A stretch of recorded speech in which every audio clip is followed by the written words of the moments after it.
Chapter 1 Ice and Fire. In September's Yangcheng, even at the evening rush hour of the day's work, it was still very sweltering. The street was full of bright long legs, and some of them popped up from time to time with short skirts.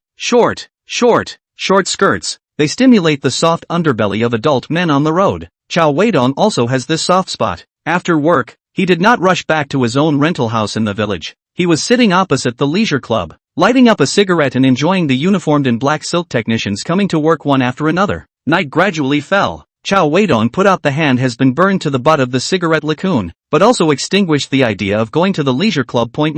98 technician plus clock. It's not that the 98th technician is not sexy enough today, but Cao Weidong is not in the mood today. There are only two things in his head for the whole day. One good thing and one bad thing. Cao Weidong was glad that he didn't have high blood pressure or heart problems. Otherwise either of these two things would have been enough to make him go and light the bell of Meng's grandmother. Cao Weidong's right hand, which had extinguished the cigarette, was still slightly trembling. He looked up at the sky and exhaled deeply. It. There were two pieces of paper lying quietly in his handbag at this time. One was the lottery ticket he had won, with a prize of over $30 million.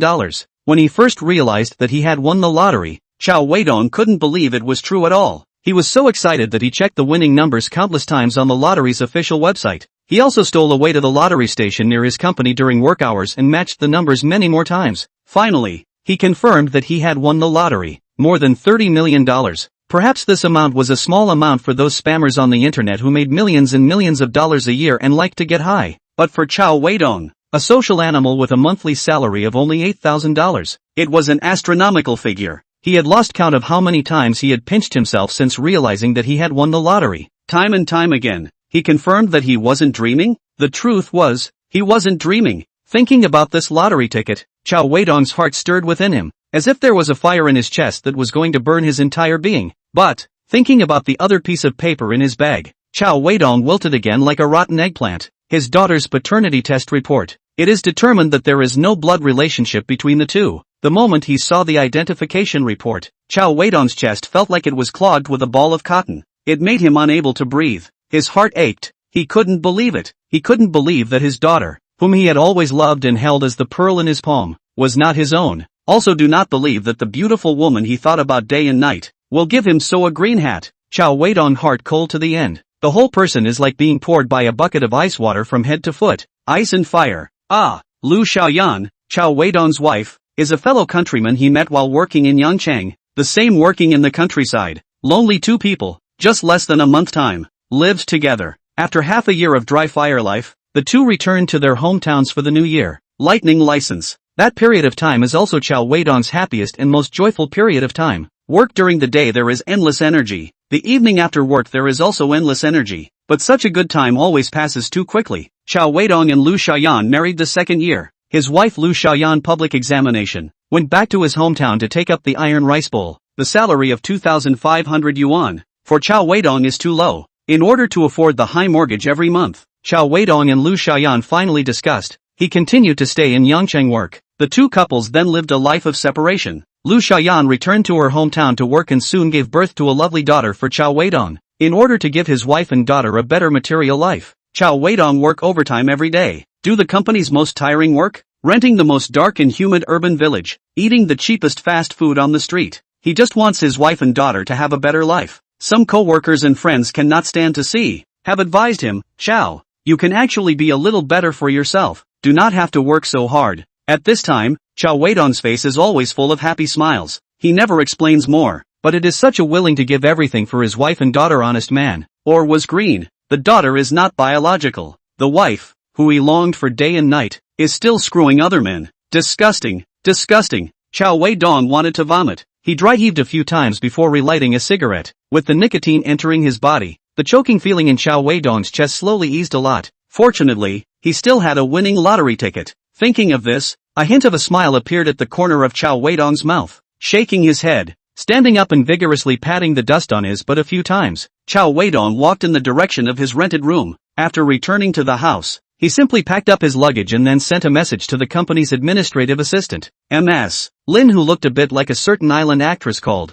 Yayoi. Pretty girl, I have something at home, please take 2 days off. After a long time, Miss Lin sent him a message back. Cao Gong, I asked Mr. Liang. He said that the work in your hand is more urgent. If it's not very important, can you take a few days later to take a vacation? Cao Weidong looked at the cell phone screen and laughed coldly in his heart. Mr. Lian, every time you take a vacation this bastard has to pretend to obstruct some. Now that I have money, no matter how cool you are always hot, all cool off to the side. No way. My wife was arrested in a nightclub looking for a male technician to do irregular services. The police station asked me to go and collect the person. I have to return. Cao Weidong's face was not red, and he lied without any sense of guilt. Ms. Lin returned a really? She sent back a really? Emoticon. After a few more minutes, she sent another message. Mr. Cao, Mr. Liang approved your leave. He told you to go and come back quickly. Ha, Liang-gun, as long as I'm hard, you'll take it from? Cao Weidong despised a sentence in his heart. He gave the lovely Ms. Lina OJBK emoticon back, then packed up his luggage and went downstairs, called an online car and went straight to the high-speed rail station. Cao Weidong want to rush back and Lu Xiaoyan divorce, and then come back to redeem the prize,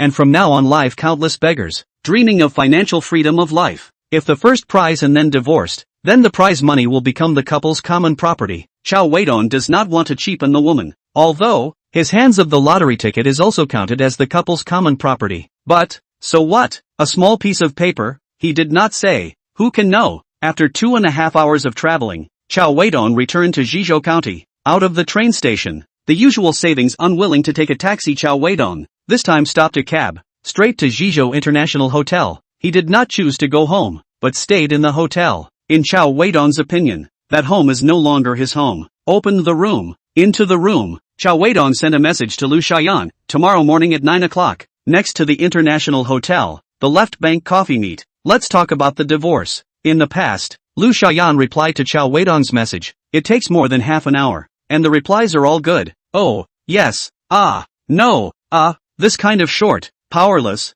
nutrient-less words, as if saying one more word could strip her of one piece of clothing. But this time, she actually replied in seconds. Lu Xiaoyan replied 3 messages in a row. You figured it out? Tomorrow morning? You're back? Where are you now? Okay, tomorrow morning at 9 o'clock. I'll be there on time. Cao Weidong glanced at the 3 messages on his cell phone and didn't reply. The phone was thrown towards the bed. He picked up a small card on the ground in front of the hotel. Chapter 2. After all, husband and wife are one. The next morning after 9 o'clock, Cao Weidong walked out of the hotel with a tired face and stepped into the Left Bank cafe next door. He hadn't slept all night. The poor soundproofing of the hotel and the endless tossing and turning of the 2 youngsters next door had tormented him. Cao Weidong pressed against the wall, listening to the good sound for the whole night. Walking into the cafe, Cao Weidong saw Lu Xiaoyan sitting by the window. The corner of his mouth revealed a cold smile. Calmly walked over, watching Cao Weidong take a seat opposite to himself. Lu Xiaoyan glanced at the time on her cell phone and was filled with exasperation.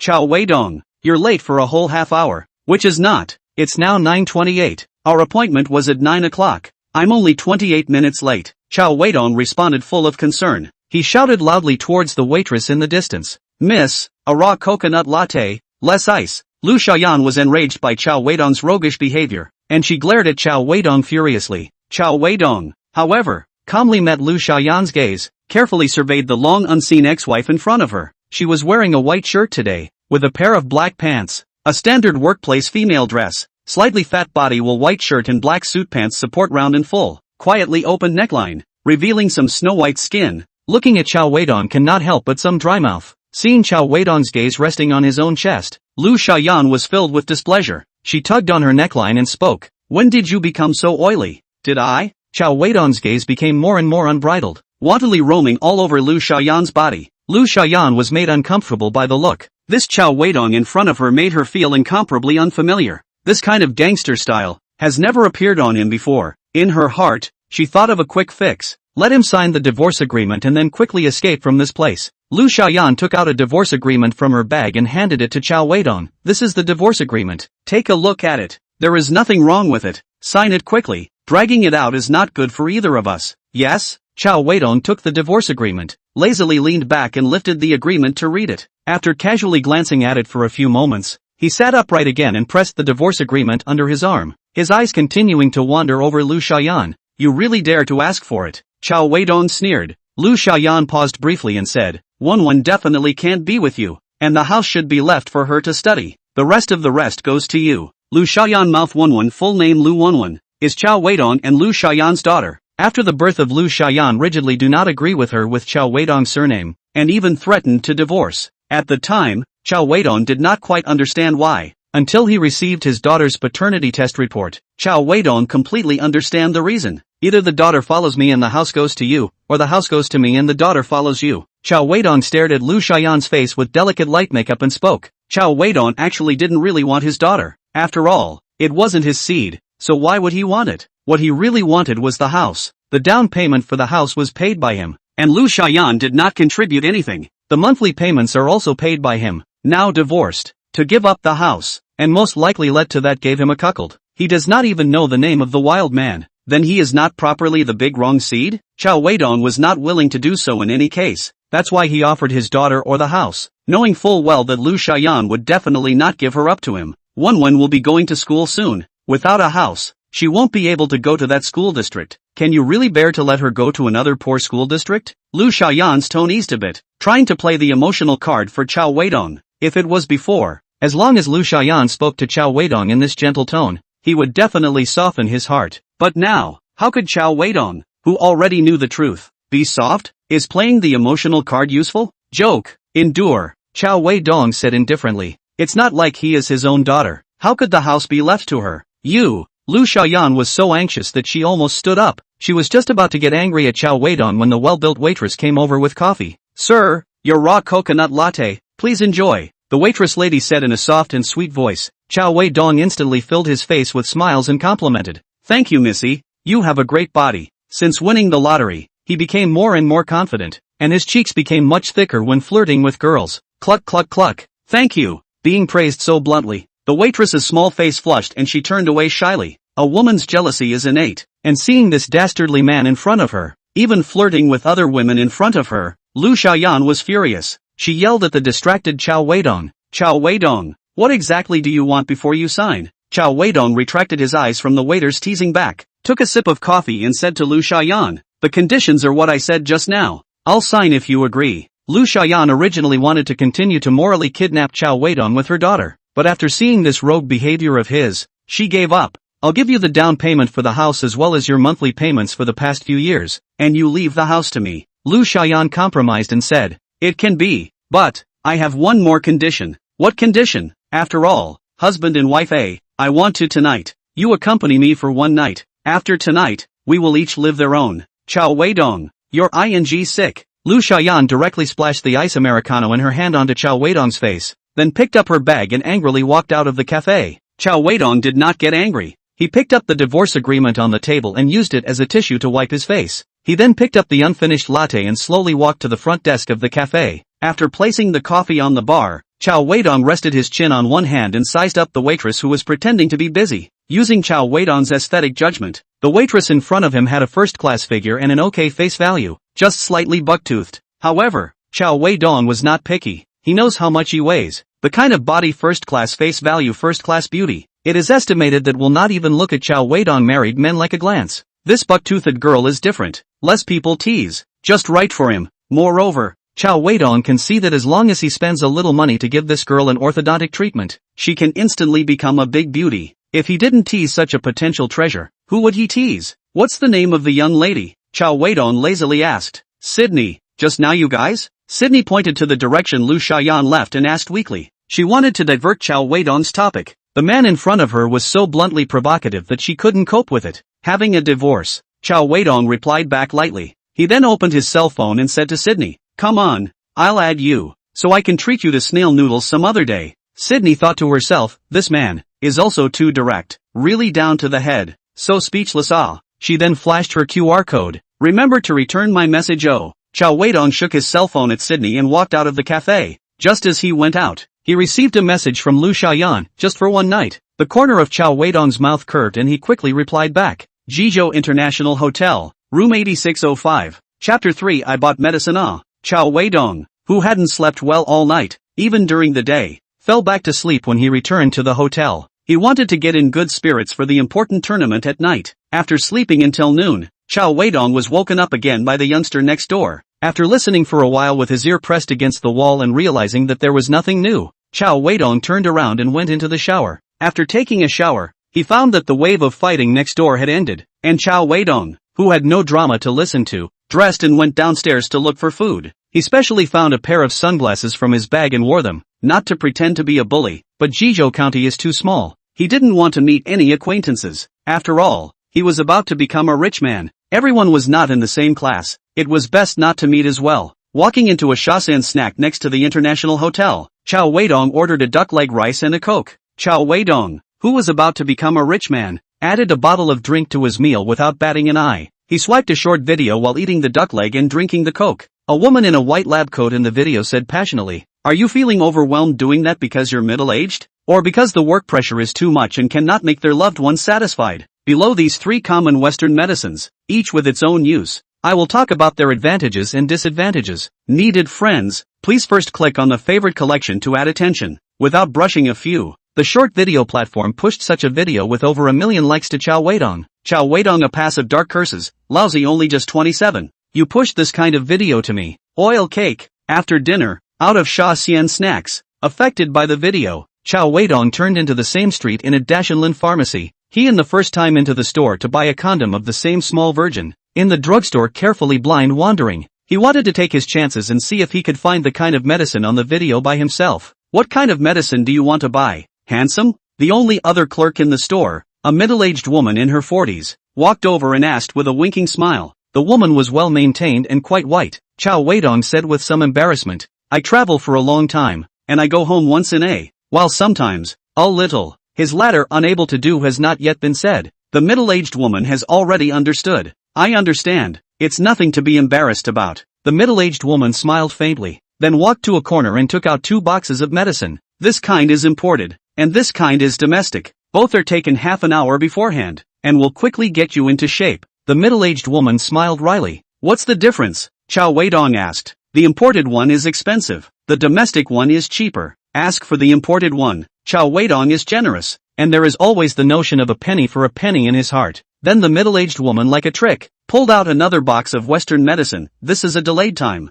Do you want?" See Cao Weidong some hesitation. The middle-aged woman immediately added explanation. "Rest assured, the 2 kinds of drugs can be used at the same time. Each other does not affect." "Good, both." After scanning the code and paying the money, Cao Weidong quickly walked out of the Dashanlin pharmacy like a child who has done something wrong. Mature big sister. "Just understand Manhwa," Cao Weidong muttered. He deliberately made several big turns on the street before finally returning to Jizhou International Hotel. He was afraid that the middle-aged woman would know where he was staying. At the front desk of the hotel, Cao Weidong saw a young couple who were checking out. He looked a few more times. The female was youthful and energetic. The man is tall and handsome, but his spirit is a little depressed. Cao Weidong blindly guessed that these 2 are the young couple next door to him. As expected, Cao Weidong went upstairs and saw his cleaning lady cleaning the room next door. Cao Weidong politely nodded towards the aunt and then swiped his card to enter the room. After entering the room, Cao Weidong couldn't wait to open the newly purchased 2 boxes of artifacts, took out the manual, and carefully studied it.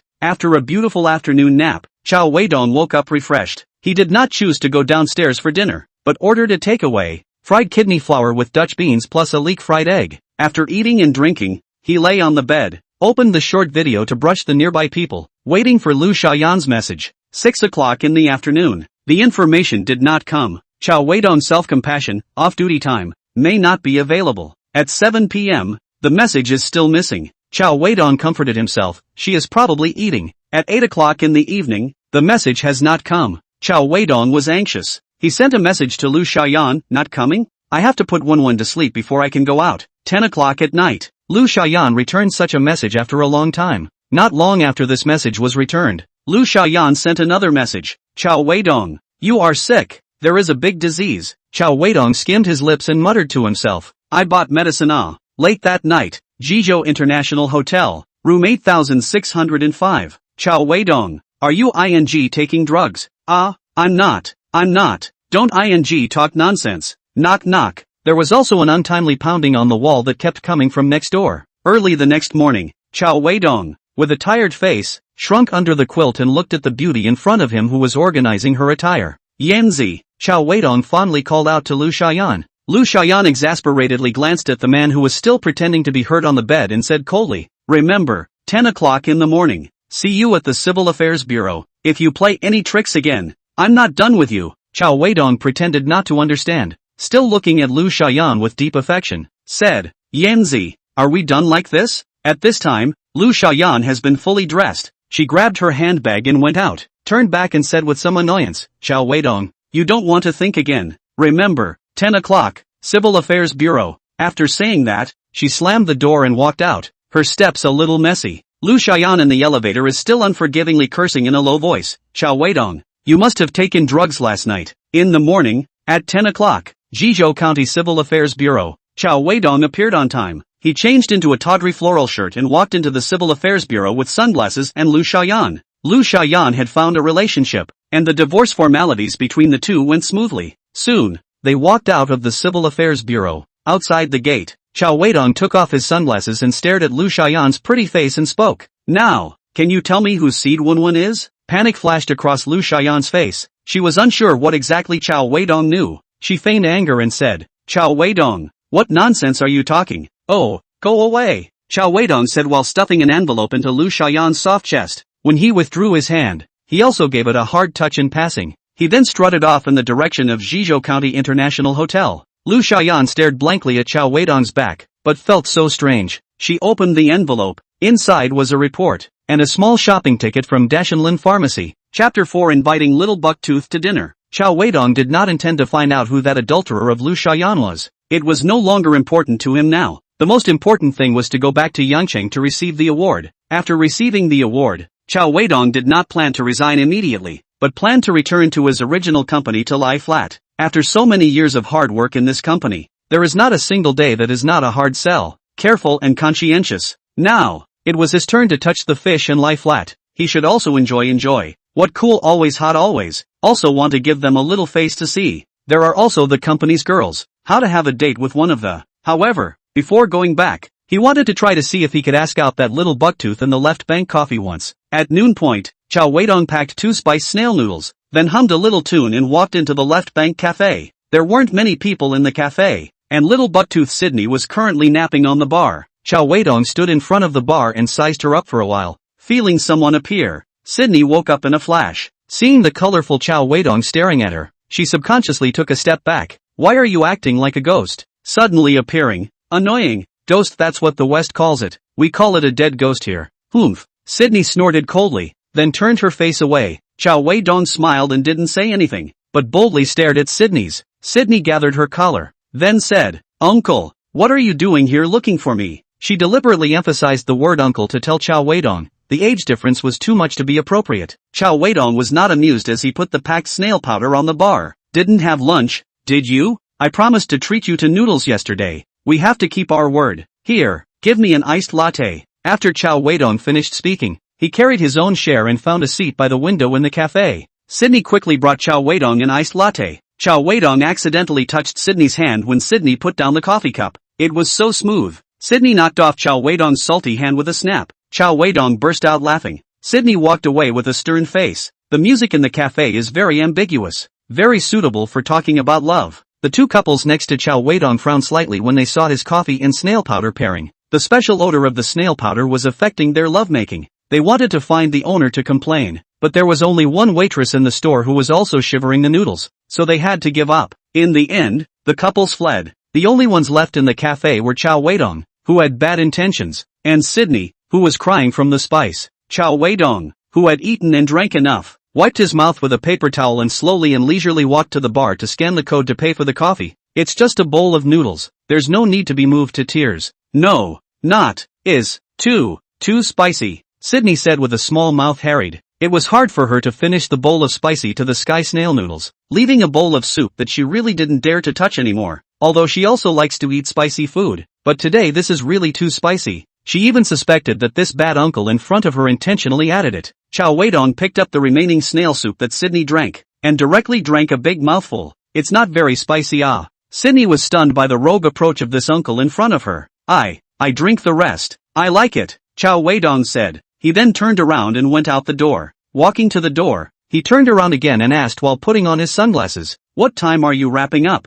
5 o'clock. In the afternoon, Sydney answered truthfully, but she seemed to have a bad premonition and regretted it just after she finished. Okay, I'll treat you to dinner at night. Cao Weidong didn't wait for Sydney to refuse, and went straight out the door. No need to. When Sydney said this, Cao Weidong's silhouette was long gone. At 5 o'clock in the afternoon, Cao Weidong arrived as promised. He also took a shower and changed his clothes before leaving the hotel. His upper body a sky blue shirt, lower bodysuit pants leather shoes. Body also sprayed the newly purchased scum perfume. All body exudes an adult man's charm. Little Bucktooth Sydney are a little dumbfounded. Originally wanted to refuse Cao Weidong's her. Inexplicably cannot open the mouth. Go ah, what are you waiting for? Cao Weidong pulled the little Bucktooth Sydney who was a bit dumbfounded, and went straight to Jizhou International Hotel. The most luxurious restaurant in the entire Jizhou County was in the top floor restaurant of Jizhou International Hotel where Cao Weidong stayed. The decoration here is extremely luxurious. Although Sydney's place of work is right next to the International Hotel, but this is the first time she has come into the restaurant on the top floor. Seeing such a luxuriously decorated restaurant for the first time, Sydney's heart was both shocked and delighted. Where has she ever been to this kind of place?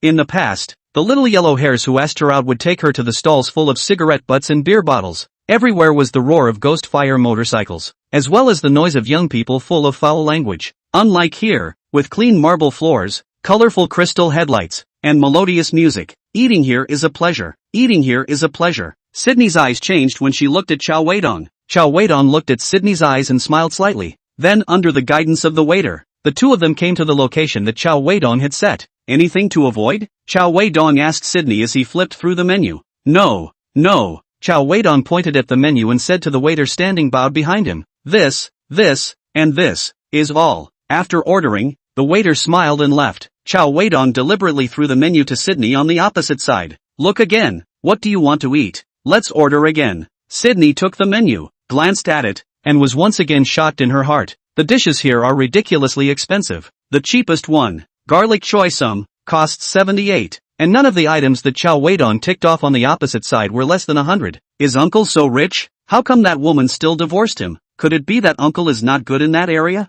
Sydney's crazy brain. And then look at Cao Weidong's eyes are a bit strange. Cao Weidong was looked at Harry. Why are you looking at me like this? Nothing. Is this your first time here? Cao Weidong asked again. Yes. Curious. What would your friends do if they invited you for dinner? Cao Weidong then asked. Watch a movie, go shopping, sing or something. Sydney casually coped with a couple sentences. At this time, she suddenly remembered that there used to be a little yellow hair who often asked her to go to a barbecue, and after that, he always wanted to ask her out. However, ever since the little yellow hair's friend teased her about her buck teeth, the little yellow hair never came to see her again. Humph. Scum. It's really exasperating. I wonder if the older man tonight will have any excessive demands. If there is, should I agree to him? Just thinking about this, Sydney's little face flushed slightly. At this time, the waiter started to serve the food. What came up first was a plate of prawns. Cao Weidong naturally peeled the shrimp for the little bucktooth Sydney and fed it to her. At first, Sydney was very resistant to this interaction,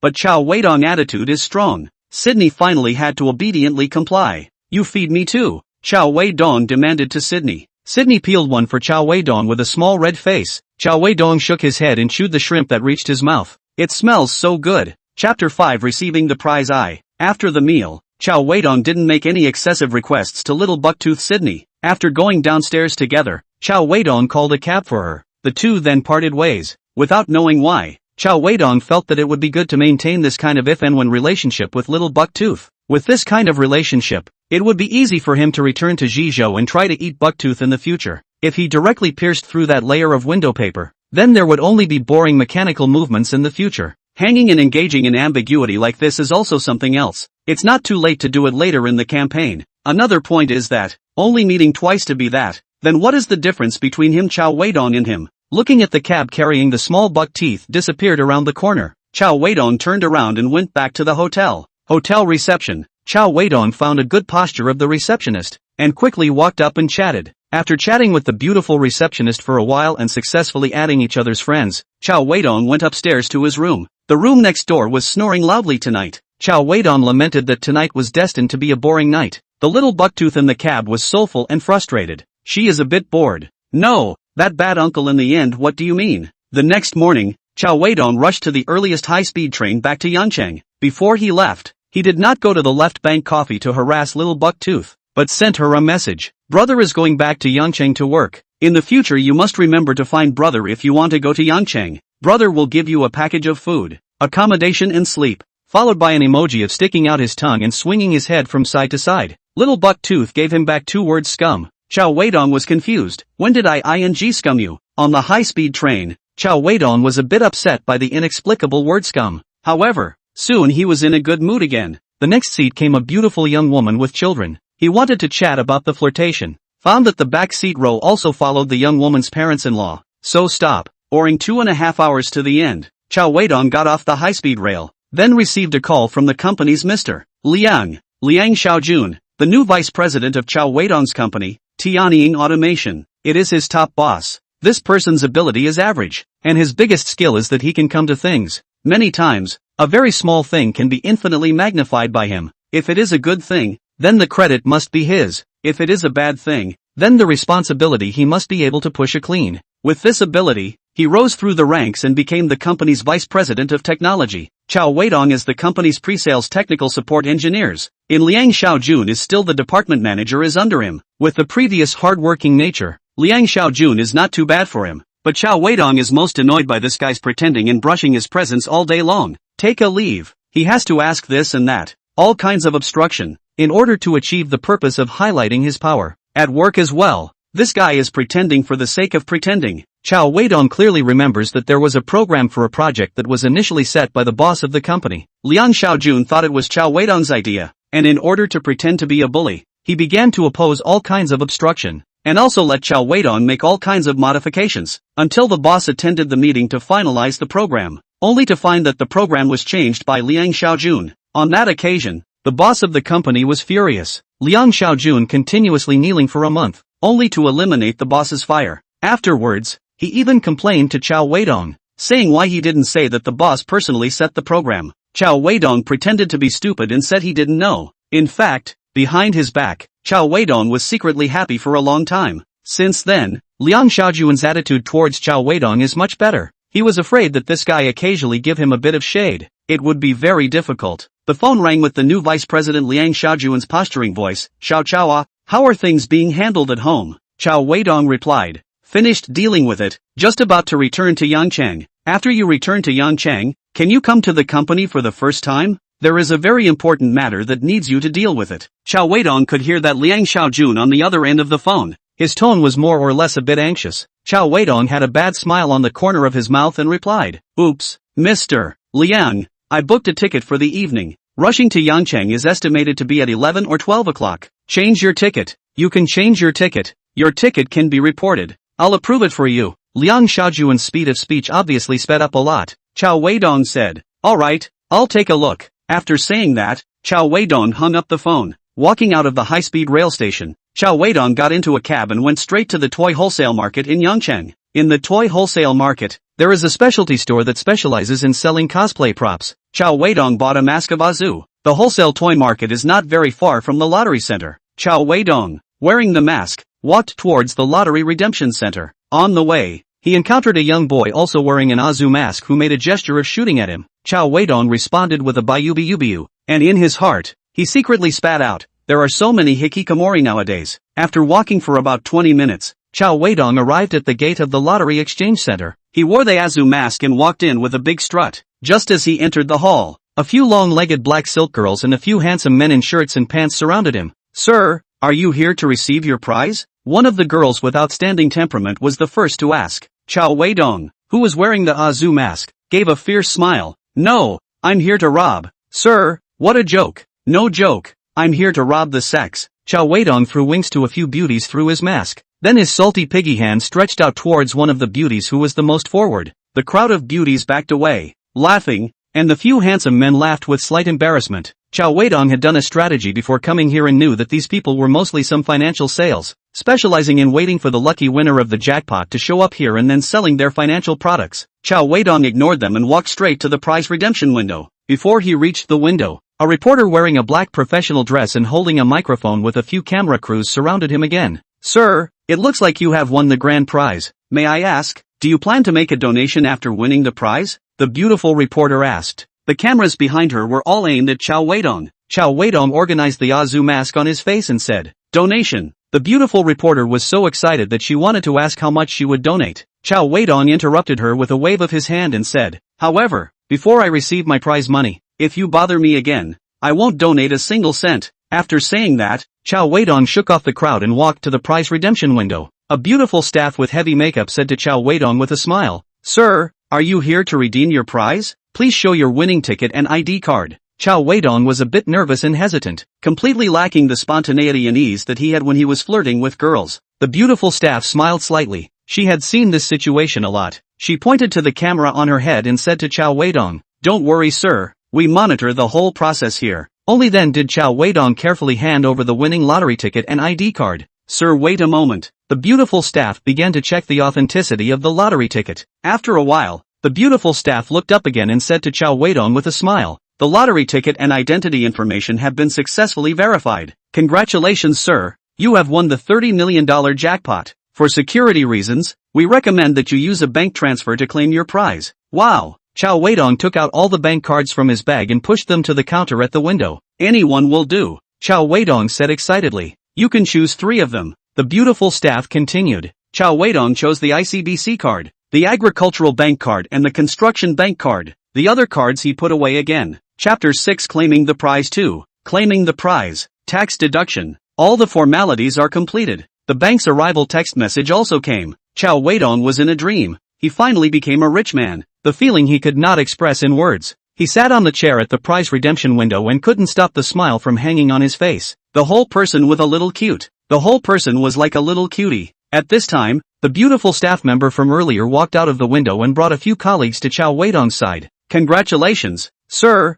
for winning the grand prize. Let's go take a photo now to commemorate the occasion." Cao Weidong was still immersed in the wonderful feeling of being rich. He nodded blankly. He was then flanked by the staff and came to a background wall with the word Super Prize written on it. A staff member brought a plaque that read, "Super XXX Prize, XXXXXXTH issue, the winning amount of 30 million yuan. At this time, a group of reporters gathered around, holding long guns and short cannons and clicking at Cao Weidong. At this time, Cao Weidong finally came out from the state of confusion just now. He posed several times to the reporters taking pictures. After the photo shoot, a group of charity organization personnel as well as reporters once again surrounded Cao Weidong. "Sir, just now before receiving the award, you did say that you would donate. May I ask how much you intend to donate?" The beautiful reporter who had interviewed Cao Weidong at the very beginning opened her mouth and asked. Cao Weidong domineeringly extended his index and middle fingers. 2 million? The reporter exclaimed in shock, and the charity organization personnel next to him also had their eyes full of light.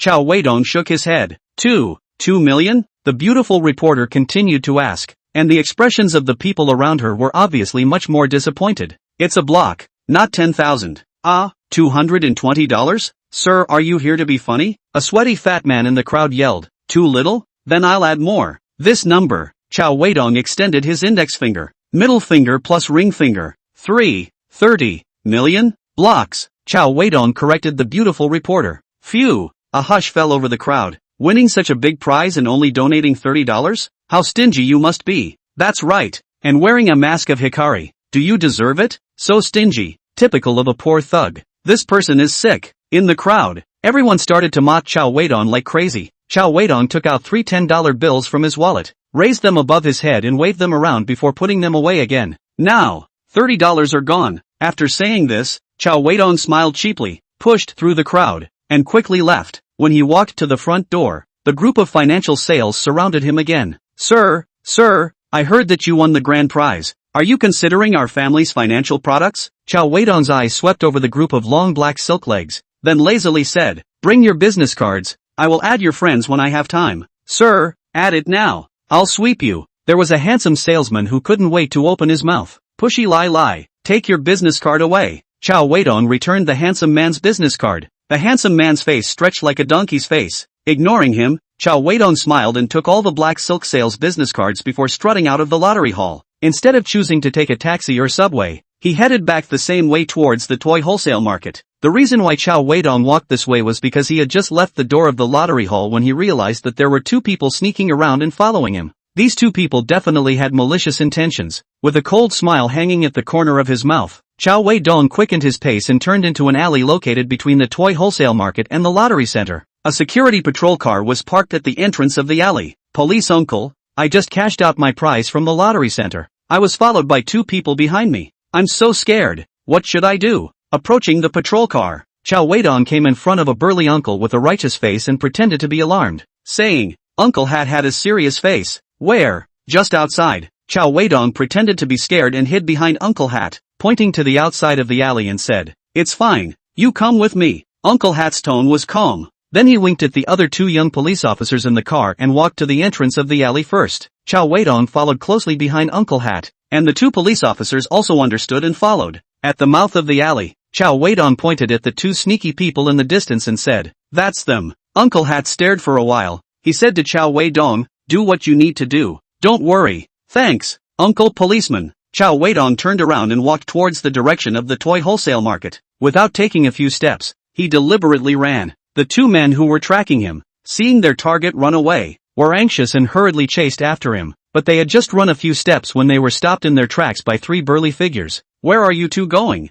Uncle Hat let out a stern shout, and the two sneaky guys almost peed in fear. When they were about to back up and escape, the two young dry police officers beside Uncle Hat ghostly appeared beside them. One of them put his arm around their shoulders and said, "Let's go. Let's go back and drink tea." Cao Weidong in the distance saluted Uncle Hat. "Over here." Uncle Hat waved his hand and Cao Weidong disappeared into the crowd. Returning to the wholesale market, Cao Weidong was relieved after realizing that there were no more suspicious people behind him. He once again walked towards the store that sold cosplay props. For safety's sake, he planned to change his costume before taking a taxi back to his place. Before he reached the place, he saw a child wearing an Azu mask crying loudly. The one holding him was an old woman in her 50s, who was saying in Mandarin with a heavy foreign accent, "Good grandson, stop crying. Grandma will take you home." While saying this, the old woman squeezed through the crowd at an extremely fast speed and forcefully carried the child away. Cao Weidong took a look at the child and thought, "No, isn't this the little Azu who just by yubu with him?" Cao Weidong remembers that the old woman was not by the side of the little one just now, and the child's mouth kept shouting, "Let go lie a high woman." It was clear that the child was a local.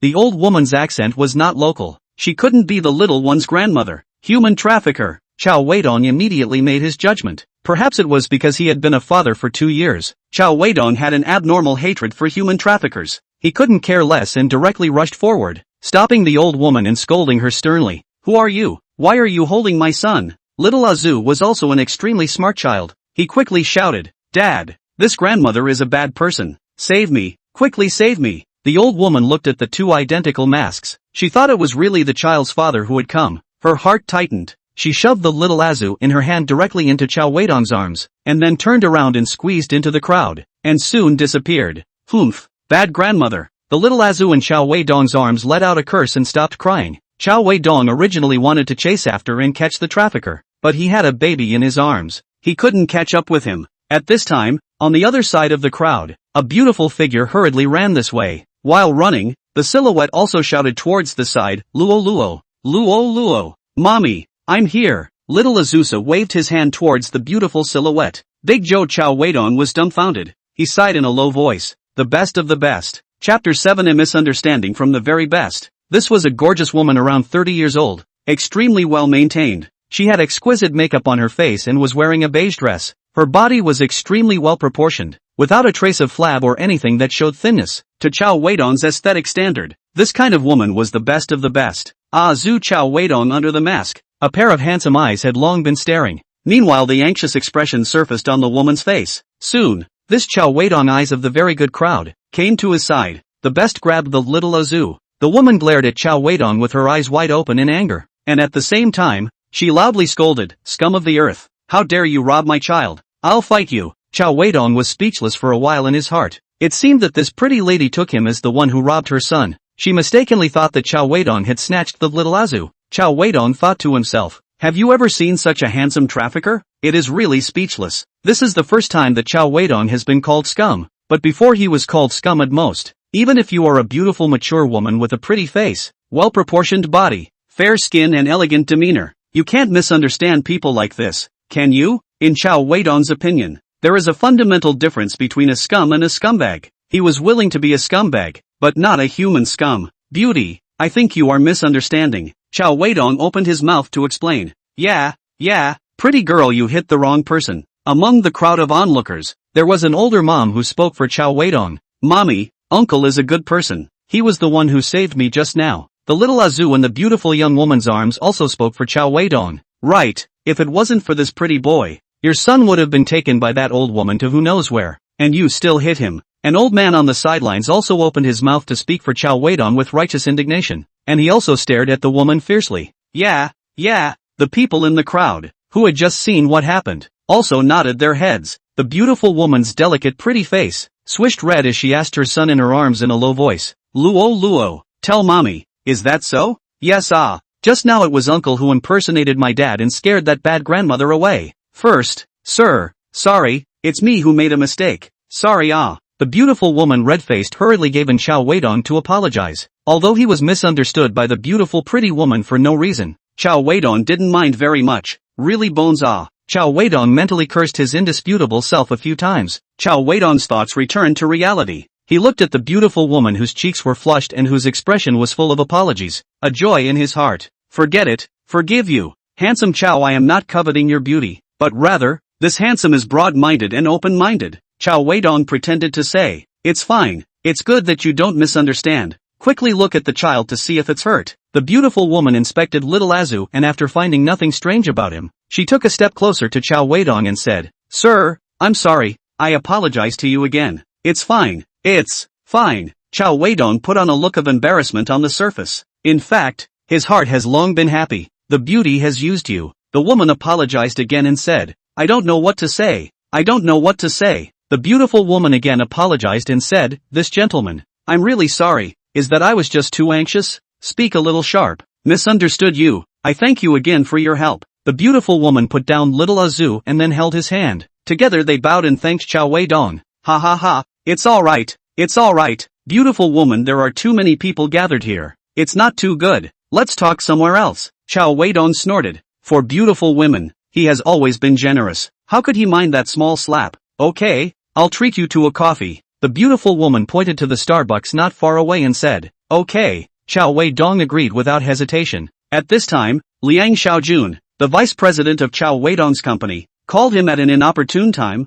and Cao Weidong directly pressed it off without even thinking. What is it? Dare to affect my chat with a beautiful woman? The beautiful woman is leading the way with her little Joe in front of her. Cao Weidong followed behind, recklessly admiring the beautiful woman's charming back. He couldn't stop sighing in his heart, it's too beautiful. In the cafe, Cao Weidong knew the beautiful woman's name, Lin Evening Cheng. The little Azu was called Lin Luo. He also told Lin Evening Cheng what happened in detail. Of course in this, Cao Weidong very smoothly exaggerated the viciousness of the process, and Lin Luo on the side listened in awe. When Lin Evening Cheng heard Cao Weidong's description, her face lost its color, and the fear in her heart increased quite a bit. Her gratitude towards Cao Weidong also added a lot. In the time it took for a cup of coffee, Cao Weidong had utilized all his skills of blowing awesome from birth until now to the extreme. He exaggerated Lin Luoluo's menace to the limit, and then expressed his own decisiveness and bravery in saving Lin Luoluo at that time very appropriately. The image of a handsome man with both wisdom and bravery appeared before Lin Evening Cheng's eyes.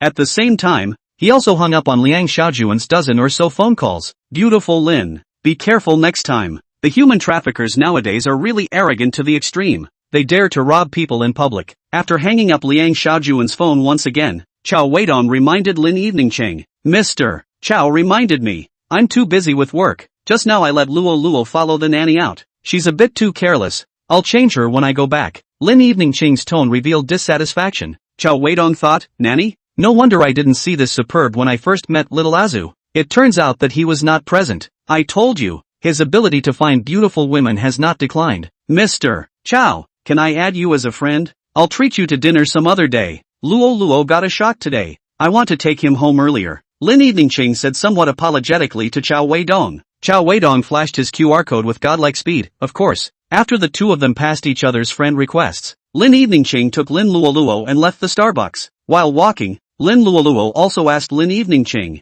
Mommy, what does extremely good mean? It means to describe a thing that is very, very good. What about describing a person? It means that the person is either a great beauty or a great handsome man. Oh, then Mommy is an excellent one. Why do you say that? Lin Evening Cheng smiled and asked her cute son. That's what Uncle Cao said when he met Mommy just now. Extremely good. Lin Luo acted like Cao Weidong to show Lin Evening Cheng. Lin Evening Cheng. On this side of the cafe, Cao Weidong finally answered Liang Xiaojuan's call. Hey, Mr. Liang. Chapter 8, A Woman's Big Three. Holding a golden brick. Cao Weidong, do you not want to do it? I've called you a dozen times and you hung up on all of them. What do you mean? Liang Xiaojuan's growling voice came from the other end of the phone. Cao Weidong held the phone away from him, frowning as he waited for Liang Xiaojun to vent his anger, waiting for the sound in the phone to become smaller before he reposted the phone over his ear and lazily said, "Mr. Liang, you misunderstood me. I was just on a plane. There was no signal. You were on an airplane?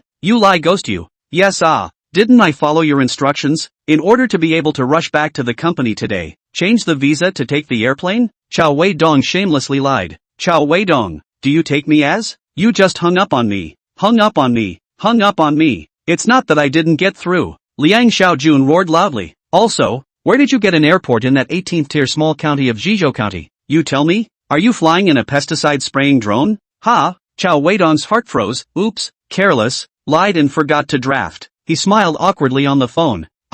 Or Mr. Liang, you are smart. A moment by you see through. I really did not take the plane. I was just in the leisure club to add bells. Really inconvenient to pick up your phone." "Leisure club? You've returned to Yangchang?" "Aha. You have returned to Yangchang. Why don't you return to the company at the first time? Didn't I tell you? There are important things that you need to go back to the company to deal with. You actually have the leisure to go to the club to play? And add ing clocks? It's not all about work. I came to the clubhouse first to relax and unwind, so that I can have a better spirit to devote to the next important work." Cao Weidong didn't feel guilty at all. "You less ing bull. Now, immediately, right away, give me to the company. I can do nothing with you. Can I report it for going back for a taxi? Cannot report then. I can only take the bus. The road is less than 2 hours, and there may be traffic jams. Report. You give me a sharp point. Well, Mr. Liang, see you later." Beep beep beep. Liang Xiaojun directly hung up the phone. Then, Cao Weidong sneezed 3 times in a row. He said to himself, "This old Liang, designated to curse." In the conference room of Tianying Automation Company, Liang Xiaojun threw Cao Weidong a huge pile of information. "This is the information of the latest project of the multinational group BAA. You study it carefully. The day after tomorrow their executive vice president of South China will come to our company for inspection. I need you to explain our project program at the meeting." Liang Xiaojun sat opposite Cao Weidong and said with some urgency. Cao Weidong didn't have his old honest look anymore. Instead he lazily flipped through the information and spoke. "Mr. Liang, do you think I'm a god? In a day and a half, do you think I'll be able to do a good job on the program?" Xiao. I know this is a rather daunting task. I hope you overcome. Work hard, work overtime and get it done." Liang Xiao's officer's accent was held in a comfortable manner. What he doesn't know is that the current Cao Weidong is no longer the former Cao Weidong. He's financially free, and he's giving you overtime? I don't want to eat your ass. However, Cao Weidong didn't intend to get tough with him, but was thinking of what reasonable reasons he could use to reject him. Cao Weidong continued to pick up the information, flipping through it haphazardly while thinking of countermeasures. At this time, he inadvertently flipped to the information of the executive vice president of BAA Corporation South China in the project. Lin Evening Chang, English name, Alice, age, 30, education, Master of Management, graduated from the Royal Business School, currently the executive vice president of BAA Company South China. Cao Weidong hurriedly looked up to Liang Xiaojun and asked excitedly, "The president of South China region from BAA Company this time is called Lin Evening Chang?" Well, Liang Xiaojun didn't understand why this kid was so excited. Female? Well, not. What are you kid excited about? Do you have a picture of her? Liang Xiaojun was a little speechless.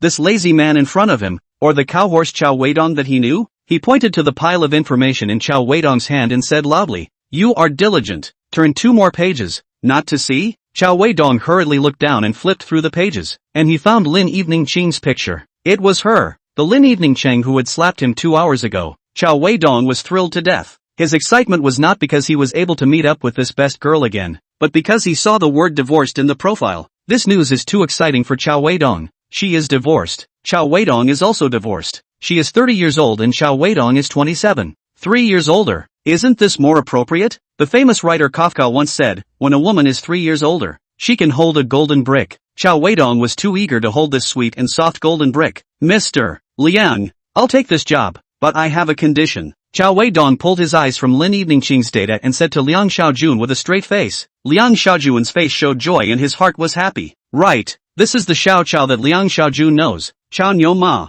What are the conditions? You can mention. I will try to help you coordinate. Liang Xiaojun leaned back and crossed his legs, restoring the leader's style. I know, before me, you must have looked for other people who have done the program, just that they did it to your dissatisfaction. That's why you are in a hurry to find me back. Cao Weidong knew Liang Xiaojun too well, and with these words, he directly told the truth of the matter. Liang Xiaojun was just about to open his mouth to defend himself when Cao Weidong waved his hand and interrupted him. Just give me their program. I'll change it based on them. Only then can I rush out a qualified program before the day after tomorrow. Don't think that I'll be able to get you a good program from nothing in a day and a half. Liang Xiaojun thought about it and felt that Cao Weidong had a point, so he got up and said, wait a while, I'll go get it for you. Not long after, Liang Xiaojun re-entered the conference room. He handed Cao Weidong a USB flash drive. It's all in there. Cao Weidong accepted the USB flash drive and said to Liang Xiaojun again, Mr. Liang, if I take BAA's project, can you give me a different position?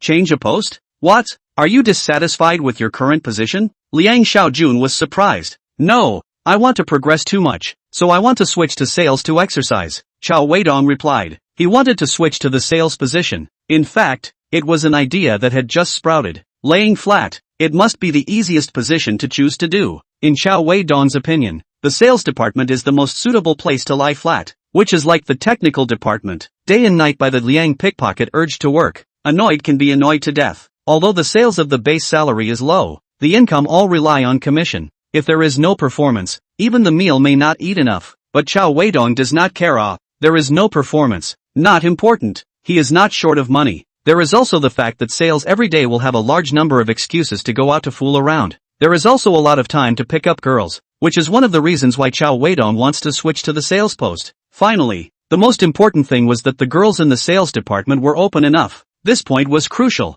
Alright, as long as you take this project, I promise you. Liang Xiaojun agreed with bravado. Chapter 9 Overtime at the clubhouse. Also, who did this program? You have him come and help me in the next 2 days. Cao Weidong continued to make conditions to Liang Xiaojun. Ma Yaohui, Wang Xiaolu, you two come over here. Liang Xiaojun yelled without any quality as he pulled his voice and walked to the entrance of the conference room. To Liang Xiaojun, Cao Weidong, an old cow horse, still expect him to work, and talk to him more or less pretend to be polite for a couple of sentences. But like Ma Yaohui, Wang Xiaolu such just into the company's small karami. In his eyes is not worth mentioning. Want to pinch how to pinch? Simply do not have to be polite with them. It can also greatly satisfy his need to pretend. The two little Marlowe carefully walked into the conference room. Their hearts were in their throats. Ma Yaohui came to Wang Xiaolu's ear, whispered, it will not be the new program to be scolded, right? My mother Lu, we just came to the company. What are not clear it? This Liang let us do such a difficult program. His head is not kicked by a donkey? He is a. Wang Xiaolu also muttered in a low voice. In the conference room,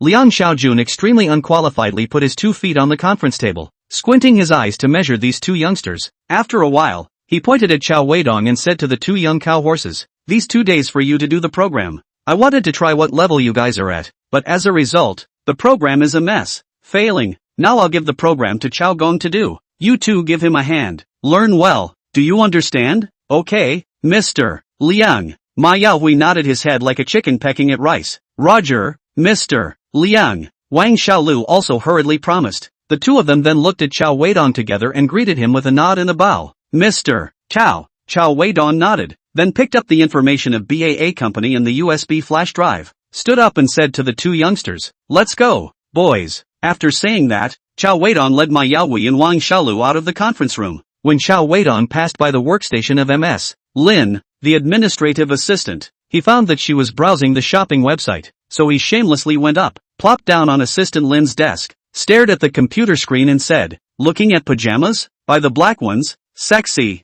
Assistant Lin was startled by Cao Weidong, and hurriedly turned off the web page, twisted her body, and dodged to the side, and said with a small red face, Aya, you're annoying me. Going to work to touch the fish. Be careful, I'll go and snitch on you. Cao Weidong looked at the pretty face that looked like a certain island actress and said with a bad smile on his face, give me a replacement vacation slip. Lin assistant is not simple, and immediately changed the topic. Have dinner with me at night and I'll make it up to you. Lin assistant rolled her eyes. She was full of question marks. This Cao Weidong took a vacation and came back, like a changed person, tie to the sky. Before he was not like this. Cao Weidong stole joy in his heart and continued, ha ha, just kidding, I'll satisfy you later. Returning to his own workstation, the 2 little minions were still following him. Cao Weidong picked a few programs he had done before, and stuffed them into Ma Yaohui's arms, then said, take a laptop with you and follow me. Go? Wang Xiaolu on the side asked with a confused face. Yeah, change your office. Cao Weidong said mysteriously, The two young men returned to their workstations, cleaned up a bit, and followed Cao Weidong outside. Just as they reached the door, they were seen by Liang Xiaojun. He quickly asked, Cao Weidong, where are you guys going? Is the program not done? Back to my house to do it. I didn't bring my computer back to the company. A lot of information is in it. Cao Weidong lied casually. Okay, hurry up and get lost. Liang Xiaojun waved his hand impatiently and told Cao Weidong's trio to hurry up and leave. After the three left, Liang Xiaojun shook his head and muttered, why do I feel that this guy, Cao Weidong, is like a different person? Cao Weidong took the two of them, Ma Yahui and Wang Xiaolu, and walked into the Konglu Leisure Club. Mr. Cao, didn't you say you were going to your house to do the program? Why did you come here? Ma Yaohui's eyes were wide open. He just saw a uniformed technician floating past. He was so excited that he almost jumped up and asked Cao Weidong, there is air conditioning here. Ma Yaohui, Wang Xiaolu, ignoring the two men, Cao Weidong asked the manager for a 3-person foot bathroom. When he entered the room, he found out 2 programs and handed them to Ma Yaohui and Wang Xiaolu. You guys copy in the contents of these 2 programs and change the name and date of the program, and that's it. After copying them in, I'll ask the manager to arrange 2 more beauties for you, Cao Weidong added. These 2 youngsters couldn't be holed by Cao Weidong's tawdry maneuvering. How can you make a proposal in a leisure club? Worker Cao, it's our first time to work in this kind of place. Wang Xiaolu spoke with a bit of stuttering. He looked like a good boy who just came out of school, a bit uncomfortable in this kind of place. You have to know that our company's sales orders, a lot of them are negotiated in this kind of place. Why their sales can come here to talk about customers, but our pre-sales program cannot come to this place to write? Cao Weidong's crooked reasoning is a set. Ma Yaohui saw a uniformed beauty who just walked past the door, swallowed his saliva and said, Too able, I dream of coming to this place to work. Well, when it's done, I'll treat you guys to the most expensive item in this store. Cao Weidong began to draw a pie for the 2. After finishing, he got the manager and instructed not to let anyone disturb his 2 little friends. In 2 hours, I'll come back to see how well you guys did. Cao Weidong, who threw down these words, followed the manager to the next door and opened a separate room. Not long after, Ma Yahui and Wang Xiaolu saw a uniformed beauty with a hot body and face value walk into Cao Weidong's room. Ma Yahui and Wang Xiaolu dry energy immediately came up. They opened the computer, in the dimly lit foot bathroom, wholeheartedly into the work. Wrap up early. You can enjoy the luxury package. I don't know whether it is formal or not. At 11 o'clock that night, 3 engineers from Tianying Company, from the Leisure and Leisure Club waddled out. Cao Weidong was in a springtime mood, while Ma Yahui and Wang Xiaolu were all smiles. At the entrance of the clubhouse, Cao Weidong just pulled out a cigarette, and Ma Yahui immediately lit the fire for him in a very striking manner. Brother Dong, from now on in the company, you are my brother, my own brother. Ma Yahui had a flattering face, smiling so much that flowers could bloom on his face. What about you? Cao Weidong looked at Wang Xiaolu. I'm the same, Brother Dong, Wang Xiaolu hurriedly responded. Cao Weidong nodded with satisfaction, then took a drag on his cigarette and asked, I didn't have time to check just now. How did your program go? It's too good. It's my first time to experience 688's program. It's too comfortable. Thank you, Brother Dong. Ma Yaohui had an intoxicated face, still reminiscing about the wonderful time he had just had. Cough cough. Cao Weidong was choking and coughing. He took a breath and said, what I'm asking is how is BAA's project program doing?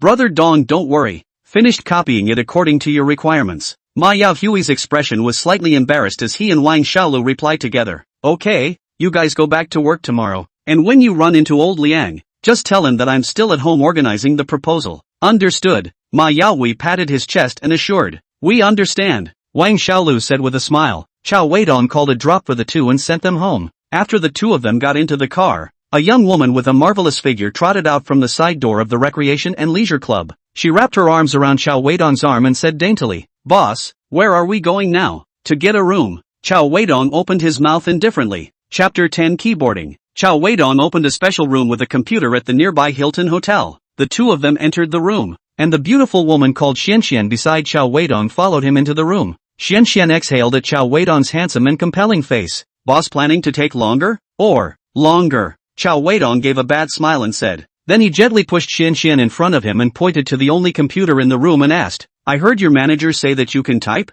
Being pushed away by a handsome man and destroying the atmosphere. The beautiful Xianxian was more or less displeased. She frowned slightly and inexplicably said, I will. That's good. Cao Weidong will smile, and then took out a thick information, placed next to the computer screen, said, your service project tonight is to help me record this information into the computer. Xian? She opened her beautiful eyes wide and looked at Cao Weidong incredulously. Cao Weidong lit up a cigarette and leaned towards the sofa of the hotel, crossed his legs and said to Xian, hurry up, oh, there's a lot of information. You're sick. The beautiful Xian cursed. After a long time, she opened the computer. 3 hours ago, Cao Weidong was enjoying his services when he received a call from Liang Xiaojun. Cao Weidong, be careful of that Wang Xiaolu. I just received news that he is a distant relative of the vice president of sales, Li Huaizhou. This Li Huaizhou has always had a problem with us. The day after tomorrow he will also bring someone to BAA's project review meeting. I'm worried that he will pick on the thorns of your proposal at the meeting and then stir up this whole thing. When that happens, we won't have a good time.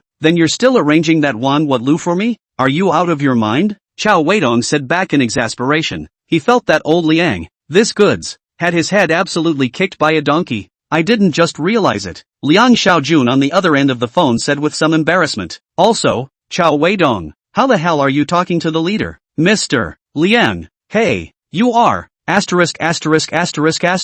Beep beep. Cao Weidong hung up the phone. As a last resort, Cao Weidong could only overturn the program copied by those two horse minions. Make another one, but he didn't want to do it himself. This is bitter typing fast beauty Xian. How she did not expect. Originally they are very easy to make money. Now you have to crackle the keyboard for a night before you can call it a day. This is also too damn breathless. The guy in the room was a pervert, right? Beauty Xian stayed in the Hilton Hotel's room for a full night of typing. Early the next morning, Beauty Xian shook her sore hands and walked out of the hotel. Although physically and mentally exhausted, it was a good thing that last night's perverted boss was more generous and paid for his services. Otherwise, she would really go crazy. However, this kind of thing, in the future, she wouldn't do it again no matter what she said. Typing so many words was even more tiring than helping a client pick his feet. Cao Weidong wasn't tired. He slept almost the whole night until he was shaken awake by the beautiful Xian in the morning. Seeing the haggard face of the beauty, Cao Weidong was very distressed. He gave the beautiful woman a promise that he would find a suitable opportunity to recommend her to his boss as a female secretary in the future.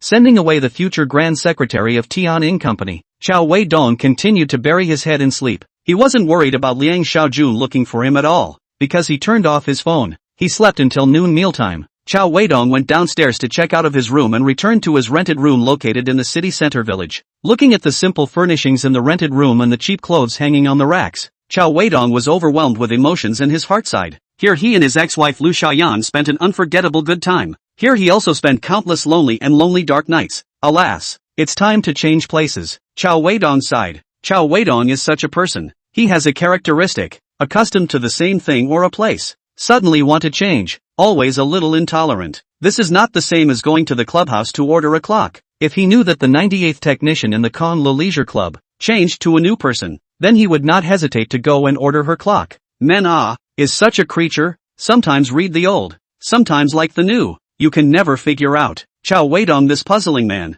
in his own rental house, lit a few cigarettes, after a little flirtation, downstairs to take a taxi back to the company. In the cab, Cao Weidong restarted his cell phone. The dozen unread messages were all from Liang Xiaojun. Cao Weidong, is your new program ready? Cao Weidong, why can't you get through on your phone? Cao Weidong, when you see me to the message, call me back the first time. Cao Weidong, Cao, is the program ready yet? Cao, if the program is done, please call me back if you're free. Cao, it's been hard working overtime. Do you want me to order you a cup of coffee? Cao Weidong looked at the remaining 10 or so voice messages and didn't even bother to click on them. Then he muttered, this Liang pickpocket, when he needs you, he makes a strong compliment, and when he doesn't need it, he is a huge pretender in front of you. Hey, Mr. Liang. Cao Weidong dialed Liang Xiaojun's phone. Hey, is small Cao how? The program is done. I am now back to the company. Great. This kind of work, still have to us Weidong. Liang Xiaojun patted Cao Weidong on the back.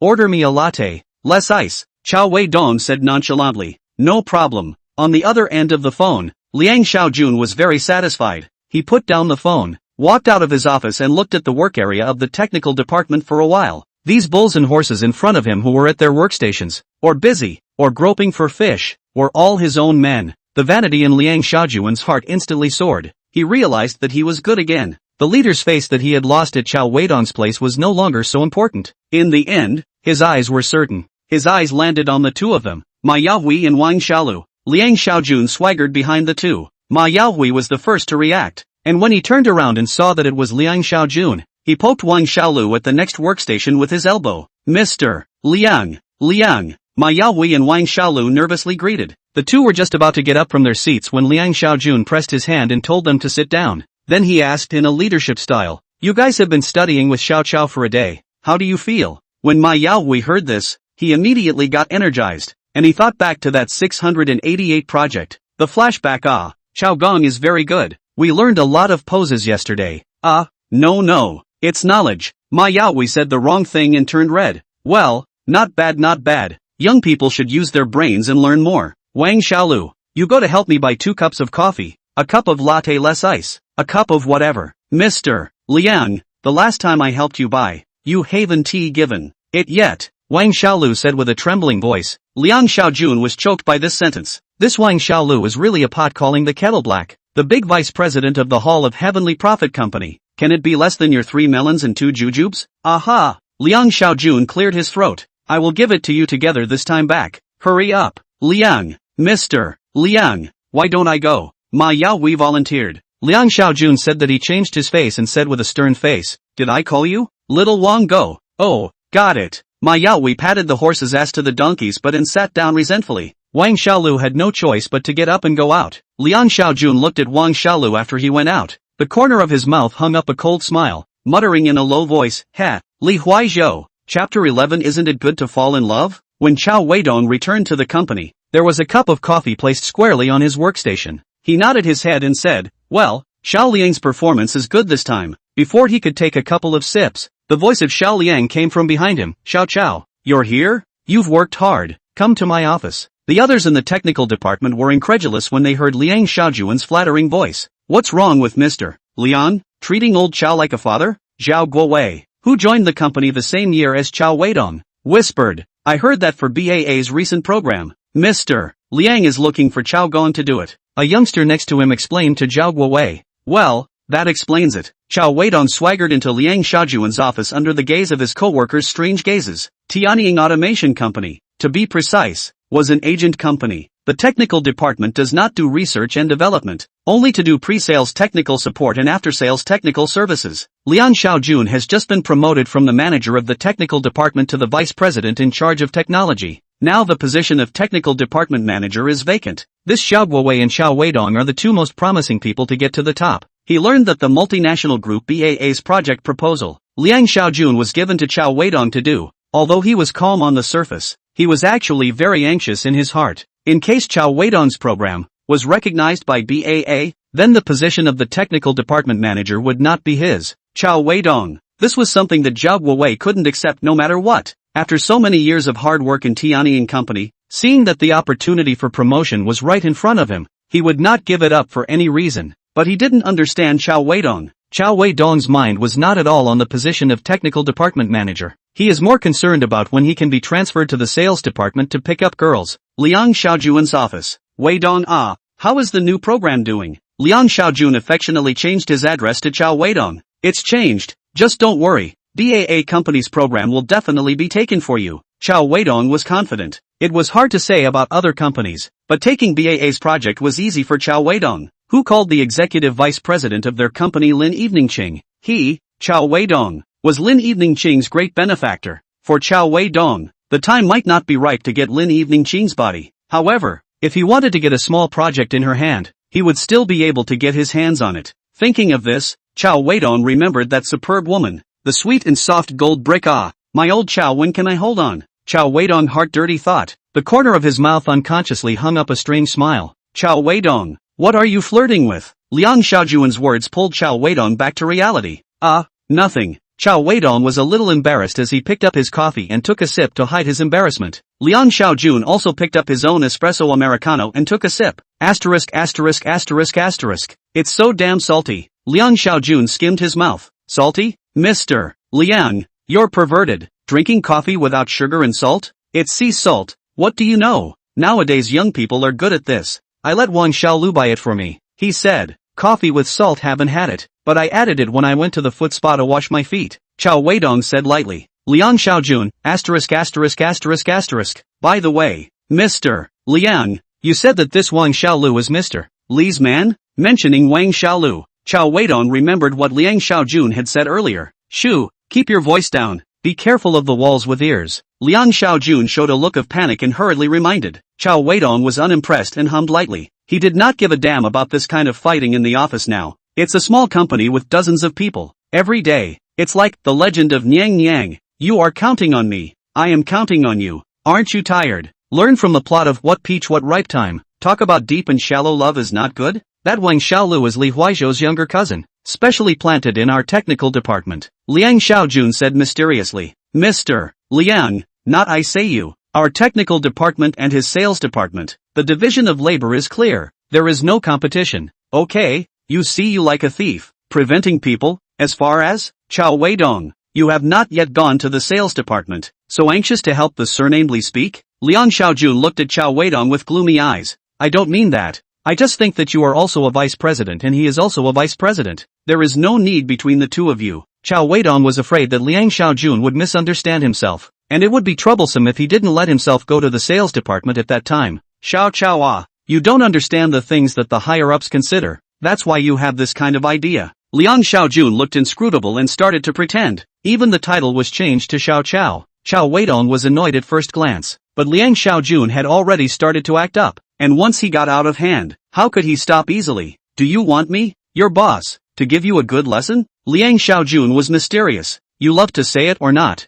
If not, I can leave. Cao Weidong finished speaking and was about to get up. Liang Xiaojun hurriedly pulled him back and opened his mouth. The boss intends to reform the technical department and sales department. Reform? Yes, reform. In the future, our company won't have a technical department and a sales department. 2 product divisions will be set up. Our technical department will be the first division, and their sales department will be the second division. The staffing of the product divisions will be complete, with their own pre-sales technicians, after-sales technicians and sales staff. The performance of the 2 product divisions is directly competed against each other on a quarterly basis, and the quarterly bonus of the winning division will be much higher. This reform can greatly enhance the cohesion of the team, as well as enhance the staff's sense of cooperation and win-win situation. The company's benefits will also get better and better under the competition between the 2 divisions, and everyone will earn more and more. The boss is really wise. Liang Xiaojun spoke eloquently, and in the end, he didn't forget to pat his boss on the back. Cao Weidong couldn't see him like this, and wanted to remind him that the other party didn't feel it even after this spaced-out ass-kissing, but he stopped when he got to the edge of his mouth. It makes no sense to say this. He does not care what reform, what division it. Cao Weidong just vaguely feel that his plan to go to the sales department may fall through.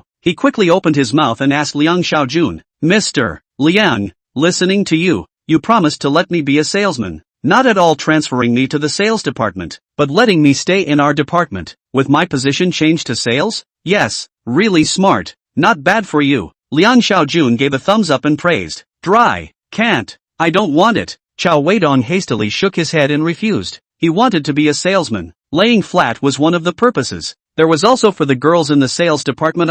Now that he's back in the technical department, he's still trying to get a girl. This technical department is a monk temple. Cao Weidong is not doing. Why? Could it be that you are Li Huaizhou's person? Liang Xiaojun is quite capable of brainstorming. Cao Weidong was so angry that he directly exploded. I'm your grandfather. Liang Xiaojun, I don't care about your bull ***** division. Anyway, if I take BAA's project, you'll have to transfer me to the sales department. I want to go to the sales department to pick up girls. I don't want to stay in your monk temple. Liang Xiaojun then realized. So this is what this is all about. I should have said so earlier. Don't be so hasty. Which one do you like in the sales department? I'll transfer you over. Why are you panicking? Transfer? Since it is the establishment of the business unit, we need sales. Li Huaizhou also need technical personnel. The boss let us ask each other. You just take BAA project. You want to transfer whoever you want to transfer. Liang Xiaojun again put on a leadership stance that he had the final say. Okay, fine. Let's see how I perform tomorrow. After Cao Weidong finished speaking, he got up and left Liang Xiaojun's office. Chapter 12, I really didn't make her cry. Li Huaizhou, who was in his 40s, wore a pair of gold-rimmed glasses, and his body was covered in designer labels. At this moment, he was standing in front of the floor-to-ceiling window of his office with his hands behind his back, looking out the window. Behind him on the leather sofa, sales manager Kai Si, who weighed about 200 pounds,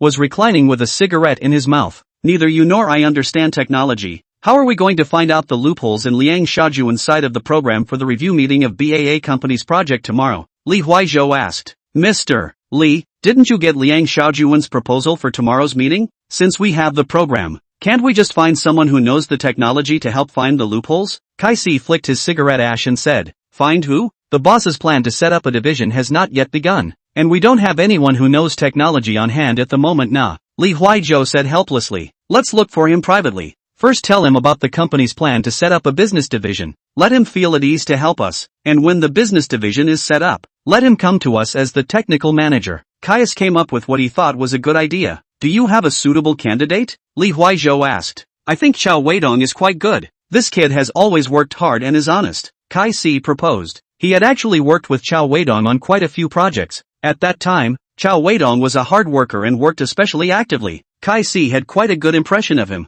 No, Liang Xiaojun is the one who asked him to do the program this time. We can't let him pick his own faults. Li Huaizhou negated Kai Si's candidate. Kai Si also did not ask Li Huaizhou how he knew about this matter. He pondered for another moment and then said, that only leaves Zhao Guowei. He and Cao Weidong were in the same batch of people who entered the company, and the two of them are not too far apart in terms of skill level. Good, you go and ask him to talk. Be careful not to let Liang Xiaojun find out. I understand. After Kai Si finished speaking, he exited Li Huaizhou's office. Just as he left, a tall beauty walked into Li Huaizhou's office. This person was none other than the number one beauty of the sales department, Su Ruoyun. Su Ruoyun has a chestnut-colored wavy hair, a pair of red high-heeled shoes, set off a pair of long and slender legs, appearing particularly sexy and charming. If the color batch Cao Weidong is here, I think his inner deer will begin to bang bang bang in the chaotic collision. Su Ruoyun into the office, nonchalantly sat directly on the sofa, left leg elegantly resting on the right leg. The posture is both provocative and sexy. Her pair of beautiful eyes were full of aggression as she looked towards Li Huaizhou. What's wrong, my beauty? Seeing the beauty in this state, Li Huaizhou had a dashing smile on his face that was characteristic of a mature man, and walked over to Su Ruoyun and sat down beside her. His left hand skillfully rested on Su Ruoyun's slender jade hand. Su Ruoyun shook off Li Huaizhou's big hand and moved to the side, separating herself from Li Huaizhou by one body position, then looked at him with grudging eyes and said, I sent you a message yesterday. Why didn't you reply to me until now? Is there such a thing? Li Huaizhou feigned ignorance. Bring your cell phone, Su Ruoyun said and was about to reach out to grab Li Huaizhou's cell phone. Li Huaizhou got up with a miso, left the sofa, and quickly inserted the phone into his pants pocket. Afterwards, he walked to his desk, leaned his back against the desk, and stared gloomily at the woman in front of him who had an exquisite skin. Of course, Li Huaizhou remembered the message Su Ruoyun sent him. How about you divorce and marry me? In the face of such a message, Li Huaizhou simply did not know how to reply and could only pretend not to see it and then delete it. Li Huaizhou and Su Ruoyun both looked at each other, silent. In the end,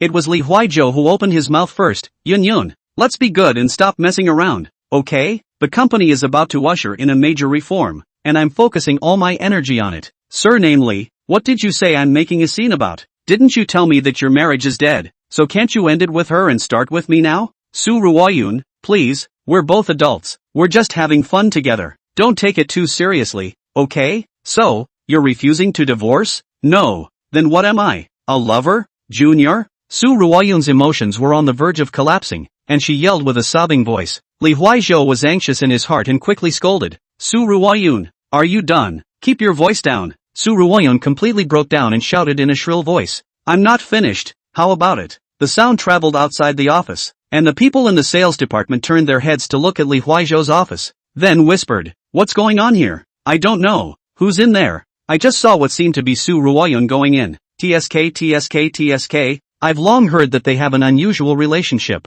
Manager Kai Si, who had just come out of Li Huaizhou's office, coughed lightly and said, what are you looking at? What's there to see? What's all the blind talk about? Did you guys call your clients today? Be careful, I will deduct your performance. The crowd hurriedly turned back and stopped talking. In the office of the vice president of sales, Li Huaizhou, snap. With a sound, Li Huaizhou gave her a hard slap. With tears in her eyes, Su Ruoyun looked at the man in front of her who had become an incomparable stranger with horrified eyes. Li Huaizhou, how dare you hit me? Just after hitting, Li Huaizhou regretted it. He hurriedly stretched out his hands to hold Su Ruoyun's fragrant shoulder and said, Yun, I'm sorry, I'm wrong, let's stop, okay? Su Ruoyun shook off Li Huaizhou's hands, covered the half of her face that was beaten, cried while rushing out of Li Huaizhou's office, and then directly left Tianying Company. Li Huizhou was full of anger, walked to the office door, kicked at the glass door. With a loud bang, the office door closed. In the elevator, Cao Weidong, who got off work early, ran into Su Ruoyun, who was crying. This beauty Cao Weidong is recognized. In the past, as a loyal and honest old man, Cao Weidong did not dare to speak more than a word with Su de Beauty. But times are different nowadays. Today's Cao Weidong is no longer the Cao Weidong of the past. He, the handsome and kind-hearted fluttering gentleman, seeing the aggrieved beauty, how could he not go up and comfort her a few words? Beauty Su, what's wrong? Is there anything I can do to help? Cao Weidong said while putting a hand on Big Beauty Su's shoulder. Get lost! Su Ruoyun yelled and shook off Cao Weidong's hand. Just at this moment, the elevator opened at an inopportune time. At the entrance of the elevator, there happened to be Miss Lin, the administrative assistant who had returned to the company after going out on an errand. Standing, Su Ruoyun rushed out of the elevator in tears. Assistant Lin looked at Cao Weidong's hand frozen in midair and instantly understood what was going on. She gave Cao Weidong a blank look. Humph, rascal! Asterisk. What is this called? Cao Weidong retrieved his hand in midair and glanced at Assistant Lin. The latter turned away, ignoring Cao Weidong as a rascal. Cao Weidong smiled helplessly and bitterly, shook his head and walked out of the elevator. Before the elevator door closed, Cao Weidong turned back and defended. She really wasn't made to cry by me. Humph. Chapter 13, chased for 2 miles. When Cao Weidong walked out of the office building, he found Su Ruoyun sitting on the curb on the roadside, her head buried between her arms, still crying in aggravation. Cao Weidong walked over and sat down beside her. This time he didn't extend his salty piggy hand. Instead, he pulled out a pack of huazi he had shunted from Liang Xiaojun from his pocket, popped out one, put it to his mouth and lit it up. Halfway through the cigarette, Su Ruoyun's crying had stopped. She raised her head and looked at Cao Weidong who had been sitting with her for a long time by her side. Cao Weidong also looked at the delicate woman beside him and smiled slightly. Give me one, Su Ruoyun said. If a girl smokes, her skin will turn brown. With words of persuasion on his lips, but Cao Weidong still handed over one to Su Ruoyun. Su Ruoyun put the cigarette between her beautiful red lips, and Cao Weidong had the sense to light the fire for her. Cough cough cough. After smoking the first mouthful, Su Ruoyun couldn't suppress her cough. Obviously she doesn't know how to smoke. Cao Weidong just wanted to raise his hand to pat her back, but then withdrew. Forget it, this girl doesn't like people who don't know her well to touch her. Cao Weidong analyzed in his mind. After having the experience of smoking the first puff, by the second or third puff, Su Ruoyun slowly adapted and stopped coughing. It was just that the way she smoked was not lunging. The smoke was simply turned around in her mouth before being spat out again. Cao Weidong looked at the way she slowly became relaxed and spoke. Better yet? Su Ruoyun glanced over before spitting a mouthful of smoke in Cao Weidong's face. Not better. How are you going to comfort me? Cao Weidong exhaled and blew away the smoke that drifted towards his face. Then spoke. I have a low level of education, and I'm not very good at consoling me spiritually and mentally. Physically, you think beautiful. Su Ruoyun extinguished the cigarette in her hand and stood up to leave directly. Cao Weidong also immediately stood up and followed Su Big Beauty. The two of them just like this, one after the other, walked aimlessly for 2 kilometers. Su Ruoyun had an indifferent face and did not look back at Cao Weidong at all. Cao Weidong didn't say anything either, as he casually draped one of his thin jackets over his left shoulder, with a cigarette dangling from his mouth, and kept following. After passing by a subway station, Su Ruoyun did not choose to enter the station, but suddenly turned around and stared at Cao Weidong who pretended to look left and right. What are you following me for? Want to me? Cao Weidong choked on his cigarette and coughed. What do you think? We are colleagues. I see that you are not in the right state. I am afraid that something will happen to you, so I followed you. Cao Weidong slowed down and explained. What can happen to me? You see, you just cried so sadly, most likely lost love. If you can't think of jumping into the river for a while, I can go down to fish for you all. You just jumped into the river. Not jumping into the river is fine, but in case you're in a bad mood and go to a bar to drink and get drunk and get picked up, I can also save you back. Su Ruoyun remeasured the colleague in front of her who wasn't very familiar. She used to know Cao Weidong, this person. Just in her impression, this is an all-day buried in the work of the honest man. See, women most steal a few eyes, never dare to take the initiative to go up to chat a few more words. Overall is a very boring man, but now in front of this person, is a completely different species, a slippery tart, and he was extremely shameless to follow her all the way. He also had a greasiness on him that didn't match his age. Su Ruoyun spoke faintly to Cao Weidong. Don't follow me. I won't go jumping into a river. I won't go to a bar, and I won't go to a room with you. Just go. Am I that shallow, to go to a room without moving? Besides, does getting a room always mean doing that? There are still a lot of things that can be done, okay? Cao Weidong looked like a gentleman. Su Ruoyun was Cao Weidong amused. This smile is beautiful. Color batch Cao Weidong directly looked dumbfounded. His heart lamented, the best this is another category of the best. Not in vain he chased 2 miles. Su Ruoyun and Cao Weidong, 2 people, finally went to the room. The name of the hotel is very romantic. Rome Holiday Inn. The 2 of them drank wine in the hotel all night. The annoying thing is that Cao Weidong didn't get anything cheap. The saleswoman is too damn drinkable. For the first time in his life, Cao Weidong drank himself out of it. When he woke up, the woman was no longer with him. The upper half of his clothes were also gone, and his body was covered with all kinds of abusive words written in lipstick by Jiaran. What color in the devil? What lower head brother? What Puxin man? What old color batch? What triple second Han? Finally, this also drew a turtle at his navel. Cao Weidong ran to the bathroom, looked in the mirror. He was even more angry. His handsome and forceful face. There is a red footprint. The middle of the man under his nose was also blackened by this perverted woman with an eyebrow pencil. This was an image that Cao Weidong could not accept no matter what. Bugger. Su Ruoyun, I vow not to be a man until I've done you in. Cao Weidong in front of the mirror rubbed his back teeth and swore viciously. Cao Weidong then began to wash these graffiti on his body. Cao Weidong, who had finished his shower, realized that all his tops were gone. The small jacket he wore yesterday and his shirt were all taken away by that woman. Cao Weidong could only wear a pair of black suit pants and walked out of the hotel room. Fortunately, he had a pair of sunglasses in the handbag he brought along. Wearing the sunglasses could cover half of his face. This face can lose a little less as a little less. Cao Weidong thought as he did, walking into the elevator and descending the stairs. Cao Weidong handed over his room card to the front desk and then walked out of the hotel. A few beautiful women at the front desk have good posture, but Cao Weidong simply does not have the face to do more to stay. Not to mention adding their friends. When these beauties saw Cao Weidong's outfit, they all hid their mouths and stifled their laughter. After Cao Weidong hurriedly walked out of the hotel's front door, the unrestrained laughter of the beauties came from behind him. Ha ha ha, ha ha ha. Why isn't this man wearing a blouse? Torn by his lover? Playing with good flowers? What do you know? Maybe this kind of dress code is popular right now, and he deliberately didn't wear it. Then why is he wearing pants without a shirt and not the other way around? Lol. You are so horny. Cao Weidong was bashful. He hurriedly ran on the road, pretending to be a morning jogger, and only then did he escape the surprised gazes of the passers-by on the road. Su Ruoyun, I will definitely clean you up too, I said. Cao Weidong made a wish as he ran. Soon, he saw a clothing store with an open door, and without even thinking, he ran in. Sir, you're so early? The store owner had just opened the door when he saw a lump of meat running into his store. Seeing Cao Weidong's weird outfit, the shopkeeper forced a smile. When I was exercising in the morning, I hung my blouse on the bar in the park. I forgot to take it when I left, and when I went back, it was already gone. I don't know who took it. It's really irritating. Cao Weidong casually found an excuse and said to the shopkeeper. The shopkeeper's face showed an expression of I see. If Cao Weidong didn't say anything, the shopkeeper would have thought that he was caught in the act of adultery and escaped. The shopkeeper pointed to a row of men's clothing and said to Cao Weidong,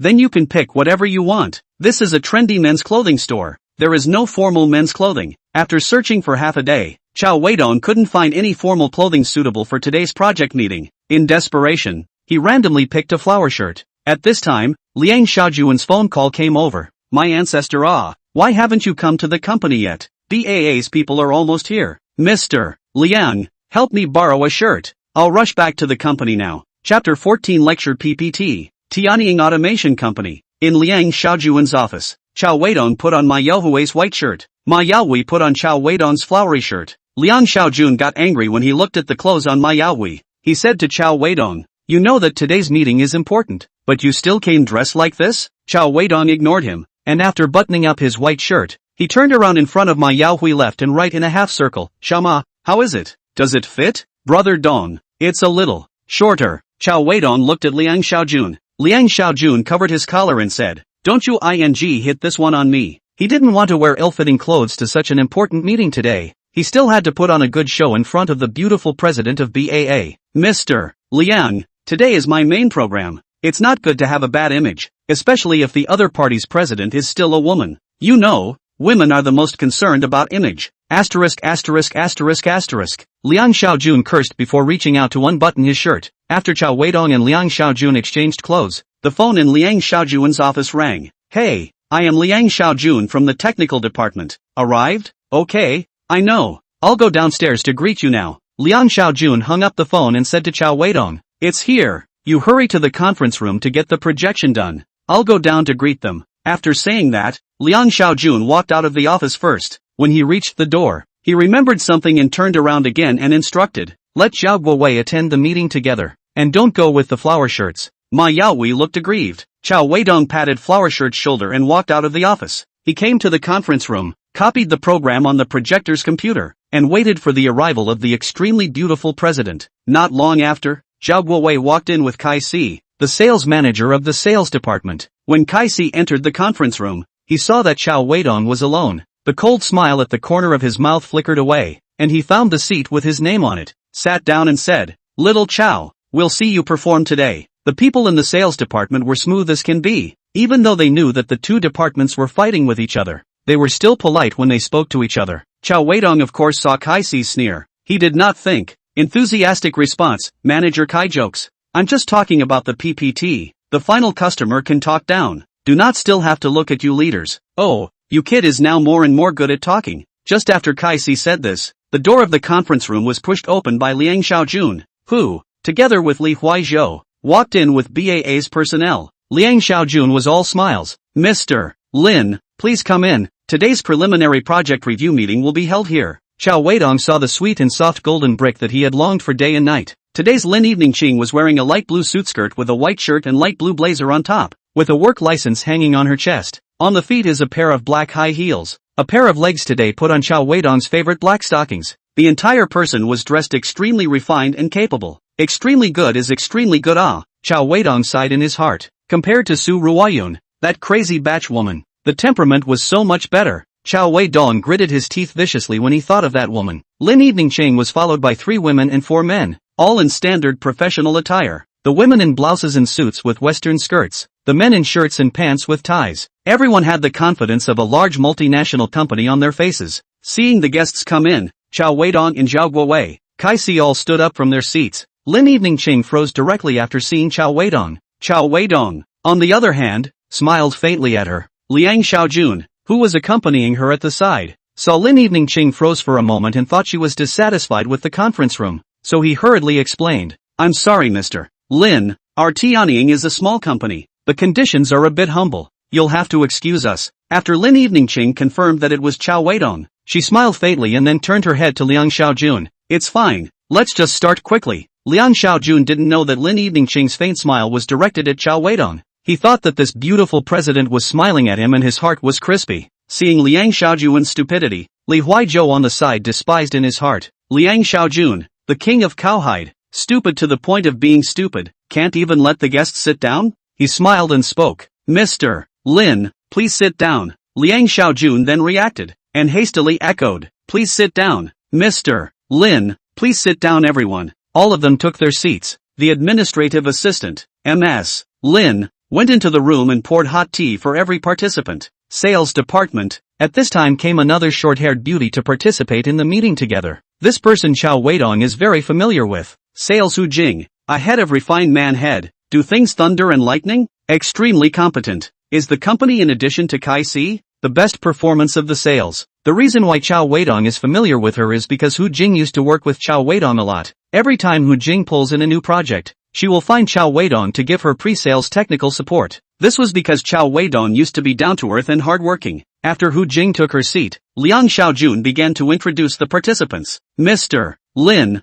let me introduce you to the attendees. This is our vice president in charge of sales at Tianying, Li Huaizhou." Li Huaizhou stood up and nodded his head in greeting. While speaking, "Welcome, Mr. Lin, and the VIPs of BAA Company, to our Tianying Company." After Li Huaizhou finished speaking, he sat down at his seat. "This is Kai Si, the manager of our sales department." Kai Si got up and nodded his head before taking his seat. "This is Ms. Hu Jing. This is Zhao Guowei from our technical department. This is Cao Weidong from our technical department. He is also the main speaker of this program." Liang Xiaojun finally introduced Cao Weidong. Lin Wanqing was a bit surprised. She didn't expect to actually meet the person who saved his son that day but was mistakenly slapped by her here. Moreover, he was also the main speaker of this review meeting. This thing called fate was quite marvelous. Cao Weidong didn't know what was going through Lin Evening Ching's mind. He opened the PPT and began to explain in earnest. The project that our Tianying Company and BAA Company are cooperating on this time is an automation control system for container lifting at a terminal. This kind of control system is something that we at Tianying Company are very experienced in. we have no less than 10 successful cases, this time the automation control system program.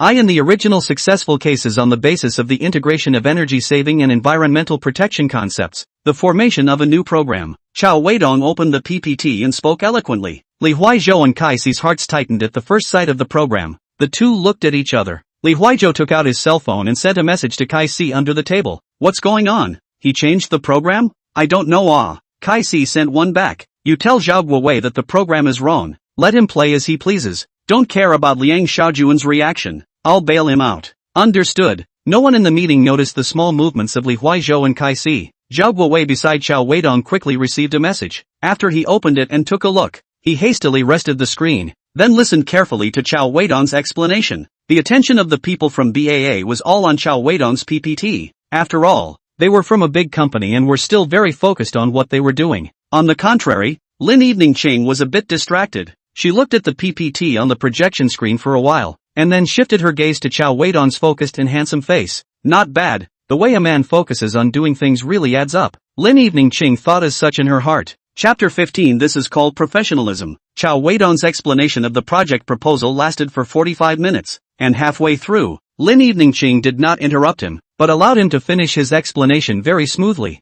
His own top boss didn't interrupt to ask questions, and the rest of BAA didn't open their mouths to ask questions easily either. This made Zhao Guowei sweating anxiously. He didn't dare to open his mouth easily without a question from the client. Li Huaizhou and Kai Ci were also quite anxious, but they didn't interrupt Cao Weidong for the same reason as Zhao Guowei. There was also the fact that the two of them didn't understand technology. Hu Jing on the side was listening attentively. Liang Xiaojun had long been happy in his heart. Xiao Qiao is good. This program is done in a watertight manner. The beautiful president opposite did not even ask questions. Great, great, worthy of being the disciple taught by my Liang Xiaojun, Liang Xiaojun thought in his heart. At the same time, he intentionally or unintentionally glanced over to Li Huaizhou's side, and seeing the faint bitterness on the other party's face, Liang Xiaojun's heart became even more complacent. He even crossed his legs underneath the table and shivered indulgently. Cao Weidong's explanation ended smoothly. He smiled towards Lin Evening Ching and said, I'm done explaining my program. I don't know if Mr. Lin has any questions on your side? Lin Evening Ching took the lead in giving Cao Weidong a round of applause. The rest of BAA company responded in a hurry. Liang Xiaojun proudly followed suit. His applause was the loudest. Li Huaizhou, Kai Ci, Hu Jing from the sales department and Zhao Guowei from the technical department could only follow reluctantly. After the applause stopped, Lin Evening Ching smiled and opened her mouth. Thank you for Manager Chao's introduction. I'm quite satisfied with this program, especially with the idea of energy saving and environmental protection incorporated in it. I like it very much. Then she turned her head to look at her colleagues and said, what about you guys? If you have any questions or comments, you can raise them. The leader said I like it very much. What problems could they have? One of the beauties spoke up. We share the same opinion as Mr. Lin. Ha ha ha. Thank you for Mr. Lin's recognition. You don't know, we at Tianying attach great importance to this project. Manager Cao and I have been working overtime for a week for this proposal. Liang Xiaojun began his bragging performance. What he didn't notice was that Zhao Guowei, who was sitting next to him, had turned into a pig's liver color ever since he heard the three words Manager Cao. No, we must do something, otherwise the Cao Weidong's manager will be a real hammer. Zhao Guowei kept reminding himself in his heart. Finally he clenched his teeth and opened his mouth. Mr. Liang, I have a small suggestion. Liang Xiaojun, who was talking loudly and pretending madly, ready to take all the credit on himself, looked back at Zhao Guowei with a bewildered expression. Suggestion? What suggestion? Lin Evening Ching from the opposite side also looked over with interest. Li Huaizhou from the sales department glanced at Kai Ci beside him. The meaning of that look was, you told him to suggest it? Kai Ci gently waved his head. I didn't. My suggestion is that the inverter that Cao Gong assigned to the hoisted motor is a 4-quadrant one. I don't think it's necessary. A 4-quadrant inverter is more than twice as expensive compared to a normal one. I suggest that we can use a normal inverter so that the cost can come down quite a bit. Zhao Guowei nervously finished his suggestion. Li Huaizhou's heart was delighted. Professional awesome. Got to the point in one go. Even though he didn't understand a single word, he turned his head to look at Caius beside him. Kai Ci nodded in response. He also thought that this Zhao Guowei had made a good suggestion. It wasn't too offensive. It wouldn't make the customer feel that there was internal discord within their company. And there was another point that the customer would never ignore: reducing costs. Well, professional things, or professional people to do. Liang Xiaojun was so angry in his heart. He didn't expect this Zhao Guowei to make such a painless suggestion. On the ing cost reduction, this kind of inconsequential suggestion. You interrupt me to pretend to be a pussy? You deserve to die. Liang Xiaojun secretly glared at Zhao Guowei, and his legs under the table stopped shaking. He turned his head to look at Cao Weidong, waiting for him to explain. Everyone else at the meeting also shifted their gazes to Cao Weidong. Cao Weidong smiled frankly and said, Zhao Gong's suggestion is very good, but it's not quite appropriate for this project, because I added the idea of energy saving and environmental protection to this proposal. The purpose of using a 4-quadrant inverter is to feed some of the power back into the grid during the lifting process, so that it plays a role in energy saving. So this 4-quadrant inverter is not good to be replaced. When Cao Weidong finished saying this, Zhao Guowei, who knew what he was doing, instantly wilted. He bowed his head and stopped talking. Liang Xiaojun was happy in his heart. Professional. This can only be called professional. His legs under the table shook again. Lin Eveningqing led the applause again. After the applause stopped, Lin Eveningqing opened his mouth and said, Thank you for Zhao Gong's suggestion. It is definitely right to save costs, but I value the concept of energy saving and environmental protection in Manager Chao's program. Now the country is vigorously advocating energy saving and environmental protection, so Manager Chao's original program should not be changed. We'll take it back and study it, and then our two families can talk about the next step of cooperation. Lin Eveningqing definitely spoke for his own acquaintance, not to mention his great benefactor. Cao Weidong nodded slightly towards Lin Eveningqing. Thank you for Mr. Lin's recognition. Liang Xiaojun laughed out loud. Then he didn't care whether the others loved to listen or not, and came up with a self-aggrandizing tall tale of his own. It lasted for a full 10 minutes. Only after seeing Lin Eveningqing slightly impatient did Liang Xiaojun end his speech, and the meeting came to an end. Before Lin Eveningqing left the conference room, he also ran over to shake hands with Cao Weidong. Cao Weidong felt the smoothness of Lin Eveningqing's small hands, and his heart swirled. Manager Cao, let's have dinner together tonight? Lin Eveningqing said with a smile.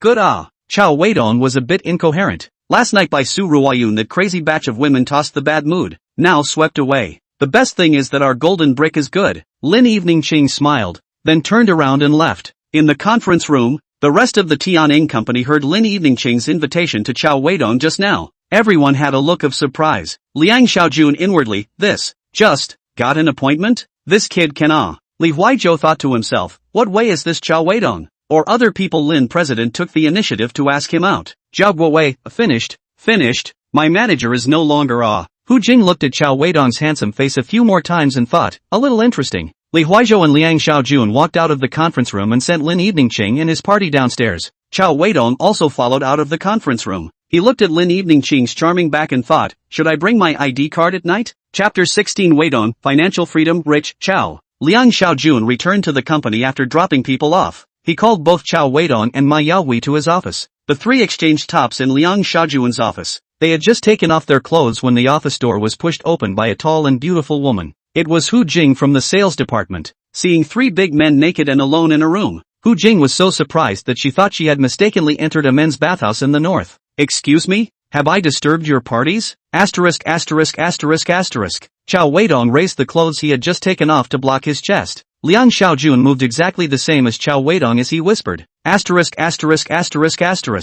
Yaohui, on the other hand, had more of an action of turning his back to Hu Jing than the other two. Hu Jing knew that she had seen something dirty that she shouldn't have seen, and immediately shrank her head out and closed the office door. In Liang Xiaojun's office, three naked men let out a long breath. The youngster Ma Yaohui was already red in the face at this time. Cao Weidong and Liang Xiaojun were more thick-skinned, and their faces remained unchanged. At this time, the damn office door, once again was pushed open. Hu Jing once again probed in and opened her mouth to say, nice figure, go for it, Ka Qing. This woman even raised her cell phone to take a picture. Get lost. Liang Xiaojun smashed the clothes in his hand towards Hu Jing. Hu Jing smiled and closed the door, dodging Liang Xiaojun's top shell. Mr. Liang, it's all your fault, Cao Weidong said to Liang Xiaojun as he put on his flowery shirt. Relying on me? Yes, there is no leader's demeanor at all. Just anyone would dare to enter your office without knocking, Cao Weidong said. As soon as Liang Xiaojun heard someone say that he didn't have a leader's demeanor, he couldn't sit still and quickly said, don't you know that wild girl Hu Jing? She doesn't even knock when she goes to the boss's office.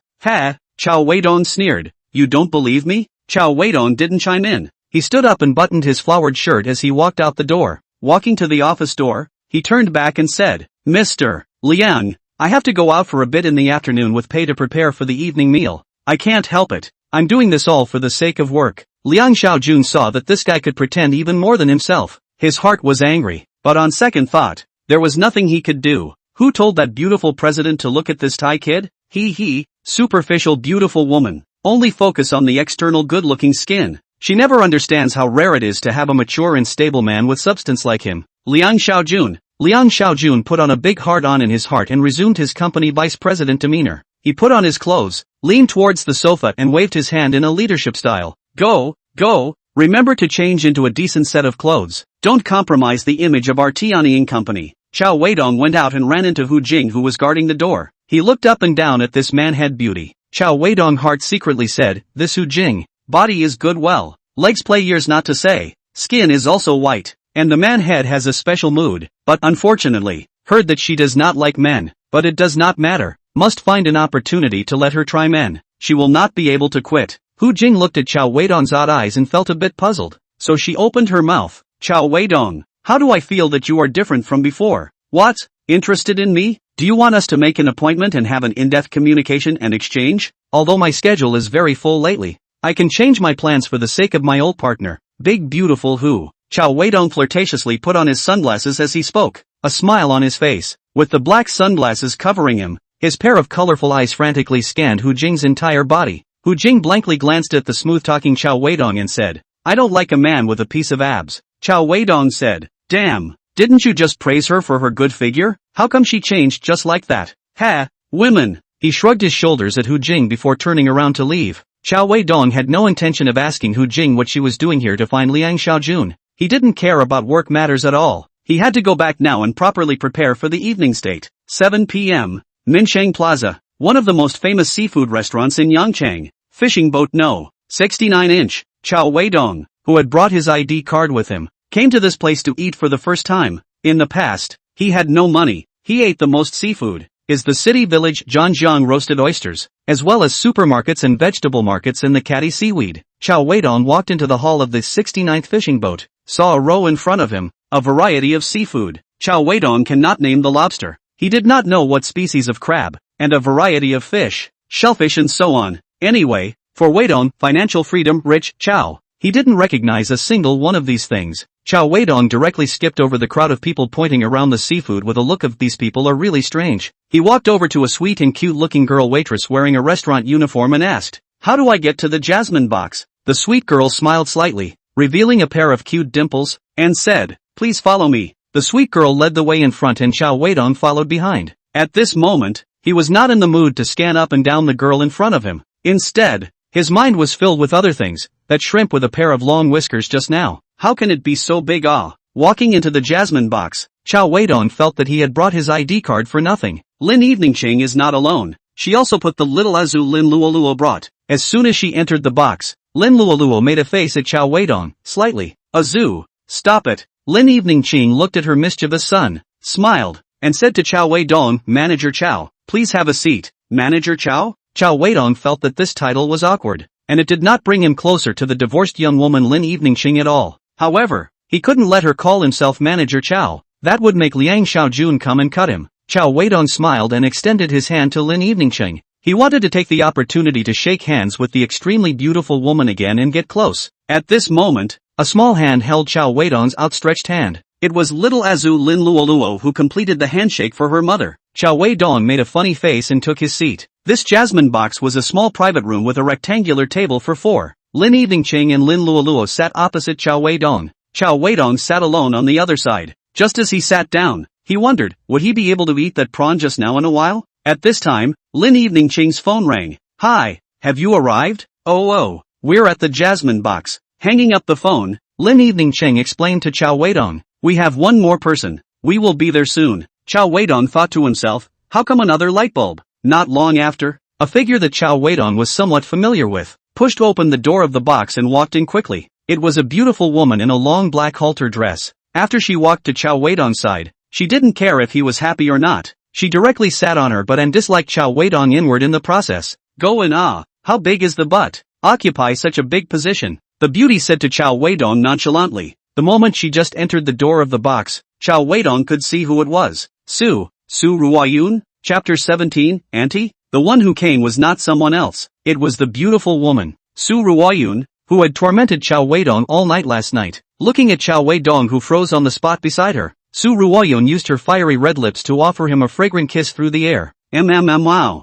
Auntie, I want moi too. Little Azu on the opposite side exclaimed. Su Ruoyun also sent a moi to little Azu through the air. Little Azu giggled happily. Cao Weidong looked at Lin Eveningchang, and then looked at the crazy woman Su Ruoyun beside him. He was confused. Little sister-in-law? Lin Eveningchang saw his confusion and explained with a smile. Ruoyun is my cousin, and your Tianying company was also recommended to me by her. I purposely called her over today as well, thinking that you guys are co-workers and have a meal together to enhance your relationship. Cao Weidong was furious in his heart. Enhance my feelings? I have nothing to enhance my feelings with this crazy woman. Lin Eveningchang was a very smart woman. She could see that the two had something to say to each other, so she pulled on her son, Lin Luoluo, and walked towards the door. Luoluo, mommy is going to order food outside. Do you want to join us? Let's go see the big crabs. So wild. Lin Luoluo happily jumped out of her chair and followed Lin Eveningchang out of the box. Lin Eveningchang casually closed the compartment door, leaving only two handsome men and women with preoccupations inside. Su Ruoyun turned her body sideways and rested her left arm on the backrest of the chair, facing towards Cao Weidong and whistled. Cao Weidong pretended to be calm, picked up the teapot, slowly poured himself a cup of chrysanthemum tea and took a sip. You want to my cousin? Su Ruoyun opened her mouth, hearing the words of a tiger and wolf from the crazy batch of women. Cao Weidong almost didn't choke to death on the chrysanthemum tea he just drank into his mouth. Cough cough cough. You're ing sick, aren't you? I'm just a simple friend with Mr. Lin. Okay. Is that so? Su Ruoyun did not believe. Believe it or not, Cao Weidong turned his face away, picked up his teacup and continued to drink tea. He didn't want to take care of this crazy. You're flirty and colored, and my cousin is so pretty. You definitely have designs on her. However, I'm warning you, as long as I'm around, you won't be able to succeed. Su Ruoyun issued a warning to Cao Weidong. Cao Weidong was not amused. He turned around, stared at Su Ruoyun's stunningly beautiful face and said, Su Ruoyun, in your eyes, is it true that all men are just like livestock, treating women with only wanting to get on and not wanting to get on? Two options? That's for sure. You men are all the same. None of you can control that thing of yours. When Su Ruoyun said this, she remembered the Li Huaizhou who made her heart hate her again. You're wrong. I, Cao Weidong, am different, an upright, kind and handsome man, not as nasty as you think. Cao Weidong was serious. He wanted to correct Su Ruoyun's view of himself. The way you just looked at my cousin was quite nasty. Su Ruoyun said. That's the normal gaze of a man when he appreciates something beautiful. Cao Weidong defended. You would glance at her breasts as well as mine from time to time. Su Ruoyun added. I'm a shy person. I would be shy if I look at a beautiful woman, so my gaze would naturally move down. It's very reasonable and normal. Cao Weidong continued his sophistry. You mean, I'm pretty too? Su Ruoyun purposely pushed out her chest to Cao Weidong. Average. Cao Weidong was stubborn. He didn't want to praise this crazy, stinky man, crazy woman. The two of them were just like this, fighting with each other. After a long time, the door of the private room was pushed open, and Lin Eveningchang and Lin Luoluo returned. Lin Luoluo jumped up and sat across from Cao Weidong, excitedly said to him, Uncle Cao, you didn't go just now. There is a big shrimp there. I told mommy that I want to bring him home as my pet. Mommy won't let me. Cao Weidong smiled and rubbed Lin Luoluo's head, saying, that's for food. You can't take it as a pet. Lin Eveningchang then looked at Su Ruoyun and asked, Yun, how did you two chat? Pretty good. Manager Cao even asked me to go see a movie after dinner. I want to go too. Lin Luoluo yelled. Movies at night are not suitable for kids. Su Ruoyun stretched out her right hand and scratched Lin Luoluo's nose, saying, Lin Luoluo spat out her tongue and made a face. Soon, the beautiful waitress served them food. Cao Weidong realized that Lin Eveningchang did not order the seaweed that he often ate. In the end, the waiter actually brought up the prawn that he couldn't forget. During the meal, Su Ruoyun also ordered a bottle of foreign wine, and she invited Cao Weidong to drink with her. Cao Weidong dared not. He has seen this crazy woman's capacity for alcohol. He chose to drink milk, just like the little Azu. Men love to drink. The bottle of foreign wine was finished by Su Ruoyun alone. Yun, is there something on your mind? The extremely smart CEO Lin. From the recklessness of Su Ruoyun's drinking, he could tell that this woman definitely had something on her mind. I fell in love with a coworker, but he doesn't love me. Su Ruoyun, who was already 3 times drunk, said faintly. When she said this, she also intentionally glanced at Cao Weidong who was drinking milk beside her.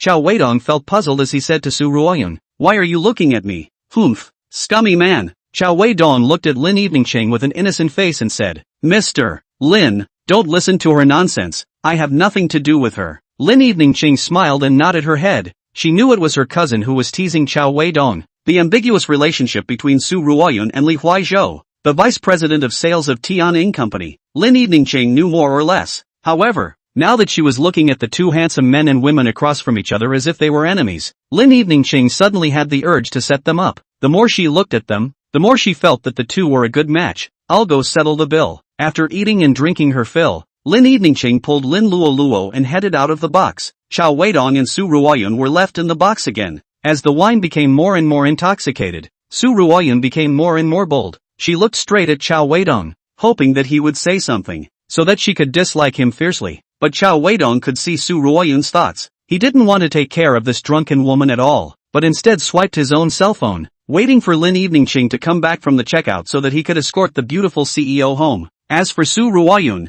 whoever wants to send her. Anyway, he, Cao Weidong, won't go. But he waited and waited. But he didn't wait for Lin Eveningcheng to come back. Cao Weidong was a bit anxious. He was about to get up and go find Lin Eveningcheng when the phone call came. Hey, Manager Cao. I've finished the bill and left first. Ruoyun, she drank a lot. Please help Manager Cao send her off. Lin Eveningcheng's gentle voice came from the other end of the phone. Cao Weidong hung up the phone. Looking at the drunken eyes of Su Ruoyun, he cursed, ********.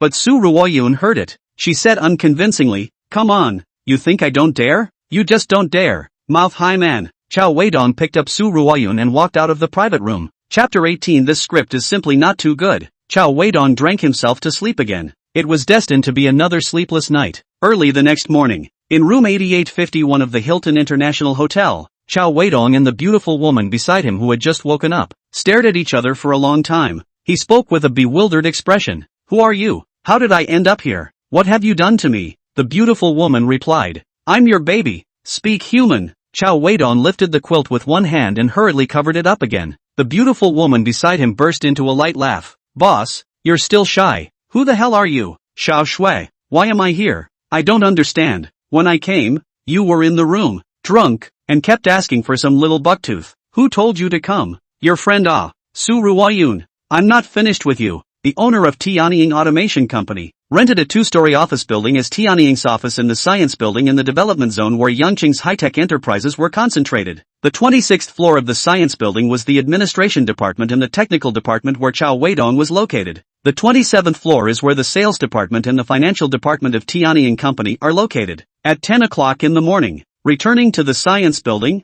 Cao Weidong did not go back to the technical department on the 26th floor, but directly took the elevator to the sales department on the 27th floor. Just as he exited the elevator, he met Hu Jing, who had short hair and was wearing hot pants. Yo, what wind blew our big manager Cao up here? Hu Jing looked Cao Weidong up and down. She noticed that the guy seemed to be harboring anger, so she deliberately stared at him with a provocative gaze. I'm looking for Su Ruoyun. Cao Weidong opened the door. Su Ruoyun? What are you looking for her for? Hu Jing stared at Cao Weidong's eyes as if she wanted to dig out some unseen secrets from his gaze. Su Ruoyun was a great beauty in the sales department of Tianying Company. What was this Cao Weidong, who had just changed from an honest man to a flirtatious man, looking for her for? Could it be that he also wanted to pick up Su Ruoyun? It shouldn't be. This guy and Su Ruoyun didn't have many encounters. Cao Weidong politely glanced at Hu Jing's long snow-white legs under her hot pants, then probed his head, crossed both of Hu Jing's shoulders, and searched for that crazy woman's figure in the sales department's office area. At the same time,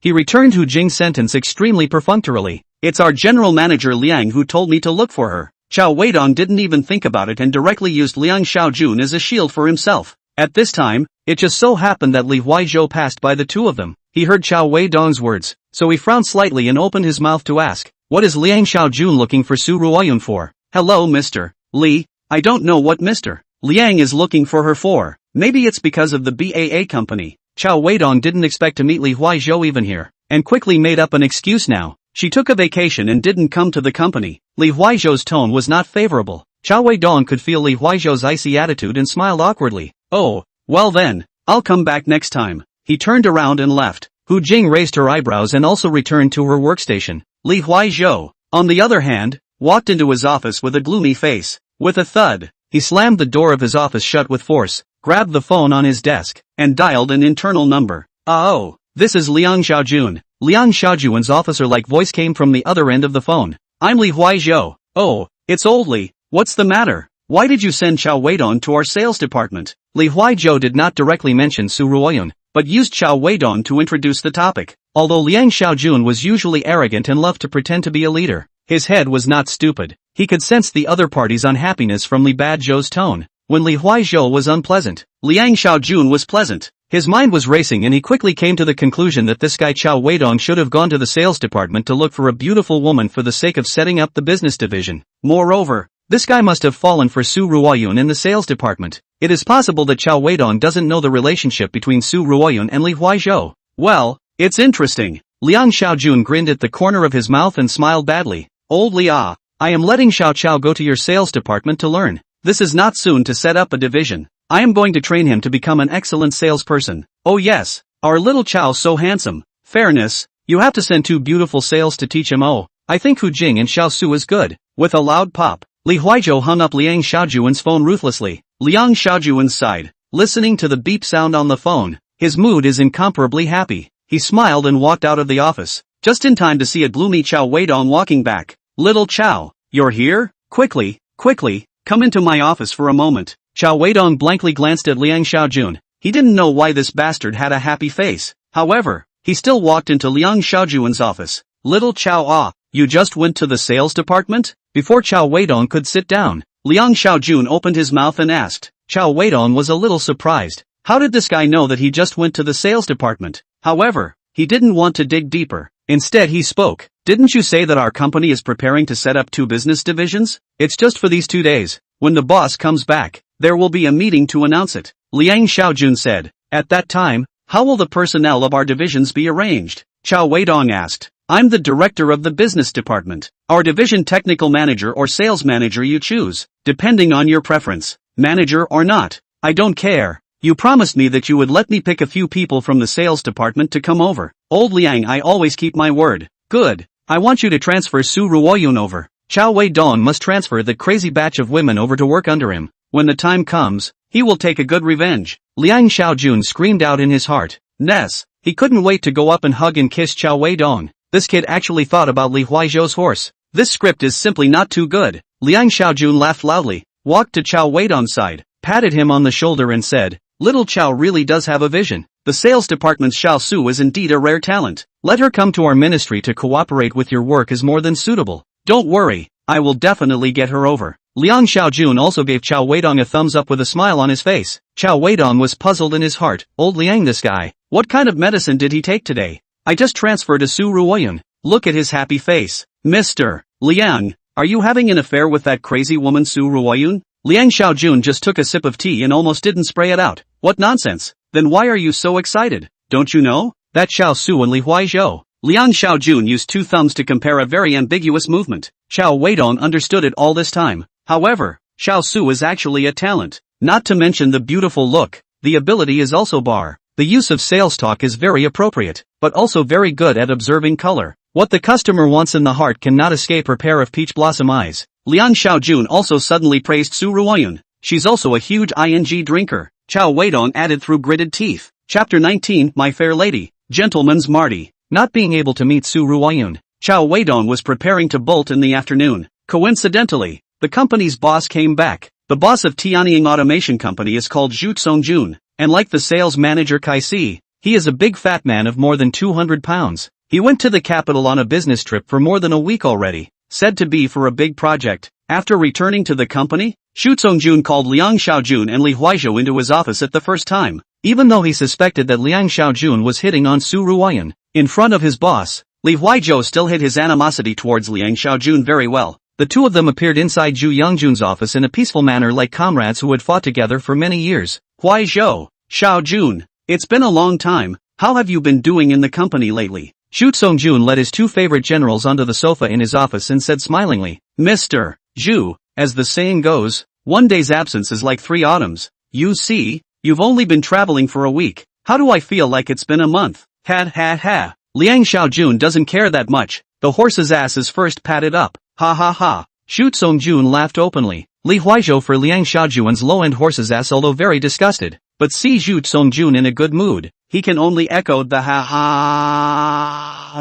I went to the capital this time, mainly for a big customer. If we take this big customer, our company's benefit this year will at least quintuple, Shu Song-jun said with a smile. Really? That's really great. The boss is the boss. The moment he steps out is a big order. If we add the BAA company's project that we are about to take, won't our Tianying automation company's benefits this year be doubled 6 times? Liang Xiaojuan's horses as continued, and at the same time, he intentionally or unintentionally brought up BAA company's matter. Li Huaizhou's heart cannot be happy. He secretly muttered, "Yuing talked about it? 6 times? Oh, BAA company's project has been negotiated?" The smile on Zhu Songjuan's face increased as he looked at Liang Xiaojun and asked. Although he had traveled, he had been concerned about this project in his heart. BAA company was a multinational enterprise, regardless of the size of the project, as long as they had cooperated with them. In the future, Tianying company would be able to have a very onstage success story for its external publicity. The final agreement hasn't been signed yet, but basically it's not too far off. Last night I even sent Xiao Chao to have dinner with the other party's vice president of South China. Shu Songjun did not know the truth, but Li Huaizhou knows. Cao Weidong was clearly asked by Vice President Lin. How did it come to you, Liang Xiaojun, that you sent Chao to have dinner with him? Can we have a little pussy face? The cold smile at the corner of Li Huaizhou's mouth flickered, but it happened to be Liang Xiaojun saw. He silently despised in his heart. Let's say you are angry or not. However, the 3 people here are all 1,000-year-old foxes. How can what they think in their hearts be shown on their faces? Xiao Chao. Shu Songjun couldn't recall who it was for a moment. Cao Weidong has been in the company for many years, usually works very hard. Liang Xiaojun quickly reminded. Oh, come to think of it, this lad is usually very hardworking, just not very talkative. Too shy. Shu Songjun remembered. Liang Xiaojuan's eyes showed a hint of eccentricity, which passed in an instant. He silently said in his heart, "Koi? This kid has been completely incompatible with this word. Not koi anymore. The lad has made a lot of progress. I'm planning to promote him recently." Liang Xiaojun said. Well, outstanding youngsters really need to be given more opportunities. Shu Songjun nodded. Mr. Zhu, what about our establishment of a business division? At this time, Li Huaizhou asked a question that both he and Liang Xiaojun were concerned about recently. Liang Xiaojun secretly cursed himself. His mouth is slow. This should have been for me to mention. Li Huaizhou, this old fox, will steal my thunder. I'm looking for you to say this matter. You go back to notify. Tomorrow the company all meeting. The meeting to announce this matter. Liang Xiaojun, yes, Mr. Zhu. Li Huaizhou, okay, Mr. Zhu. The two walked out of Zhu Songjuan's office together. Li Huaizhou came uninvited and directly followed Liang Xiaojun into his office. Mr. Li has come in a big way. What is it that you are looking for me for? Entering the office, Liang Xiaojun smiled at Li Huaizhou and asked, Liang Xiaojun, what do you mean? Li Huaizhou's expression was hazy. What do you mean? Liang Xiaojun pretended to be confused when he was trying to understand. You knowingly ask? Li Huaizhou's tone grew colder. Liang Xiaojun shrugged at Li Huaizhou and spread his hands. He wasn't going to say anything about it. Su Ruoyun's matter. What are you looking for her for? In the end, it was Li Huaizhou who gritted his teeth and said it. So Li is always about Xiao Su's matter. Liang Xiaojun laughed. Humph.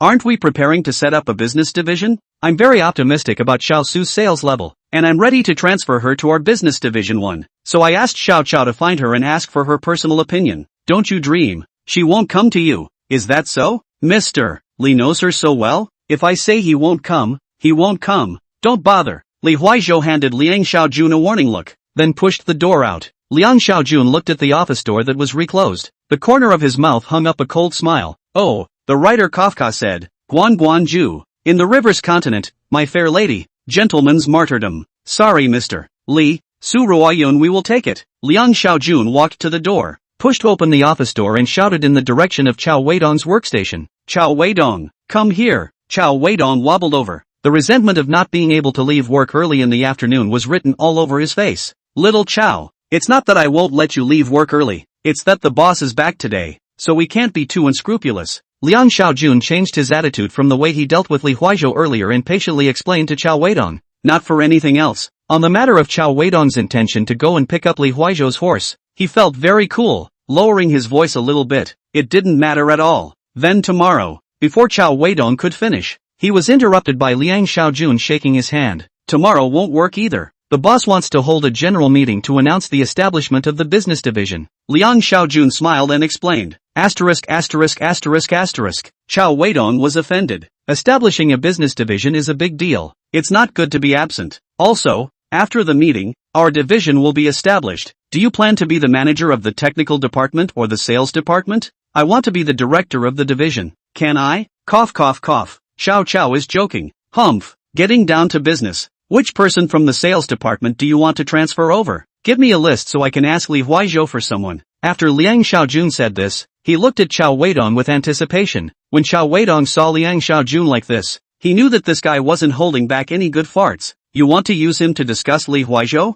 That's a pretty good idea. I won't cooperate with you. Anything but Su Ruoyun. Cao Weidong slumped towards the sofa and sneered. Liang Xiaojun growled. Cao Weidong, are you sick? How can you flip your face faster than a book? Chapter 20, The Mountain Storm. The following day, 9 o'clock, in the large conference room of Tianying Automation Company, a general meeting of all employees was held. Cao Weidong found the figure of crazy batchwoman Su Ruoyun in the crowd of the sales department. She was sitting with Hu Jing, keeping her head down the entire time, blocking half of her face with her long hair, and didn't even look over to Cao Weidong's side for even a glance. Asterisk asterisk asterisk asterisk. Posturing. Cao Weidong muttered with a cold smile at the corner of his mouth. Sitting beside Cao Weidong were Liang Xiaojun and Zhao Guowei. Old Liang had dressed up carefully today, with a greasy head and powdered face. This bastard also sprayed perfume all over his body, choking Cao Weidong, who was beside him, and frowning. Zhao Guowei looked distracted. Cao Weidong couldn't tell what this guy was thinking. People are all here. Let's start the meeting.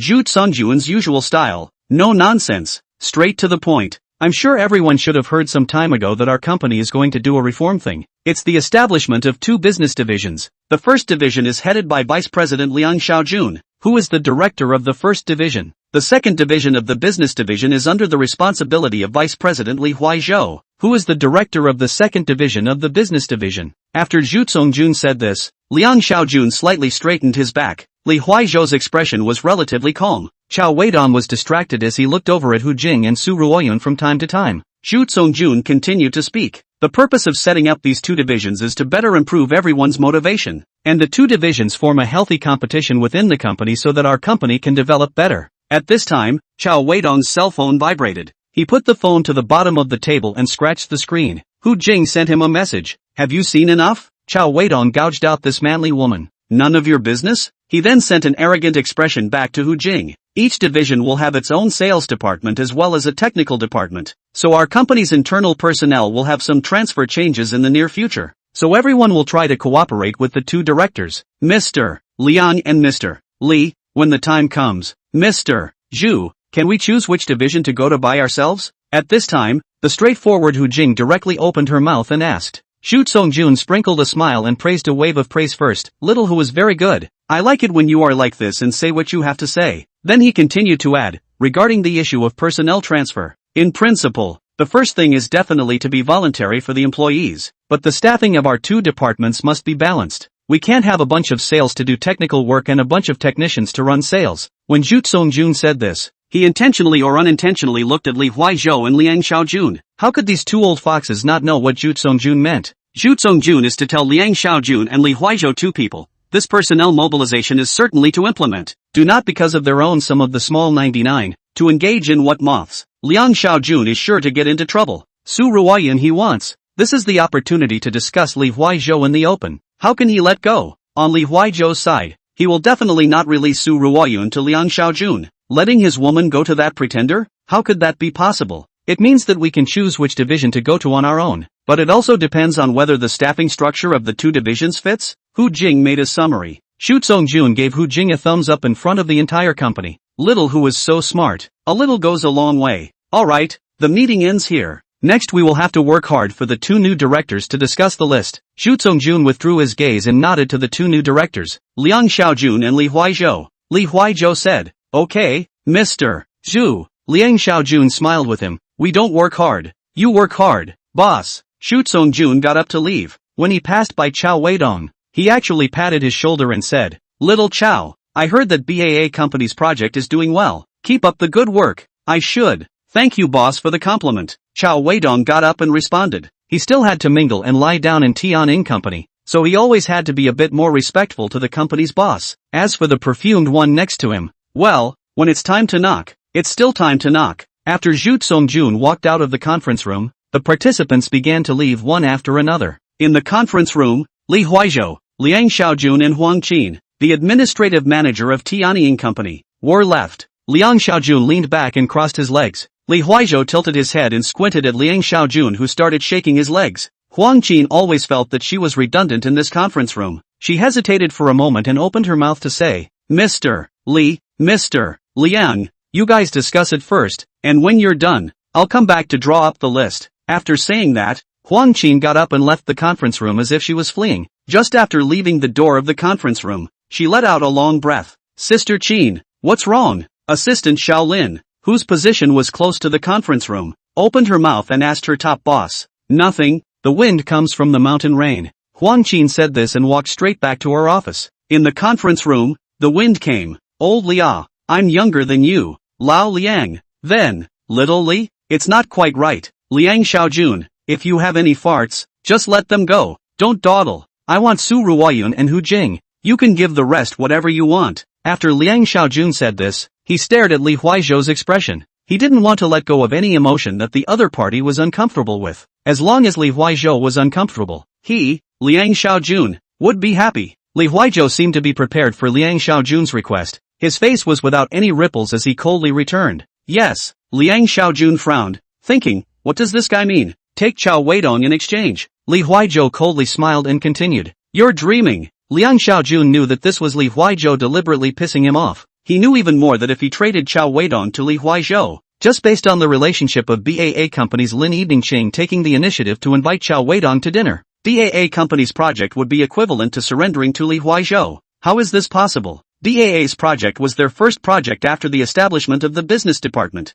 Although Cao Weidong is a bit of a jerk now, he can't give it up to the other party. Liang Xiaojun thought of this and started to smile hypocritically again. Mr. Li, Cao Weidong is my right-hand man. It's not good to let you have it. We have two new youngsters here who are just fine, called Wang Xiaolu and Ma Yaohui. He intentionally moved out Wang Xiaolu, who Li Huaizhou had placed on his side. He wanted to tell Li Huaizhou, don't think that if you make some small moves, Great Superintendent Liang, won't know about it. Xiao Wang, Xiao Ma are both very good, but they are too young. Li Huaizhou, like older ones have experience. Li Huaizhou raised his eyebrows, as if he was hinting at something. Liang Xiaojun mentally cursed, have your sister's experience. When you went to the club to look for a technician, you didn't see you looking for an older one. Mr. Li my Zhaoguowei's age is quite in line with your requirements. Although I do not want to give up, but I can bear the pain to let you. You do not hit my little Chao's idea. Liang Xiaojun continued to play Taiji. He knew it wasn't time to tear his face off. That's fine.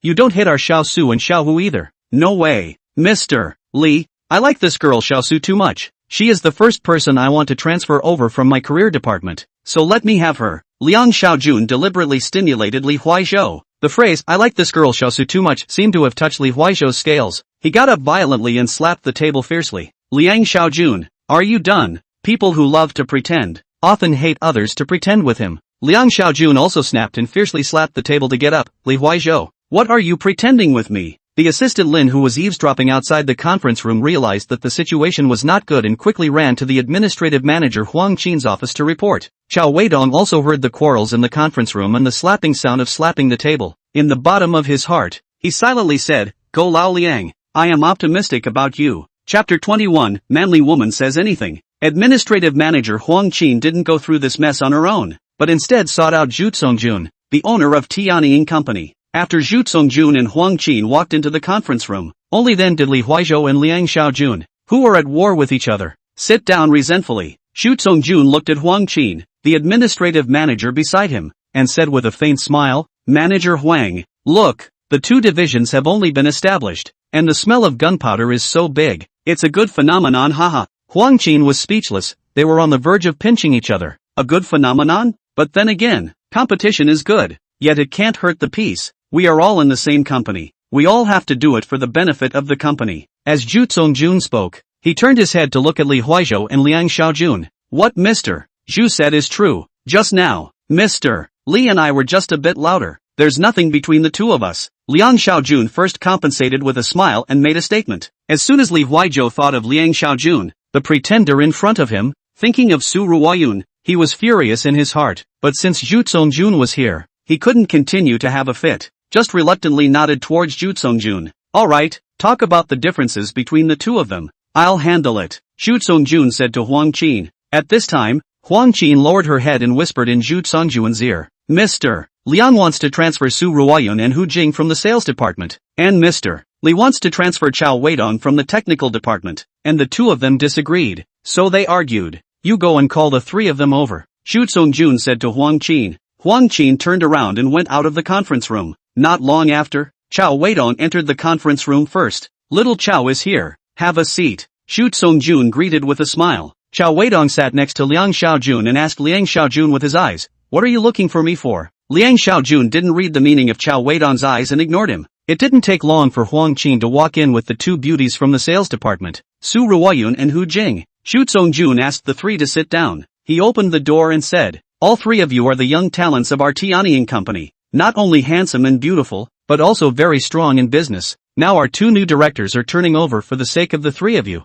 For the sake of the company's unity and co-prosperity, I'm now soliciting your own wishes to see which business division you want to go to. Don't let the two directors fight over each other. After saying that, Zhu Songjun glanced at Li Huaizhou and Liang Xiaojun each with sharp eyes. The meaning couldn't be more obvious. Both give me old Zhu to calm down. Xiao Cao, you go first. Zhu Songjun directly named him. I can do it. Cao Weidong skins a bit. When Liang Xiaojun heard this, he suddenly froze. He turned his head and glared fiercely at Cao Weidong before whispering, what do you kid want? Don't have this ambiguous attitude. Just say which division you want to go to. The first division? Or the second division? Zhu Songjun was slightly dissatisfied with Cao Weidong's answer. I'd rather stay under Mr. Liang. Cao Weidong looked at the anxiously constipated Liang Xiaojun and said with a stifled smile. Liang Xiaojun let out a long breath. This brat is such a ing asshole. What about you, little Su? Zhu Songjun turned his head to ask Su Ruoyun, who had a bland expression. Li Huaizhou's hand, which was nervous, trembled slightly, but he still pretended to be indifferent and did not look at Su Ruoyun.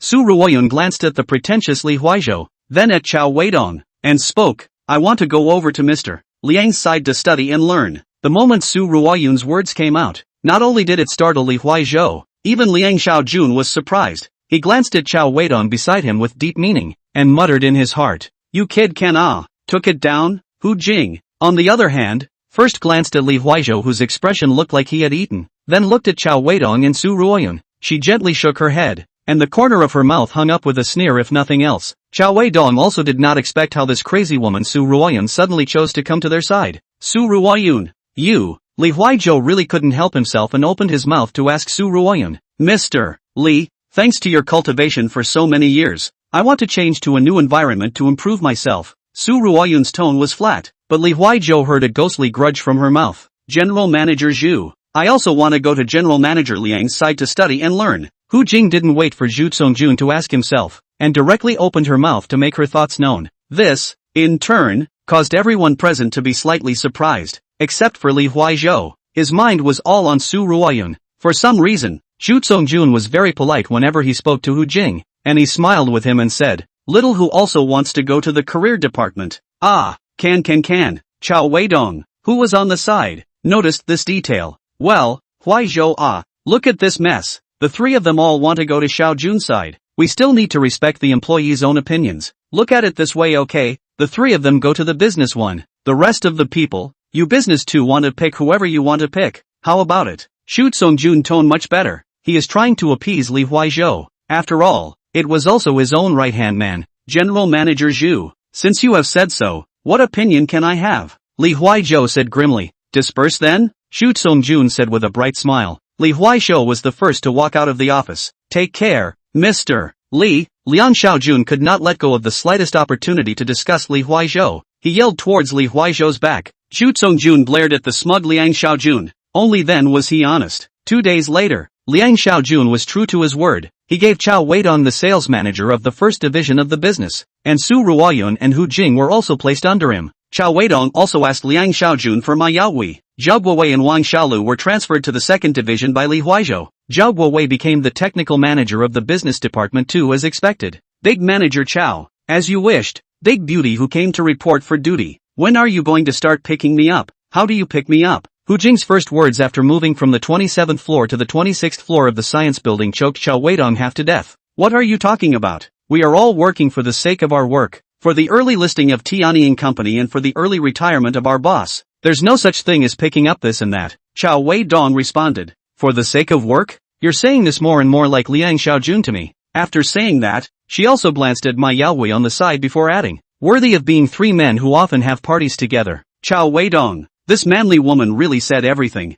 Cao Weidong did not want to fight with her. He looked left and right and never saw Su Ruoyun moving down. Looking for Su Ruoyun? She took a vacation and won't be coming down today. Hu Jing saw Cao Weidong's look and knew what was in this guy's mind. Who said I'm looking for her? I prefer girls with short hair lately. Cao Weidong looked at Hu Jing with teasing eyes and flirted. Is that so? I'm not picky. I can accept any color Ferrari. I'll go for a ride with you whenever you drive here. Hu Jing smiled and said to Cao Weidong, how uninteresting it is to just go for a ride. Cao Weidong responded with a grimace. Chapter 22. Have you been messing with too many women lately? Cao Weidong's Ferrari. Hu Jing didn't get into it, but instead got into the Buick business car of Tianying Company. It had been more than a week since she came from the 27th floor of the science building to the 26th floor. During this week, Su Ruoyun only showed up once, which happened to still be the Thursday morning when Cao Weidong slept in and didn't show up for work. She moved her things from the 27th floor to the 26th floor next to Hu Jing's position, and then went back on vacation. Cao Weidong couldn't find Su Ruoyun even if he wanted to find trouble. This woman directly ignored him. She looked for Liang Xiaojun to ask for leave and didn't go through Cao Weidong as the manager at all. In addition to Hu Jing, there was Cao Weidong, Liang Xiaojun, and Ma Yaohui in the Buick commercial vehicle. Mr. Liang, where are we going this time? Why do I have to come too? Cao Weidong in the rear seat of the passenger side asked Liang Xiaojun. He had made an appointment with a used car dealer and was planning to look at a cheap Ferrari that was in the 20s. But Liang Xiaojun was almost blowing up his phone. There was no way out. He could only go back to the Tianying Company. Just after returning to the company, he was pulled into the Buick by Liang Xiaojun. Last week, because of the business division personnel adjustments, Li Huaizhou is not allowed a few words. Mr. Xu made a small party in his home. Let us a few people go over. He do peacemaker. Let me and Li Huaizhou to ease the relationship. Liang Xiaojun on the passenger seat turned around and patiently explained to Cao Weidong. This is it? Aha. For this small matter, you can damn well call me dozens of times. Old Liang, I should really blackball you. Cao Weidong, do you understand? This can be a small matter? A leader's matter is a big matter. Liang Xiaojun didn't understand Cao Weidong. If I were old Zhu, I'd bring you two together to go to Dabaojian once, and everything would be solved. Have a hell of a party. It's all the Guilo set. Hypocritical as hell. Being disrupted by Zhu Congjuan's so-called party to buy his own car plan. Cao Weidong has a big opinion. Aha! Beside Cao Weidong, Hu Jing, who was pretending to sleep, coughed. Cao Liang and the two of them wisely stopped discussing the matter of the great sword. You don't know. This time it was General Manager Zhu who asked you to come over by name. He thinks highly of you. Liang Xiaojun reminded. Mr. Liang, in the future, when you blow your mind in front of General Manager Zhu, don't mention me. Cao Weidong was so annoyed. He didn't want to go around making a splash like Liang Xiaojun. While talking, the Buick commercial car drove into an upscale neighborhood. The driver found a parking space, parked the car, and then brought a few people into a small villa with a side set. Xiaojun, your men have arrived as well. Please come in. Xu Songjun was wearing a loose housecoat and greeted Cao Weidong several people at the door. In the first floor hall,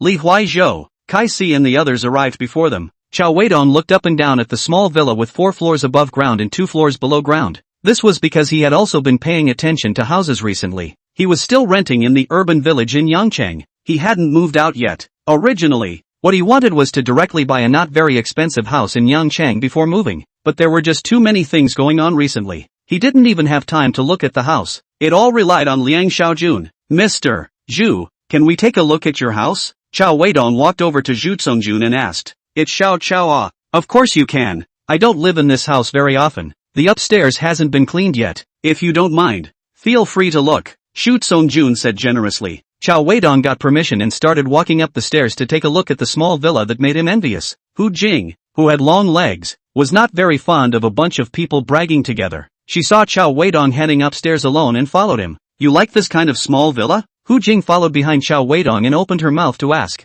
Nonsense. Who doesn't like it? Cao Weidong said without looking back. What you like, others may not necessarily like. Hu Jing responded carelessly. She walked to a study on the 2nd floor at this moment and flipped through a photo album on her desk. Cao Weidong walked over and stretched his head to take a look, then snatched the album. Let me see. Hu Jing, who had been robbed of something, was infuriated, and she loudly scolded Cao Weidong. Cao Weidong, Why don't you have any quality at all? What's the quality for? Worth a few cents? Cao Weidong flipped to the last page of the album. There was only one photo there, taken by the young Zhu Songjun and a young woman together. The background looked like the Temple of Heaven Park in the capital. According to the age on the photo, Cao Weidong judged that this young woman should be Zhu Songjun's first love. And this first love Cao Weidong is a bit familiar. Cao Weidong took advantage of Hu Jing's inattention to use his cell phone to secretly take this photo. At this time, Liang Xiaojuan's loud voice sounded downstairs. Xiao Xiao. Xiao Hu, what are you doing up there? Come down. Cao Weidong looked at Hu Jing. Hu Jing shrugged at him. Cao Weidong bristled. He reclosed the album and put it away. Followed Hu Jing downstairs. Zhu Songjun's party was a success. Under his strong persuasion to set it up, Liang Xiaojun and Li Huizhou had at least superficially gotten rid of their differences. Liang Xiaojun recalled Li Huizhou as old Li. Li Huizhou also very generous to call Liang Xiaojun as Liang Degun. During this period, Li Huizhou also came over to clink a few glasses with Cao Weidong, asking him to take good care of his two disciples, Hu Jing and Su Ruoyan. Cao Weidong naturally agreed wholeheartedly. However, after the party was over, Hu Jing privately told Cao Weidong that the reason why Li Huizhou put aside the unhappiness in his heart and shook hands with Liang Xiaojun, it was actually because Zhu Songjun had given that big project in the capital to the second division of the business. No wonder. Cao Weidong burst into a cold laugh. It turned out that everything was for the sake of profit. That night, back to the rental house Cao Weidong tossed and turned always cannot sleep. It wasn't because of Li Huizhou and Liang Xiaojuan's renewed handshake, nor was it because of Zhu Songjun's big villa, not because of Hu Jing's long legs, but somehow because of that one photo.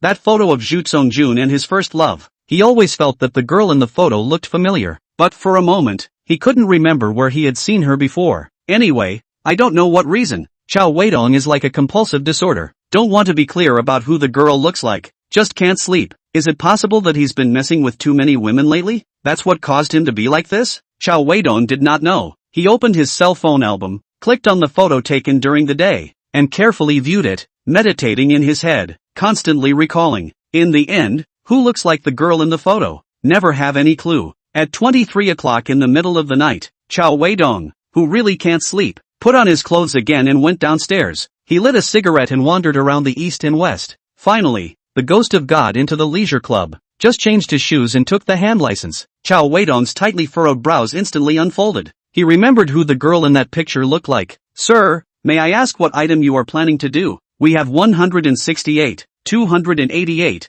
388, 488 and 688 items here. 688. Cao Weidong chose the most expensive one without hesitation. Alright, sir, may I ask if you have a familiar technician? Yes, I want technician number 68. Xian. I'm sorry sir, technician number 68 is on the clock. Would you like to change? No, I'll wait for her. Chapter 23, the most peaceful and handsome husband of the 10 miles and 8 villages. Cao Weidong grinned the moment he saw Xian. Xian's body was covered in chicken skin. Why is it him again? This guest with a special fetish. Sorry, I can't afford it. Xian turned around and ran. Manager, find someone else. I won't take this guest. Xian said to the reception manager while running. Why? He's a pervert. Cao Weidong was also confused. What was this girl running for? But soon, Xian was persuaded back by the manager. With a reluctant face, she walked into the private room where Cao Weidong was. After entering the private room, she looked around to see if Cao Weidong had brought his laptop.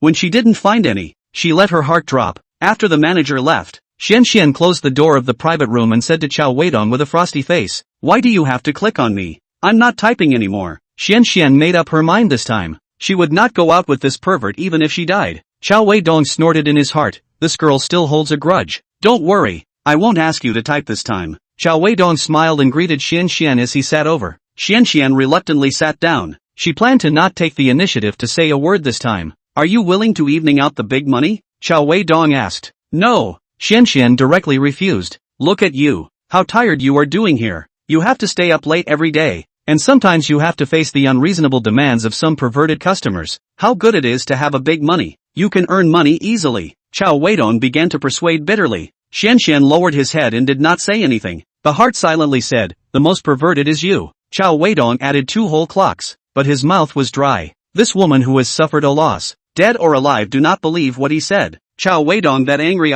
he had no choice. He had to go home. In fact, Cao Weidong's idea is very simple. He is ready to put this looks a little like Zhu Zongju in First Love Xianxian, packaging, and then sent to Zhu Zongju in front. By that time, he would be more comfortable in the Tianying company, wouldn't he? But this is called Xianxian girl, still for the last typing thing haunted. No matter how Cao Weidong draws her a picture, this girl can't listen to it. She was afraid of falling into Cao Weidong's trap again. This matter can only be discussed in the long run. Take care of Xianxian's business for a few more days first. Getting closer and closer. For 5 consecutive days, Cao Weidong came to the leisure club to spend money every day. Every day, he must order Xianxian, and must add bells. On the 5th day, Xianxian was finally impressed by Cao Weidong's sincerity. Brother Dong, is what you said true or not? Xianxian asked while serving Cao Weidong. Of course it's true, that's my boss. Rich. Cao Weidong suddenly sat up straight and said seriously, then you let me be your boss's girlfriend? But he's so old. Our age difference is a bit too big. Do you care? Of course I care. How would that make me marry someone in the future?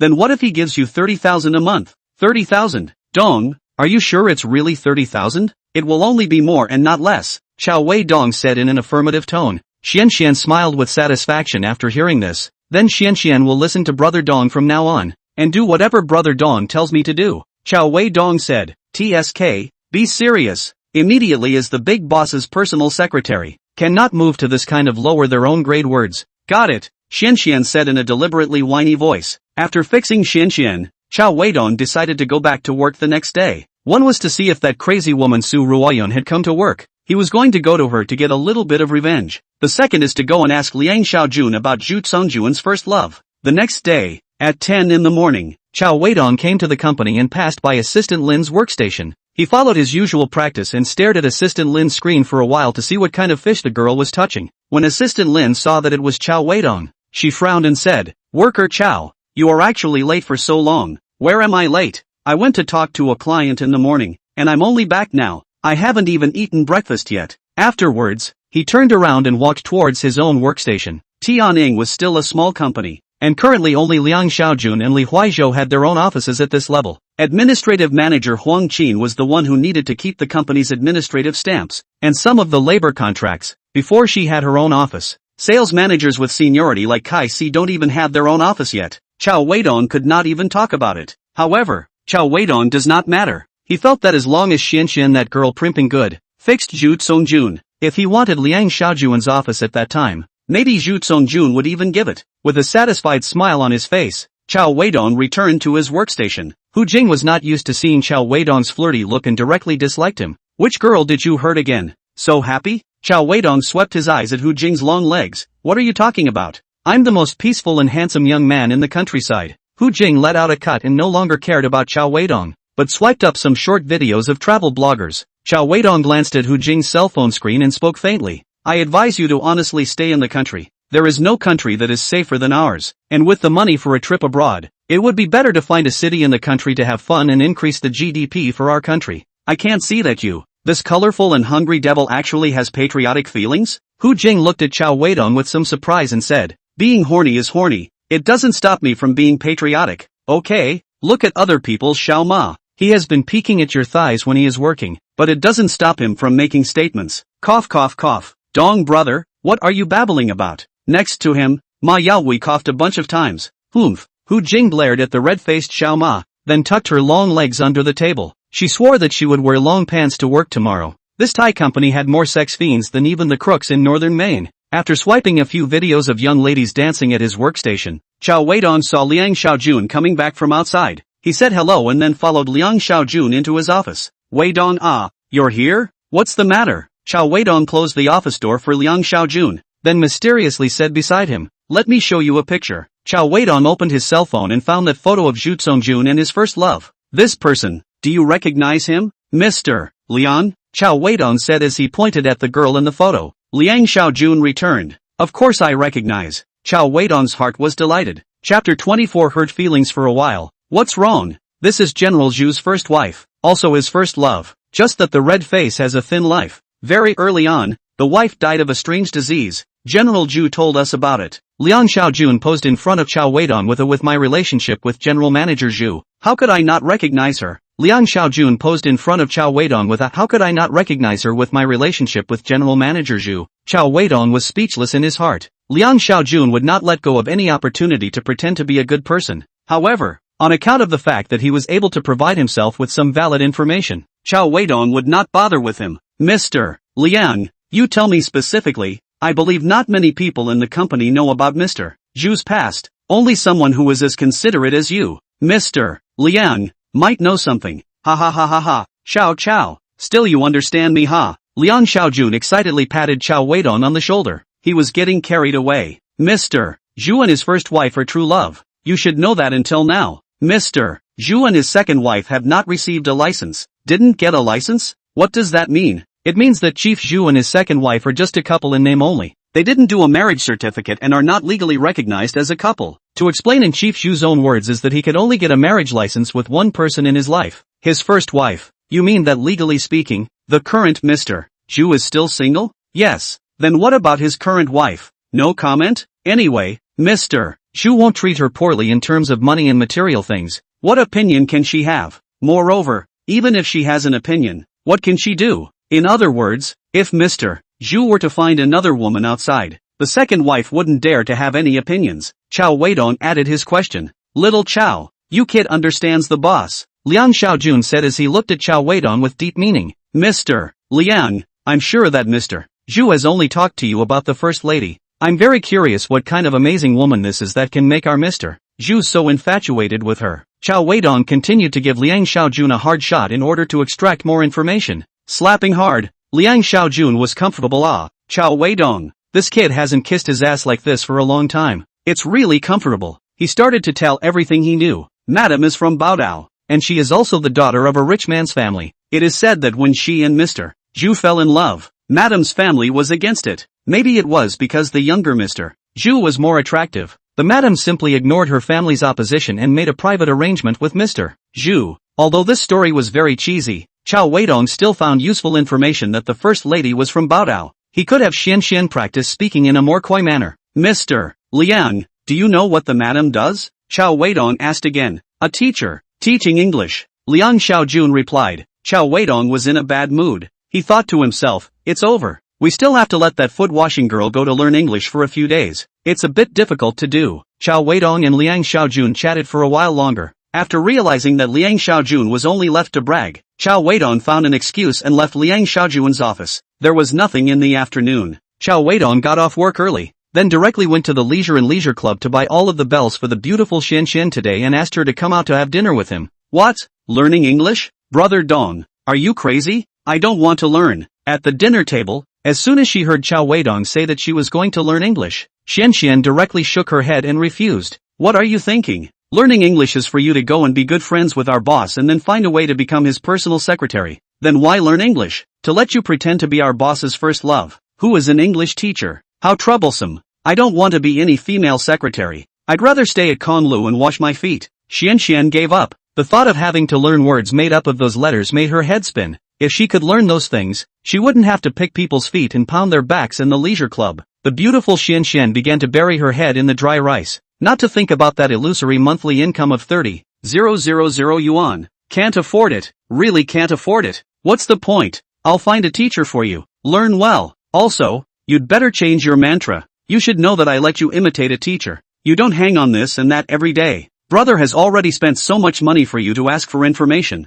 You can't just say no, right? Cao Weidong added in exasperation. Spending money is not spending money. Cao Weidong deliberately said this. He knew that Xian the girl cared more. Let her know that she spent a lot. She will not easily reject Cao Weidong's arrangements. After finishing the meal and sending Xian back to the clubhouse, Cao Weidong went back to his rental house. Inside the humble house, Cao Weidong lit a few cigarettes, doubly bored, and suddenly remembered that he hadn't seen that crazy woman for a long time. He picked up the phone and dialed her. The ringtone rang for a long time before the other party picked up. "Hello?" Su Ruoyun's lazy voice came from the other end of the phone. "Su Ruoyun, why haven't you come to work these days?" Cao Weidong didn't have much of a topic to talk about, but instead took out the stance that he was the other party's leader and disguised himself to ask what the other party was doing recently. "Who did I think it was? It turns out to be our Cao Weidong, Cao big manager." On the other end of the phone, Su Ruoyun's voice was suddenly a bit excited. "Don't be gloomy. What? After transferring to our department,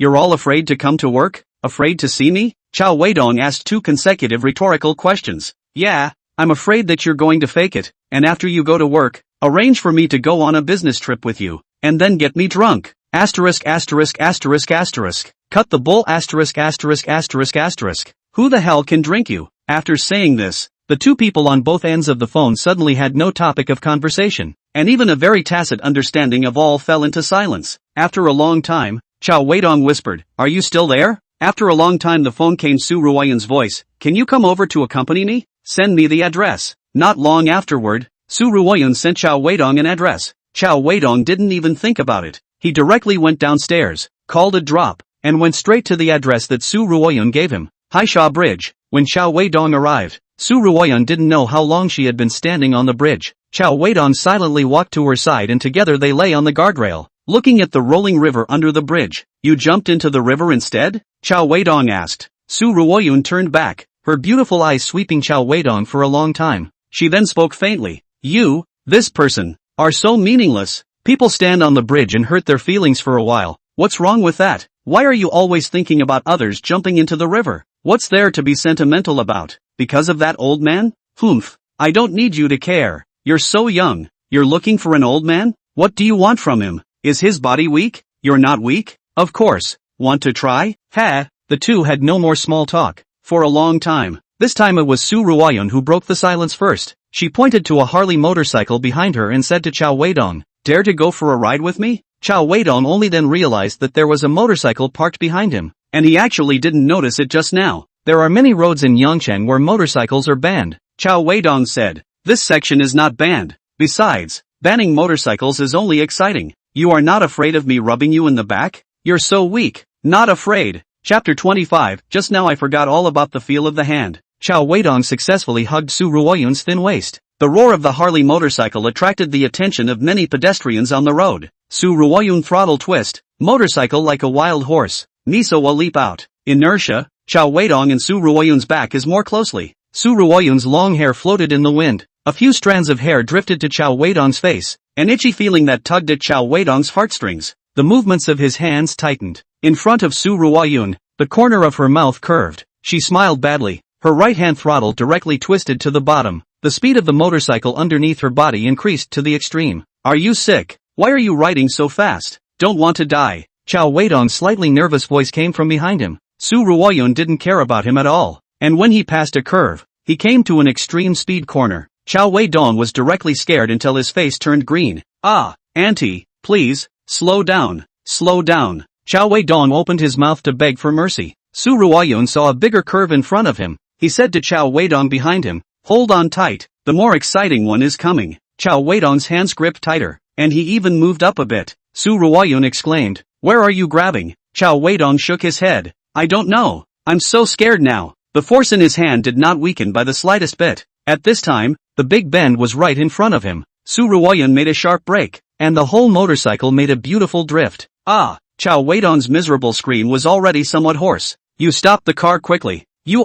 Stop the car. I'm getting off. I'm not playing." After the curve, Cao Weidong, who had just taken a breath, hurriedly begged for mercy. Su Ruoyun didn't care about him at all, twisted the gas on his hand and continued forward. Before walking through a few streets, a rush of sirens sounded behind Su Ruoyun and Cao Weidong. A traffic police uncle on a police motorcycle chased after them. "The motorcycle in front of you, hurry up and pull over for inspection." The traffic police uncle used a megaphone to pass instructions to Su Ruoyun. "Hear that? The police uncle is telling you to stop. Stop the car. You crazy woman." Cao Weidong behind Su Ruoyun was also yelling loudly. Su Ruoyun continued to whiz forward as if she didn't hear. The traffic police behind her were in hot pursuit. "You damn well wanna go step on a sewing machine." "I don't." "You stop the car." Cao Weidong continued to yell in the ear of Su Ruoyun. "The crazy woman." Su Ruoyun was unmoved. Cao Weidong's heart crossed and he moved his hands. "Ah, rascal." Su Ruoyun braked sharply. The car almost went out of control, but Su Ruoyun ended up barely stabilizing the car and found a safe place to stop on the side of the road.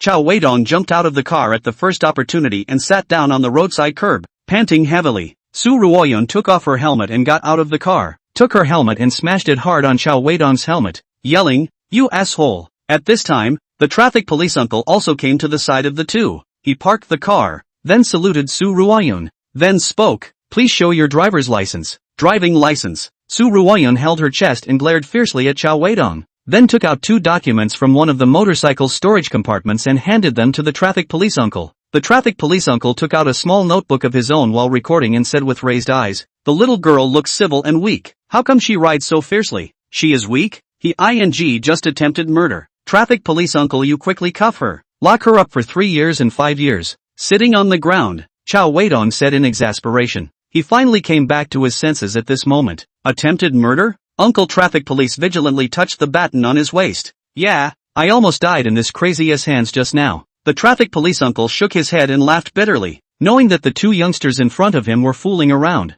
He then turned his head to Su Ruoyun and said, You were seriously speeding just now. Do you know that?" "Oh, I'm sorry, traffic police uncle. I know it's wrong. I can accept whatever punishment you see." Su Ruoyun was well behaved like a Snow-White princess at this time. Cao Weidong wanted to remind the traffic police uncle, "You should not be fooled by her surface. This woman is bad. Quickly lock her up. 3 points deduction and 200 fine. Pay attention next time. If you drive so fast again, you will be convicted of dangerous driving." The traffic police uncle was extremely skillful and issued a ticket to Su Ruoyun. Su Ruoyun swept the code to pay the fine and watched the traffic police uncle leave. She put on her helmet, and with a stride of her long legs, she reboarded the motorcycle. She turned her sideways face to Cao Weidong, who was still sweating coldly, and said, "Come again. I won't get on your bike again even if I die. You're not coming up to continue the salty hands?" Su Ruoyun seduced. "Life is more important." Cao Weidong refused. Cao Weidong lit a cigarette and got up to walk slowly in the direction he came from.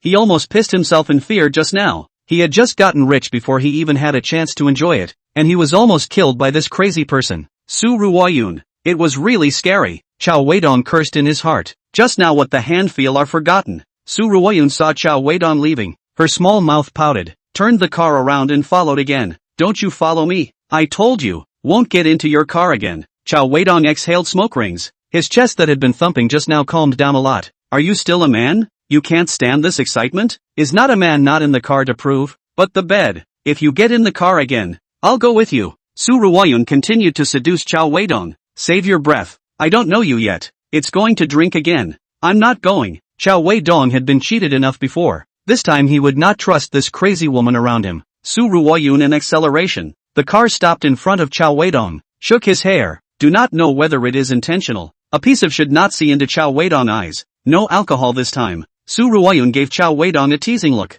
Cao Weidong looked to think about it, and then looked at Su Ruoyun's delicate face, while at the same time vigorously recalling the feeling of his hand just now. He licked his lips and once again put the cigarette in his hand to his mouth and sipped it fiercely. Then, Cao Weidong crushed the cigarette in his hand on the garbage can by the side of the road. Then with a long leg, he sat behind Su Ruoyun. He didn't care about it. His hands fiercely embraced the small waist and tightly pressed it behind his back. "Old man is going out of my way." Cao Weidong gritted his teeth behind Su Ruoyun's ear. Su Ruoyun's gas pedal blasted, and the car leaped out again. This time, she didn't speed, but drove at a very comfortable speed through the late-night streets of Yangcheng. Cao Weidong was right behind her without saying a word. Chapter 26. My cousin loves this English teacher. This night, it was long. The next morning, Cao Weidong woke up contentedly. The beautiful woman was no longer beside him, but a fresh scent remained on his body. He hummed a little tune and got up to wash. People have been drifting in Guangdong for 10 years. Sometimes also miss when together through is changed. Let this sky will you and I connected miss you. The sky is still capricious after the clouds have gone. If it believes that caring is easy to give up, then the sky is still capricious. I'm not afraid of anything until I have nothing to lose in the end. Cantonese love story. When Cao Weidong arrived at the company, Su Ruoyun still took a vacation and did not come to work. When Ma Yaoi saw Cao Weidong arrive, he quickly greeted him. Brother Dong. Aha. Cao Weidong signaled him to continue working on the report. Hu Jing, who had changed into long pants, didn't even look at Cao Weidong. She was still concentrating on her little green book, brushing up on foreign travel tips. Cao Weidong was not willing to be ignored, let alone by a woman, let alone a long-legged beauty with a distinct personality. He put his head over and saw that Hu Jing was brushing a video of top 10 must-see attractions for foreign travelers. What are you looking at? Do you understand? Hu Jing gave Cao Weidong a blank look. Joke, do I understand? Don't you know that the one standing in front of you is the #1 traveler of Tianying Company? Cao Weidong began to pretend in front of Hu Jing. Go go go. Sister is not in the mood to play smart with you today. Hu Jing reached out and pushed Cao Weidong away, but her eyes never left the cell phone screen. Big beautiful Hu. I really know about traveling. Moreover, I also know that these foreign attractions that you are looking at, there are places in our country that we can flat replace. There is no need to run abroad, spending money in vain. Not to mention that, what other country is safer than us now? Cao Weidong said in a serious manner. Hu Jing paused the video, then put her phone on the desktop. Her body twisted, her chair turned half a circle, and she just happened to face Cao Weidong head on. She opened her mouth and said, "Fine, fine, then you'll give me a good explanation. If it's not right, you'll get the hell out of my sister's way and stop bothering me." Cao Weidong reached out and clicked on the video in Hu Jing's cell phone and replayed it. Foreign must-hit attractions: Iceland black sand beaches. Cao Weidong tapped pause and said, "The floating Eagle Island in Xiapu, Fu Province, has the same black sand beach." Hu Jing's pair of beautiful eyes looked at Cao Weidong, clearly revealing skepticism. Cao Weidong hurriedly said, "Take a note down.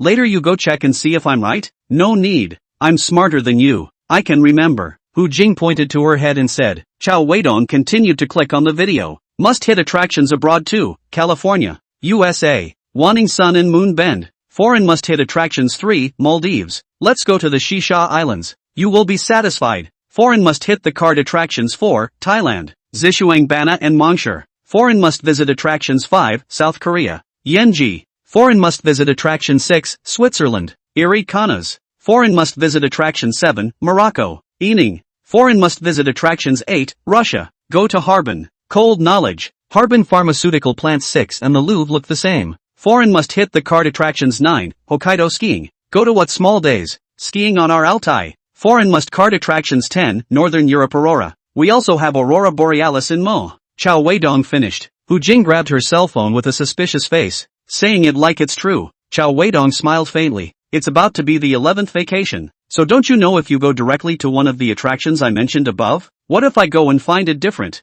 Then when I come back, I can let you torture to your heart's content. Cao Weidong smiled cheaply. Torture you? Who cares? Hu Jing's chair swiveled and she continued to go back to brushing the travel videos. This time, she didn't choose the video of the overseas trip again. Cao Weidong returned to his own workstation and continued to brush the video of the young lady dancing. At this time, Su Ruoyun sent him a message. Are you going home on November 11th? Not going back. What are you doing? Cao Weidong sent one back. Taking you on a motorcycle trip. Su Ruoyun also matched a bad smile emoji. Cao Weidong directly returned a roll plus middle finger emoji. Are you going or not? If not, I'll go and ask someone else. Su Ruoyun returned another message. As long as you don't ride a motorcycle, I'll accompany you wherever you go. It's a deal. Cao Weidong returned a pull the hook emoji. 11 had plans to go out. Before going out, Cao Weidong planned to arrange Beauty Xianxian's English learning program. Beauty who? Do you know any English teachers? I have a cousin who wants to find a tutor. Cao Weidong knew that Hu Jing had a wide range of contacts, so he opened his mouth to ask her for advice. Of course I do. Give an introduction. A cup of coffee and I'll push him to you. Xiao Ma. Hey, Dong. Go buy 3 cups of coffee and come back. My treat. Cao Weidong said boldly. Roger that. Brother Dong. What are you guys drinking? I'll have an iced latte. Cao Weidong said. Iced Americano. Hu Jing said. Ma Yaohui farted out the door. It didn't take long for him to return. After Hu Jing received the coffee, she pushed someone over to Cao Weidong. A black man? Cao Weidong asked to Hu Jing after seeing the person's avatar. What's your expression? Can't a black person do it? Don't tell me you're racist? Hu Jing said as she sipped her coffee. Cao Weidong was speechless in his heart when he remembered how that Xianxian was scared of black people. I'm not racist. It's that my cousin was pestered by a black man in college and now has a psychological shadow. So it's best not to be black, right? Cao Weidong made up a random reason. He didn't have the face to tell the real reason. That's fine. This Steve is of high quality and won't harass her. Hu Jing put in a good word for her friend.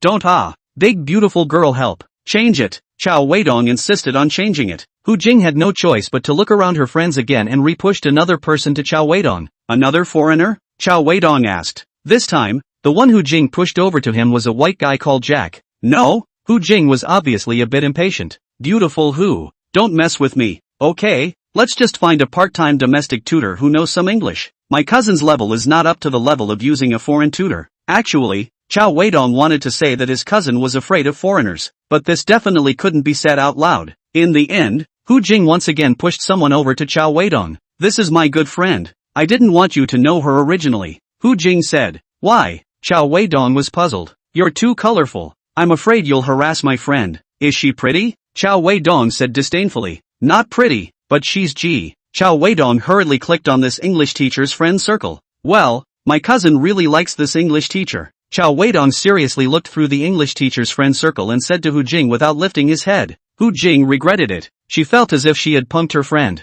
Chapter 27, Xingming Riverside Scene. Unfortunately, Cao Weidong couldn't meet that new English teacher of his cousin Xianxian for the time being. She wouldn't be free to start her part-time job until the 11th vacation. However, Cao Weidong had already communicated with her in advance on the phone. The teacher's name was Chen Gu, and her voice was a hooked imperialist voice that could make Cao Weidong fall head over heels. It was the kind of imperialist voice that hooked the ending sound of every sentence. Cao Weidong told teacher Chen that his cousin Xianxian was a zero basic student, so he hoped that she would take care of him during these 7 days of vacation. Tuition and other things, Cao Weidong guaranteed that it would never be a problem. He also made an appointment with Ms. Chen to come back and invite her for dinner after the vacation, so he could have an in-depth conversation at that time. With the regret of not being able to see Ms. Chen for the first time, Cao Weidong followed Su Ruoyun to start their 11-day self-driving trip. Su Ruoyun sold her motorcycle and bought a used Wuling van. She also modified a little. The van's back seat removed, laid a mattress, became a simple caravan. Cao Weidong was confused when he received the van keys from Su Ruoyun.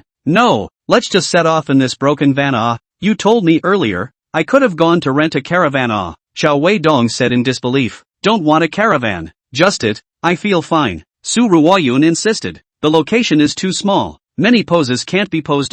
You are full of brains. Just think about that thing. Don't you think we go out like this is very romantic? Su Ruoyun was like a girl in love for the first time. Cao Weidong silently said in the bottom of his heart, I still like the big bedroom. In the end, the two of them drove the van that rattled everywhere on the road. Su Ruoyun's destination was the prairie in Inner Mongolia. The whole journey from Yangcheng to Inner Mongolia was more than 2,000 kilometers. They left on the 11th day. On the first day, they hadn't even gotten out of Yangcheng for a day. Holiday highway free. Out of the city car densely packed. Jammed. Cao Weidong drove or manual gearbox Wuling. Step on the clutch or fast to his foot pedal fee. He looked to the passenger side of the Su Ruoyun who kept complaining that the air conditioning was too bad, and asked, is it still romantic? Su Ruoyun cut Cao Weidong a glance and ignored him. It took a full 24 hours for the two men's van to get out of Handong province, where Yangcheng was located. Out of the province, the traffic on the highway was obviously much better. Not so crowded. The minivan could also speed along the highway to its heart's content. After the car ran, the air conditioning worked much better, and Su Ruoyun stopped complaining.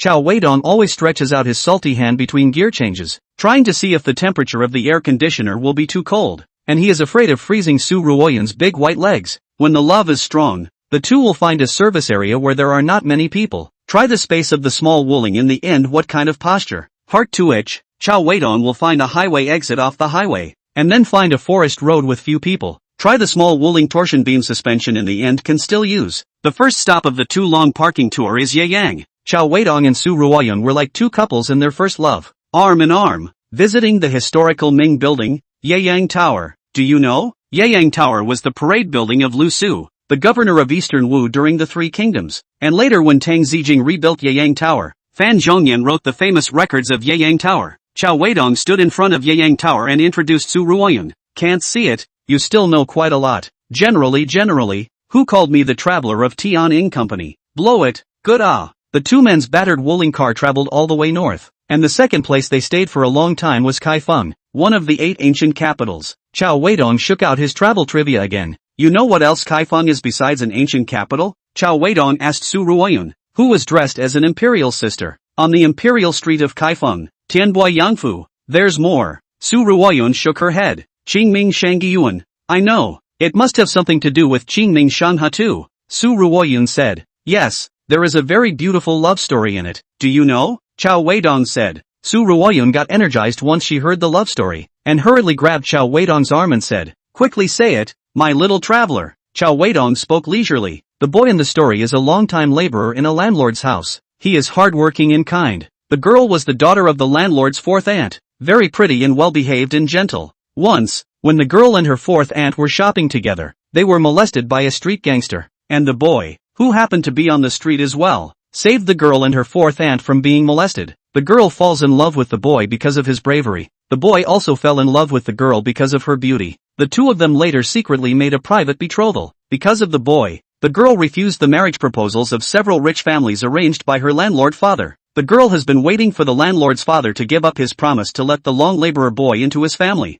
But the sudden appearance of a painter made the girl's dream go down the drain. It was a dark night with heavy rain. A borrowed painter lived in the landlord's house. He talked elegantly and had an outstanding temperament. He entered the home of the first time to the landlord painted a portrait. The portrait of life. The painter's painting skills shocked the landlord's family everyone. The landowner was very happy to meet the master. That night, he invited the painter to drink a lot of wine. The drunken painter slept until midnight. When he woke up in the middle of the night, the painter, who was still drunk, wandered around the yard of the landlord's house alone for a long time. He was so enraptured that he made a painting on the spot. The artist painted until dawn. When the painting was finished, the artist walked out of the landlord's house and left in style. Early in the morning, the earliest boy who woke up was the first to see the painting on the stone table. The moment he saw the painting, the longshoreman sat down on the ground with his legs weak and paralyzed. Finally, he rolled up the album, went back to the house to pack his manners, and also left the landlord's house. Since then, he never came back. When Cao Weidong said this, he deliberately stopped and looked at Su Ruoyun. That painting is the Qingming Shanhe too? Su Ruoyun asked. Yes. Cao Weidong nodded. This story isn't much fun either. Su Ruoyun said. Yes, looking at it that way, this story is pretty meaningless. Cao Weidong also admitted. Then, is there a follow-up to this story? Su Ruoyun asked unwillingly. No, by the time the boy leaves the landlord's house, this story will be over. Cao Weidong said. Then this story is not interesting at all. Su Ruoyun was filled with disappointment. Looking at the story alone is indeed very boring and uninteresting. But, if you know the names of the two people in the story, you will realize that the story is very interesting. Cao Weidong smiled mysteriously. Which two people's names? Su Ruoyun hurriedly asked. The boy's name and the fourth aunt's name. The boy and the fourth aunt? How could it be them? Shouldn't it be a boy and a girl's name? No. Cao Weidong shook his head. Alright, then what are the two of them called? The boy's name is Qingming and the fourth aunt's name is River. Cao Weidong finished with a bad laugh. Su Ruoyun's face turned red. Cao Weidong, you rascal. Chapter 28, Miss Azhu. Cao Weidong and Su Ruoyun had traveled a long distance and had finally reached the Inner Mongolia prairie, the place that Su Ruoyun had been longing for. The two rented a yurt from a local herder on the prairie. After the car parked on the side of the yurt, the two began to release the boredom and the chest to their heart's content. Whether it was in the yurt, in the wooling car, in the haystacks, in the grass of the pasture, all left their footprints. Even the second night they arrived here, there was a rainstorm on the grassland. These two perverts actually ran to the yurt outside, in the dark prairie on a walk in the rain. On the last day before the vacation ended, Cao Weidong and Su Ruoyun were lying together on the straw pallet next to the yurt, looking at the sky full of stars and gawking. Cao Weidong, do you know why I came to the grassland? Su Ruoyun asked. You like to smell the sheep odor? You're tear than a sheep. Cao Weidong, I don't want to go back. I want to stay in this grassland and herd horses and sheep every day. Can you join me? Su Ruoyun suddenly said to Cao Weidong in a very serious tone. Cao Weidong was dumbfounded. You're not. Playing for 2 days is fine. You still need to stay? And to herd horses and sheep? You've read too many Jin Yang novels. Aren't these the lines of Azhu and Xiaofeng? Cao Weidong didn't understand how this beautiful woman in front of him liked this place that smelled like sheep everywhere. You're right. I'm going to be that Azhu. I also want you to be that Xiaofeng. We'll herd horses and sheep here together. Don't worry. I have money. Enough for us to live here for the rest of our lives. Su Ruoyun directly stood up on the haystack and said excitedly. Nuts. Cao Weidong ignored Su Ruoyun. He felt that this stupid girl should be joking with him. I'm not joking with you. This is my dream life. There's no Yuer and Yuatong. No hooking up. And no fast-paced 996 in the city. Here, I can do whatever I want. No one can control me. And, Su Ruoyun brought her face in front of Cao Weidong. The tips of their noses were just a centimeter away from touching. She slowly spoke with a smile on her face. Do you know why I chose you? Cao Weidong was a little afraid of her like this and shook his head. I realized that I'm in love with you. Su Ruoyun smiled sweetly and said. Cao Weidong's heart thumped. You're not.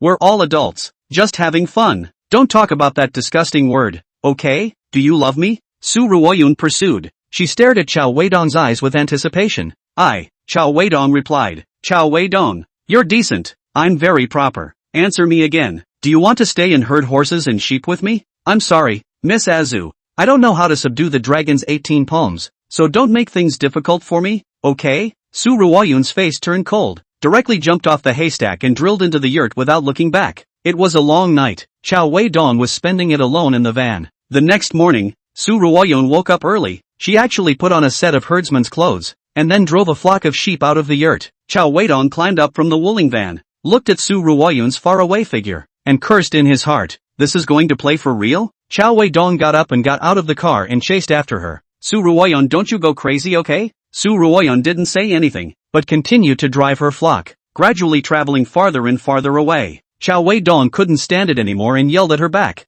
Su Ruoyun, are you done? What the hell are you doing? This was the first time Cao Weidong had gotten angry at Su Ruoyun since he had gotten along with her. Su Ruoyun stopped where she was, and only after a long time did she turn around and look at the frustrated and exasperated Cao Weidong in the distance. At this moment, tears were welling up in her eye sockets. Cao Weidong, I'm really not joking with you. Before I came with you, I emptied everything in Yangchang. I also gave my resignation report to Mr. Liang. I just asked him not to tell you first. I also really intend to live on here. You don't have to be surprised. This is something I planned months ago. I know it was selfish of me to ask you to stay with me, so what I said to you last night was all in jest. It wasn't until this moment that Cao Weidong truly realized that the woman in front of him was playing for real. She is really going to be her Azhu girl in this prairie. Cao Weidong, you can go. I've been very happy these past few days. Really? After Su Ruoyun said this, she stubbornly turned around and chased after her flock. Her footsteps were so firm at this moment. Cao Weidong hung his head and lit a cigarette. He stared at Su Ruoyun's back dead on until she disappeared out of sight. Crazy woman.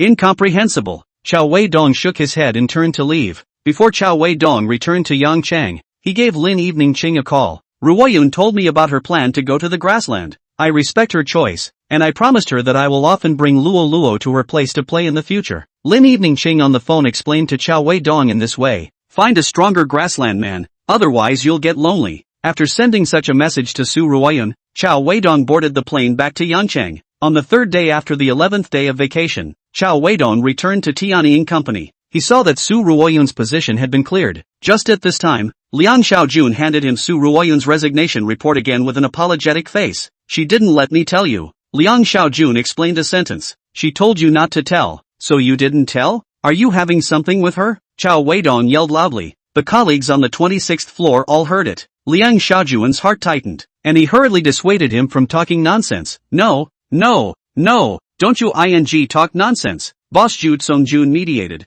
Liang Xiaojun and Li Huaizhou's relationship. Just a few days better. Now let Li Huaizhou misunderstood. The boss's work is not in vain? When the time comes to blame himself, Liang Xiaojun is not willing to say anything. Cao Weidong returned Su Ruoyun's resignation report back to Liang Xiaojun, and then sat down at his own workstation. All tighten up the work at hand. Liang Xiaojun greeted the other co-workers, then turned around and went back to his office. He knew that Cao Weidong was upset and didn't want to continue staying here and upset him. Hu Jing didn't know this. She waited until Liang Xiaojun entered the office, and came over as soon as her chair slid. Su Ruoyun left her job? Left her job. Where did she go? Went to act in a TV series. A TV series? What TV show? Tian Long Ba Di. She went to play Azhu. You're full of. I've never heard of Su Ruoyun acting. Then have you heard that I know the Shaolin mastery? Dragon grasping hand? Cao Weidong said and stretched his salty pig claws towards Hu Jing. Pa. Hu Jing smacked the salty pig hand down. Getting down to business. How's my friend Chen Ji's English teaching going? Hu Jing asked. Asterisk.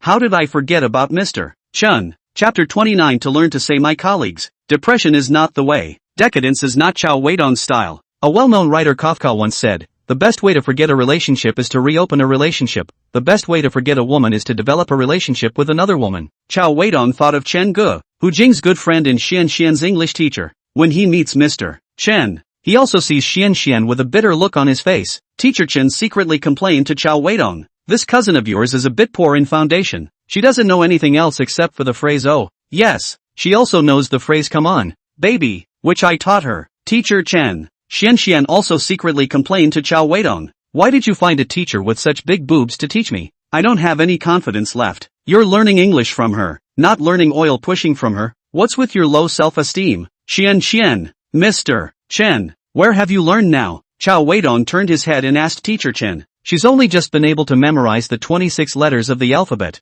learned a few phonetic symbols, and a few phrases for meeting and greeting. Teacher Chen shook her head helplessly. Cao Weidong pulled Teacher Chen to one side and whispered, actually, my cousin doesn't need to learn much. She just has her eye on a handsome returnee. So it's just a matter of being able to learn a few phrases for normal use and putting on a show. When Ms. Chen heard Cao Weidong say this, she looked at him with a complaining look. You said it earlier, If that's the case, just teach her some everyday phrases. There's no need to learn those basic things from scratch. Big boobs plus black-rimmed glasses, plus a complaining expression. Cao Weidong looked stunned. It had to make him brainstorm some images from an island romance movie. Do you know Japanese? MS. Chen? No. Okay. After reformulating Xianxian's study plan with Teacher Chen, Cao Weidong dragged the two beauties to a Western restaurant for dinner. Teacher Chen looked like a petite and refined big-wave woman who often ate Western food, cutting steak with an elegant, skillful and natural posture. Look at Cao Weidong and Xianxian. Their movements are very stiff. Cao Weidong mocked Xianxian as if he was sawing wood.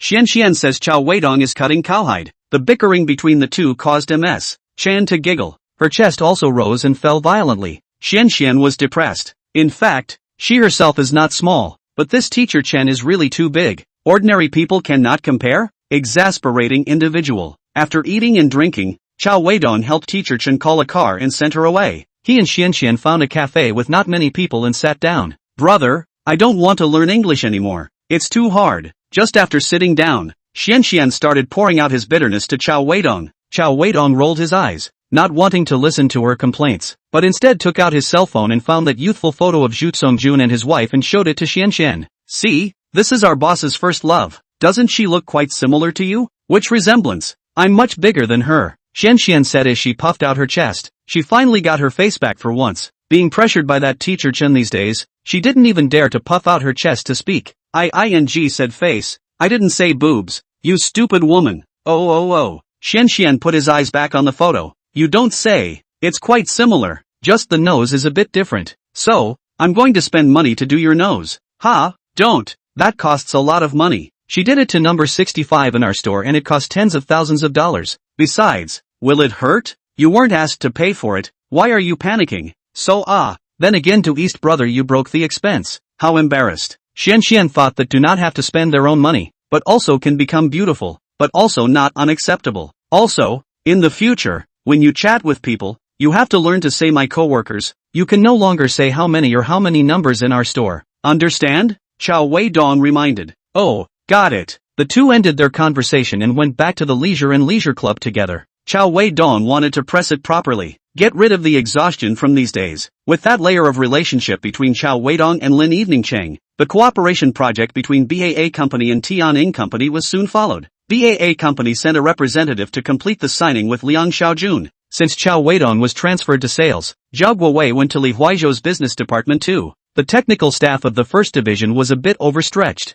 There were only 3 inexperienced after-sales staff left, and all of them are traveling. Liang Xiaojun had no choice but to call Cao Weidong who didn't know what he was doing outside. Cao, BAA's cooperation agreement has been signed. Shouldn't we proceed to the next step? It's all up to Mr. Liang. You make the arrangements. I still have things to do, so I'll hang up first. Tut. On the other end of the phone, Cao Weidong was extremely perfunctory. Before Liang Xiaojun could say 2 more sentences, he hung up the phone, listening to the beep sound coming from the phone. Liang Xiaojun is very stuffed. How did he end up with such a subordinate? Cao Weidong was not like this in the past. He worked hard. Not to mention, he can also be suppressed and insulted at will. Now no longer. As long as he said a couple of words, immediately with you to turn the other cheek. But you can't do anything about him, because he has a close relationship with the president of BAA. Hey! Liang Xiaojun couldn't stop sighing and lamenting. At this time, he saw through the glass the young fresh-meat cowhorse outside the office who was working hard on the report. Ma Yaohui. He walked out of the office. Aha said, Xiao Ma,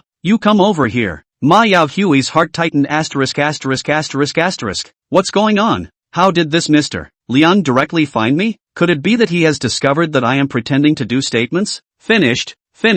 I should have known to download a few more pages. Every day the computer screen only puts this page. No wonder it will be discovered. Liang Xiaojun greeted Ma Yaohui and sat down, and began to pose as a big leader. Xiao Ma recently followed Manager Cao to do sales. Accustomed to it? Used to. Manager Cao is quite good to me. Taught me a lot of knowledge. Well, young people should learn and practice more. Yes, Mr. Liang. You know, our business division has just been established. We don't have a lot of manpower. And your manager Cao is often outside running up and down the stairs for the company. This is the time when we need you to help him share the burden. When Ma Yaohui heard Liang Xiaojun's words, how could he not understand? This was a preparation to hand over the work that did not belong to him. Ma Yaohui was anxious. In his heart, he murmured, Brother Dong, save me. As for me here, I have a preliminary technical proposal for BAA Company's project. Take it back and study it, then refine it and bring it back to me when you're done. Liang Xiaojun took out the technical proposal that Cao Weidong had previously made at the meeting and handed it to Ma Yaohui, wanting him to make it complete. After all, what Cao Weidong had previously done was just a preliminary program, and a lot of practical things were not in it. This requires a person to follow the idea of the preliminary program, to make a truly implementable technical program out. Ma Yaohui tremblingly received the information, then spoke, Mr. Liang, I am now a sales post. This should be a technical post of the work. Young people need to learn more. Although you transferred to the sales post, but I am very optimistic about your talent in technology, and intend to cultivate it properly. Ma Yaohui heart secretly said, Lean, the first time I heard that being an oxen and horses also need to have talent. You have to know that the technical manager of our business division 1 has never had a candidate yet. Liang Xiaojun secretly gave Ma Yaohui a pie. Perhaps this pie Liang Xiaojun himself didn't believe. When he said this, his voice was much smaller than before. How could this technical manager position be given to a newcomer like Ma Yaohui who just graduated? Liang Xiaojun just wanted to let Ma Yaohui work. He knew that Ma Yaohui designated that he wouldn't. The end result is that he must go to Cao Weidong. At that time, Ma Yaohui, under Cao Weidong's guidance, would definitely be able to do a good job with the program. There was also a big possibility that Cao Weidong would do it himself. Liang Xiaojun felt that this plan of his was quite ness. He felt that he had done it again. Chapter 30 called Hiya. After Ma Yaohui got the technical program, he called Cao Weidong at the first time. Brother Dong, save me. What's wrong? Mr. Liang asked me to do BAA's technical proposal, but I don't know how. What technical program are you doing? Aren't you in sales now? Where are the other technicians in the division? Mr. Liang said they are all away on a business trip. Dong, I can't even read this proposal. How can I do it? I know. You put the program on my desk. I don't have time now. Wait until I go back. Beep beep beep. A busy tone came from the phone, and Ma Yaohui was happy in his heart. He put all the program information on Cao Weidong's desk, and then continued to open that sales report, studying it carefully. Ma Yaohui's movements were all seen by Liang Xiaojun through the glass wall. Old Liang was also happy in his heart. Everything was going according to his plan. Liang Xiaojun had a smile on his lips and silently said in his heart, Cao Weidong, just be honest and do technical work for me. Sales is not for you. Cao Weidong was very busy. He took Xianxian to the best plastic surgery hospital in Yangcheng to do a small nose reduction surgery. He also ran to the neighborhood near the recreation club and rented a small house, 3 rooms and 1 hall. Xianxian needed a month to fully recover after the surgery. For a month, it was not appropriate for her to live in the dormitory of the leisure and recreation club. Cao Weidong then thought of renting a house, one for her to stay and recuperate. The hall could provide a venue for Ms. Chen to teach English. Of course, Cao Weidong would also move over to live in the other one. He didn't want to continue renting in the city center village either. The most important thing was that he would be able to see Ms. Chen here often in the future. Today's teacher Chen wore a white high-neck sleeveless leotard with a pair of black wide-legged pants underneath and a pair of black-framed glasses on her face. The way she supervised Xianxian's memorization of vocabulary almost didn't hook Cao Weidong's soul. Xianxian had been holding his breath in his heart. Why was this woman wearing such a tight top? She must have done it on purpose. There was also Cao Weidong's eyes. Xianxian couldn't be more familiar with them. Those men in the recreational club had this exact same look in their eyes. Ha! Superficial men. For a full hour of class, Cao Weidong was distracted. The hour passed quickly, and Cao Weidong sent teacher Chen away reluctantly. Xianxian went back to the house to sleep. Don't sleep so much. Fatten up your figure and our plans will be lost. Cao Weidong reminded Xianxian. At this time, his phone rang. It was a sales from a used car dealership calling him. Cao Weidong picked up the phone. Hello, brother, you finally answered the phone. A young guy's excited voice came from the other end of the phone. Cut the crap and get to the point. Cao Weidong didn't like to gossip with males. Brother, the cheap Ferrari you want, we just got one in our store. Do you want to come over and take a look? The young guy was straightforward. Good. Cao Weidong took a cab and went straight to the used car dealership. The young man was waiting at the door of the car dealership early. Cao Weidong got out of the car, and the young guy greeted him with a smile on his face. Brother, you smoke. The young boy gave Cao Weidong a yushi with both hands. Cao Weidong picked it up with both hands, put it to his mouth, and the young boy brightly lit the fire for him. What's the condition of the car? Cao Weidong asked after taking a deep drag on the cigarette. There have been some minor problems. It's fine, just be honest. This car has been soaked in water. The car has been painted all over the body. Headlights and taillights have been repaired. The front windshield is not the original. And there is also, this car has had 17 small accidents. Cao Weidong nodded and then asked, "What about the big accidents?" "Brother, according to your request, our store has carefully checked. This car has not had a single major accident, much less the kind of accident you are worried about." After the youngster finished speaking, he looked at Cao Weidong with an odd look. He thought to himself, this guest can be really stingy. In order to pressure the price, even blisters can accept the car. We do not have the money to buy a Wuling well. What to charge the big money to buy this dozens of hands of Ferrari? In fact, little brother does not know. Cao Weidong is such a person. He just likes to drive a used car. Who told him to surname Xiao? Bones have Wei Wu legacy. Take a look at the car, Cao Weidong said to the young brother. This used car dealership was not very big. The young little brother took Cao Weidong through a row of Wuling Zhiguan and a row of Chang'an Star vans before he saw a silver-gray sports car. This is it? Cao Weidong was disappointed to the core when he saw his future favorite car.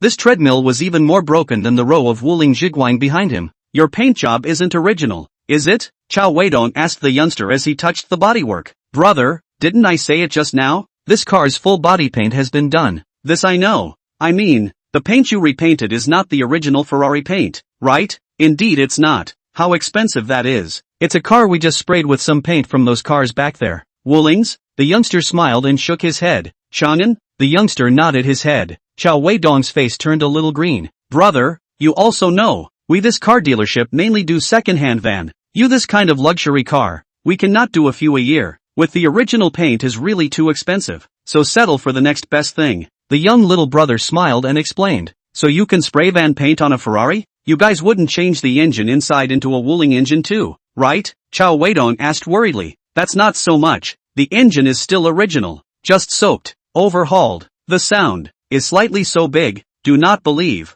You see, the young boy opened the hood and let Cao Weidong check. Cao Weidong couldn't read it either. He waved his hand and let the young brother put the cover back on. You start it up and I'll take a look. He didn't dwell on the paint. He first looked at the rest of the car's performance. The youngster opened the car door. The door made a squeak sound. Cao Weidong endured. The young man started the car. Ba ba ba ba. A tractor sound rang. Then a thick black smoke gushed out from the exhaust pipe at the rear of the Ferrari. Cao Weidong couldn't hold back. Brother, are you sure the engine hasn't been changed? No, it's just a little louder. You call this a little bit louder? And what's with the black smoke? Did you add gutter oil? Brother, you really know how to joke. It's not gutter oil. The engine has just been overhauled and some parts have been replaced. It will be fine after a few more days of break-in. Cao Weidong shook his head speechlessly. Seeing the guest's disappointment, the young man hurriedly began to analyze the car's strengths and weaknesses. Brother, the car's performance in all aspects is really poor. You're not a bit worse. It's completely devoid of performance. But he is expensive and cheap ah?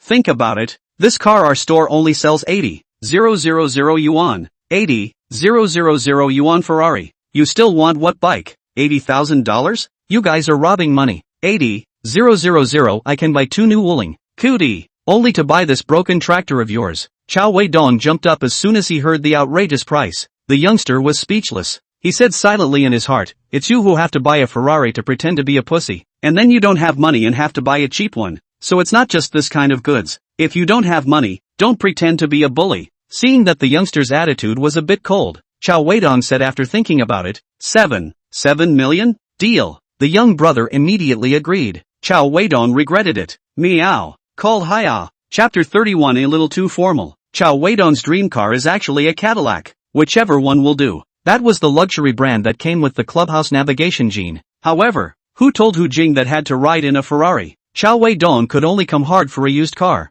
He couldn't spend a few $1,000,000 to buy a new one. How much money did he have? Spending millions just to pick up a girl? That's sick. Moreover, Cao Weidong didn't necessarily want to pick up Hu Jing. He just simply didn't want to be looked down upon by this long legs. Therefore, he can't spend money in vain. Even if you are rich, you have to be careful with your money. The famous writer Kafka said, rich more to break the fingers of life. Cao Weidong in line with the principle of spending the least amount of money to get things done. Looking for a Ferrari tractor. $80,000 of Ferrari. Can be. Ba ba ba ba. Cao Weidong drove the Ferrari with black smoke between 2 rows of vans. The thick black smoke shrouded half of the parking lot. Cao Weidong got out of the car and said to the young brother, Brother, are you sure this car can be licensed? The youngster looked at the gradually dispersing black smoke above his head, and he wasn't sure anymore. He said to Cao Weidong, Brother, take it easy, I'll make a call and ask. The young little brother made a phone call for a while with Cao Weidong on his back. Not long, the young brother returned to Cao Weidong said, Brother, You wait a moment. The store master said that this black smoke can be adjusted. You wait a little while. The master to help you adjust. How long? 1 hour. Asterisk asterisk asterisk asterisk. So long? Not long, not long. Brother, I'll take you to the neighborhood to wash your feet. After washing, the master will be adjusted. The young little brother said with a smile. Wash your feet? How embarrassing this is. Cao Weidong's mood instantly improved. It's okay, brother, this is what it should be. An hour later, Cao Weidong and the young brother walked out from a Lilyfoot bath store next to the used car dealership. Brother, how is it? Is it comfortable to press? The young little brother had a satisfied face as he opened his mouth and asked Cao Weidong. General, a little too formal, but it doesn't matter. The important thing is the car. Is it tuned? Okay. Cao Weidong and the youngster returned to the car dealership's parking lot and retested the car. Ba. The Ferrari started up again. The sound was still the same, but magically, the black smoke was actually gone. Brother, look, isn't it better? The youngster was all excited. Good is good, but this sound, what's wrong with the sound? It's too much like a tractor. The young brother was also desperate to make this business. He called the car repair master again. The car repair master carefully debugged it in front of Cao Weidong. In the end, the sound was obviously much better. From a big tractor to a small tractor, Cao Weidong bargained with the youngster for a long time again. In the end, Cao Weidong bought this Ferrari, which was already more than 20 years old, at a price of $78,000. Driving on the streets of Yangchang, Cao Weidong's Ferrari attracted a lot of attention. As for whether it was because of the car's cool engine sound or its grounded paint job, Cao Weidong did not know. The next day, Cao Weidong returned to Tianning Company. He was going to give his car a fresh coat of paint and refurbish the interior, but that damn Liang Degun kept encouraging Ma Yaohui to call him. I'm sick of it. Cao Weidong returned to the company early in the morning. Found Hu Jing did not come. Ma Yaohui originally had a bitter face, but when he saw Cao Weidong, he was as bright as a chrysanthemum. Cao Weidong picked up the pile of information on the table and walked into Liang Xiaojun's office. Liang Xiaojun didn't know who he was calling. He signaled with his eyes for Cao Weidong to sit down first. Cao Weidong sat down on the sofa. Sis, you leave the money to me. Just take care of her at ease. Everything is subject to what the doctor says. Although Liang Xiaojun tried his best to lower his voice on the phone, he was still heard a little by Cao Weidong. Cao Weidong looked at Liang Xiaojun, whose temples were a bit graying, and thought, I didn't expect that this old Liang, who puts on airs every day, also has the troubles of an ordinary person. You yourself should also pay attention to your body. Well, do not say, I have something to be busy here. Liang Xiaojun hurriedly hung up the phone, then with a smile on his face, sat down opposite Cao Weidong. Xiao, you're here, how is it? Looking for me for something? Liang Xiaojun said to Cao Weidong. Cao Weidong looked at Liang Xiaojun's slightly haggard look, and in combination with some of the mere words he had just heard, he deduced that old Liang should be sick from his family. Cao Weidong silently sighed in his heart. Come on, help you out for once. Mr. Liang, I know that the few technicians we have left now are not up to par, but you can't always stare at me. I can do the program this time, but with what method? You don't care. Cao Weidong said to Liang Xiaojun very seriously. Ha ha ha ha, great, worthy of being Xiao Chao. Liang Xiaojun said with a big smile. Somehow, Cao Weidong felt that old Liang's laugh was a bit fake, but it didn't matter. What was the harm in helping him once, but letting him, Cao Weidong, do it himself? That was absolutely impossible. After Cao Weidong walked out of Liang Xiaojun's office, he directly went up to the 27th floor. He walked straight to Li Huaizhou's office door and knocked on the door. Which one? Li Huaizhou's low voice came from inside the door. Cao Weidong, enter. Cao Weidong pushed the door in. It's Manager Cao. What is it you came to see me about? Li Huaizhou always thought that it was Liang Xiaojun who was hitting on Su Ruoyan. He never suspected that there was something between Cao Weidong and Su Ruoyan. Moreover, Li Huaizhou kind of appreciated Cao Weidong as a person.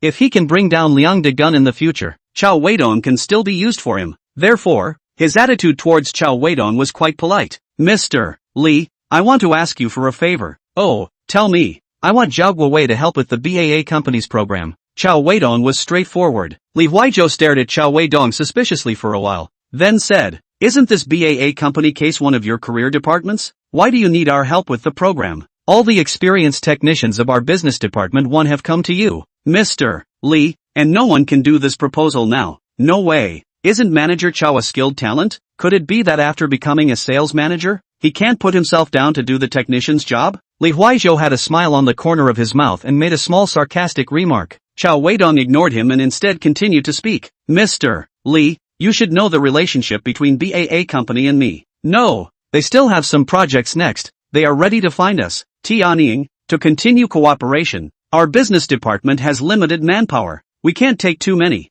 You see? In the latter words, Cao Weidong did not continue to say. He believed that an old fox like Li Huaizhou would definitely be able to know what he wanted to express. Li Huaizhou looked at Cao Weidong. His eyes rolled, and he gazed at his thoughts for a long time. He picked up the phone on his desk and dialed an internal number. Come to my office for a moment. Not long after, Zhao Guowei pushed open Li Huaizhou's office door and walked in. Xiao Zhao, this proposal in Manager Chao's hand. You help him with it. Li Huaizhou let Cao Weidong's proposal to Zhao Guowei. Zhao Guowei took the proposal and flipped through a few pages. He first looked at Cao Weidong, then looked at Li Huaizhou and said, Mr. Li, this is the one from BAA Company. Well, I know, Li Huaizhou said. Isn't this a case for the business department one? Zhao Guowei didn't understand what Li Huaizhou meant. Li Huaizhou didn't care about Zhao Guowei's opinion. He put on his official voice and said, this project of BAA Company is very important to our Tianying. For the time being, let's not divide it into business 1 and business 2. Programs you help Xiao Chao to do. He needs to devote himself to maintaining customer relations. This is also the meaning of our senior management. Li Huaizhou had said so.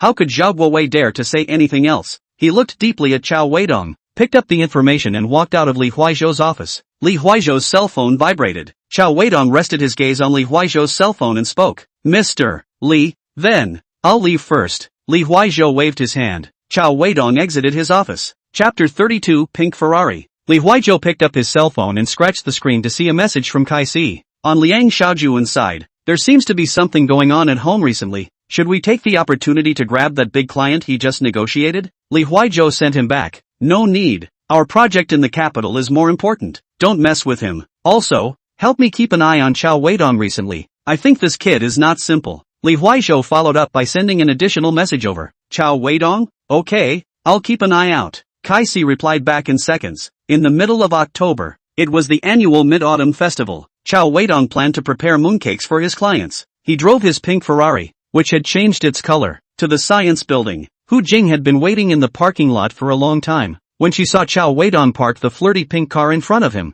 she was inwardly speechless. This guy really went and bought a Ferrari? It was still that old. How many hands does this have to be? Cao Weidong, you really bought a Ferrari? How many hands does this car have? Hu Jing sat in the passenger seat with her long legs and said while buckling her seatbelt. What nonsense! This is a young lady's first-hand car. Just look at the body color. Cao Weidong flubbed in a serious manner. This body color looks like you changed it yourself to me. Hu Jing was sharp and guessed at once. Ba. Cao Weidong kicked the gas. There was no sense of pushback, but the roar of the engine shook Hu Jing's eardrums. Cao Weidong, did you buy a tractor? Hu Jing spoke straight. What nonsense! This kind of engine sound is only found in sports cars. Understand? But I don't blame you. Nowadays trams are popular. This kind of roar of an oil car is rarely liked anymore. Cao Weidong sighed and pretended to know a lot about it, fooling Hu Jing. Hu Jing stifled her laughter. She didn't want to expose Cao Weidong, but said faintly, drive well and pay attention to safety. The pink Ferrari sped along the Guanyuan Expressway in Yangchang, and soon arrived at the Yangchang restaurant. The mooncakes here were famous throughout the country.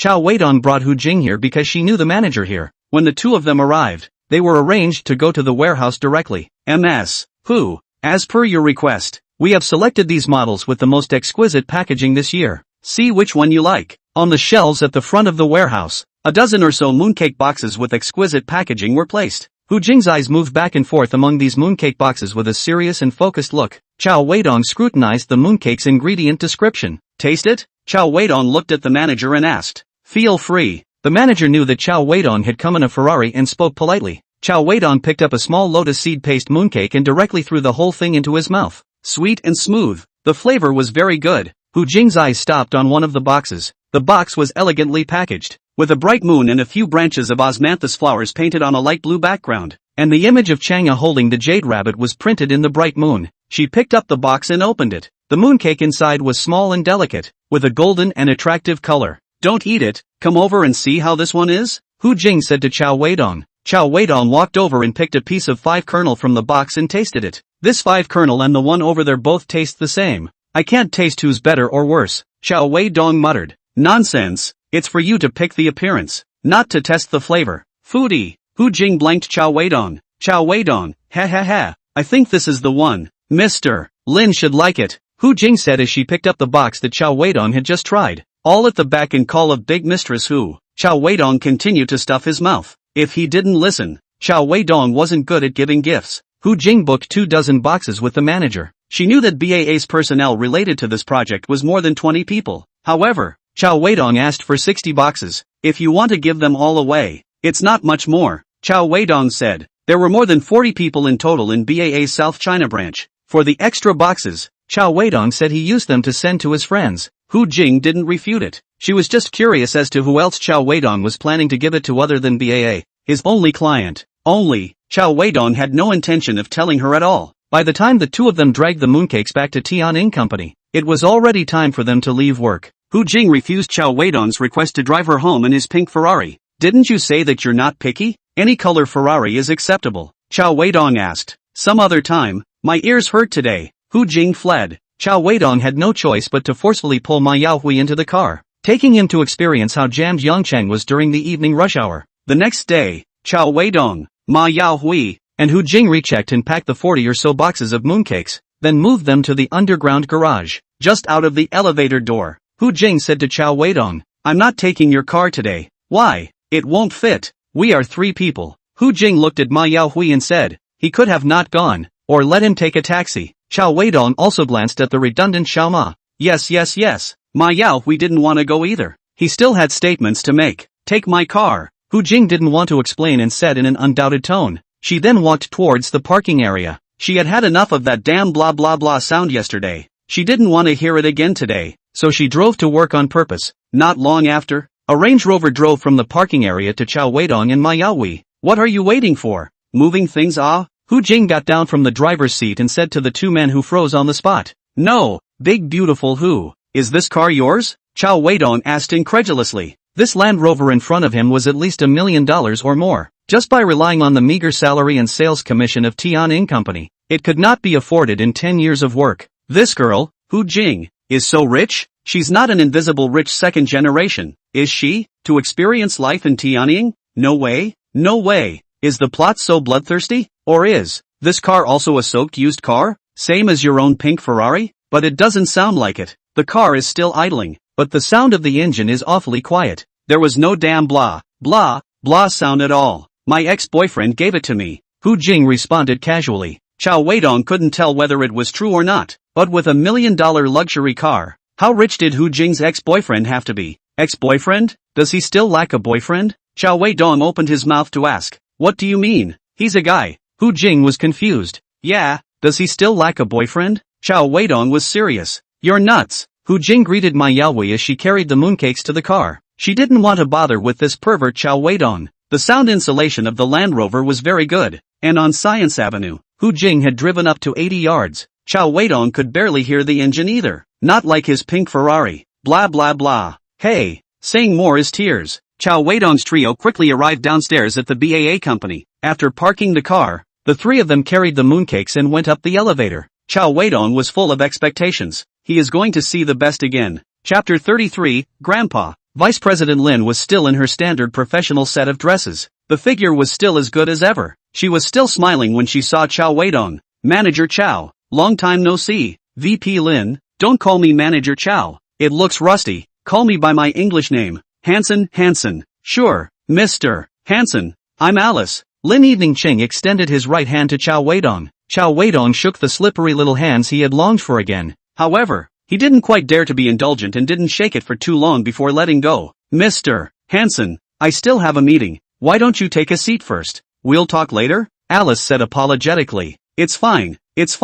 You go and get busy. We'll leave in a while. Let's have dinner together some other day. Cao Weidong laughed. Definitely. Little Azu said he misses you. Ha ha ha. You call me anytime. Lin Evening Ching smiled and left. Cao Weidong looked at the departing back of the beautiful person in a beautiful way, and vigorously recalled the soft and tender feeling on his hand. At this time, Hu Jing leaned over to Cao Weidong's side and asked in a low voice in his ear. Cao Weidong, when did you get an extra English name? How come we don't know? Just now. How about it? Is my English name cool? Cao Weidong replied in a low voice. Che, didn't see how cool it is. Hu Jing whispered. Hansen and handsome near sound. Handsome meaning, do you understand? After delivering the mooncakes, the 3 of them returned to Tianning Company. Cao Weidong picked up 2 boxes of mooncakes, one on Hu Jing's table and one on Ma Yaohui's table. Happy Mid-Autumn Festival. We've given them to everyone else. We can't have none for our own people, Cao Weidong said with a smile. Thanks, Brother Dong. Ma Yaohui took it with a smile, quite thoughtful. Hu Jing said. Then,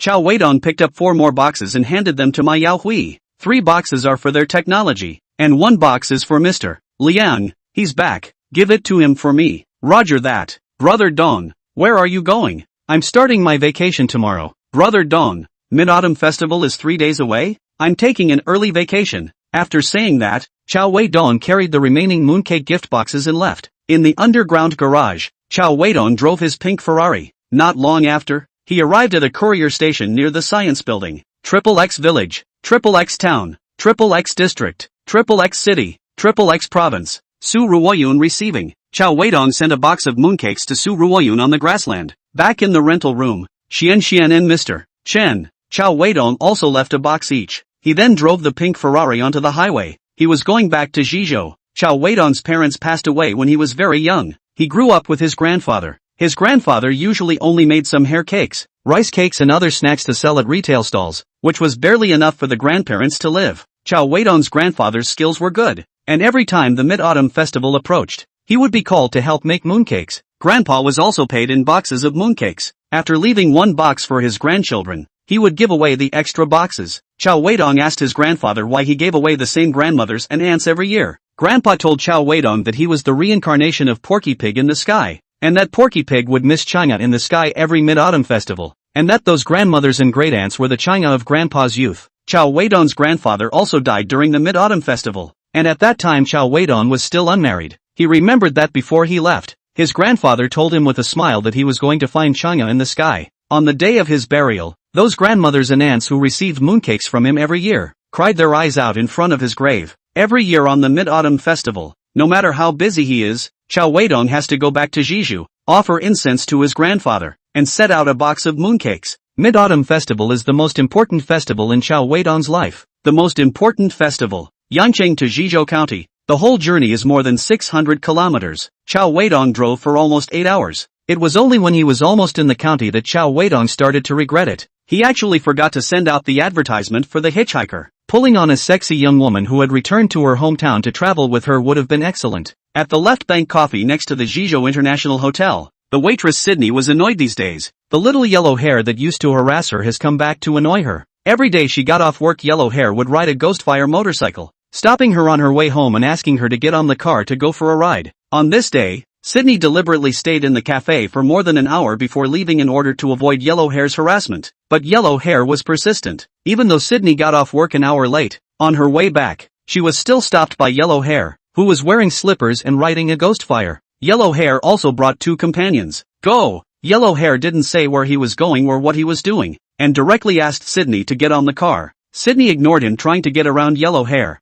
Yellow hair's companion did not do it, riding another Ghostfire, stopped Sydney's way, also madly twisted the throttle. Coaxing, the roar of the Ghostfire motorcycle sounded. Sydney felt scared. The surrounding passing pedestrians felt very harsh. Yellow hair and his buddies felt cool. At that moment, a sound even more piercing than the Ghostfire motorcycle rang out behind them. Blah blah blah blah. A pink Ferrari, parked behind a few youngsters, kept blasting the gas. The yellow hairs turned around and saw the cool pink Ferrari, instantly felt that their motorcycles didn't smell good anymore. The window of the pink Ferrari slowly lowered. Cao Weidong stretched out his handsome face and whistled at the several yellow hairs. What are you guys doing surrounding my girlfriend? Cao Weidong inhaled a cigarette and said in a flowing manner. Only then did Sydney recognize Cao Weidong, and she said in surprise, Uncle. The yellow hair that pestered Sydney nervously asked, Pear, do you know him? Sydney didn't pay attention to the yellow hair at all, but jogged to the pink Ferrari, pulled open the door and sat on the passenger side. Cao Weidong's gas pedal blasted.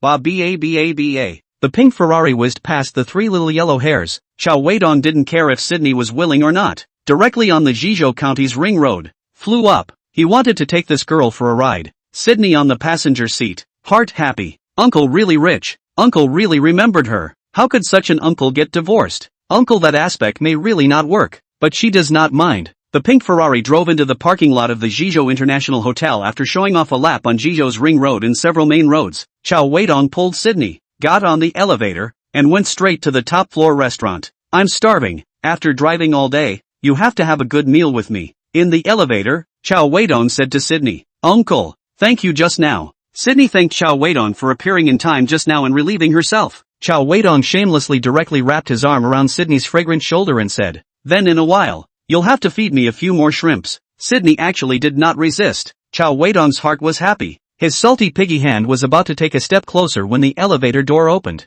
Sydney jumped out of the elevator smoothly and naturally got out of Cao Weidong's clutches. Chapter 34. Next time burn a few European and American. For 2 whole days, Cao Weidong and Little Bowtie didn't go downstairs at all. They talked about their respective ideals in the hotel, talked about their respective pasts, talked about what they wanted to do in the future. Full of positive energy in the guest room. They chatted so much that they forgot about the time, and they didn't go downstairs to eat, and every meal was ordered takeout. Sydney also did not go to work. Cao Weidong let her take 3 days off, until the 3rd day, which was the day of the Mid-Autumn Festival. When she woke up in the morning, Sydney told Cao Weidong that she couldn't accompany him anymore during the day. In the evening, she was going to her uncle's house in Zhizhou County for dinner and had already made an appointment. It was just the right thing to do. Cao Weidong also needed to pay homage to his grandfather, but before the two parted ways, Cao Weidong decided to reward Little Bucktooth, who had accompanied and enlightened him for 2 days. He took her to the best clothing store in Zhizhou County. In one breath, he bought this little girl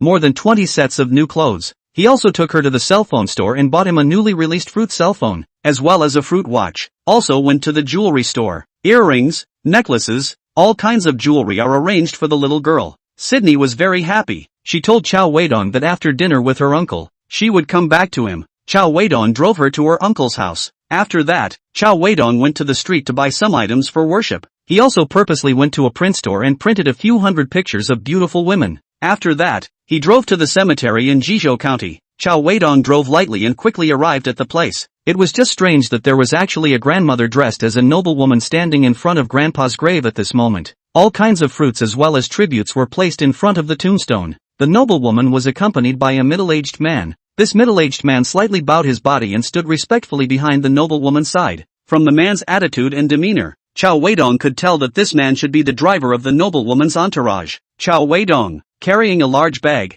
looked at the noblewoman and the middle-aged man from afar and asked, "Who are you two?" The noblewoman turned back and looked Cao Weidong up and down. "You are?" The noblewoman opened her mouth and asked, "This is my grandfather's tomb. Who are you guys? You are his grandson?" "Aha." Cao Weidong nodded his head, then walked forward and laid out the offerings he was holding in front of the tombstone. The noblewoman smiled and squatted down, arranging the offerings with Cao Weidong. "Grandma, are you a friend of my grandfather?" Cao Weidong opened his mouth and asked while arranging the offerings. "Sort of." The noblewoman smiled back. After arranging the offerings, Cao Weidong began to burn wax and light incense. The noblewoman similarly helped along. After doing so, the noblewoman got up and paid her respects. She then closed her eyes and fell into a long silence. Cao Weidong did not disturb her, but stood beside her, also remaining silent, for a long time. Only then did the noblewoman reopen her eyes and looked at Cao Weidong kindly. "Your grandfather is a good man." Cao Weidong suddenly froze. "No, milk. My grandfather has been gone for so many years. You went to the trouble of coming to this place to send him a good man card? What does that mean?" The noblewoman didn't read Cao Weidong's eyes. She smiled and slipped Cao Weidong a note. There was only a phone number written on it. "I should go. Since you are his grandson, write down this number. If you encounter anything difficult to solve in the future, you can try calling this number. Maybe Grandma I can help you out." The middle-aged man assisted the noblewoman and slowly left the cemetery. Cao Weidong looked at the back of the two men as they left, and lamented in his heart. Grandpa, which way is this China again?" Only after the silhouettes of the two men had completely disappeared did Cao Weidong take out a large stack of A4 papers from his bag. On top of these A4 papers were all the pictures of beautiful women from romance and action movies that he had just printed out. He didn't dare to take them out just now because that noblewoman was beside him. "Grandpa, look how good your grandson is to you. These are all the beauties from this year's award-winning action movies as well as romances, so just enjoy them." Cao Weidong took out his lighter and burned these A4 papers one by one. After doing so, Cao Weidong stood quietly in front of his grandfather's tombstone and remained silent for a long time. "Grandpa, I'm leaving. I'll see you again next year." Cao Weidong left the cemetery. His ears seemed to ring. Next time burn a few European and American. Returning to Zhizhou International Hotel. Nothing to do, Cao Weidong decided to go to see his ex-wife Lu Xiaoyan. He wanted to know if Lu Xiaoyan was doing well during this time. Cao Weidong found a writer. He rented the yellow robe on him for $100. After that, he let this writer bring him to the neighborhood that he was incredibly familiar with. The security guards in the neighborhood were as useless as usual. dozing off in the security booth. Cao Weidong easily entered the neighborhood, and then he came to the downstairs of the unit where Lu Xiaoyan was. He sat in a corner of the playground downstairs. He turned on the zoom function of his cell phone's camera and aimed at the balcony of that house. Through the floor-to-ceiling window of the balcony, Cao Weidong saw that Lu Xiaoyan was arguing with a Mediterranean bald man about something. This man is Lu Xiaoyan's lover? Cao Weidong muttered silently. He did not expect that the man Lu Xiaoyan was looking for was actually such a greasy man who was at least 5 or 6 years older than him. Cao Weidong. Just as Cao Weidong was wondering why, Lu Xiaoyan actually slapped that greasy man. Awesome.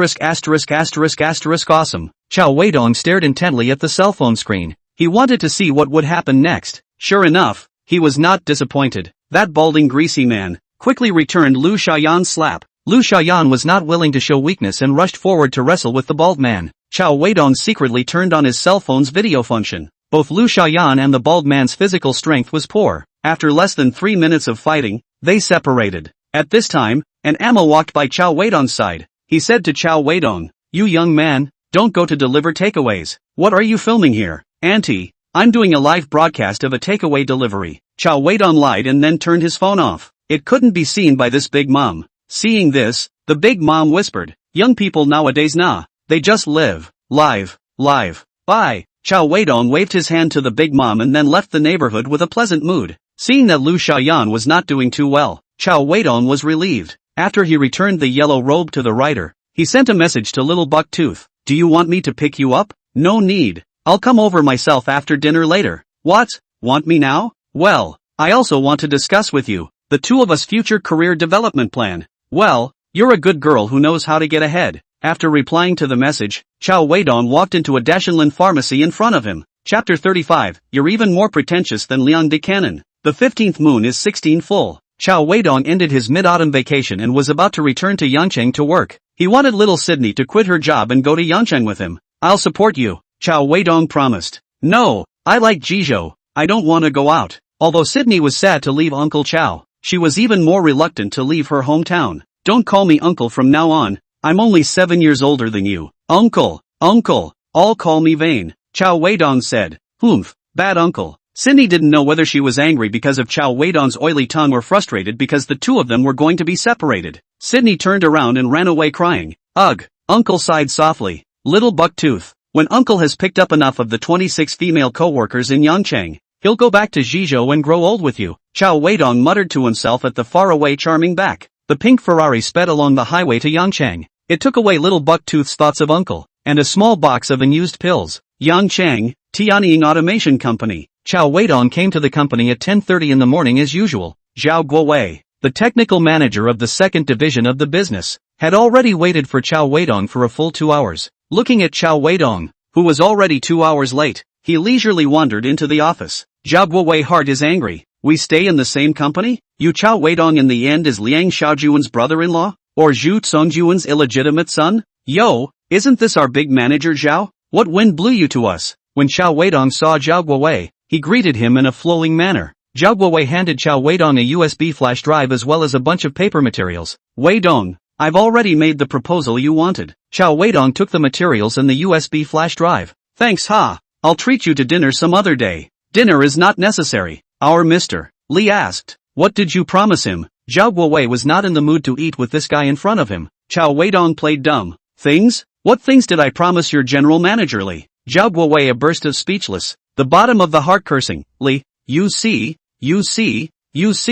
I told you, this surname Cao will definitely play tricks. Why did you believe his bull asterisk?" "Oh, I remember. Your Mr. Li asked me to take good care of MS. Who? And I took good care of her. Look at her legs. Are they whiter than before?" Hearing Cao Weidong bring up herself, Hu Jing gave him a blank look. "Cao Weidong, you're sick." Zhao Guowei really couldn't help himself and quietly glanced at Hu Jing's long legs, then mentally cursed, "Cao Weidong, you ing asshole. She's wearing long pants today. That's not the thing our general manager Li asked me to ask." Zhao calmed himself and said with a feigned cold demeanor. Cao Weidong scratched his head. "It's not this matter then I really forgot Old Zhao, can you remind me?" Zhao Guowei to be angry crazy, heart-gnashing teeth, "Pretend. You're pretending. You're even more capable of pretending than Liang de Cannon." Although the heart is very angry, but the face has to get by. Zhao Guowei held back the anger in his heart and opened his mouth. "The matter between you and Mr. Li, You'd better ask him yourself. Zhao Guowei left resentfully. Cao Weidong sat on his own chair, stomped his feet and slid next to Hu Jing. Pretty girl,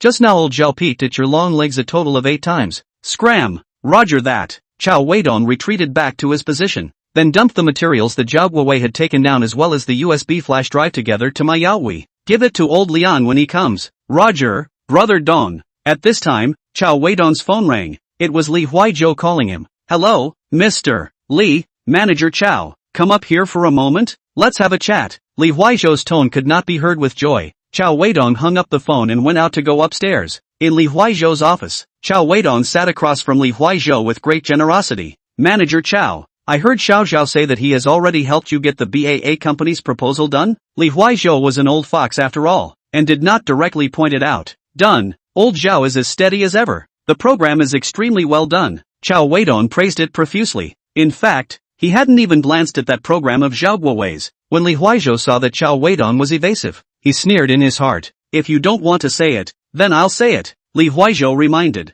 Just do it right. So what we two talked about before? Xiao Zhao helped you with the program. You asked BAA to give a few small projects to our business division too. How are you and Vice President Lin talking about this matter? This matter ha ha. Cao Weidong snorted as he wondered how to say it. Li Huizhou was in no hurry. He was also waiting for Cao Weidong's words with a smile on his face. General Manager Lin and I have been talking for a long time. It's just that we just wrapped up our vacation and I haven't had the time to visit her at home yet. The truth was that Cao Weidong had long forgotten all about it. He had only said this as a temporary way to cope with Li Huizhou. Li Huizhou didn't know whether he really believed his words or pretended to believe them. He smiled slightly and said, worthy of being Manager Cao. You've gotten things done as soon as you stepped in.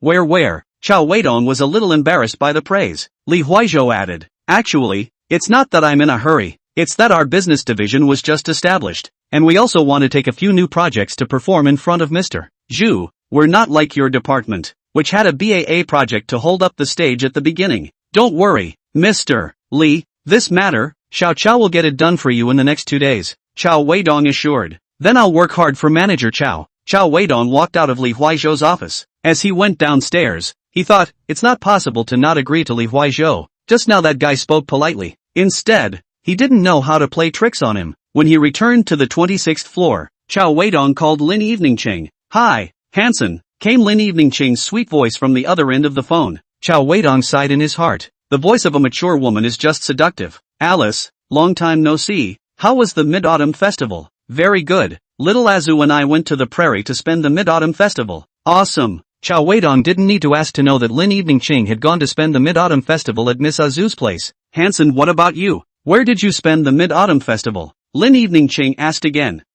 Went back to my hometown. Looking for me for something? Lin Eveningching asked thoughtfully. Last time, didn't you say that there are still a few small projects that can be given to our Tianying company without bidding? I wonder. This matter good to do. I'll let a hot girl contact you in a while. I still have a meeting. Hang up first Beep beep beep. Lin Eveningching hung up the phone. Cao Weidong put down the phone and whispered to himself. Hot girl? Who else can be hotter than you? Chapter 36 Preparing ID cards again. Zhang Yan, manager of Supplier Management Department of BAA Company in South China. Not only is she pretty, but she also has a cheerful personality and is very fastidious in her work. She is also the emotional guru of BAA. It is said that the men who have sunk in her hands are already in the double digits. She used to work in BAA headquarters. Later she got into an exciting love triangle with 2 suitors in the headquarters. The repercussions were relatively big and she was almost fired. In the end, it was Lin Eveningching who stepped in to bail her out and brought her to South China. Sister Cheng, what do you want to see me about? Zhang Yan received a call from Lin Eveningching. Don't you still have 3 small projects on hand that you haven't subcontracted out?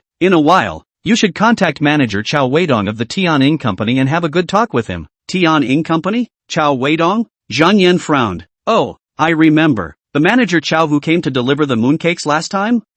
Yeah, that's him. Okay, Sister Cheng. Zhang Yan hung up the phone and seriously recalled. Cao Weidong?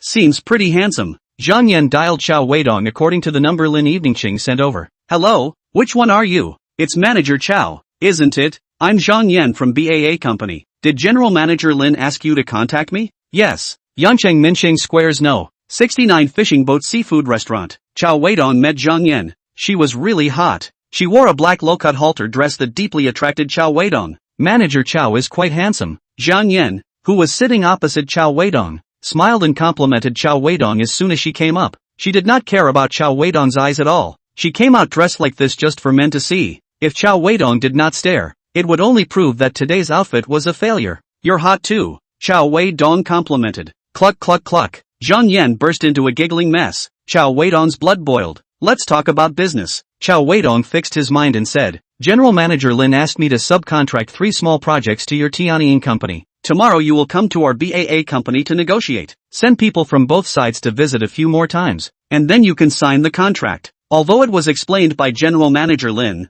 the form still needs to be gone through, Zhang Yan said directly. After saying that, she took out the project information in her hand and handed it to Cao Weidong. She was a person who did not like to beat around the bush. Cao Weidong also liked this kind of person who had something to say directly, especially at work. There was no need to beat around the bush and go around and around. It is not necessary to beat around the bush and beat around the bush, so that you can go and do something else. He also spoke directly. It will be my colleague who will go tomorrow. Won't Manager Cao come himself? I don't like dealing with people who aren't handsome. Oh. Zhang Yan let out a laugh. It's fine. Let the work be talked about by someone who isn't handsome. Let's talk about the rest. Cluck cluck cluck. Manager Cao, you know how to do it. Oh. Zhang Yan let out another soft laugh. Cao Weidong threw her a wink, then continued. There is also the fact that these 3 projects, I lost a bet to a colleague. Manager Zhang, there is no need to be polite to them when the time comes. How should I ask them? How should I ask them? I don't have any requirements for them, but I do want to have some requirements for Manager Cao.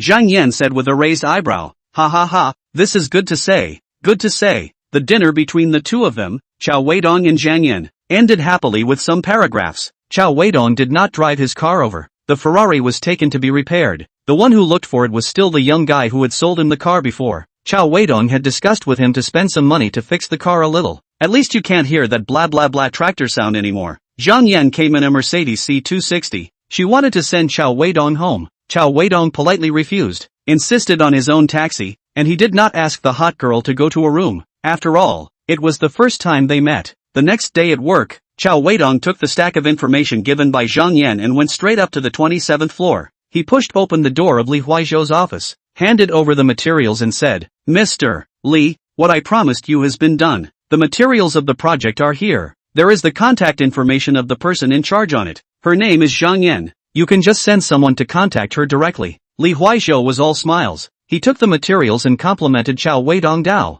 The younger generation is fearful. Manager Cao, your sales ability is already far above my old Li. In the future, our Tianying company will rely on young talents like Manager Cao. Mr. Li, if there's nothing else, then I'll leave first. Manager Cao, you are busy. Cao Weidong turned around to leave, and when he just walked to the door, he stopped his footsteps, then turned back and said, then I still have some projects I can't be busy with in the future, and I need to find someone to help me with the program. You see? You just need to say hello. I'll have Zhao Guowei help you. Li Huaizhou laughed. Cao Weidong left in style. Not long after he left, sales manager Kai Si walked into Li Huaizhou's office. He reached out and took those materials that Cao Weidong had sent over to his hands and flipped through them. A few moments later, he put those materials back down and said to Li Huaizhou, Mr. Li, why do you have to ask Cao Weidong for these projects? This project is really too small. The profit is not big. It is simply mosquito meat for us. Li Huaizhou signaled Kai Si to close the door. Kai Si closed the door and walked back to Li Huaizhou's side. Li Huaizhou lowered his voice and said, of course I know that these 3 projects are not profitable. However, these 3 projects are relatively good for maneuvering. So when the time comes, let's find a way to dig a few holes for that Vice President Lin of BAA company. Kai Si was a bit puzzled as he opened his mouth and asked, digging pits? Mr. Li, I have the impression that there is nothing between this Vice President Lin and us. It is true that there is nothing between this Lin Evening Ching and us. However, the person who can take her place has some relationship with us. Li Huaizhou said mysteriously. What you mean? Kai Si said halfway through his sentence. It can only be understood. Li Huaizhou did not let him continue. I get it. I'll personally take Zhao Guowei in the afternoon, and I'll make sure to take these 3 projects, Caius assured. No, go now to avoid a long night, Li Huaizhou said. Okay. Kai Si turned around and left Li Huaizhou's office. Cao Weidong naturally did not know about the conspiracy between the two Li Huaizhou and Kai Si. He was boredly swiping short videos at his own workstation on the 26th floor. Liang Xiaojun unprecedentedly took several days off. Administrative assistant Ms. Lin said, Liang Xiaojun will not come to work during this period of time. I don't know if it's because of family matters, Cao Weidong can't even find someone to brag about. When he was bored, Zhang Yan from BAA sent Cao Weidong a message. It's been a long time since we had Western food. Together tonight? Cao Weidong sent her an okay emoticon back and then left work early. He had to go back and prepare his ID card for the Western dinner in the evening. Chapter 37, Fu Di Devil. Famous writer so-and-so said, a man and a woman are not suitable. Only the two people themselves know. Cao Weidong and Zhang Yan are not very suitable. Both in the process of emotional exchange, belong to the strong side. Cao Weidong likes the kind of sheep that listens to him the whole time, such as the small bucktooth Sydney, that kind of thing. Zhang Yan liked the ones that listen to her. After the two sea kings experienced an exchange, they parted ways peacefully. At the entrance of the Pali International Holiday Inn, Zhang Yan said to Cao Weidong with a smile, we are not suitable. Cao Weidong nodded. Indeed. But, there's always a hug, right? Zhang Yan opened her arms to Cao Weidong. The two hugged for a bit before parting. Zhang Yan left in her own Mercedes and Cao Weidong took a taxi back to his place. He wasn't going to work today. He was going back to catch up on his sleep.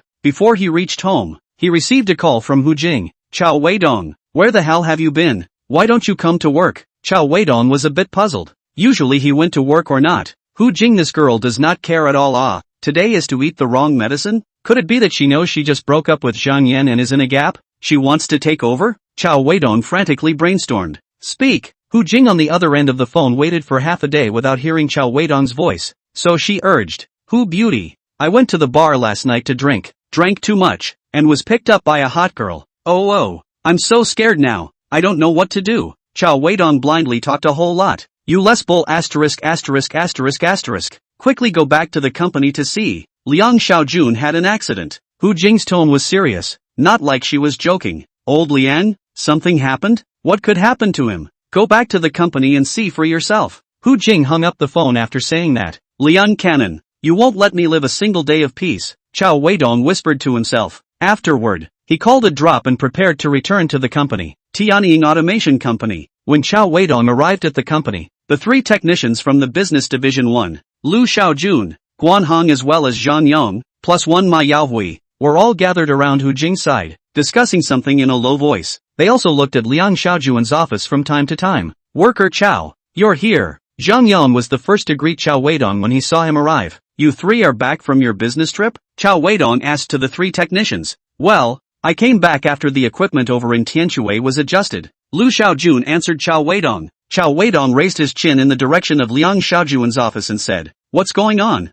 Lu, Guan, Zhang, and Ma looked at Hu Jing together. Hu Jing spoke in a low voice. His face was particularly bad when he came to work today, and he didn't respond to whatever people greeted him. Assistant Lin said that she vaguely heard crying coming from his office. Xiao Ma and I also went to the door of Mr. Liang's office and listened for a while. It did sound like Mr. Liang's crying. Technician Guan Hong also nodded and said, I'll go take a look. Cao Weidong walked straight to Liang Xiaojun's office. Knock knock knock. Cao Weidong knocked on the door of Liang Xiaojun's office. There was no response from inside. Cao Weidong couldn't care less and directly pushed the door and walked in. Liang Xiaojun was sitting in front of his desk with his head down, holding his forehead with one hand and clutching a ball of tissue paper in his other hand. His brows were locked tightly, as if there was something very important troubling him. He didn't even notice when Cao Weidong pushed the door in. Mr. Liang, what's wrong? Cao Weidong closed the office door again and then spoke as he walked towards Liang Xiaojun. Liang Xiaojun was awakened by Cao Weidong's voice. He looked up at Cao Weidong,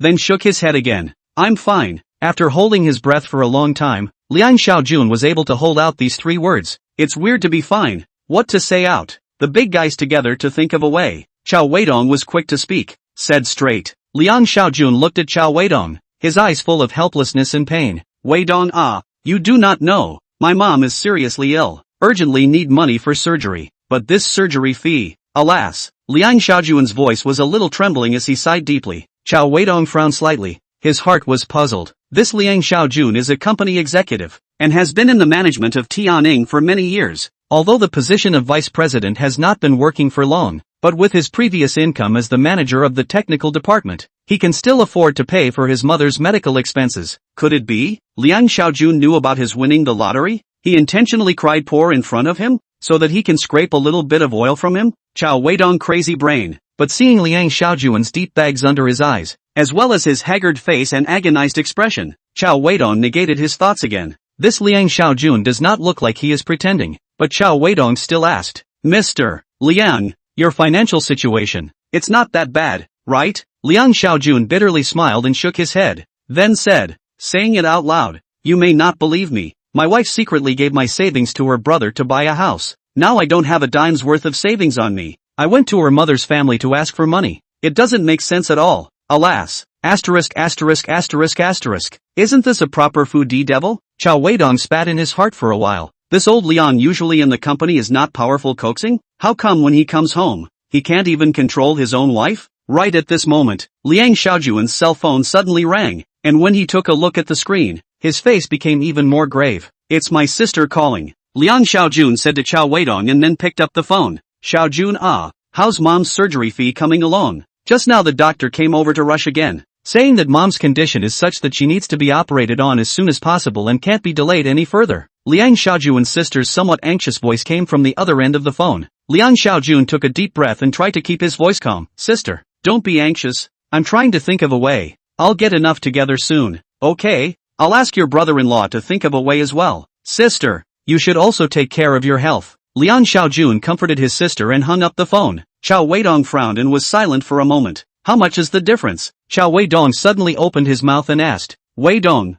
forget it. I'll think of something myself. Liang Xiaojun continued to scratch his head. You think of a foolproof way. It's an immediate surgery now. There can't be any delay. Even if you scratch your head bald, your brother-in-law won't get the money back. Say, how much is still missing? I'll help you think of a way. Cao Weidong said in an undoubted tone. The doctor said a total of 600,000. I'm still 200,000 short. Liang Xiaojun stammered and spoke. Card number. Weidong. Forget it. Card number. Liang Xiaojun hesitantly picked up his cell phone and sent a bank card number over to Cao Weidong. Cao Weidong didn't say anything, lowered his head to operate his cell phone, and left Liang Xiaojun's office. It didn't take long for Liang Xiaojun's cell phone to receive a text message that the bank had arrived. Industrial and Commercial Bank of China, tail number XXXX card. October 28th income, bank transfer, 200,000,00 yuan. The balance of 608,902.56 yuan. Liang Xiaojun was so moved that his eyes reddened. He calmed himself and walked out of the office, came behind Cao Weidong and gently patted his shoulder. Mr. Liang,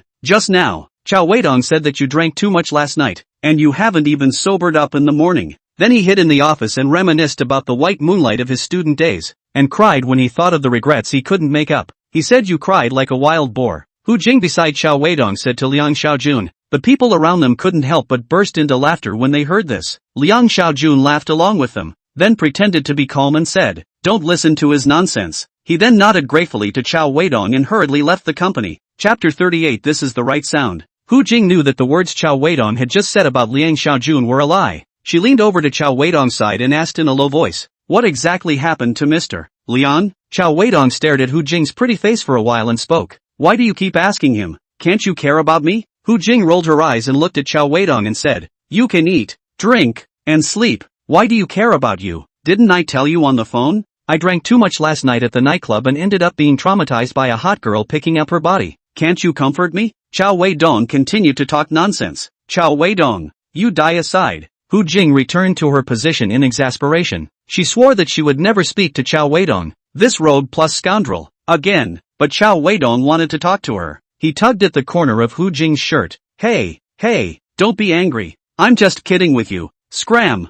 I'll tell you what's going on with old Liang. Humph, I don't want to hear it now. Hu Jing was still angry. At this time, Ma Yaohui and Lu Xiaojun, who were on the side, came up. Ma Yaohui accompanied with a smile and said, Brother Dong, a few of us want to listen. A well-known writer had said, in the heart of every young person, there is a seed of melon eating buried. Cao Weidong tugged on Hu Jing's coat corner again. Hu Jing still ignored him. Cao Weidong smiled and looked at Ma Yaohui's few people, asking, want to listen? Want to? The few people nodded. Hu Jing, on the other hand, picked up her water cup and pretended to drink, but in fact, she had been listening with her ears perked up. Mr. Liang is in an online relationship. Cao Weidong started making things up. Cough cough cough. Hu Jing almost didn't choke on the mouthful of water she just drank. This melon was a bit big. Ma Yaohui's few people immediately had green light in their eyes and became excited. Brother Dong, continue.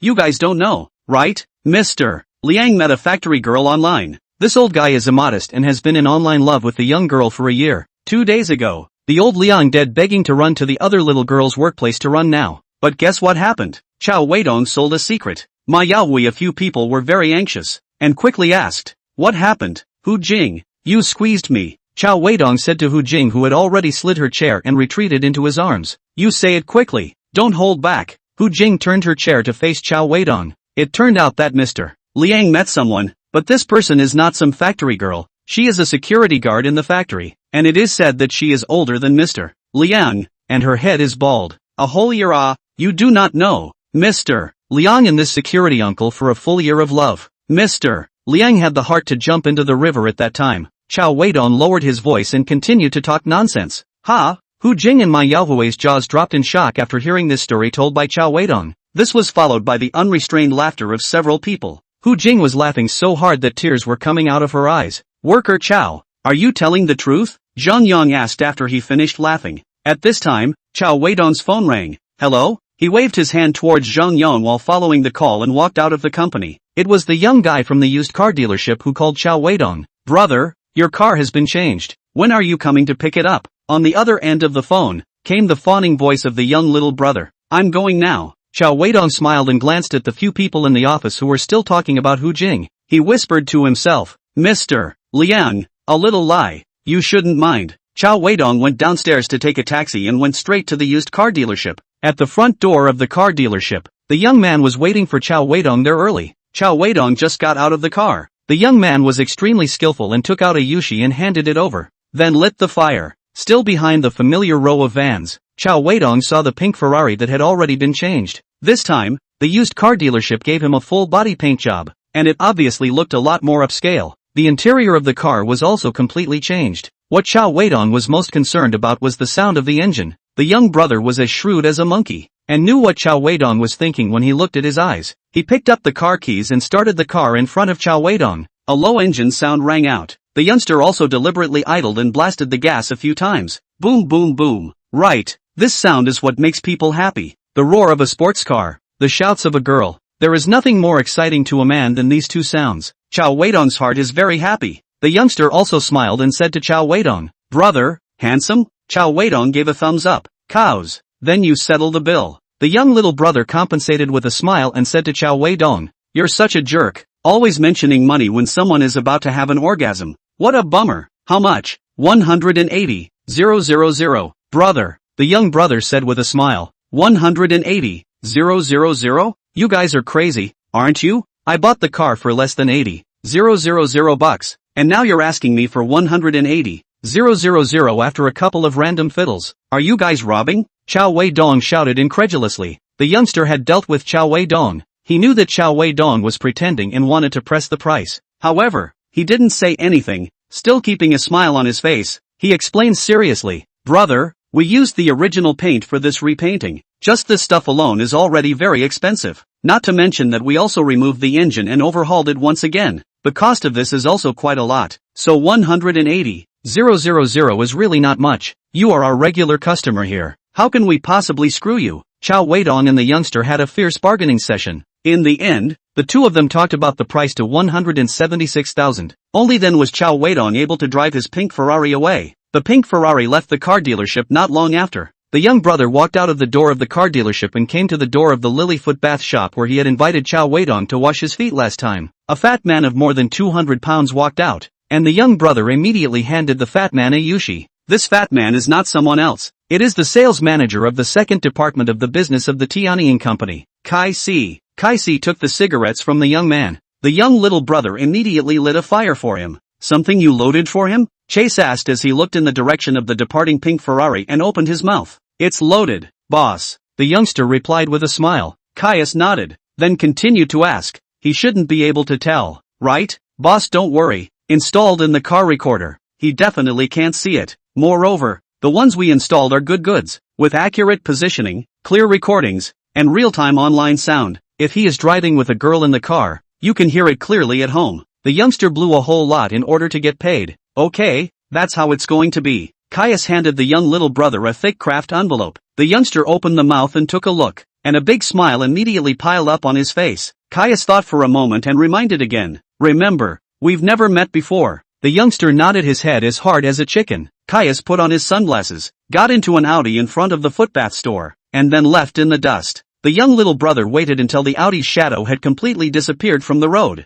He dialed Cao Weidong. Chapter 39. Do not listen to it. The heart and want to. Cao Weidong hung up the phone of the young brother. The corner of his mouth hung up a cold smile, muttering to himself, "Still secretly monitoring me? Is there a need for this?" The pink Ferrari quickly drove back to the neighborhood near the leisure club. When Cao Weidong entered the house, he found that Xian had already finished her English studies and was applying a face mask in the hall. "Teacher Chen left?" "Just left." "Well, why don't you leave someone for dinner?" "You didn't." "Okay, ask you something ha?" Cao Weidong asked as he sat next to Xian. "What is it? What number in your recreation is the most capable of screaming?" "The most capable of screaming? What do you mean? What do you want?" Xian suddenly sat up straight and looked at Cao Weidong very seriously. "My car has been bugged. I want that pervert who eavesdrops to hear a good sound." Getting along under the same roof for so long, Cao Weidong had long treated Xian as one of his own. He felt no need to hide anything, and directly said what was on his mind. "How do I hear it? You are more like a pervert?" Xian said. "The one eavesdropping is him. I just willed it to be a trick to let him listen to the screams. It's still cheap for him." 62, 55, 58, 73. These sounds are pretty good. Xian gave Cao Weidong a recommendation. $1,000. Screaming for an hour. Ask for me. Who of them is willing? I'll park my car in Kangle tonight. Cao Weidong said boldly. No. 68 can be called too. Xian excitedly jumped up from the sofa. Isn't number 68 you? Cao Weidong frowned. Yeah, it's me. I can do it too. Cao Weidong shook his head speechless as he took out his cell phone and transferred $5,000 to Xian. He was willing to spend this amount of money in order to nauseate that Caius who was secretly listening in on him. Remember for this hour, don't scream continuously, make sure it's intermittent. I want to make that guy scratch his ears. In the evening, Cao Weidong drove Xian to the leisure club, and once the car was parked, he handed the keys to Xian, and then walked home himself. This night, Kai Si, who had secretly opened the listening software,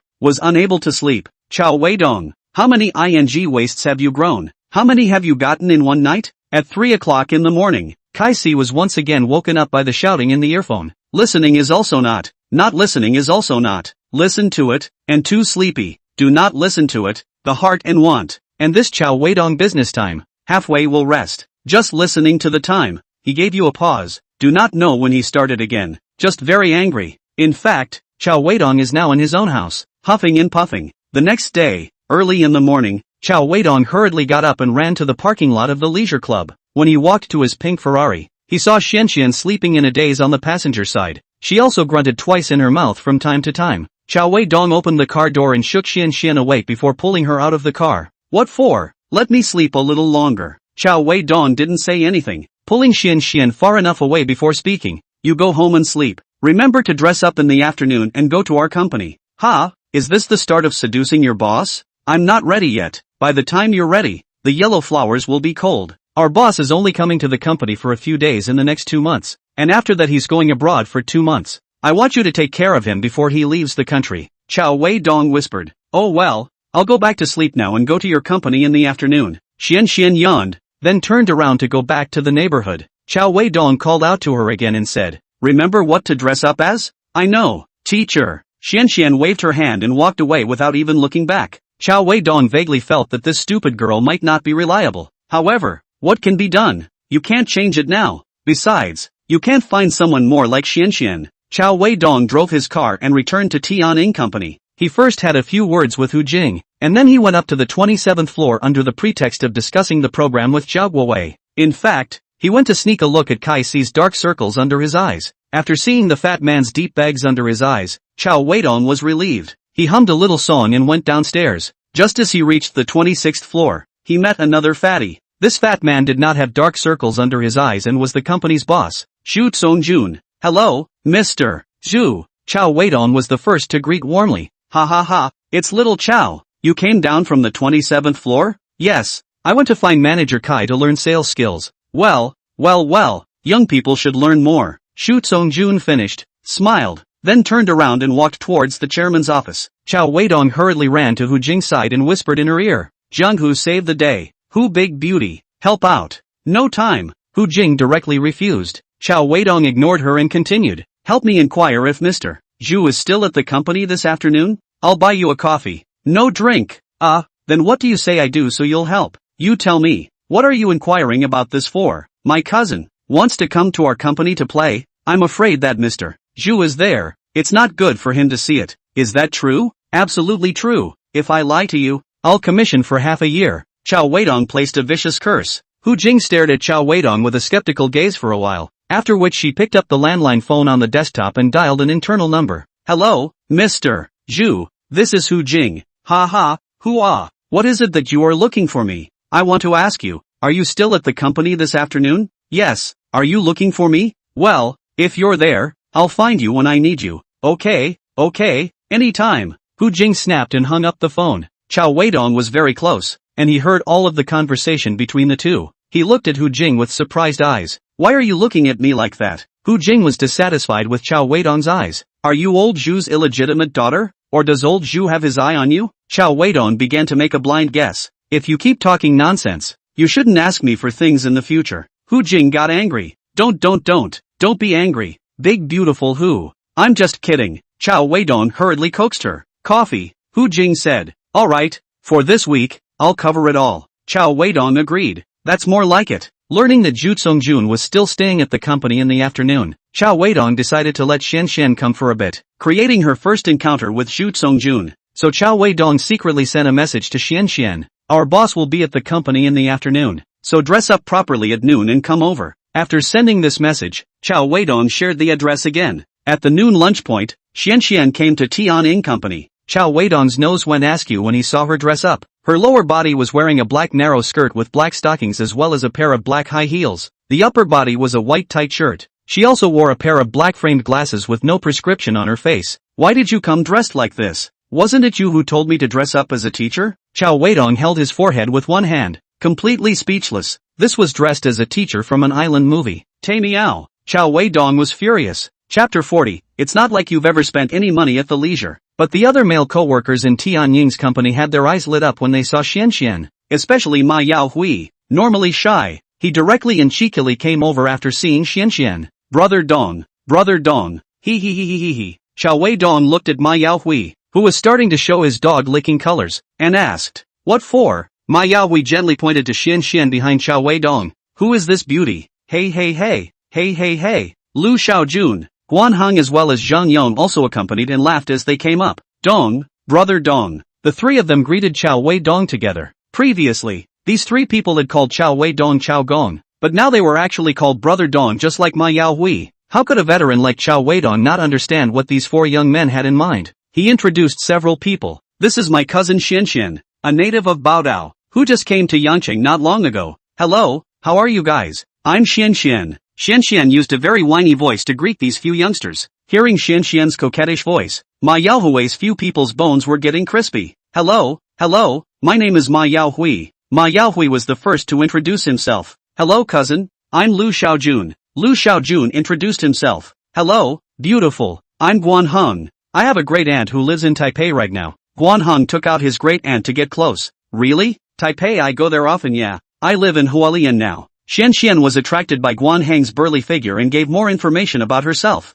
This was the persona that Cao Weidong had designed for her, a native of Hualien, the treasure island. It was intended to be used only when she met Zhu Songjun, but I didn't expect that Xian didn't hold back and revealed herself at this time. Although it didn't have much effect, this appearance of her not being able to hide anything in her heart, it made Cao Weidong feel that this girl was really unreliable. I heard that Hualien has a beautiful view. Zhang Yong was also not willing to show weakness and went up to say something. Aha! Xian didn't know how beautiful it was. She could only twice. Go, you few tarts. Stay away from my cousin. She's not for you to pick up. Cao Weidong hurriedly pushed these fiery lads away. He was afraid that if he chatted a few more sentences, Xian's identity as a technician of the Leisure and Leisure Club would be raked over the coals. The key is Xian this girl. See the strong young man also special to come. A moment what all say out. Then he and Xian's plan will fizzle out. Dong, brother Dong, we're just getting to know each other. It's not like we're doing anything. Guan Heng pleaded to Cao Weidong with a smile.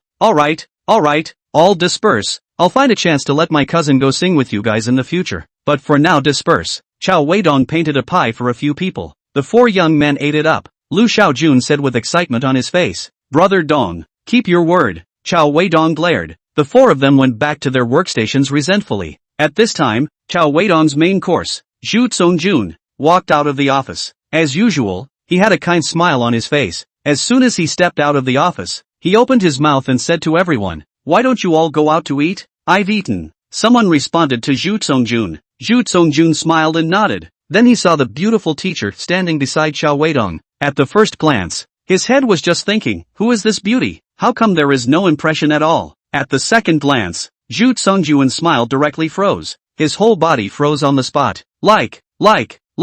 Too similar. This beauty was exactly the same as the figure he had been harboring in his heart. Zhu embraced the army stared blankly. His heart surged with shocking waves. That figure, that person who had been hidden in his heart, seemed to be alive in front of him at the moment. He couldn't believe it and wondered if he was hallucinating. Memories like a tidal wave came. Once the dots and dashes in the mind continued to emerge. Zhu Songjun momentarily do not know what to do, can only freeze on the spot, his eyes tightly locked in Xianxian body. When Cao Weidong saw Zhu Songjun's appearance, he knew that things had come to pass. He was secretly happy in his heart, just waiting for old Zhu to come up and greet the cousins by himself. After hesitating for a long time, Zhu Songjun calmed down and walked over to Cao Weidong in Xianxian. "Little Cao, this beauty is? How come I've never seen it before?" Zhu Songjun apprehensively glanced at Xianxian, then turned his head to ask Cao Weidong. Cao Weidong laughed in the bottom of his heart. "You haven't gone to the leisure club to spend money. You must have never seen it." In his heart, he thinks one thing, but in his mouth, he says another thing.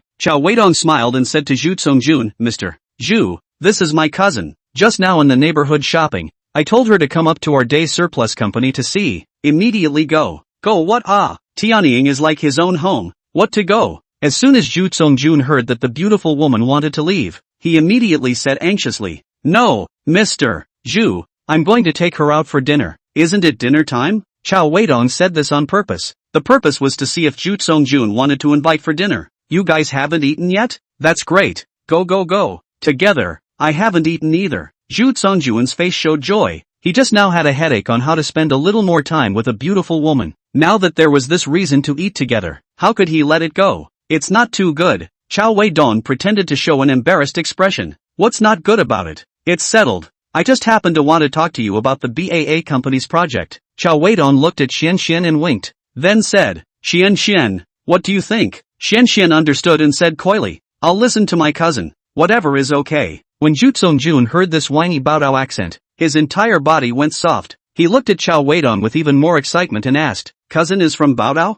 "Yes, Mr. Zhu is too powerful." Just by hearing her say one sentence, "You guessed it?" Cao Weidong pretended to be surprised with his eyes and said, Zhu Songjun was almost moved to tears. This must have been deliberately arranged by God. His first love, his lady, his white moonlight had returned. Go. Let's eat. My treat. I've recently discovered a new private kitchen with a first-class flavor. Zhu Songjun no longer asked Cao Weidong's opinion, directly pulling the two of them towards the office door. Cao Weidong and Xianxian secretly glanced at each other. Both of them unspokenly nodded towards each other. This one small action was seen by Hu Jing, who had been watching from the side. She hummed softly before whispering, "This Cao Weidong definitely isn't holding back any good farts." It wasn't long after Cao Weidong and Xianxian left the science building in Zhu Songjun's car. Li Huaizhou on the 27th floor then received a message. The pig took the bait. The corner of Li Huaizhou's mouth curved as he sneered. Cao Weidong, all these little tricks of yours are leftovers from my play. Just let you and that Liang cannon bounce around for a few more days. Chapter 41, The Grandmaster.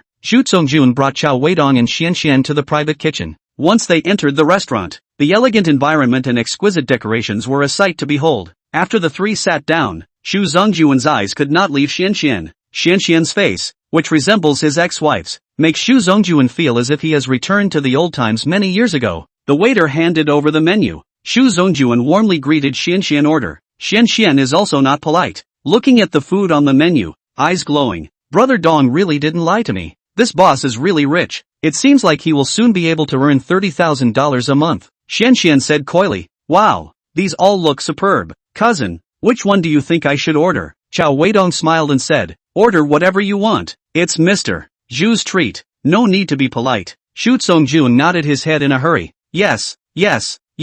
Order whatever you like. Xianxian beauty, order whatever you like." After Xianxian ordered a few of her favorite dishes, she handed the menu to Zhu Songjun. Zhu Songjun added a few more signature dishes and then continued to look at Xianxian. Not long after, the dishes were served one after another. Zhu Songjun kept giving Xian dishes, saying with concern, eat more of this supplement collagen, and then eat some of this, to promote digestion. This old Zhu, the whole time did not look at Cao Weidong a glance, but Cao Weidong doesn't mind. He wasn't the protagonist of this drama. The atmosphere at the dinner table was getting more and more cordial. Zhu Songjun was also in a better and better mood. Xian also did not have the beginning of the shortness of mind. Slowly let go. She even started to actively find topics to chat with Zhu Songjun. Mr. Zhu, you don't even know how many strange people there are in this world. Oh, tell me about it. Zhu Songjun's expression when he looked at Xian was still the same as in the beginning. Full of favor. Once, met a guest. Aha! Cao Weidong cleared his throat loudly from the side.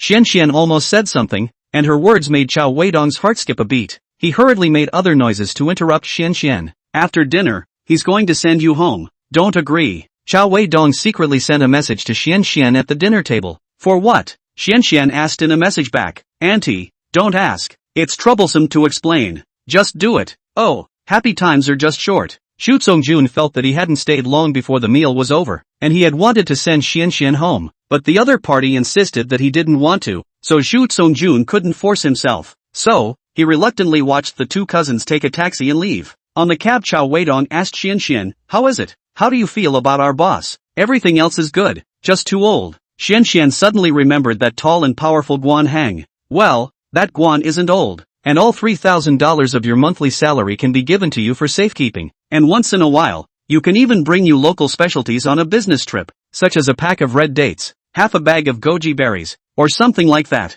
Forget it, Dong. I still like a monthly salary of 30,000. Materialistic woman. Returning to the company in the afternoon, Cao Weidong just sat down at his workstation, and the landline on the table rang. Hello? Cao this is Zhu Songjun. Are you free now? Come to my office? On the phone was Zhu Songjun's fawning voice. Cao Weidong's heart was happy. This old Zhu was a little too eager, right? With a faint smile on the corner of his mouth, Cao Weidong walked into Zhu Songjun's office. Little Cao come. Sit. Zhu Songjun was as enthusiastic as the little brother welcoming guests at the entrance of the club. Cao Weidong sat down on the leather sofa of the meeting room and asked with a smile. What are Zhu's instructions? No instructions whatsoever. Just chatting for a while. Oh, then do you want me to introduce you to the progress of the BAA project? Zhu Songjun couldn't even think of what the hell BAA company was at the moment. He waved his hand repeatedly. No, I believe in Xiao Chao's ability to work. The project is definitely progressing smoothly. Actually, right, it's not progressing very well.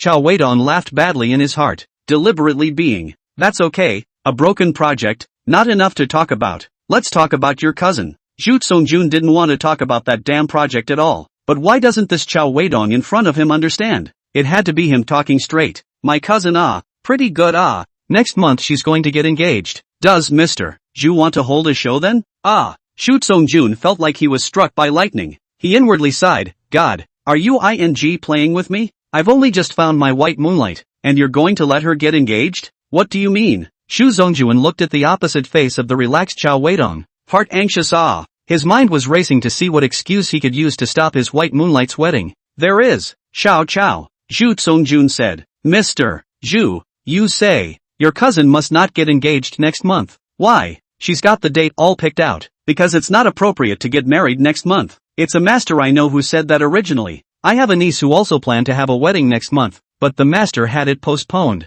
Zhu Songjun felt that he had come up with the perfect saying. By postponing Cao Weidong's cousin's engagement first, then he would have time to redeem his white moonlight. Mr. Zhu, my cousin believes in Christ. Zhu Songjun, no matter what she believes in, she must not get engaged next month. Xiao Chao, you must know that there are some things that you'd rather believe than not believe. That master said that the woman who has a wedding next month will affect her elder brother, who will have 3 years of bad luck. Really? Cao Weidong said in disbelief. 1,000 times true. This master is very powerful. It's okay, I'm just a tables. Tables even worse. The god of mold loves to find tables. Cao Weidong looked at Zhu Songjun's face that had turned into a pig's liver color in a hurry and laughed in his heart. This master is not surnamed Zhu, right? However, he did not say this out loud, but assured Zhu Songjun. Okay, I will find a way to talk to my cousin and ask her to postpone the engagement. Thanks for the reminder, Mr. Zhu. Only then did Zhu Songjun let out a long breath. General Manager Zhu, do you have anything else?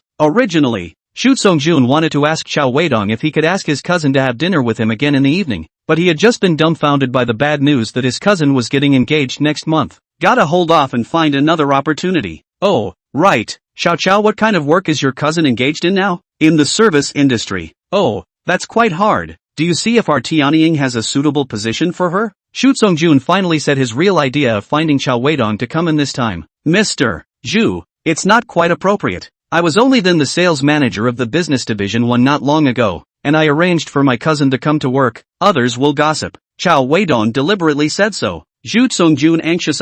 This kid, why not enlightenment? Who the hell let you arrange? Is my old Zhu arrangement? Shu Songjun said with righteous indignation, as long as the ability and image to meet the company's requirements can be who dares to say you gossip, and arrange for her to work in the company? Who said that we have to go to you there? Isn't Miss Xian in the service industry? Just let her come to me. I happen to lack an assistant. Okay, I'll go back and ask her. Cao Weidong nodded. A secretary is fine too. The salary is guaranteed to satisfy her. Zhu Songjun added. Cao Weidong silently said in his heart, cousin, your 30,000 monthly salary seems to have landed. Chapter 42. The public toilet on the 27th floor. It wasn't long after Cao Weidong left Zhu Songjun's office. Shu Songjun received a call from a stranger. Old Zhu was racking his brain on how to bring him in Xian, the white moonlight, closer together. How could he be in the mood to receive a call from a stranger? He didn't even think about it and just hung up. But not long after he hung up, the strange call came back. Old Zhu then hung up. The other party continued to call. Continuously played 7 or 8.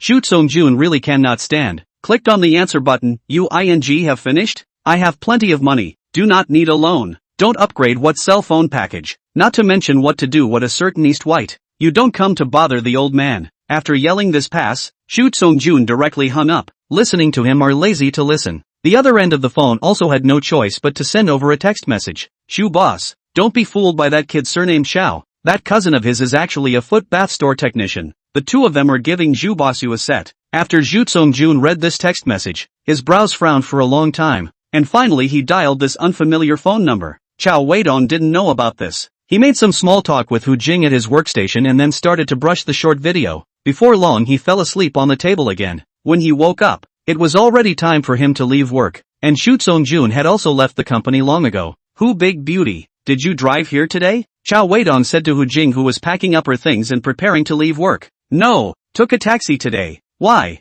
How about I send you off work? Hu Jing wore a black t-shirt today with a pair of super short jeans, a pair of long legs shaking people's eyes. Cao Weidong especially wanted to see what kind of scenery it was to have these long legs perched on the passenger seat of his Ferrari. Forget it, I'll take a taxi myself. Your car is too noisy. Hu Jing directly refused. No more noise, absolutely no more noise. I've fixed it, I promise you. If it's still noisy, I'll pay for all the money you've spent on taking a cab to work this week. Cao Weidong desperately asked Hu Jing to take his car. Really? Absolutely true. Alright, trust you once. Hu Jing went out first, and Cao Weidong followed behind his long legs. In a pit in the public restroom on the 27th floor, Kai Si was currently hiding inside with an earphone. At this moment, two people's voices came from his earpiece. These two people were both familiar to him. One was Cao Weidong and the other was Hu Jing. Well, big beautiful Hu. My car isn't a tractor anymore, right? Well, it's not too bad. Do you know why I must send you home today? Cao Weidong suddenly increased his speaking voice. Trying to pick me up?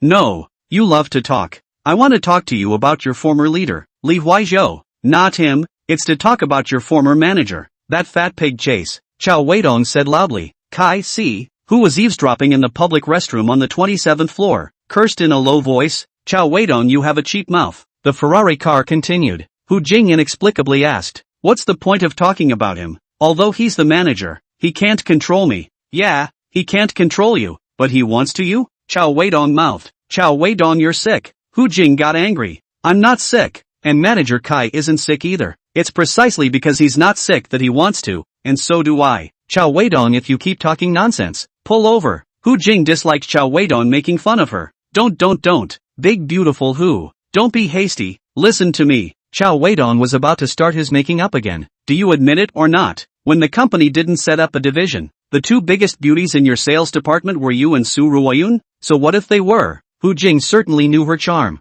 Is Su Ruoyun not having an affair with Li Huaizhou? You should know this better than me, Hu Jing said. As Li Huaizhou's dog, Kai Si, his master has picked up Su Ruoyun, one of the two most beautiful women in the sales department. Isn't it normal for this dog of his to have thoughts about you in order to be on par with his master? In the public toilet on the 27th floor, a roar of Kai Si came out. Cao Weidong, you. What are you talking nonsense? You're the ing dog. Ferrari sighed. Hu Jing didn't believe Cao Weidong's bull *******, but Cao Weidong doesn't care. He doesn't care if Hu Jing believes it or not. He only cares if the Li Huizhou's dog on the end of the monitor can hear it or not. Okay, I don't want to hear this. Say something else. Hu Jing does not want to listen to this gossip, especially the gossip that happened to himself. I know you don't like to hear it, but as a friend, I have to remind you that this guy Kai Si is sinister. Since he has designs on you, you have to be careful. Careful? What can he do? Hu Jing was dismissive. I can hear that this fat guy is very bad. He previously drugged the project manager over there in order to take a big order.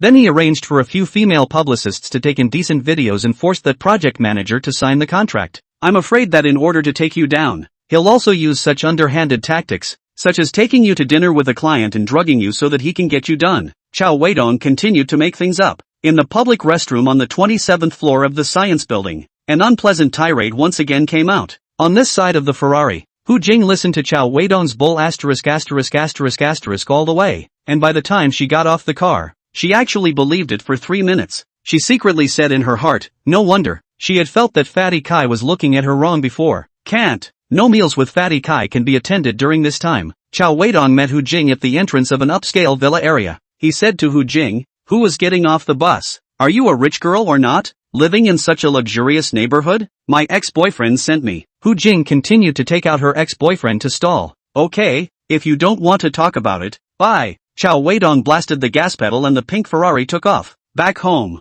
Cao Weidong found Xian sitting on the sofa with a bitter face. Seeing Cao Weidong enter the door, he hurriedly said to Cao Weidong, Brother Dong, it's not good. It's not good. What's wrong? I went back to the clubhouse in the afternoon, and the manager suddenly asked me if I had recently offended someone. I said no. So he said, then how could someone come to check on me? Xian said nervously, checking up on you? What's wrong with you? Is it just your old client who wants to order your clock? You haven't worked for a month. Cao Weidong was unimpressed as he grabbed a bottle of water on the coffee table in the living room and drank it. That's what I thought too. But the manager said no. 78 knows that guy. Said he's some kind of private detective. Private detective? Cao Weidong frowned. Brother Dong, do you think something will happen? This what detective sounds scary like. Why don't we just call it quits? I don't want to be some kind of secretary. You're scared of a hammer. We're just having an encounter with a rich boss and talking about a spendthrift relationship. We're not doing anything harmful or illegal. What's so scary about it? Is that so? Nonsense. Then why are there any detectives checking me out? I wonder, too, how come private detectives are used? Cao Weidong was confused. No, I have to go and ask the manager of your Conrad. After Cao Weidong finished speaking, he put down the water bottle and walked out. Chapter 43 Private Detective. Technician number 78 of the Leisure and Leisure Club was an older sister aged 37. It was a full 10 years older than Cao Weidong, but still has a lot of charm. She was actually not very short of money. The reason why she has been doing this line of work is because she is used to it, and she is extremely dedicated. In her own words, if she can't work for 3 days, she feels bad. Men are very strange. Some like 18-year-old youthful beauty of the young girl, but some prefer this on a little older sister. The private detective is this one. Every time he came to leisure club consumption, must point 78. Cao Weidong is different from this private detective. He wants them all, whether it is those young and beautiful body good, long legs and waist tender young woman, or those round bare big skin white beautiful young women. Cao Weidong like, as the old patron of the recreational club, although he has not ordered the clock of no. 78, he has also met several times in the hallway. Cao Weidong's impression of her was actually quite good. However, this time Cao Weidong ordered her clock because of the private detective. After Cao Weidong learned from Xian that someone was checking her out, he came to the Leisure Club to find the manager at the first opportunity. The manager told Cao Weidong that he wasn't really very clear about it and told Cao Weidong to order 78 once and ask himself. Day. The familiar sound of high heels rang out as a figure pushed open the door of the private room and walked in. Hello sir, this is technician number 78. Happy to serve you. The mature imperial voice sounded. Cao Weidong heard it. He now knew why so many people would sink for such a mature beauty. He, Cao Weidong, would too. What's the name of the beauty? Wan. You can also call me Wan. Sister Wan. Whatever. Wan winks and says, then what do you like me to call you? I like it when you call me Jazzy. Ha ha. Wan said bluntly. Facing this kind of mature beauty who knows everything, Cao Weidong also let go. After a complete and very formalized process, Cao Weidong became very familiar with the technician named Yuan. It was at this point that he started to ask what he really wanted to know. I heard that a customer who was a detective often orders you, Yuan said to Cao Weidong with a smile in her eyes. You came here because of No. 68, right? How do you know? Who doesn't know that you are talking to No. 68 as a friend? Talking about friends? Who are you listening to nonsense? Bull asterisk asterisk asterisk asterisk? Who doesn't know that inside leisure? Cao Weidong was a bit speechless. He was just sharing a house with Xian only. How did it turn into a friendship when it came to them? The technicians of leisure? But he didn't want to explain. This kind of thing, how to explain the other party won't believe it. Whatever. I just want to ask what that detective is checking our family Xian for. When a Juan heard the words our family Xian, she knew the rumors were true. She also understood why this little brother came to ask about the detective. Whoever's girlfriend was being secretly investigated. He wouldn't just sit back and do nothing. Yuan nuzzled and smiled. I don't know what he was inquiring about 68 for. He just asked me if 68 had gone for plastic surgery recently. I told him that 68 should have gone to get her nose done for a bit, and we didn't talk about the rest. Cao Weidong wondered in the bottom of his heart, why did this dog detective ask Xian if he had a facelift? Does he know Xian's plan to earn $30,000 a month? Shouldn't be This plan only Cao Weidong and Xian two people know only right How did this detective know? Sister Wan, can you do me a favor? Find a chance to help me ask that big detective what he's really looking into, okay? Wan laughed. Giggle. Not too good. Right, he is my acquaintance. I don't want to make him angry. What's so bad about it? I can also be your familiar guest in the future Besides, if you don't say it and I don't say it, how will he know? Cao Weidong said while stuffing a red envelope into Yuan's hand. Cao Weidong knew that it was impossible to ask someone to do something for nothing. A small red packet would be considered as a little bit of hard-earned money. Yuan skillfully collected the things. Sister Wan, since I know that the big detective is your acquaintance, I won't do anything to him. Meanwhile I know a lot of my colleagues here, as well as big bosses. When the time comes, I can introduce them all here. Conrad, let them become your acquaintances. Sister Wan, would you see if that's okay? Sister Wan burst into a giggling light laugh. Alright, I know you're good to sister. Sis is looking forward to those co-workers and big bosses of yours. After Wan finished speaking, she resumed her normal service. Cao Weidong nodded his head in satisfaction. Early the next morning, Cao Weidong received news that Sister Wan had promised to help him find out what was going on, and she told Cao Weidong that there would be results in 3 days at the latest. After 3 days had passed, Cao Weidong received a message from Big Sister Wan. The person looking for a private detective to investigate Xian's identity is surnamed Kai. In a short sentence, Cao Weidong knew who the initiator behind the scenes was. Asterisk asterisk asterisk asterisk. A small office fight. Now I'll use a private detective? Is this Li Huaizhou and Kai Si sick? Cao Weidong spat at Xian after reading the message. Brother, so are we still continuing? Do you still want a monthly salary of $30,000? Want to, but afraid of a ghost. You just listen to my arrangement. On this day, when Cao Weidong returned to work, he saw Zhu Songjun. This old Jew just casually nodded at him and didn't come over to ask about Xian. Cao Weidong thought to himself, it should be the person on the 27th floor who told old Jew about Xian being a technician at the foot spa. However, Cao Weidong felt that it did not matter. He still had a way. He sent a message to Xian after sitting down at his workstation. Come up. 5 minutes later, Xian went up to the 26th floor of the science building wearing a floral pleated skirt. The way she was dressed today, she looked like a village schoolteacher from 20 years ago. The skirt on her body was somewhat similar in style to the skirt worn by Zhu Songjuan's ex-wife in that photo. Cao Weidong deliberately did not choose the same. That would be too deliberate. Xian also held 2 books in his hand. One is the famous writer of Treasure Island Sun Mao's The Story of the Sahara. The other is a well-known foreign writer Kafka's Metamorphosis. These 2 books were also chosen by Cao Weidong. He guessed that Zhu Songjun was from Baodao in the early days, so he would definitely like Mess San Mao's books. As for Kafka, it was because Cao Weidong liked it. Zhu Songjun, who was hiding in the chairman's office and secretly surveying Xian through the glass wall, was dumbfounded. How can he not believe that in front of this incomparably pure, beautiful girl will be a mechanic? Zhu Songjun secretly hurt. Hey, God, you do not play me, okay? Chapter 44, It's better to be sincere when people get along with each other. After Cao Weidong let Xian sit down in his place, he turned around and walked towards the chairman's office. Knock knock. Cao Weidong knocked on the door. Come in. Zhu Songjun had long seen Cao Weidong walk over through the glass wall. He sneered in his heart. He wanted to see what other tricks this kid wanted to pull. Little Cao sit. This time Zhu Songjun did not stand up to greet him. He just pointed to the sofa and told Cao Weidong to sit down himself. Cao Weidong also did not politely talk to him. After sitting down, he directly opened his mouth. Mr. Zhu, last time, didn't you say that you wanted to find a job for my cousin? I purposely called her over today to see what job you can assign to her. Oh yo, look at my memory. I've forgotten. Why don't you Xiao tell me what position is suitable for Miss Xianxian? Zhu Songjun said this on purpose. He wanted to see what kind of position would be suitable for a foot spa technician. Cao Weidong of course heard the yin and yang in Zhu Songjun's words, but he didn't mind. He planned to say it straight.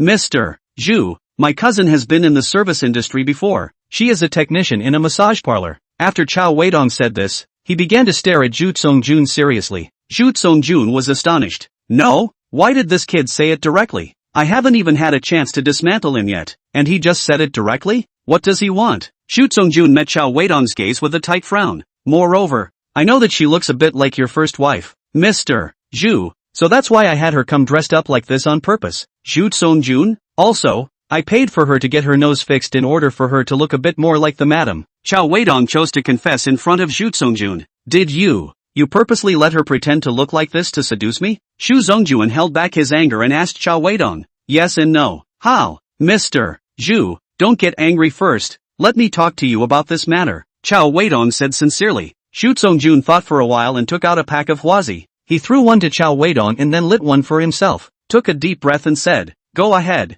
Cao Weidong lit up a huazi and also took a deep breath before speaking leisurely. When I went to your villa as a guest last time, I saw a picture of Madam, and at that time, I felt that she looked very similar to my cousin. Later on, I let my cousin have plastic surgery to look more like Madam, and intentionally came to the company to meet you. Mr. Zhu, I did all this for the sake of my cousin, so that she could be taken care of by a rich man like you. You don't know, cousin, she is really too bitter. Cao Weidong said this and deliberately paused before sighing. Zhu Songjun was such a person. If Cao Weidong continued to hide and cover up the truth of the matter, he might have hated these two cousins who were counting on him. However, he was completely surprised that Cao Weidong actually told him the truth. This instead made him willing to listen to Cao Weidong's explanation. Cao Weidong took a deep drag on his cigarette and continued to confess with a sincere look. Mr. Zhu, it was my idea to have my cousin deliberately dress up as a madam. It has nothing to do with my cousin. You should not blame her. Cousin, she is also not from Baodao, but a poor girl from a small mountain village. Her family is in a poor state, with a gambling stepfather who spends all his time at the gambling table without any regard for his family. She also has a sick mom who needs a lot of money for medical treatment.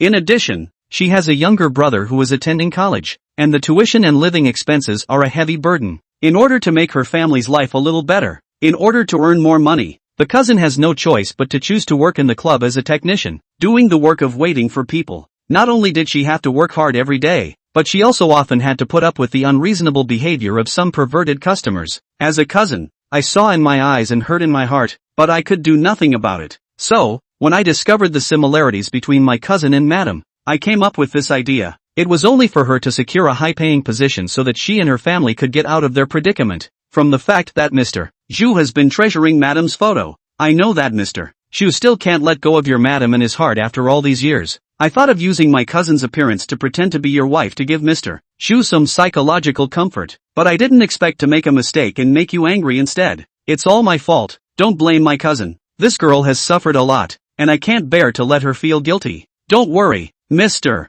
Zhu. I'll take her back to the clubhouse to work, and won't let her appear in front of your eyes and disturb your mind anymore. After Cao Weidong finished speaking, he was about to pretend to get up. Zhu Songjun firmly pressed him down on the sofa. He said to Cao Weidong seriously, "Little Cao, what are you talking about? I am very satisfied with your cousin. She's been in the service industry for so many years, and she can definitely do a good job at taking care of people. I am now lacking such a bodily person to take care of daily life, and there is no one more suitable than Miss Xianxian." Cao Weidong was secretly happy in his heart. It seemed that it was better to be sincere in getting along with each other. There was no need to play any tricks. Cao Weidong resumed his smiling face and said to Zhu Songjun, "Mr. Zhu, do you not mind that our siblings lied to you?" Zhu Songjun waved his hand indifferently and responded, "What's there to lie about? Everything is for my cousin. How could I possibly mind? Old Zhu, you let her in. I'll talk to her about work." Cao Weidong walked out of Zhu Songjun's office and returned to his workstation. He lowered his head and whispered in Xianxian's ear, "It's done."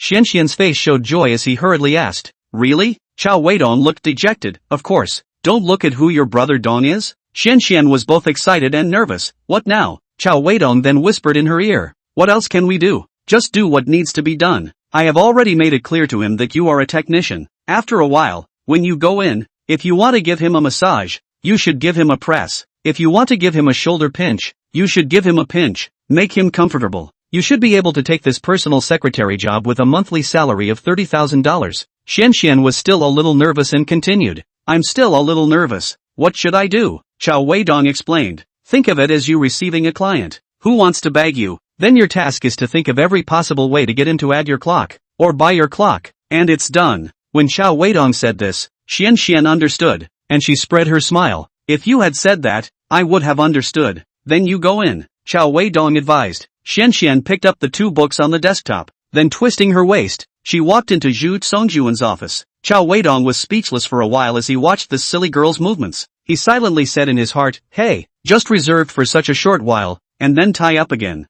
Zhu Songjun and Xian stayed inside the office for not long. Administrative manager Huang Qin was called in. Not long after, in the company's work group, Huang Qin pulled Xian into the group and then sent out an announcement. Everyone welcome our new colleague, Huang Xian, who will be taking up the position of secretary to the chairman of the board. Please take care of her work in the future. Welcome, welcome, Cao Weidong muttered. Asterisk. This old Zhu's efficiency is too fast. Then he was the first to reply in the group. Welcome, welcome. On the 27th floor of the science building, Kai Si was the first to push open the door of Li Huaizhou's office. Mr. Li, what's going on? Didn't Mr. Zhu know the identity of that girl mechanic? How come he still recruited her as a secretary? Li Huaizhou's expression was also ugly as he shook his head. I don't know either. Kai Si continued to ask. Then what now? Li Huaizhou was silent for a long time before he said. Forget it, let's just let old Zhu and that ninny get together first. That way we'll have a chance to carry out another plan. Chapter 45. The project went wrong. Zhu Songjun is an acute person. There are 2 characteristics of acute people who do things. The first characteristic was that they were rather reckless and would have a lot of things to wipe their asses with after they were done and needed help. The second characteristic is that they are very efficient. Xian has only been his personal secretary for a few days. Zhu Songjun let Xian move to his small villa. Xian was still a little bit reluctant to leave the small house that Cao Weidong had rented. Brother Dong, I'm suddenly a bit reluctant to leave here. Cao Weidong glanced at the girl and said, what?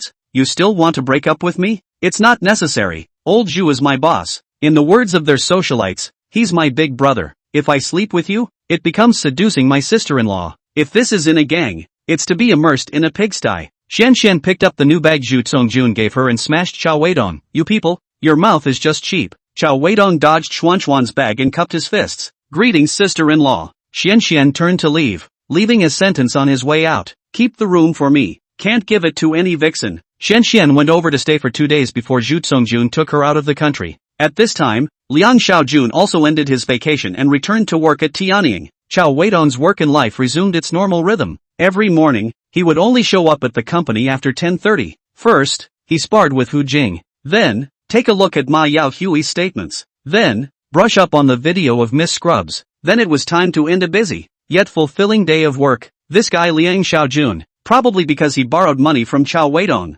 this period of time are rarely looking for him to do anything. The matter of BAA Company's project, Lu Xiaojun, Guan Hong, and Zhang Yong, also followed Zhou Guowei's plan and implemented it smoothly. Kai Si and Li Huaizhou from the 27th floor also didn't find any more trouble with them. Everything seemed so harmonious. Cao Weidong also enjoyed a rare period of swinging and being a salted fish. Every day, he came late and left early. In the evening, he went to the various clubs in Yangcheng to explore the stores. That day, the life is called a free and easy. A famous writer once said, the trees want to be quiet, but the wind will not stop. On this day, Cao Weidong skipped work. He went to the leisure club to discuss the situation in the Middle East in depth with technician No. 78. The damn phone rang at the most critical moment. It was that hot girl Zhang Yan, who had a shot with Cao Weidong, who came to the phone. Cao Weidong picked up the phone and said, hey, beautiful, long time no see, miss me? On the other end of the phone came Zhang Yan's exasperated voice. Cao Weidong, I'm not in the mood to joke with you now. What's going on with your Tianying company? What's going on?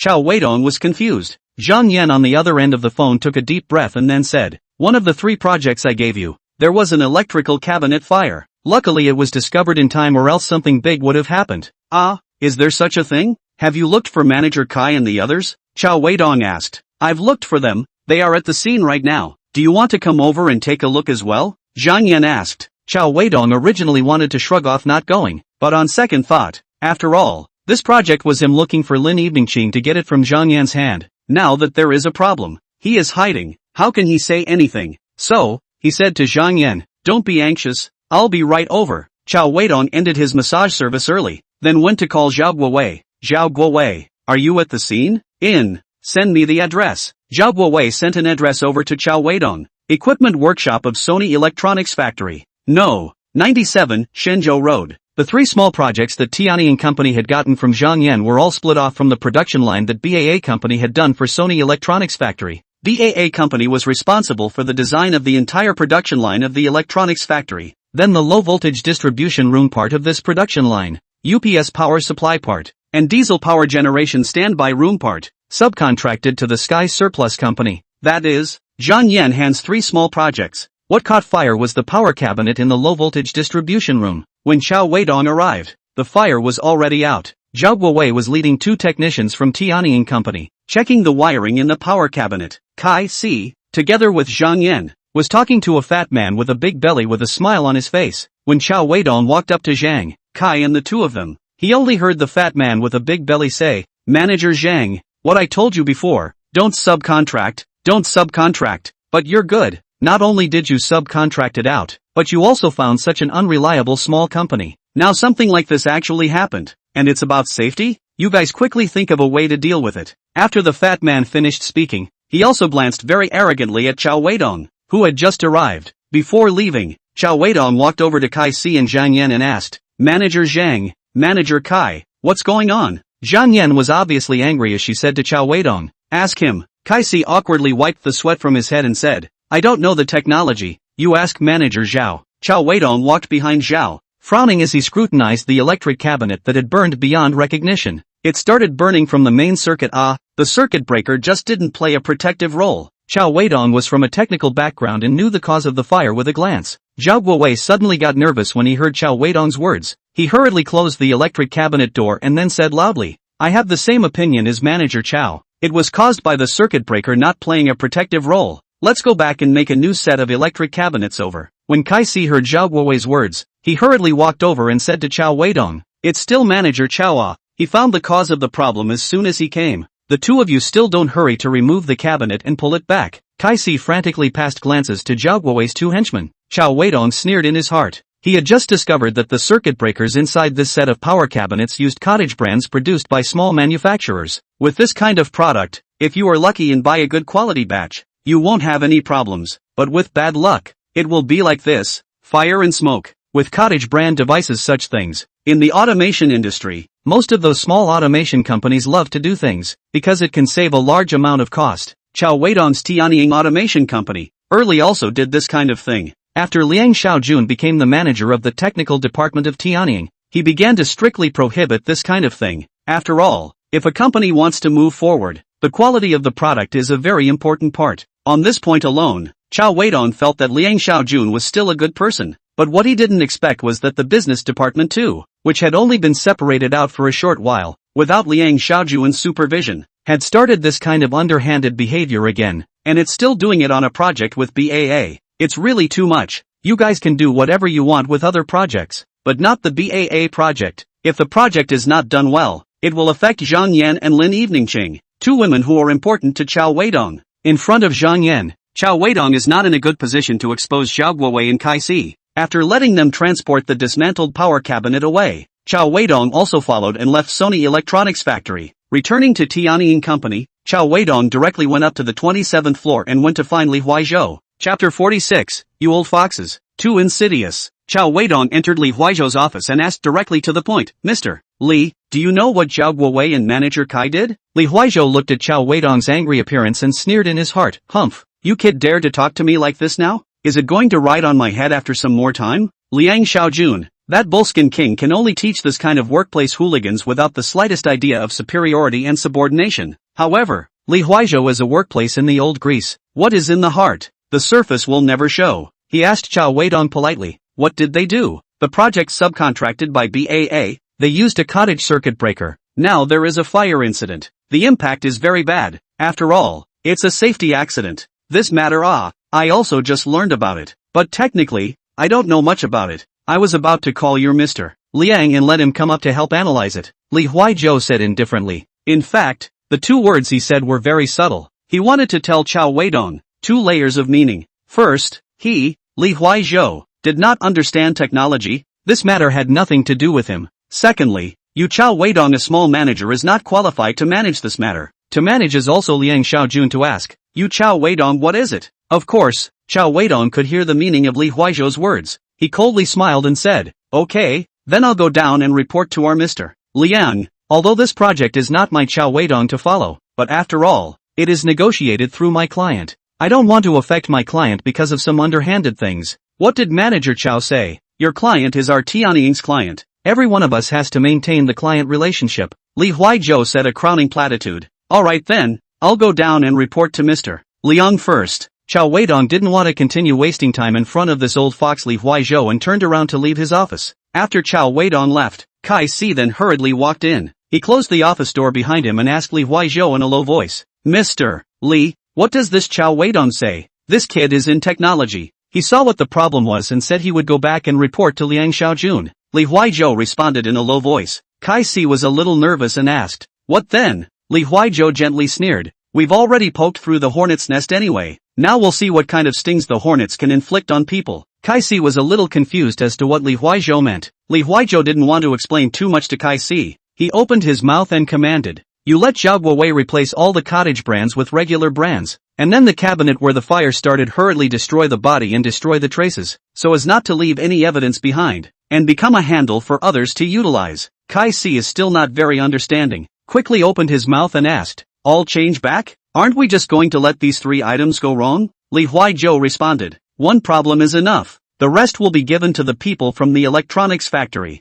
They just need to make a big deal out of it. Lin Eveningqing's vice president position will not be able to keep it, and it will achieve our goal. Kai Si asked again, will the electronic factory side make a big deal out of it? Li Huizhou stood up, patted Kai Si's shoulder and said sorrowfully, it will. This is a safety accident. On the 26th floor of the science building, in Liang Xiaojun's office, Cao Weidong told Liang Xiaojun about the fire in the power cabinet. Liang Xiaojun looked down and thought for a long time, then spoke, Weidong, I advise you to leave this matter alone. Cao Weidong was puzzled. Why? Liang Xiaojun continued, not only you can't manage, I also can't interfere in this matter. Cao Weidong was a little anxious. After all, the 2 people involved in this matter, how to say it, and his relationship is very shallow. He could not let these 2 women of his be pitted by someone else for no apparent reason. Liang Xiaojun waved his hand, signaling Cao Weidong to listen to his explanation. Cao Weidong held back and didn't say anything. If the 2 of us intervene in this matter, Li Huizhou's side will use his lack of technical understanding as an excuse to push all the subsequent matters onto our career department. Obviously,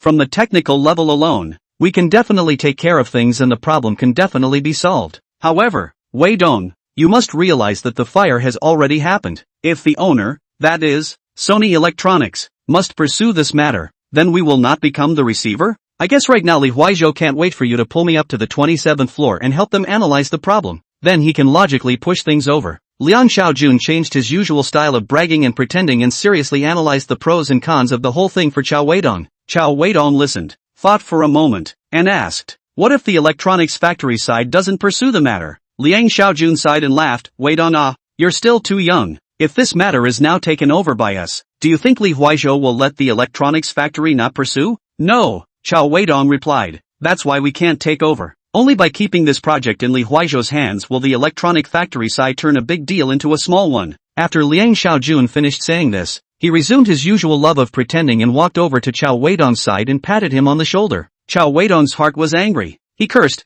you bunch of old foxes, too damn sinister. He then asked, then if the electronics factory is blamed for this, won't it affect BAA's manager Zhang and Vice President Lin? Cao Weidong was still very concerned about his 2 women. Liang Xiaojun said, that can't be helped. You shouldn't have given the project to Li Huizhou and the others in the first place, and it's also my fault that I was too busy at that time and didn't remind you in time. Cao Weidong asked again, so we can't do anything now? Liang Xiaojun replied, if we can't do anything, we might as well let Li Huizhou and the others cope on their own, so that they won't goad the people from the electronics factory into making things difficult for Zhang Yan instead. Cao Weidong left Liang Xiaojun's office in a huff. The feeling of being counted was really bad. Returning to his workstation, he first sent a message to Zhang Yan. Manager Zhang, are you free to have dinner together tonight? I want to express my apologies to you. I didn't expect this to happen. After a long time, Zhang Yan returned a message. No time. Being ruthlessly rejected by the hot girl, Cao Weidong was furious. It wasn't Zhang Yan that he was angry with. It was the two old foxes, Li Huaizhou and Kai Si. He felt that he must do something to disgust these two people. Cao Weidong left work early. He drove his pink Ferrari on the streets of Yangchang,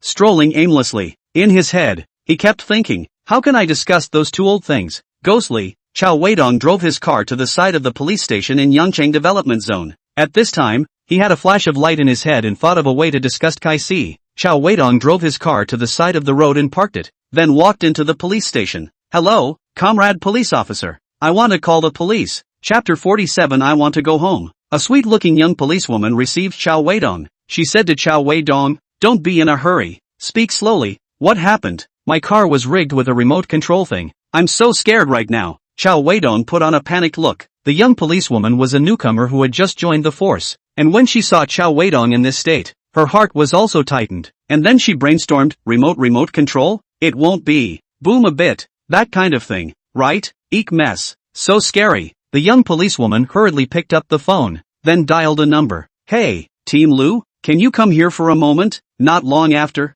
a stay-faced policeman came to Cao Weidong's side. He first glanced at Cao Weidong, then looked at the young policewoman with inquiring eyes. After the young policewoman whispered a few words in the ear of the country-faced policeman, he also looked at Cao Weidong a bit nervously. My name is Lu. Where is your car? Show me. Okay, Officer Lu, please follow me. Cao Weidong took Officer Lu and the young female police officer and walked out of the police station. Across the street, Cao Weidong pointed at his own car across the road and said to the two policemen, that pink one. I don't dare to go over there now. Officer Lu frowned at the pink Ferrari before asking, how do you know that the car has been rigged with a remote control thing? I don't know.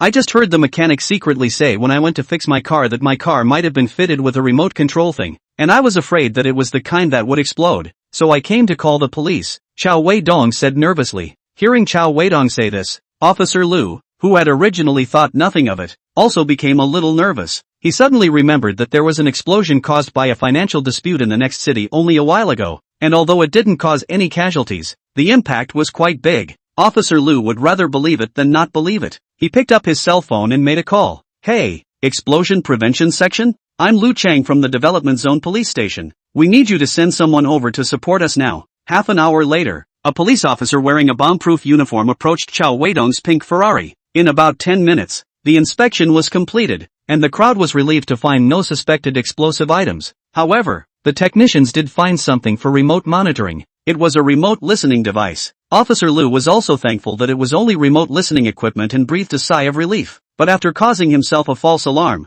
Officer Lu asked the technician to find out what was listening in on the young man in the pink Ferrari. The technician quickly checked the person's location. Officer Lu walked over to Cao Weidong and said to him, young man, although it was a false alarm, we still want to catch the person who was listening in on you. I hope you will cooperate with us. Cao Weidong gave Officer Lu a salute and then said loudly, promise to complete the task. Officer Lu smiled happily and pulled Cao Weidong into a police car. Ever since that night, Caius heard Cao Weidong working nonstop all night from the listening software. Since that night, Kai Si heard Cao Weidong working nonstop all night from the listening software. He never heard that unique good voice in the listening software again. However, occasionally Kai Si will still open the listening software, listen to the archive. This good sound heard more. He wanted to try it himself. Today, he asked Chiu Dejuan, the director of the equipment workshop of the Sony Electronics Factory, to go to the newly opened Shuimu Nianhua Leisure Club and experience the Royal Supreme package there. On the way, Chase also played his monitor archive for Director Chiu to listen to.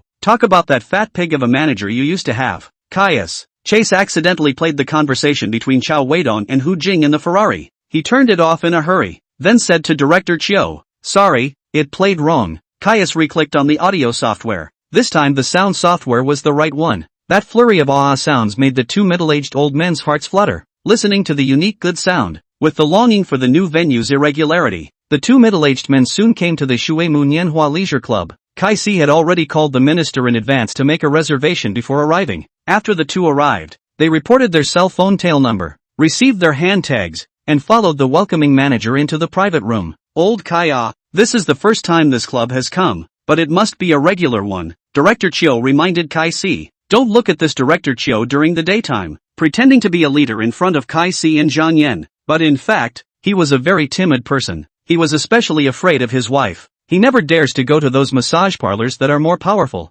for fear of being caught and then being notified by his family. Lost face, not to mention the loss of work. He was afraid of his wife to click him. His wife has threatened him more than once that if he dares to fool around outside and gets caught, she will cut off his little cho-cho. However, as a member of the middle-aged old color batch, which went to the leisure club, do not want it a little irregular? A little bit more polished? Director Chiu is also the same. Mouth and Kai Si said to want formal, and in the heart and want to be informal. Want to die. This man, really cheap. Of course Kai Si knew how to do superficial work and say face-saving words. He patted his chest and said to Director Chiu, "Don't worry, Director Chiu, although this venue is newly opened, the minister here and I know each other very well. It's safe as hell." Kai Si never mentioned anything about being formal or not, only safety. The purpose was to let this Director Chiu have a good time, play with confidence, and get high in order to achieve the purpose of his trip. Kai Si asked Director Chiu to come out to play according to Li Huaizhou's request. Li Huaizhou asked Kai Si to make a good relationship with Director Chiu, and then let this Director Chiu make a big deal out of the safety incident that started the fire. Let BAA company pay attention to this matter and send someone to investigate. Then, Li Huaizhou could do some further operations. When Director Chiu heard Kai Si say safe, his heart was much more settled. The two of them waited in the private room for the first batch of technicians to come in and let them choose. But they waited and waited, but no technician came. Finally waited for a few uniformed police uncles. The moment the timid Director Chiu saw the uniformed uncles, he almost peed his pants. Kai Si was also panicked to death. However, the two had just arrived at the private room, and no service had been carried out whatsoever. Kai Si felt that there shouldn't be anything going on. "Your name is Chase?" A policeman with a country face asked to Chase. "Yes." "Good. Please come back with us to assist in investigating a matter." "Comrade policeman, we just came in and didn't do anything. Are you looking for the wrong person?" Chase inquired in a humble voice. The police uncle didn't want to explain so much and directly said, "There's no mistake. It's you we're looking for. Quickly come with us." Kai Si looked at Director Chiu with an overwhelmed face. Then followed a few police uncles. Director Chiu looked at the empty doorway for a while before coming back to his senses. He only had one thought in his mind at the moment. No more games. No more games. I want to go home. I want to go home. Chapter 48. Big deal to gnaw on a few more tree barks. Kai Si was taken to the police station in the development zone for the night. The next day, Li Huaizhou, who had received the news, bailed him out with his lawyer. After coming out, Kai Si first called Cao Weidong to apologize. He hoped that Cao Weidong would forgive him. According to lawyer Li Huaizhou, with the evidence found out by the police station, if Cao Weidong wanted to sue, Kai Si would definitely lose. So he suggested that Kai Si should still take the initiative to contact the other party and try to gain their understanding privately. "Manager Cao, I'm Kai. I hope you'll forgive me this time." On the phone Kai Si directly apologized with a very sincere attitude. Cao Weidong returned with a smile on the corner of his mouth. "Manager Kai, I don't know what you like about me. It's not even a problem to find a private detective to investigate me some time ago, but now you're still engaging in this kind of eavesdropping? You're also too outdated." "Right, this is a movie from more than 10 years ago." "Manager Cao, I'm wrong. I did this kind of stupid thing because I was possessed by a ghost. For the sake of all of us being co-workers, I beg your forgiveness." Kai Si continued to apologize and begged Cao Weidong for forgiveness. "Alright, looking at the fact that we are all co-workers, I'll forgive you once." Cao Weidong made a generous gesture. Kai Si's heart was happy. He just had to say a few words to flatter Cao Weidong. Cao Weidong on the other end of the phone opened his mouth again. "But what?" Kai Si chrysanthemum tight. "But what? Manager Cao, what conditions do you have? Just mention it." Cao Weidong cleared his throat, then said, "You installed my car on the monitor. I am sure to remove the cost of this. Not cheap, after all. My car, how to say, is a luxury car." Kai Si had a bad feeling. This surname Cao seems to be a lion's mouth. "Manager Cao, you say a number." "Kai, I will definitely do it. This I can't say. I have to take the car to the 4S store and ask. Let the professional give me a quote." "Okay, by the time you ask for a price, you just tell me." "Xiao Kai, I guarantee to fulfill all of Manager Chao's requirements." Tut tut tut. Cao Weidong hung up the phone and then drove to the used car dealership he was most familiar with. The young boy was as enthusiastic as ever, and just as Cao Weidong parked his car, his yushi was handed to him. "Remove that eavesdropper for me," Cao Weidong said to the youngster after taking a deep drag on his cigarette. "Roger that." The youngster quickly found a car repair master. With a flurry of skillful maneuvers, the master removed the monitor in just 10 minutes or so. The young little brother also came over with a receipt in the first place, looking for Cao Weidong to ask for money. "Brother, I've already cut the price for you. You're our regular customer, so I'll give you the lowest price of 300. 300? Just for removing something the size of a sesame seed. Charge me 300. Are you robbing money?" Cao Weidong started to cut the price. "Brother, labor is expensive now. 300 is already looking at your face, brother. Others come as 500, 200, no more." After several rounds of bargaining between the young brother and Cao Weidong, the final repair price was set at $250. After paying the repair fee, Cao Weidong called Kai Si in front of the young little brother. "Manager Kai, I'm at the 4S store now. I just took that thing off. The 4S store charged me $25,000. Do you think I should open an invoice for you?" Kai Si's voice came from the other end of the phone. No, Manager Cao. I'll transfer it to you now. I'll transfer 5,000 more to you, counting the mental damages. A total of 30,000. I just beg you to forgive Xiao Kai." When Cao Weidong made the call, he put it on speakerphone the entire time. The conversation between him and Kai Si was all heard by the young brother. The young brother looked at Cao Weidong dumbfounded, and was shocked in his heart. There is actually this operation? Not long after, Kai Si transferred $30,000 to Cao Weidong. Cao Weidong showed the transfer record show to the young little brother and then said, "Mental damage fee. Brother, can I mix with you in the future?" The young little brother's eyes were full of worship. The matter of Kai Si installing a listening device on Cao Weidong's car ended like this. When the two met at the company, they also stopped mentioning this matter. Cao Weidong did suggest Liang Xiaojun to check and inspect his car. Liang Xiaojun didn't think it was necessary. Li Huizhou didn't do anything more on that Sony Electronics factory matter. It was rumored that Director Chiu of that electronics factory was no longer answering Li Huizhou's and Kai Si's phone calls. Everything seemed to have returned to normal. The people of Tianying Company went to work normally. Cao Weidong came late and left early as normal. Xianxian and Zhu Songjun ended a honeymoon-like trip around the world. When Xianxian returned to Yangchang, he brought back a big bag and a whole bunch of rare gifts for Cao Weidong. "This is the bark from Angola in Africa. Soak it in water and drink it to replenish your waste. It's especially good for you." Xianxian took out a big bag of bark and put it next to the coffee table in Cao Weidong's living room. *******. I'm fierce. When did I need to replenish my waste? Cao Weidong didn't like the bark. Xianxian ignored him, then took out a big bag of coffee and said, "This is Malaysian Dong Guali coffee. Drink it and you'll know the effect. Old Zhu's favorite, Cao Weidong. And also, this is Peruvian maca. You can use it to make soup with bullwhips. Eating it is also gaga fierce." Xianxian took out another packet of specialties and put it in the hall. Cao Weidong got angry. He said loudly to Xianxian, "Huang Xianxian, do you want to stay and try? Let's see if I'm fierce without using these things or not." "Ah, you don't like these things, cousin? Then I'll take it back and keep it for old Zhu. He needs it." "Alas, forget it. Keep it." Xianxian smiled and sat down next to Cao Weidong. She opened her mouth to chat. "Cousin, old Zhu is quite nice. He said he wants to marry me." Cao Weidong was unimpressed. "Men's words, just listen to them, don't take them seriously." "Really? He said he will marry me when he has settled his current wife and children." The more Xianxian spoke, the more energized she became.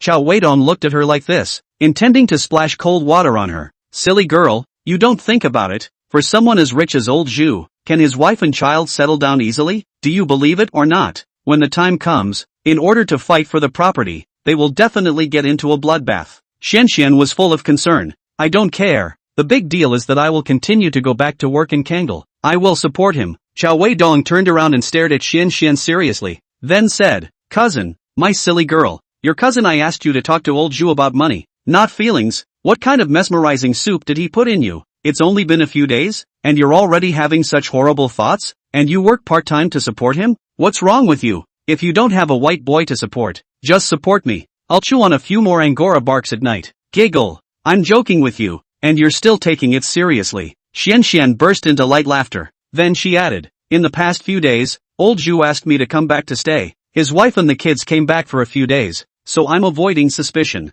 Cao Weidong frowned, with some unspoken feeling in his heart, and said in a low voice in confusion, "Old Zhu's wife? Why did she suddenly come back?" Chapter 49, The Shareholding Controversy. Zhu Congjuan's first wife was called Xinjingru. The current one is called Tangyu. She gave Zhu Congjun a son and a daughter. Zhu Congjun, like many rich people, arranged for his wife and children to go abroad. Tangyu stayed abroad most of the time to take care of the children. This time, she returned to China with a clear purpose. It was to grab the shares of Tianying Automation Company. When Cao Weidong arrived at the company, Xu Songjun had already been arguing with his wife Tang Yu in the chairman's office for a long time. Cao Weidong came to the side of Liang Xiaojun, who was listening to the bustle, and asked in a low voice, "What's going on?" Liang Xiaojun's expression was very grave. He pulled Cao Weidong into his office, then closed the door and said to Cao Weidong in a low voice, "Mr. Zhu has been counted, and now her wife wants to grab Tianying's equity." Cao Weidong's head was full of questions. He asked in disbelief, "Mr.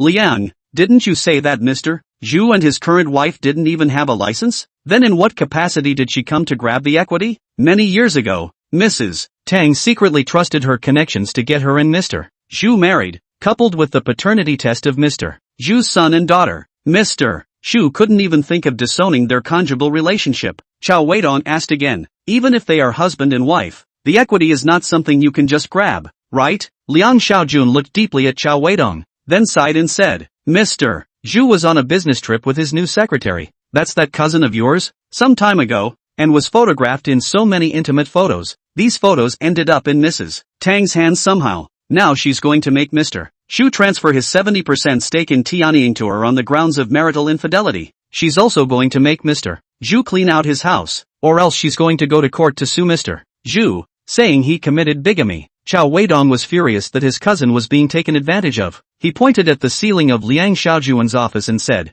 "It's the people on the 27th floor up there again, isn't it?" Cao Weidong finally understands why they are hiring private detectives and installing bugs, so they are holding back a big trick and using it here. Liang Xiaojun helplessly shrugged his shoulders, thinking with his butt, he knew that it was Li Huaizhou and the others who messed up. Just no evidence. He is not good to open his mouth to say what people. Old Zhu didn't call a lawyer over? Ask someone who was a professional to see how to respond to this. Cao Weidong reminded. The lawyer came even earlier than you, and is now arguing with Mrs. Tang's lawyer in the conference room, while the two parties, Mr. Zhu and Mrs. Tang, are arguing in the chairman's office. Mr. Liang, then what can we do now? Liang Xiaojun, who usually loves to act like a pussy, was at his wit's end at the moment. He gently shook his head and sighed, "In the end, I'm just like you. I'm a part-timer. We can't do anything." A morning passed. The quarrel between Zhu Songjun and his wife Tang Yu did not have any result. Mrs. Tang left in a huff with her lawyer. Afterward, Zhu Songjun called Liang Xiaojun and Cao Weidong into his office. Zhu Songjun obviously hadn't slept well in the past 2 days, and his whole body looked depressed. Seeing Liang Xiaojun and Cao Weidong come into the office, he barely squeezed a little smile, pointing to the parlor sofa and said to the two, "Come, sit, sit, sit." The three sat down around the parlor coffee table in Zhu Songjun's office. Liang Xiaojun opened his mouth first and asked, "Mr. Zhu, how are you and Mrs. Zhu talking?" Zhu Songjun gently shook his head and said, "She has her reasons." Liang Xiaojun frowned in confusion and looked at Zhu Songjun. Cao Weidong was also a bit confused as to what this old Zhu meant. Zhu Songjun said, "She's worried that after Xian and I get together, she'll give all the property that should belong to the child to outsiders." After Zhu Songjun said this, he even glanced at Cao Weidong. "So she wants all your equity?" Liang Xiaojun said indignantly. "She changed her mind. She only wants 50% and left me a little bit." Zhu Songjun shook his head and smiled bitterly. Liang Xiaojun couldn't get angry and said in a hateful voice, "Mr. Zhu, give her just. The big deal is that we start another stove. I Liang Xiaojun still work with you." Cao Weidong glanced sideways at Liang Xiaojun, who was filled with righteous anger. His impression of old Liang was a few points better. Don't look at his usual bragging and pretending. But he was still quite righteous when it mattered. Although he usually loved to take some credit, he didn't do it for any benefit, just to be able to pretend to be a pussy, so he didn't have any bad intentions. Unlike the one upstairs, full of bad intestines. Zhu Songjun reached out and patted Liang Xiaojun's shoulder in relief, then said, "Let's forget about the matter of starting another stove. One is that I am old and don't want to toss it. Secondly, redoing a Tianying company is not as simple as you guys think. I don't think it's that difficult. With our connections and reputation in the automation circle in Yangchang, wouldn't it be easy to make another company like this?" When Liang Xiaojun said this, his voice was a little high, not knowing whether it was because of anger or exuberance. Someone said, "People who love to pretend, when they are excited, will be a little juvenile show. Maybe this is the juvenile spirit of Liang Dagun." Zhu Songjun smiled, and then explained, "Xiaojun, things are not as simple as you think. Tianying has so many well-known brand agency, not so easy to get their hands on. There are also many industry qualifications that we have struggled for many years to have, such as chemical industry, ships and so on. These industry qualifications, not set up a new company can immediately get. Without the qualifications, we won't even be qualified to bid on many projects." Hearing this, Liang Xiaojun understood, and he sighed deeply. Mr. Zhu, so it's just cheap for them? Cao Weidong naturally knew that the they Liang Xiaojun was referring to was Mrs. Tang and Li Huaizhou. Xu Songjun thought that Liang Xiaojun was talking about Tang Yu, and smiled bitterly. There's nothing cheap about it. How to say that she has been with me for so many years, and is also the mother of my 2 children, so just give it to her if she wants it. Xu Songjun seems to have opened up a lot of things, but Liang Xiaojun didn't look away. He was a bit anxious. Mr. Zhu, if you give all the shares to Mrs. Zhu, she will definitely let Li Huaizhou manage the company, and by that time, Xiao Chao and I may not be able to stay in Tianying Company. Xu Songjun smiled and pacified Liang Xiaojun. Why are you panicking? I just let a part of the equity out. Not dead. With me, Li Huaizhou can put you what? Just. Xu Songjun looked at Cao Weidong to say something. Mr. Zhu, what do you have? Please say straight. Cao Weidong said. After thinking for a moment, Xu Songjun said. It's just that, Miss Xianxian won't be able to continue to stay in Tianying Company, but you let her rest assured that I won't leave her behind. I, old Zhu, will raise her for the rest of her life even if I go to a street stall. Cao Weidong heart secretly said, he meow. Xianxian and old Zhu, these 2 people this period of time abroad in the inn do something? After coming back, both of them have become a lover? One to go back to the club to work pension man, one to go to the stall to support women for life. TSK. Love, you're so great. Chapter 50. Is it your ex-boyfriend? Xu Songjun had the intention to give up his shares. The negotiations between him and Tang Yu went much smoother. The next day, Mrs. Tang came to Tianying again, and Xu Songjun and her didn't argue anymore. The lawyers of the 2 were in the conference room, completing the preparation of the agreement between the 2 parties. After signing, Xu Songjun also handed over the company seal. The handover of the shareholding and management rights of Tianying Company was completed. Tang Yu accounted for 50% of the shares, while Xu Songjun held 20%. A person named Zhou Qiaofeng from the capital held 30% of the shares. This person Cao Weidong had only seen on the company's shareholder list. The rest of the information was not available. He also asked Liang Xiaojun about him. Liang Xiaojun also knows nothing about this person. Xu Songjun also never talked about this person to outsiders. After giving up his shareholding in the management of the company, Xu Songjun simply waved goodbye to his colleagues on the 26th floor, and then went downstairs to leave the company he had founded. Liang Xiaojun and Cao Weidong sent him downstairs. To Cao Weidong's surprise, Hu Jing also followed him downstairs to see Xu Songjun off. There are still some things in my office. I will send someone over to clean it up at that time. I won't be back again, and I will leave Tianying to you from now on. Xu Songjun was still more or less reluctant to let go of Tianying Company. However, things have come to this point, there's no point in staying on. Liang Xiaojun was in a bad mood. He shook hands with Xu Songjun and said, Mr. Zhu, I don't want to do it anymore. Xiaojun, don't be impulsive. Now the economic environment is bad, and your family just had an accident. It's not necessary. Xu Songjun seriously persuaded this subordinate who had followed him for many years. Liang Xiaojun shook his head and let out a long sigh. Hu Jing suddenly spoke at this time. Mr. Zhu, do you want me? Xu Songjun smiled and shook his head. Xiao Hu, thanks. No need. Afterwards, Xu Songjun looked at Cao Weidong and said, actually, I'm quite looking forward to the rest of my life. Cao Weidong was somewhat speechless. This old Zhu didn't seem to be fooling around. He was truly in love with Xianxian. Cao Weidong had just learned that Mrs. Tang and Xu Songjun had not only negotiated the distribution of the equity of Tianying Company,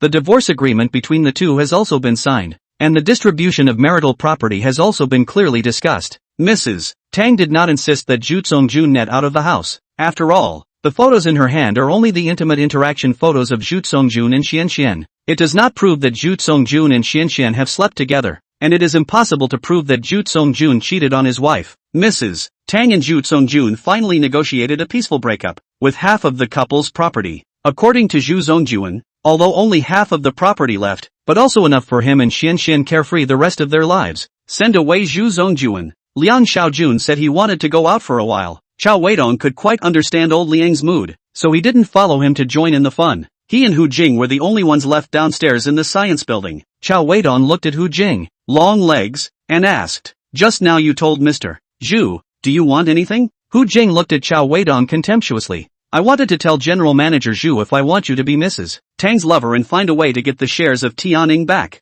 That's a good feeling. I'm willing. Cao Weidong agreed without any shame. Shameless. The changes in the top management of Tianying Company ended with lightning speed. Originally, the smug Li Huaizhou was ready to take over the position of general manager from Tang Yu. but he waited for several days in a row, but did not wait for news from Tang Yu. He was afraid of a long night's sleep, and after thinking left and right, he decided that he'd better take the initiative to call Tang Yu. Hello, Chairman, this is Li Huaizhou. Li Huaizhou's address to Tang Yu had also changed from the previous Mrs. Tang to Chairman. What's the matter? Tang Yu's voice on the other end of the phone was cold. Huaizhou here to congratulate you on becoming the new chairman of Tianjin. I hope that in the future, under Chairman Tang's leadership, Tianjin will have a broader future, and we will definitely be able to go public as soon as possible and become the industry leader. Li Huaizhou had been doing sales for so many years, and the way of the horse's ass had been practiced to perfection. This kind of flattery, he is easy to use, but the Chairman Tang on the other end of the phone does not seem to eat this set. She responded lightly, there is nothing to congratulate.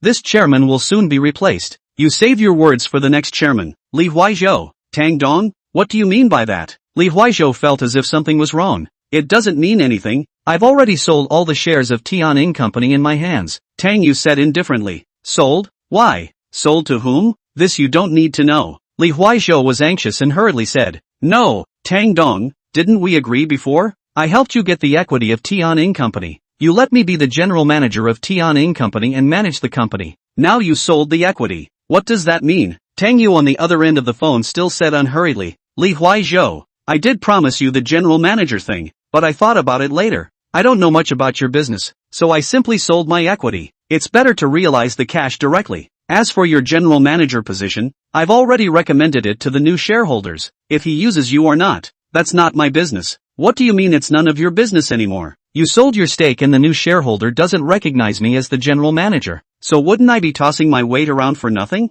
Surname Tang, you're called crossing the river and breaking the bridge. Li Huaizhou was anxious. He yelled at Tang Yu on the other end of the phone. Li Huaizhou, after so many years, Zhu Zongjun that treats you not too thin, but you make this kind of sellout thing. Do you think I will keep cooperating with a white-eyed wolf like you? You white or not white toss off what is the matter with me? Be good to yourself. Tang Yu finished speaking and directly hung up the phone. Beep beep beep. Listening to the busy tone on the phone, Li Huaizhou froze on the spot. How could he not expect things to end up like this? He had worked hard to pay someone to get the evidence of Zhu Zongjuan's cheating. As a result, Tang Yu, threw him away after using it. So hateful. Tang Yu didn't care about this. She sold 50% of her shares to Zhou Qiaofeng, the mysterious shareholder of Tianjin Company, and then left with her 2 children. She hated Zhu Zongjun, hated Xin Jingru, and hated the massage parlor's Miss Xianxian. Hate everything about Zhu Zongjuan. What the day surplus ground surplus company. She simply does not care. Equity sold for cash. Can let her and 2 children live a better life. Why not? As for that Li Huaizhou,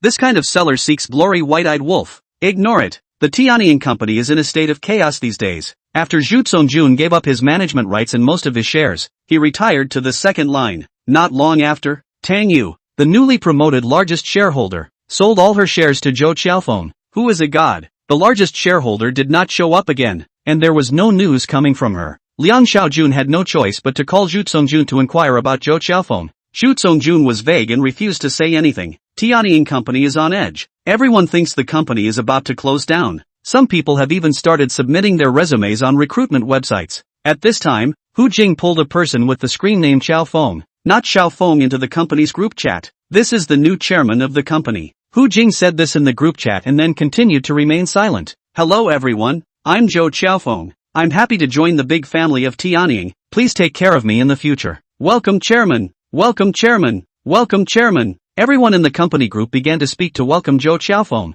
Then Huang Qin, the company's administrative manager, sent another notice in the group. Tomorrow morning at 9 o'clock, a meeting will be held in the large conference room. Everyone be on time. At this time, Hu Jing received a message from Cao Weidong. Is Zhou Qiaofeng your ex-boyfriend? Hu Jing sent him back the word roll, accompanied by an emoji of waving a sword. Chapter 51. So, you're trying to be lazy. The next day, Tianjin Company. Cao Weidong regretted coming to work on time. He had thought that the company's new chairman, Zhou Qiaofeng, would show up at the company today. However, it didn't. This new chairman was attending the meeting by way of the internet. Then he, Cao Weidong, could also attend the meeting via the internet. But since he had come, there was nothing to say. Cao Weidong sat next to Hu Jing and stared at her, wanting to ask this girl for a little information about Zhou Qiaofeng. Hu Jing made it clear that she didn't want to talk to him. She didn't want to say a word to Cao Weidong. The meeting began. On the projection in the conference room, there was only an avatar of Zhou Qiaofeng. He didn't turn on the camera,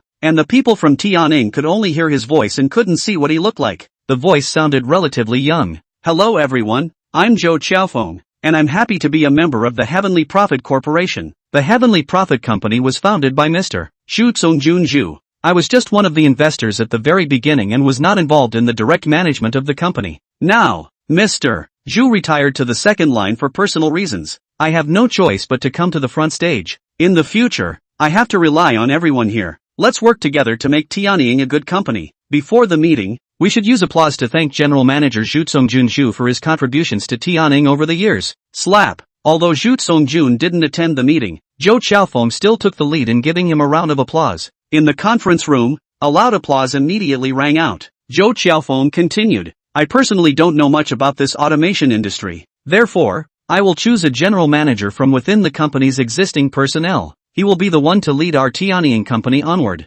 Snap. After Zhou Xiaofeng's words were said, Huang Qin, the administrative manager, took the lead in giving him a round of applause. Everyone attending the meeting followed suit and applauded together. After the applause stopped, Zhou Xiaofeng continued, next I'll talk about how this general manager candidate was selected. Liang Xiaojun beside Cao Weidong adjusted his sitting position and listened carefully. Li Huaizhou on the opposite side of the room also had a grave expression and listened with his side ears. The gazes of the others in the conference room were also gathered on the two of them. This was because if there were no surprises, the general manager's candidate would most likely come from the two of them. Cao Weidong, on the other hand, used his elbow to poke Hu Jing beside him. Hu Jing quietly said, What are you doing? Cao Weidong lowered his head and asked in Hu Jing's ear, Who do you think it could be? Hu Jing blankly glanced at Cao Weidong and did not say anything. Cao Weidong shrugged his shoulders. At this time, Zhou Xiaofeng's voice sounded again. Our Tianjin company has been doing automation integration projects before. My plan for Tianjin's future is to add new energy projects in addition to doing a good job in the main business of automation integration. I've also learned about the current organizational structure of Tianjin. There is Business 1 and Business 2, two relatively independent large departments. I am now in contact with a new energy project. Next, I will give this project to both the Business 1 and Business 2 departments. These two departments will bid on the project together. Which department will take this project? The director of whichever department will be the general manager of Tianjin. After saying this, Zhou Xiaofeng's voice paused before continuing. Mr. Li, Mr. Liang, the two of you don't have any opinions, do you? Thank you for Mr. Zhou's trust. I don't have any opinions, Liang Xiaojun said before Li Huaizhou opened his mouth. Li Huaizhou didn't really mind Liang Xiaojun speaking first. He waited for Liang Xiaojun to finish and then adjusted his posture before speaking. Chairman, thank you for your trust. I will do my best to take this new energy project. I will also learn more about new energy in the future to fully prepare for the company's development in the new energy industry in the future. Liang Xiaojun cursed in his heart, careless I said less just now. Li Huaizhou, you say so much. You can only play with your words. Mr. Li, Mr. Liang, both of you are very bold. I'm looking forward to the performance of both of you. Today's meeting will end here. Zhou Xiaofeng announced the end of the meeting. Only after he exited the online conference room did the people of Tianjin Company leave the conference room one after another. Liang Xiaojun also hypocritically said to Li Huaizhou, Mr. Li has a strong army under him. He should be imperative for the new energy project, right? Li Huaizhou sneered, our staffing is almost the same. How come I have a strong army? Look, I don't even have a technical department manager. The sales department has also left such a capable general as Xiao Su. Compared to Mr. Li's team, the difference is too far. Liang Xiaojun was furious with Li Huaizhou for designing to drive away Zhu Zongjun. He deliberately brought out Su Ruoyun again to discuss Li Huaizhou. The Su Ruoyun who herded sheep on the grassland was indeed Li Huaizhou's weakness. As soon as Liang Xiaojun mentioned her, Li Huaizhou could not control his emotions. He slapped the table fiercely and said to Liang Xiaojun, all you can do is play smart. Kai Si beside Li Huaizhou saw that something was wrong and hurriedly pulled Li Huaizhou away. Liang Xiaojun froze for a moment, then muttered to himself, isn't this my line? In the afternoon, Zhou Xiaofeng sent Liang Xiaojun and Li Huaizhou information about the new energy project. This new energy project was wave power generation, a new type of natural energy generation mode. The researchers of this new power generation project are a Marine Resources Research Institute in Yangchang. The project is still in the research and development stage. Zhou Xiaofeng's idea was to buy back some of the patents of this project and put them under the name of Tianjin Company, and then buy the Day Surplus Companies Division and the Marine Resources Research Institute together to do a prototype out. As for which division, let them go and talk to the head of the institute. Which division to talk down. The project will be which division to follow up. The general manager of Tianjin Company was also selected incidentally. When Li Huaizhou saw this project information, His heart had no bottom. He is a salesman. For this new type of cutting-edge technology does not have any understanding at all. Moreover, as far as he knew, the people in the research institute, who were always doing technology, some of them were very eccentric, and it was hard to get along with these people by using conventional marketing means. Just when he was worried, Chase brought him a good news. One of Zhao Guowei's classmates is someone from this research institute and is said to be one of the people in charge of this wave power project. Hearing this news, Li Huizhou slapped his desk hard. He gritted his teeth and said, "God has eyes. Liang Xiaojun, you won't be able to jump around for a few days." Liang Xiaojun had also finished reading all the information about this wave power generation. He called his men to his office. Cao Weidong, Hu Jing, Ma Yaohui, Lu Xiaojun, Guan Hong and Zhang Yang were all here. In Liang Xiaojun's office, he spoke to the people in front of him with a strong sense of leadership. As you all know, this new energy project is crucial to our division. We must find a way to get it. It is not for my personal ability to become the general manager of Tianying Company. This is not very important. The important thing is that our business one must not lose to their business too. Cao Weidong, after hearing Liang Xiaojun's regular pretentious speech, immediately concurred. Right, Mr. Liang is right. Liang Xiaojun was a bit strange. Why did Cao Weidong, who usually loves to sing a bit of a counterpoint with himself, actively support him this time? Could it be that he was convinced by his leadership charisma? Liang Xiaojun crazy brain. However, he thought about it again and realized that it was not right. With Liang Xiaojun's understanding of Cao Weidong, it was definitely not what he thought. Liang Xiaojun decided it was better to ask directly. Oh, then, Weidong, tell me, what do you think? Cao Weidong spoke eloquently. This new energy project is very important for us. It also belongs to the new energy field that Tianying has never touched, and the country is vigorously developing the industry. Therefore, I think, this project, Mr. Liang, you have to grasp personally. You are from a technical background. Personally, this project is guaranteed to be taken smoothly. Liang Xiaojun cursed in his heart. Good you, Cao Weidong. So, you are trying to be lazy. Chapter 52. The kingdom of heaven and earth has not yet been determined. You and I are cattle and horses. Of course Cao Weidong wants to be lazy. He is not short of money, and staying in Tianying Company is nothing more than touching fish, being lazy, and picking up girls. Make up for what he did not get when he used to be a cow or horse here. Once upon a time, he has not been lazy in the Sky Surplus Company. Many times off work is the last subway, physically and mentally exhausted. Once upon a time, he did not touch the fish in the Sky Surplus Company. In return, the Department of Big Things and Small Things, all looking for him, cannot take a few days of vacation at the end of the year. Once upon a time, he did not pick up girls in the company, in exchange for a good man card, honest man card. Once upon a time, he always held a force in his chest. He believed that the world is not yet decided. You and I are all dark horses. Now, what he thinks is, the world is not yet decided. I will never be a cow or horse again. Cao Weidong looked at the face in front of the ugly Liang Xiaojun. Heart secretly laughs. The old Liang. This new type of technology projects, you have to be your kind of technical origin of the leadership, to do a good job. I such a small karami even if it. Come on.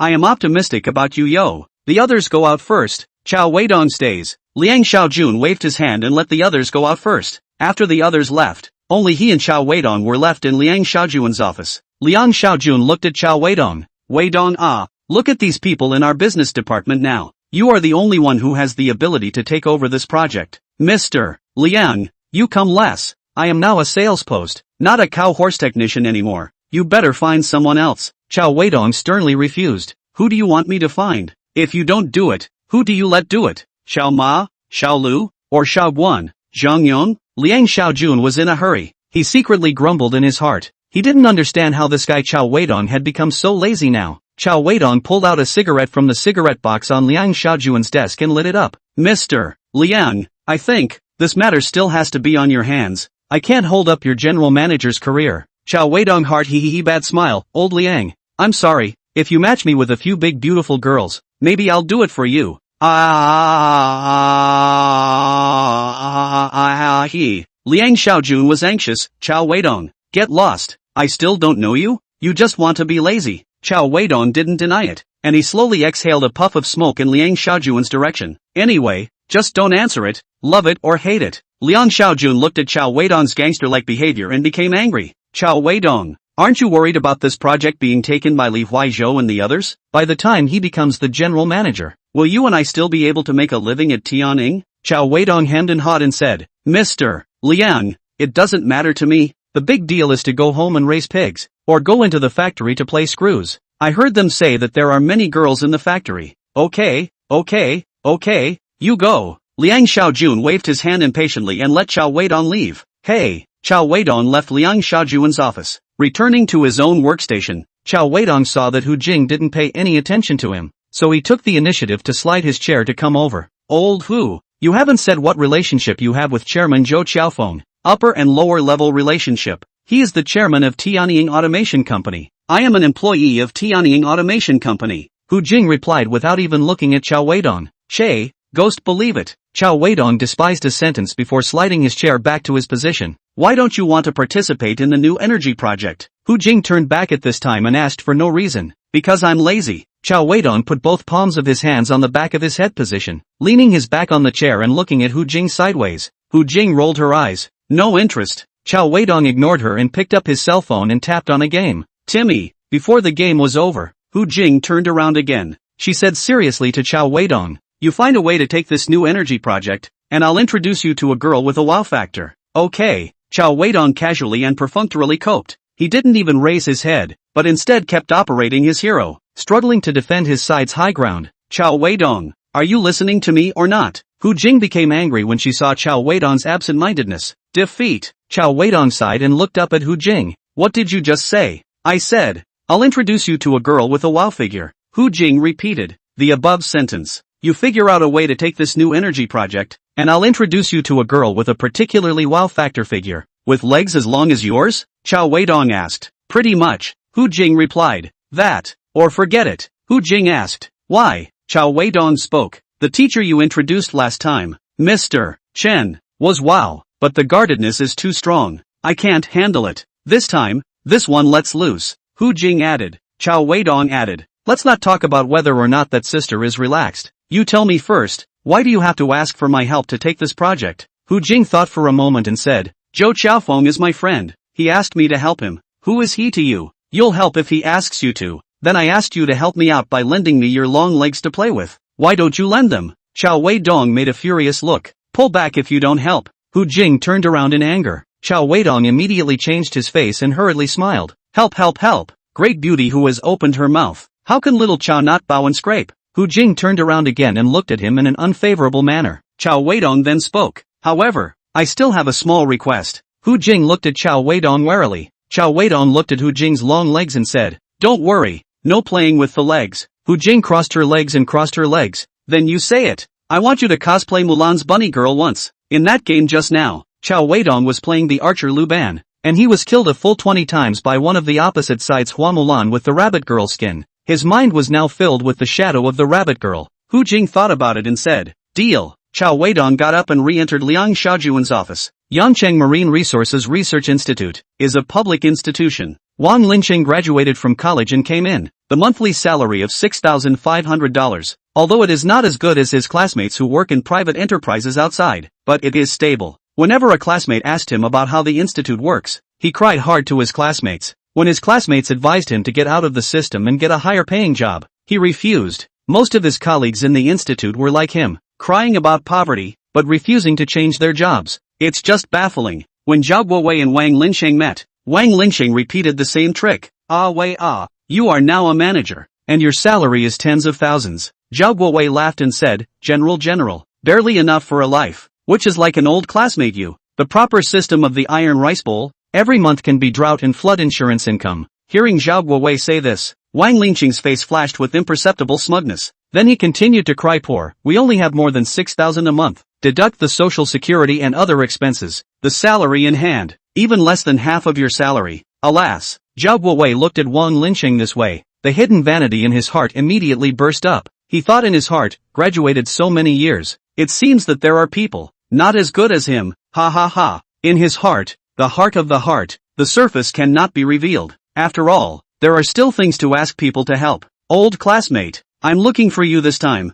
There are things to ask for your help. Oh, what is it? Chapter 53, Your ex-boyfriend is the Monkey King. Ha, old classmate. I heard that your research institute is now working on a project to generate electricity from ocean waves. Our company is very interested in this project. Our chairman would like to talk about cooperation with your research institute. I came here this time because I want to talk to you first. establish a communication channel, and when the time is ripe, we can ask our respective leaders to have a chat. Zhao Guowei stated his purpose greatly. It's your company that wants to cooperate. I've long heard that there's a capital fund owner who's interested in our ocean wave power generation project, and I didn't expect that it's actually your company. My old classmate, Wang Linsheng said with some excitement. He was one of the technicians of this wave power generation project, and he had just heard about this project being targeted by the Gold Master from his own leader. It was said that this Gold Master had both money and background. He planned to use a small company under his hand to buy this wave power generation project over, and then share the shares of this company with the institute. Finally, he will package this company and list it on the Science and Innovation Board. This will allow the Gold Master to make a big fortune in the stock market and also completely solve the problem of the wave power project's low R&D funding. Wang Linsheng never thought that his old classmate Zhao Guowei was actually a person in this company.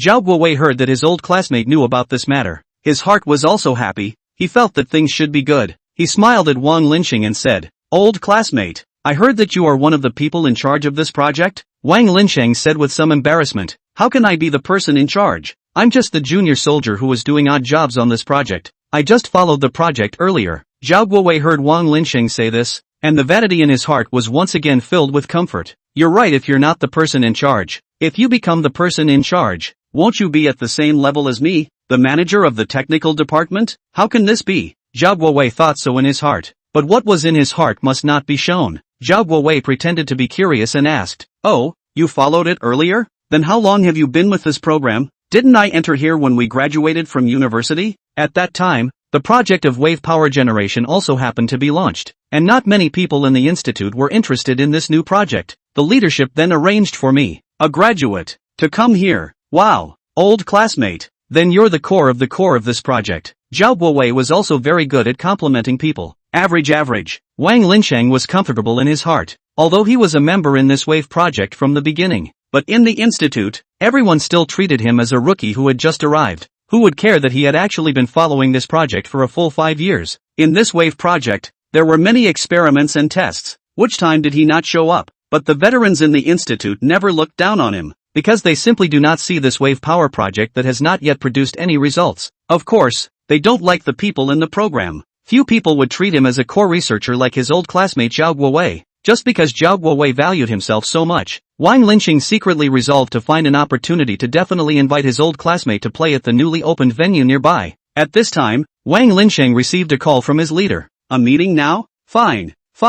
I'll go back now." Wang Linsheng hung up the phone and said to Zhao Guowei with a bitter smile on his face, "Wei, you heard me. I have to have a meeting. I was going to treat you to dinner, but it looks like it will have to be next time. It's fine, you go and get busy with your business. I happen to have something to go back to the company as well. I'll treat you next time," Zhao said in a generous manner. "Okay, keep in touch." Wang Linsheng got up and left. Zhao Guowei suddenly thought of something and said to Wang Linsheng's back again, "Find a chance to help ask your leader when you can make a dinner date. Our leader wants to talk to him." Wang Linsheng turned back and smiled. "No problem. Also, what was the name of your company again?" Zhao Guowei cursed in the bottom of his heart. "My Tianying Automation Company Limited business card of the technical department manager of the second department. So you didn't even take a look at it. Exasperating." However, Zhao Guowei still smiled and answered Wang Linsheng, "We are Tianying Automation Company." "Okay, received." Wang Linsheng left in quick steps. To be late for a meeting was to be scolded. Zhao Guowei didn't get scolded. After he returned to the 27th floor of Tianying Company, he directly entered Li Huaizhou's office. "Mr. Li, I've already met up with my old classmate. He's one of the core backbones in this wave power project now. He joined in as soon as the wave power project was set up." Zhao Guowei began to elevate his old classmate in front of Li Huaizhou. He knew that at this time now, elevating his old classmate was elevating himself. When the time came, Career Department 2, under the matchmaking between him and his old classmate, successfully signed the cooperation agreement, and the immediate Mr. Li smoothly became the general manager of Tianying Company. Business 1 was annexed by their business 2. Liang Xiaojun, that pretender's position is not his Zhao Guowei? It's really the clouds that have been lifted to see the sky. Zhao Guowei lamented in his heart. Li Huaizhou didn't know what was in his mind, but he was in a good mood after learning that Zhao Guowei's classmates were the core backbone. He smiled and said to Zhao Guowei, "Guowei, not bad. It seems that I was very right in transferring you to Career 2. You need to keep in touch with your old classmate, then ask him to make an appointment with their project leader once. I'll treat him to dinner." "Okay, Mr. Getting the leader's appreciation. Zhao Guowei was in a great mood. What Wan Linqing didn't expect was that he had only met with Zhao Guowei during the day, and then at night time, he was having dinner with the leader of their Tianying company. Wang Linqing lamented in his heart, the efficiency of private companies is high, and also very rich. This visiting leader of the Tianying company didn't just invite the leader to dinner, but also called all the people in their project team. Very generous. Zhao Guowei really followed the right leader. It was just strange that at the evening meal, why didn't he see Zhao Guowei? He wanted to send a message to his old classmate to ask what the situation was, but on second thought, it was better to forget it. Zhao Guowei should be to avoid suspicion, so he didn't participate in the meal. Wang Linqing's leader's name was Zhang Xiaoban, the deputy director of the Yangchang Marine Resources Research Institute, and the person in charge of their wave power project. He was currently pushing for the main seat at the dinner table with the leader of Tianying Automation Company. Director Zhang, don't be polite. If you don't take this seat, who among us would dare to? The somewhat handsome-looking young leader of the Tianying Company finally pulled Wang Linqing's leader, Zhang Xiaoban, hard to sit on the main seat, and then he himself followed and sat beside Zhang Xiaoban. Only this young leader and a short-haired, long-legged beauty came from Tianying Company. Wang Linqing and the honest men in his project team were all attracted by this short-haired beauty's pair of long legs, attracting all their attention. No one was even willing to listen to the conversation between their leader and the other party's young leader. Mr. Cao is really polite. It's really embarrassing for you to treat us to dinner when we first meet. Zhang Xiaoban politely said to Cao Weidong. This young leader in Wang Linqing's eyes was not Li Huaizhou, but Cao Weidong. The long-legged, short-haired beauty beside him was none other than Hu Jing. After Cao Weidong promised to do Hu Jing a favor, Hu Jing was the first to ask the person in charge of the wave power project to have dinner with him. When Cao Weidong asked how Hu Jing's network of connections was so strong, this long-legged beauty again lightly said, I let my ex-boyfriend get in touch. Cao Weidong shook his head speechless. Another ex-boyfriend? Your ex-boyfriend is the Monkey King ah?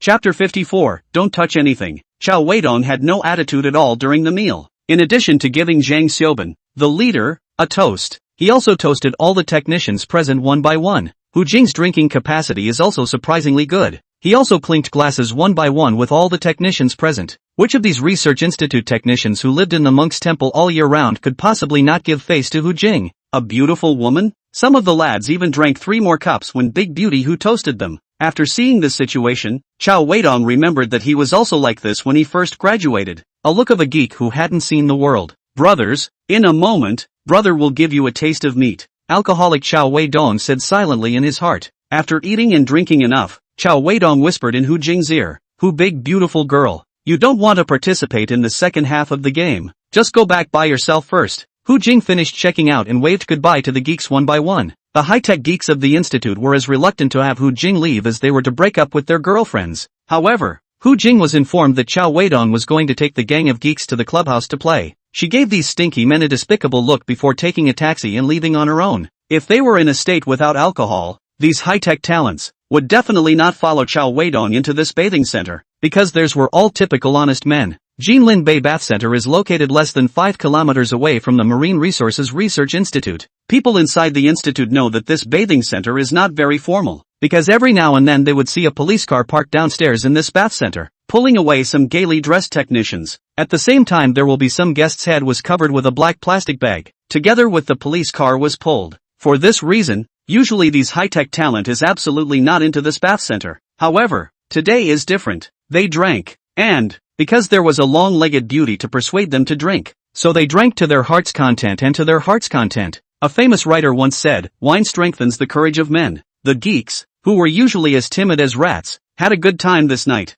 The next day, Cao Weidong, who was still a little drunk, came to the company after 10:30 as usual. Hu Jing saw Cao Weidong's appearance and rolled her eyes. Do you men have to go to that kind of place in order to enhance the relationship between each other? Cao Weidong let out a light laugh and said, Hu big beautiful girl, do you know the best way for a man to release pressure? What is it? I don't want to know. No, you want to. He, don't say pull back. Football? Now the national soccer team is rotten to what kind? Still soccer? Hu Jing said in disbelief. So, the way for us men to release our stress is now down to the last one. And that's he. Cao Weidong continued. You guys won't find a girlfriend? Hu Jing didn't listen to Cao Weidong's sophistry. Cao Weidong continued to explain with a smile. You don't understand this, do you? This institute is actually a monk temple as well. You didn't see that apart from you, a woman at the dinner table yesterday. The rest were all big men. And these big men are all geeks with low emotional quotient. Getting a girl is harder for them than writing a C++ program. Not to mention finding wives and girlfriends, they probably don't have a single normal female friend.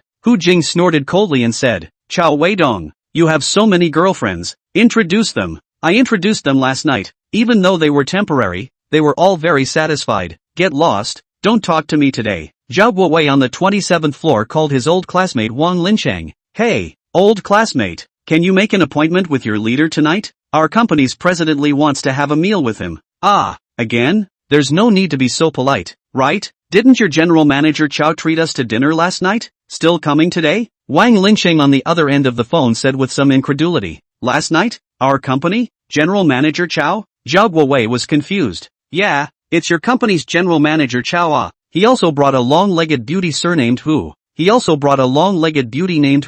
He invited our project team to go out for dinner. And Mr. Cao even took us to the second half. It felt great, Wang Linsheng said in a reminiscent manner. When Wang Linsheng said this, Zhao Guowei knew what was going on. He completely didn't expect Cao Weidong and Hu Jing to move so quickly. It was so quick to hook up with someone from the institute. Zhao Guowei hurriedly said to Wang Linsheng on the other end of the phone, so that's how it is, but it's okay, you can still help ask your leaders when they're going to meet with our Mr. Li. Okay, I'll pass it on. Zhao Guowei hung up the phone. He had to hurry to find Li Huaizhou to report. In Li Huaizhou's office, Zhao Guowei told him about Cao Weidong inviting the members of the institute's project team to dinner. Li Huaizhou tapped his fingers on his desktop. Thinking hard, you go and call Caius in, Li Huaizhou said to Zhao Guowei. Zhao Guowei walked out of the office. Not long after, he and Caius walked back in. After Caius entered, he closed the office door behind him, then walked with Zhao Guowei to Li Huaizhou. Mr. Li, Caius greeted. Cao Weidong and Hu Jing have already invited the people from the institute for dinner,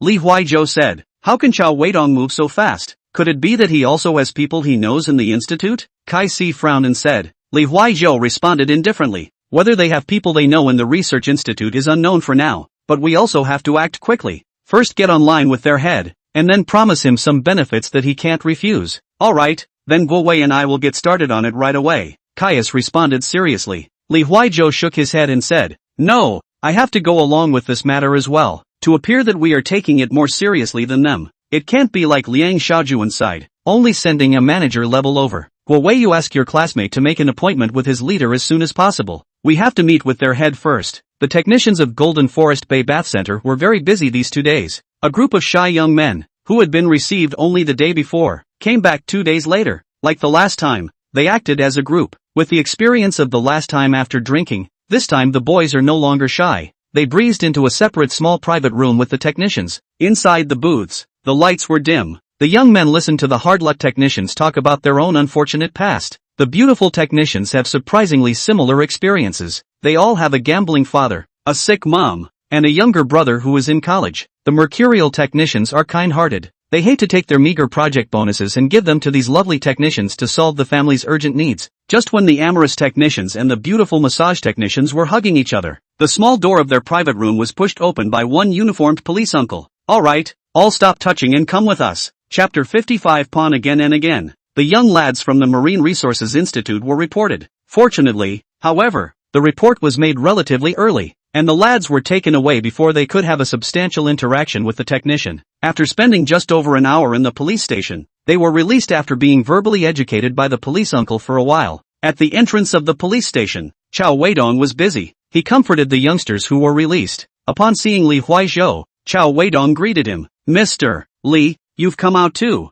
Are you alright? Cao Weidong said to Li Huaizhou with a smiling face. Li Huaizhou's expression was hard to see. If it wasn't for the sake of taking down this wave project, he wouldn't have come to this kind of place with these youngsters who hadn't seen the world. Now it was good, and he was even invited over by Uncle Hat to drink tea for an hour. Shame on him. Cao Weidong, why are you here? It couldn't be you who reported it, right? Li Huaizhou asked through gritted teeth. When Cao Weidong heard Li Huaizhou's words, his expression immediately became serious and said solemnly, Mr. Li, this kind of thing, you can't joke around. Li Huaizhou was obviously not convinced. He said coldly, then how could you appear here so promptly? Cao Weidong explained. 2 days ago, I also came to spend money in this clubhouse. Then I added the minister here as a friend. When this place was raided, the minister sent me a message asking me to think of a way out. So I came over. Li Huaizhou still didn't believe it. He continued to sneer. Humph, why did the minister favor you? Because I brought these people here to spend money for the first time. Ha!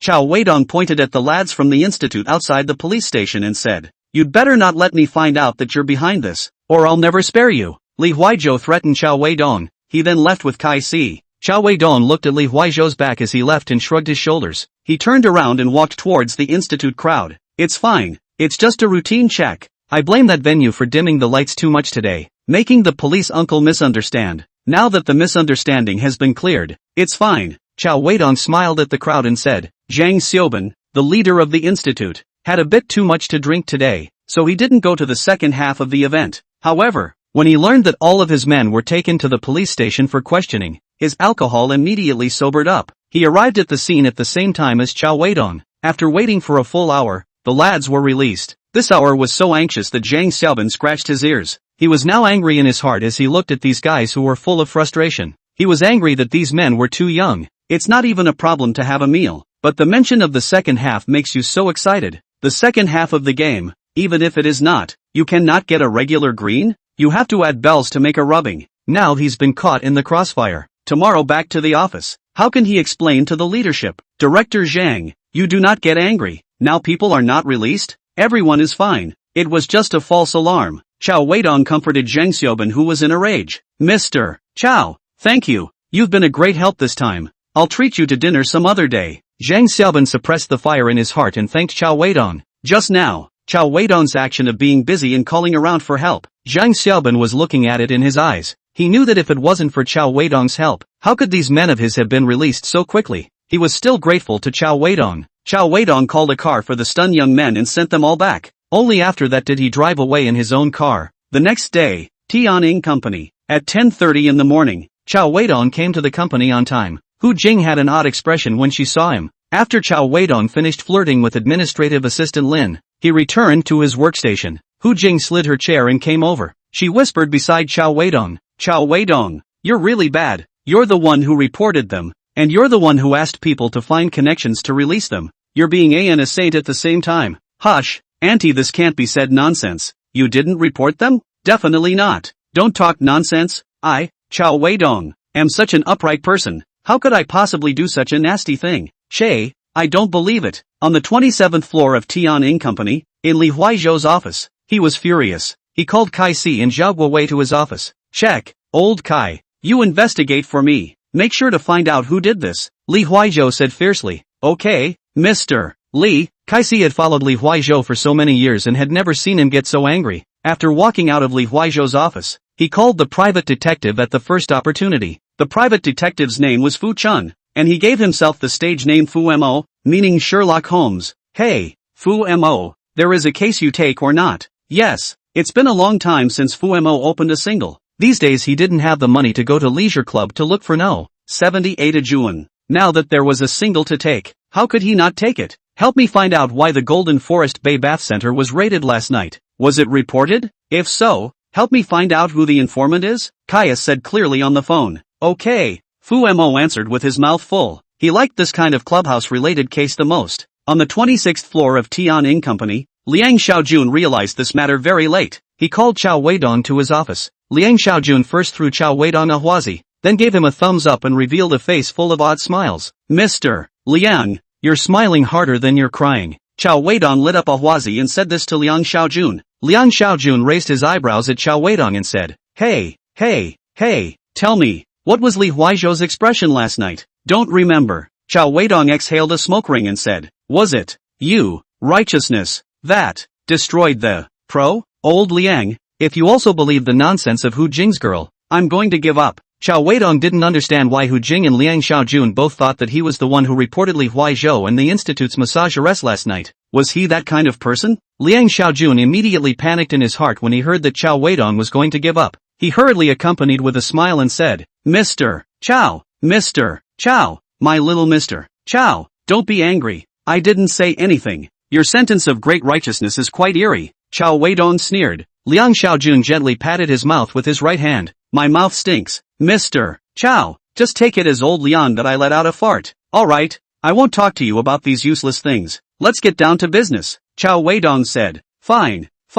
Business, you say." Liang Xiaojun's heart was delighted. Was the Cao Weidong Cao he was familiar with coming back? Because of last night's incident, I reckon that the people from the Marine Resources Research Institute should not have a good impression of our Tianying company. So this new energy project, I can't do it. Now, I'll hand it back to you, Mr. Liang, and you'll look for another high-level person to do it. Cao Weidong, you big shot. Chapter 56. I'll buy all your clocks today. The private detective, Fu Mo, found out the reason for the raid on the Golden Forest Bay Bath Center that night. It is certain that the incident was not reported by Cao Weidong. It was a complete coincidence. That night, one of the long-term customers of the Golden Forest Bay Bath Center was reported by his wife while he was spending money. If someone reported it, the police station would have to raid the Golden Forest Bay. Coincidentally, it just happened to coincide with the boys from the institute coming here for the second half of the event. In Li Huaizhou's office, Caius told him the news from the investigation. Li Huaizhou cried and laughed, and could only admit his bad luck. Find a chance to explain the situation to the institute's vice director Zhang. Li Huaizhou held his forehead and laughed bitterly. Already explained the situation to him, Kai Si replied. Li Huaizhou nodded. He then asked, on Canon Liang's side, what's the action in the past 2 days? Cao Weidong took a vacation and didn't come to the company. Liang Xiaojun personally went to the research institute once. Kai Si replied, where's Hu Jing? Don't forget about this girl. Her energy is not small. Li Huaizhou reminded. She was at the company for the past 2 days. She didn't go anywhere. Well, do you know what Cao Weidong went on vacation for? This is not very clear. Since the last time he found the listening device on the car, he no longer knows his whereabouts. Kai Si said somewhat helplessly. Li Huaizhou didn't care. He said, if you don't know, then you don't know. Don't bother with this kid. I originally thought that this Golden Forest Bay raid was planned by this kid. As a result, it wasn't. I overestimated him for nothing. Li Huaizhou tapped his fingertips on the desk's tabletop a few times without regularity, and after thinking for a few moments, he continued to say to Kai Si, after this happened, I think the institute side probably won't give us a good face. The new energy project is just like this. Accomplish it, not pull it. Let Liang Xiaojun toss it around on his own. Mr. Li, what do you mean? Kai Si somewhat did not understand Li Huaizhou's meaning. The position of the general manager of Tianying Company was just given away like this? Li Huaizhou looked at Kai Si, and after his eyes turned, he lowered his voice and said, Zhou Qiaofeng has a very shallow relationship with Zhu Songjun. If Zhou Qiaofeng lets me be the general manager of Tianying, do you think that Zhu Songjun won't trip behind his back? Didn't he say that whoever takes the new energy project will be the general manager? It can't be that he can't punch himself in the face, right? Kai Si asked. Li Huaizhou continued to whisper. It's good to believe half of what the capitalists say. Then what do we do? Are we really going to let Liang Xiaojun ride on our heads? Li Huaizhou said mysteriously. I have found an investor. We just need to find a way to turn out a few of Tianying's brand licenses, as well as a few of the more difficult industry qualifications, and we will be able to start another business. Kai Si was a bit surprised and asked, start another stove? Mr. Li, is this possible? Li Huaizhou nodded his head and said, of course, this investor is very powerful and generous. You and I can get some equity by then. Kai Si excitedly said, this is great. Finally I don't have to stay in the same company with Liang Xiaojun that pretender. Just how are we going to transfer out this brand license and industry qualification? Li Huaizhou lightly grunted and said, Zhu Songjun left in a hurry, and then that Tang Yu's equity was sold in a hurry as well. They both forgot something very important. What things? Kai Si asked. Li Huaizhou whispered. Those worthless technology patents of the company are now in Liang Xiaojun's hands, while the brand license and also the industry qualification are now in my hands. Li Huaizhou and Kai Si looked at each other, then smiled at each other. Cao Weidong didn't come to work for the past 2 days. He hid in the leisure club and no. 78-1. Getting bored. You're Sherlock Holmes' great detective. Did you get things done? Cao Weidong plopped down on the massage chair and enjoyed Sister Wan's service.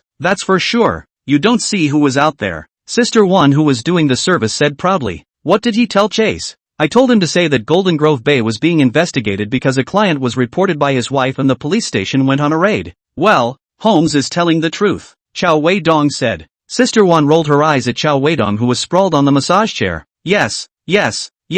Of course what the great detective said is the truth. But who arranged for that couple who reported? Sister Wan, my sister. Don't talk nonsense. That depends on your performance. Okay. I'll buy all your clocks today. Okay, I'll buy all your clocks today. Liang Xiaojun didn't expect Cao Weidong to get along so well with the people at the institute. When he went to the institute to visit Zhang Xiaoban, the person in charge of the wave power generation project, he introduced himself as Tianying Company. The receptionist immediately asked him if he was from Mr. Chao's side or Mr. Li's side. Liang Chaojun said he was Cao Weidong's top boss. The staff's originally serious face immediately turned into a pleasing and fawning look. So you are the leader of Mr. Chao. You sit down first. I will immediately go and call the Zheng Institute over. The staff enthusiastically brought Liang Xiaojun to a conference room and poured hot tea. Soon, Zhang Xiaoban, the person in charge of the wave power project, pushed open the door of the conference room with a smile on his face. Mr. Liang, welcome,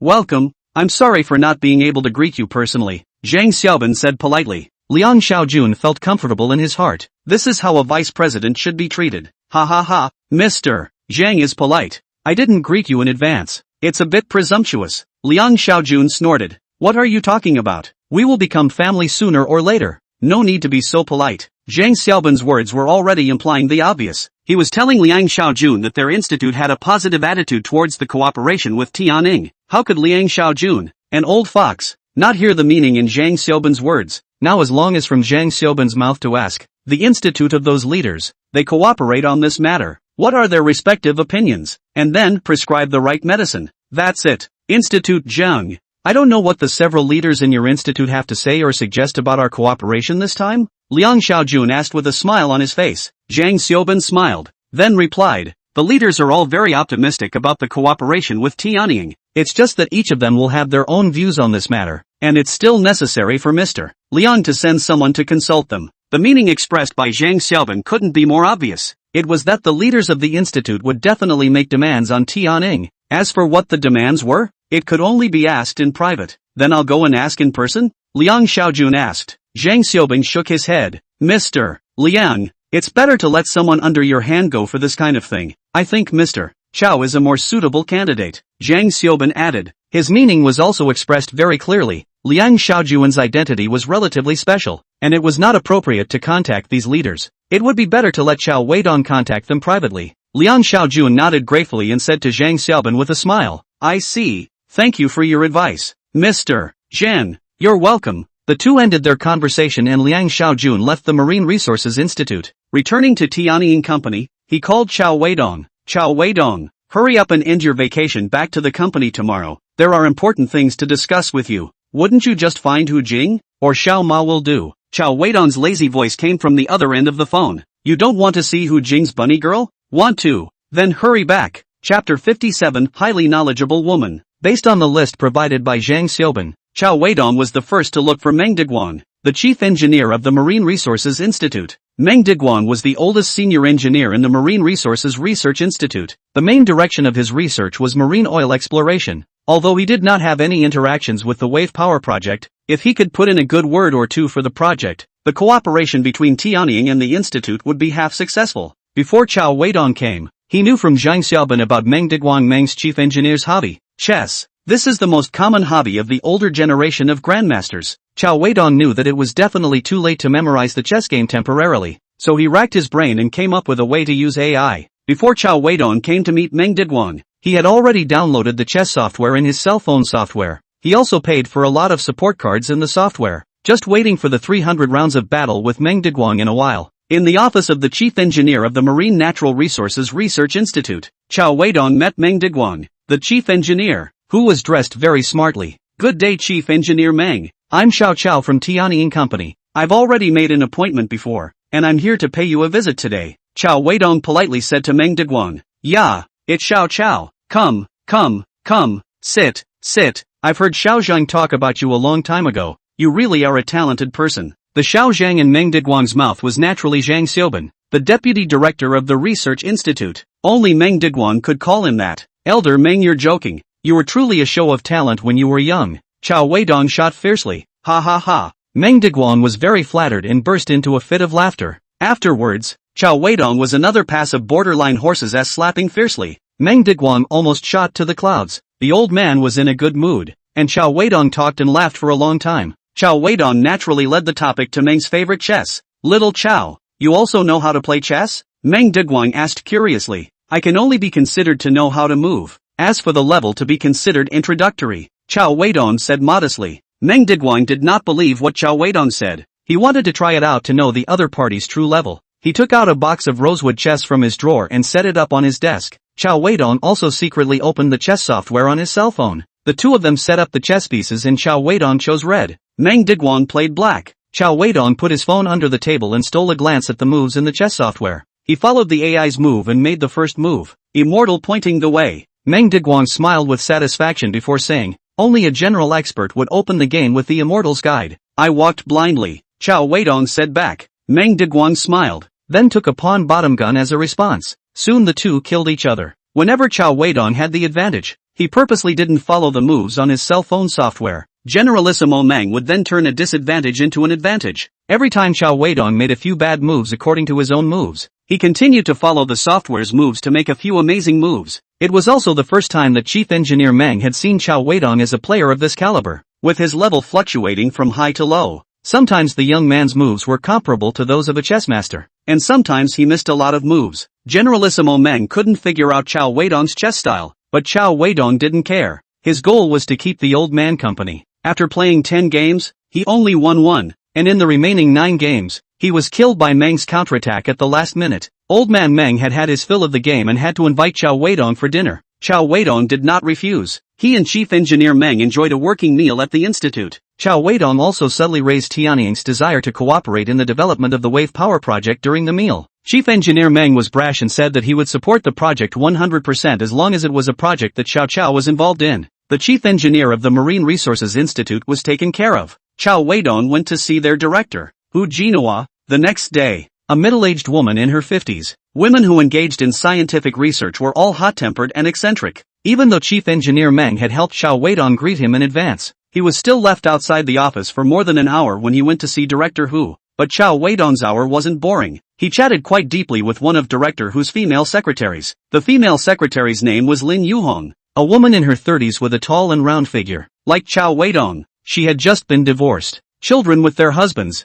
themselves alone, more or less empty and lonely. In the institute, there are mostly technical men. Most of them are mute and uninteresting. Unlike Cao Weidong, this outside the unit to the man, mouth like smeared with honey, teasing Lin Yuhong a giggle chaotic laughter. Just as Cao Weidong was about to tell Secretary Lin a few more yellow jokes, the director Hu Jinhua let Cao Weidong in. Cao Weidong raised his eyebrows at Secretary Lin, and after teasing him twice, he stepped into Hu Jinhua's office. When Cao Weidong entered, he saw Hu Jinhua sitting in front of the computer, wearing a very old style of black frame glasses, staring seriously at a document on the screen. She only raised her eyes for a moment to look at Cao Weidong, then spoke. I am not very much in favor of taking out the research results of our institute to cooperate with private enterprises, even if it's just some patents. These patents are intangible assets belonging to the country, and they can't be easily made into a tool for capital to circle money. Director Hu gave Cao Weidong a downward spiral as soon as he came up. Cao Weidong's thoughts turned sharply, trying to see what words to use in response. After a moment, Cao Weidong smiled and said,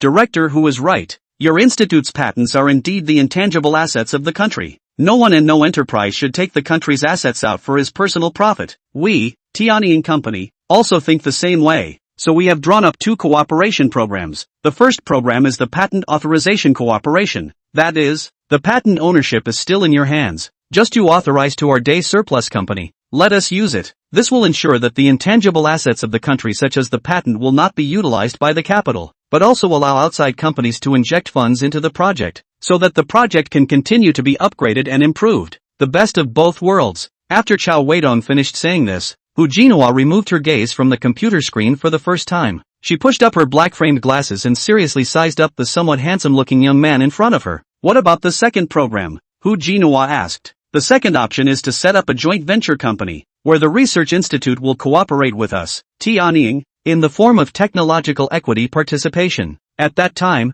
the investor can both inject R&D funds into the project through this joint venture company, and he can also operate this listing to earn the money he wants to earn. The institute is only a technical participation, do not have to contribute money, and do not have to take out patents to mortgage. All the same, it can ensure that the country's intangible assets don't fall into private hands and become a tool for them to make money. Hu Jinhua pushed his glasses again, then said to Cao Weidong, Young man, these 2 ideas of yours are very good. I can accept them, but I need you to go back and convince your boss. Then come back to me. Cao Weidong was a little confused. Why did this director Hu want him to go back and convince his boss? With this best of both worlds solution, Could Zhou Qiaofeng still disagree? With doubts in his heart, Cao Weidong walked out of Hu Jina's office. With doubts in his heart, Cao Weidong, who walked out of Director Hu's office, did not forget to add Secretary Lin as a friend. On the way back to Tianjin by car, Cao Weidong kept thinking, I wonder what the flavor of a highly knowledgeable woman in the institute is. Chapter 58, Crane in the Cloud. After Cao Weidong returned to Tianjin Company, he told Liang Xiaojun about his exchange with Hu Jinawa. Liang Xiaojun said that he couldn't make a decision on this matter and needed to ask Zhou Qiaofeng. Liang Xiaojun pulled Cao Weidong and Hu Jing and had a network meeting with Zhou Qiaofeng in his office. At the beginning of the meeting, Liang Xiaojun, as usual, first bragged about his recent work, then he took a lot of credit on himself. Even that night when Cao Weidong went to the police station to fish for someone, he said that it was because he was usually strict with Cao Weidong and told him to treat the client's business as his own. Because of this, Cao Weidong made the matter of fishing for people so beautiful. Cao Weidong is not surprised. The old Liang loved to blow, let him blow. Anyway, it won't be half a dime less. It doesn't matter. He has been playing with his cell phone with his head down. Hu Jing was a bit shocked by Liang Xiaojun's shamelessness. In the past, she did not know much about the sales department, and although she has been down to the 26th floor for a while, she has not really experienced the power of Liang Cannon. Today is an eye-opener. She glanced at Cao Weidong and thought, how can this guy be so tolerant? Hu Jing moved her face over to see what this guy was playing. You're actually playing chess? Hu Jing was incredulous when she saw Cao Weidong playing chess in his cell phone. She asked in a low voice. Hu Jing thought to herself, this guy, Cao Weidong, usually plays with his cell phone, either swiping beautiful women to dance or playing games. Why did he change to playing chess today? What do you know? Chess is a part of our country's traditional culture, carrying rich historical heritage and cultural connotations. It is an ancient game of strategy to exercise generals to lead their troops to war. I'm called not forgetting my roots and promoting our country's history and culture. Cao Weidong whispered. Hu Jing whispered. Still historical connotation? Still cultural connotation? How come you don't talk about cultural connotation when you watch those short rubbing videos? You're even more pretentious than Mr. Liang. Seeing that Cao Weidong didn't pay any attention to himself, Hu Jing glanced at Liang Xiaojun, who was talking loudly, and added this sentence. At this point, Cao Weidong was killed by his opponent and only had one veteran left, so he could only point and admit defeat. Liang Xiaojun also just ended his speech. It was Zhou Qiaofeng's turn to speak. Thank you to Mr. Liang, Manager Cao and Hu Jing for their hard work these past few days. Don't you drag me into this. I didn't do anything these past few days. Hu Jing spoke to Zhou Qiaofeng in a somewhat cold tone. Zhou Qiaofeng's side coughed lightly to hide his embarrassment. Didn't you have a drink with the beautiful men from the institute? Cao Weidong whispered in Hu Jing's ear. Hu Jing didn't say anything and just glared at Cao Weidong. Cao Weidong skimmed his lips and put on an indifferent demeanor. Zhou Qiaofeng continued. Those two cooperation programs that Manager Cao and Director Hu Jinhua talked about, my side has discussed them with the investors and they are not feasible. Cao Weidong frowned and asked, why? Manager Cao, Mr. Liang, I'll be honest with you. I'm not the only investor who looks at this wave power project. On our investor side, you can understand it as an investment team, so there are many things that are not up to me alone. The result of our discussion on the investor side is that the patent of the wave power project must be transferred out. As for the issue of intangible assets raised by Director Hu, it was explained like this. Whether it's an intangible asset or a tangible asset, it's an asset, and since it's an asset, it has a certain amount of value. We cooperate with their institute, is to fund, equivalent to spend money to buy their patents, that is, those intangible assets. So there is no such thing as intangible assets for nothing. As she said, it can only be said to be a transfer at a cost. Zhou Qiaofeng said it in such a reasonable manner that Cao Weidong didn't even know how to refute it. He shrugged his shoulders and then said, then I can't do anything about it. Mr. Liang, MS. Who next? You guys go talk to that Director Hu. Liang Xiaojun saw Cao Weidong finding excuses to give up again and cursed two inaudible words in a low voice from his mouth. At the same time he glared hard at Cao Weidong for a few moments. Manager Cao, I've asked around. Recently Director Hu was worrying about her granddaughter's schooling. We can start with that. Zhou Qiaofeng made a suggestion. Cao Weidong lazily said, then there is even less I can do about this matter. I only know a high and cold Big Chen teacher. I was also introduced to her by MS. Hu. I don't know any other teachers. I do know quite a few technicians. Hu Jing asked Cao Weidong. Big teacher Chen? That's Mr.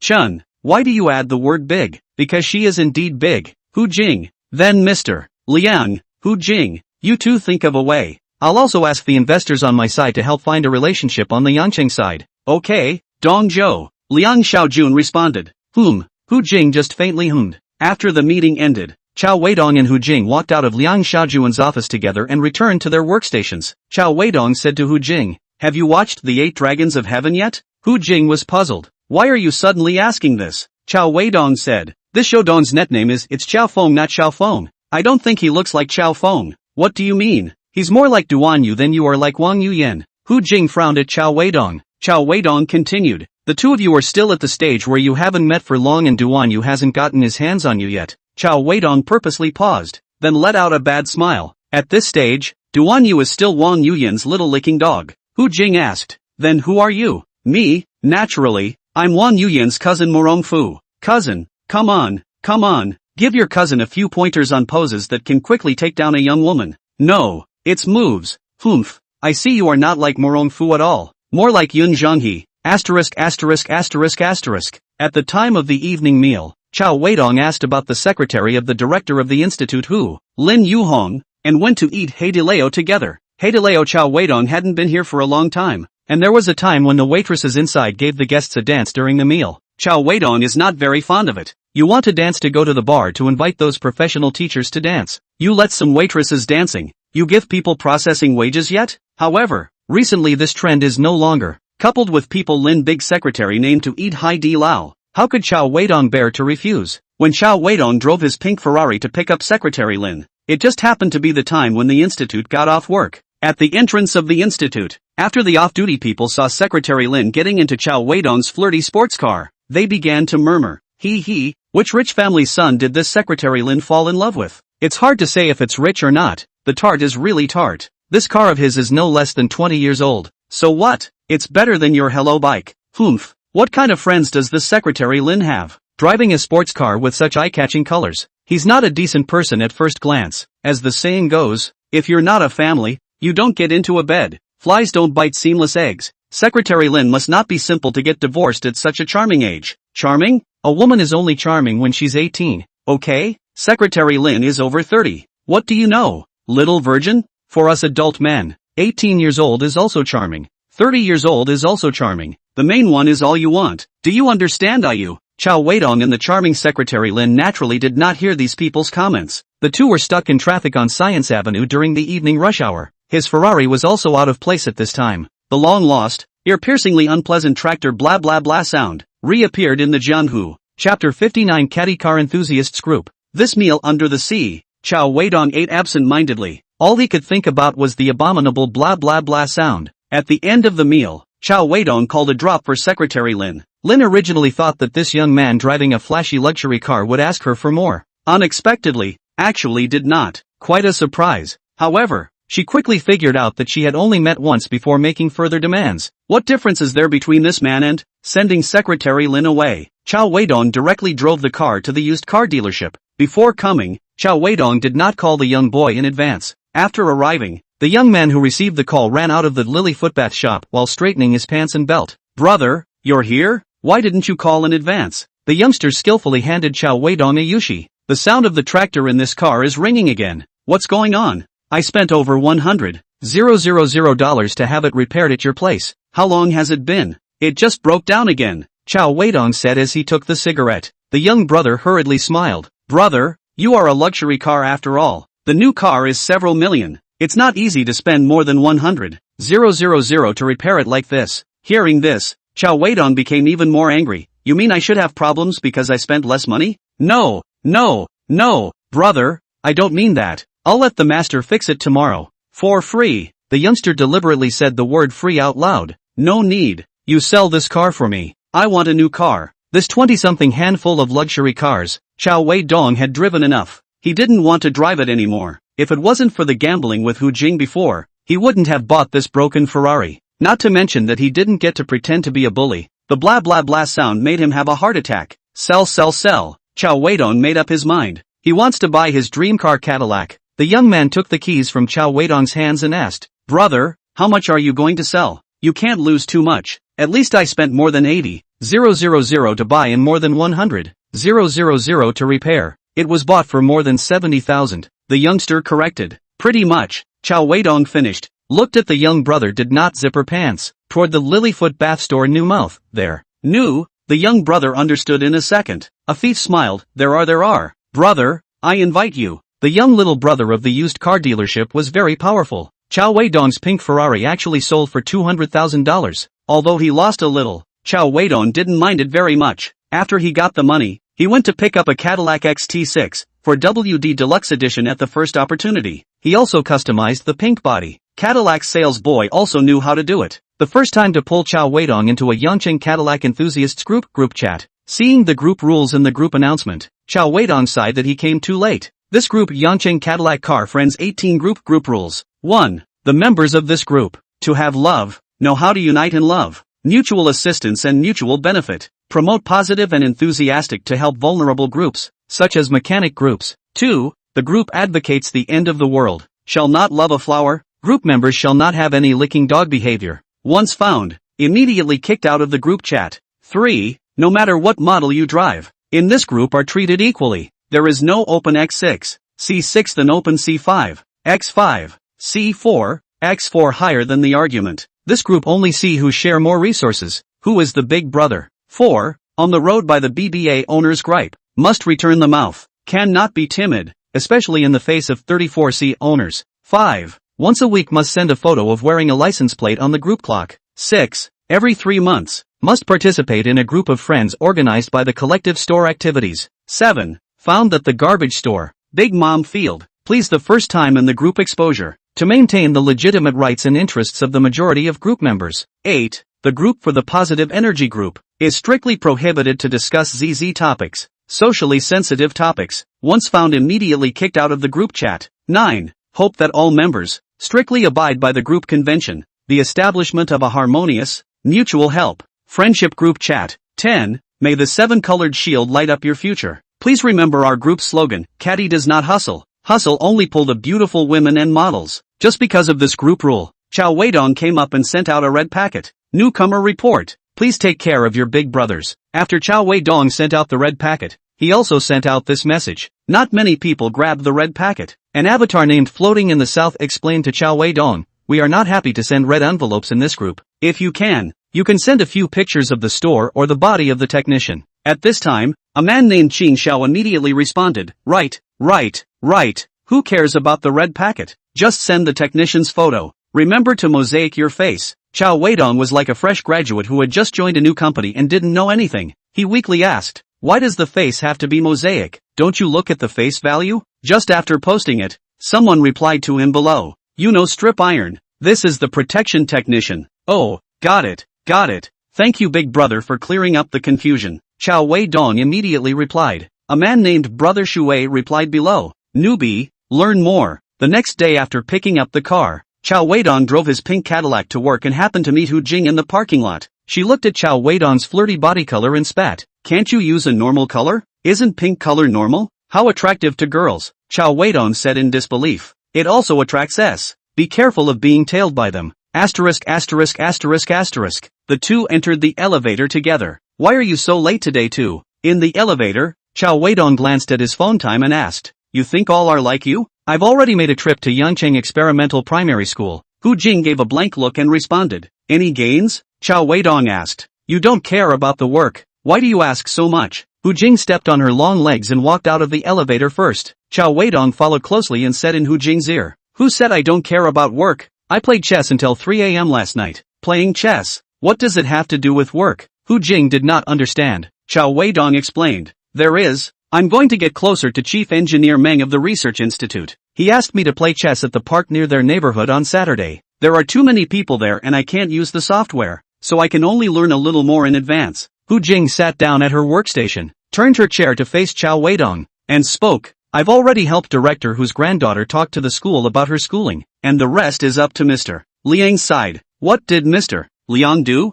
Hu Jing turned her head to look around, then approached Cao Weidong and said in a low voice. That director Zhang opened his mouth wide with Zhou Xiaofeng, wanting a lot of favors, and Mr. Liang has gone to talk to him now. Zhang Xiaoben? Yes. Holy, can't see it. This guy is actually not a good thing. I've asked around. He wasn't this kind of person before, probably because of a change in his marriage. Marriage change? Yes. Do you know who his wife is? Hu Jing asked carefully. How would I know? You should have seen it when you went to meet Director Hu. Director Sang's wife is Director Hu Jinawa's secretary, surnamed Lin. Ah, Hu Jing exploded a shocking big melon to Cao Weidong. This big melon shocked Cao Weidong off guard. Chapter 60, I can make them want a second child. Liang Xiaojun returned to Tianying from the Marine Resources Institute. As soon as he returned to the company, he called Cao Weidong and Hu Jing into his office. Mr. Liang, have you and Director Zhang made a deal? Hu Jing asked directly after entering the room. No, his demands are too high. Zhou Dong doesn't agree.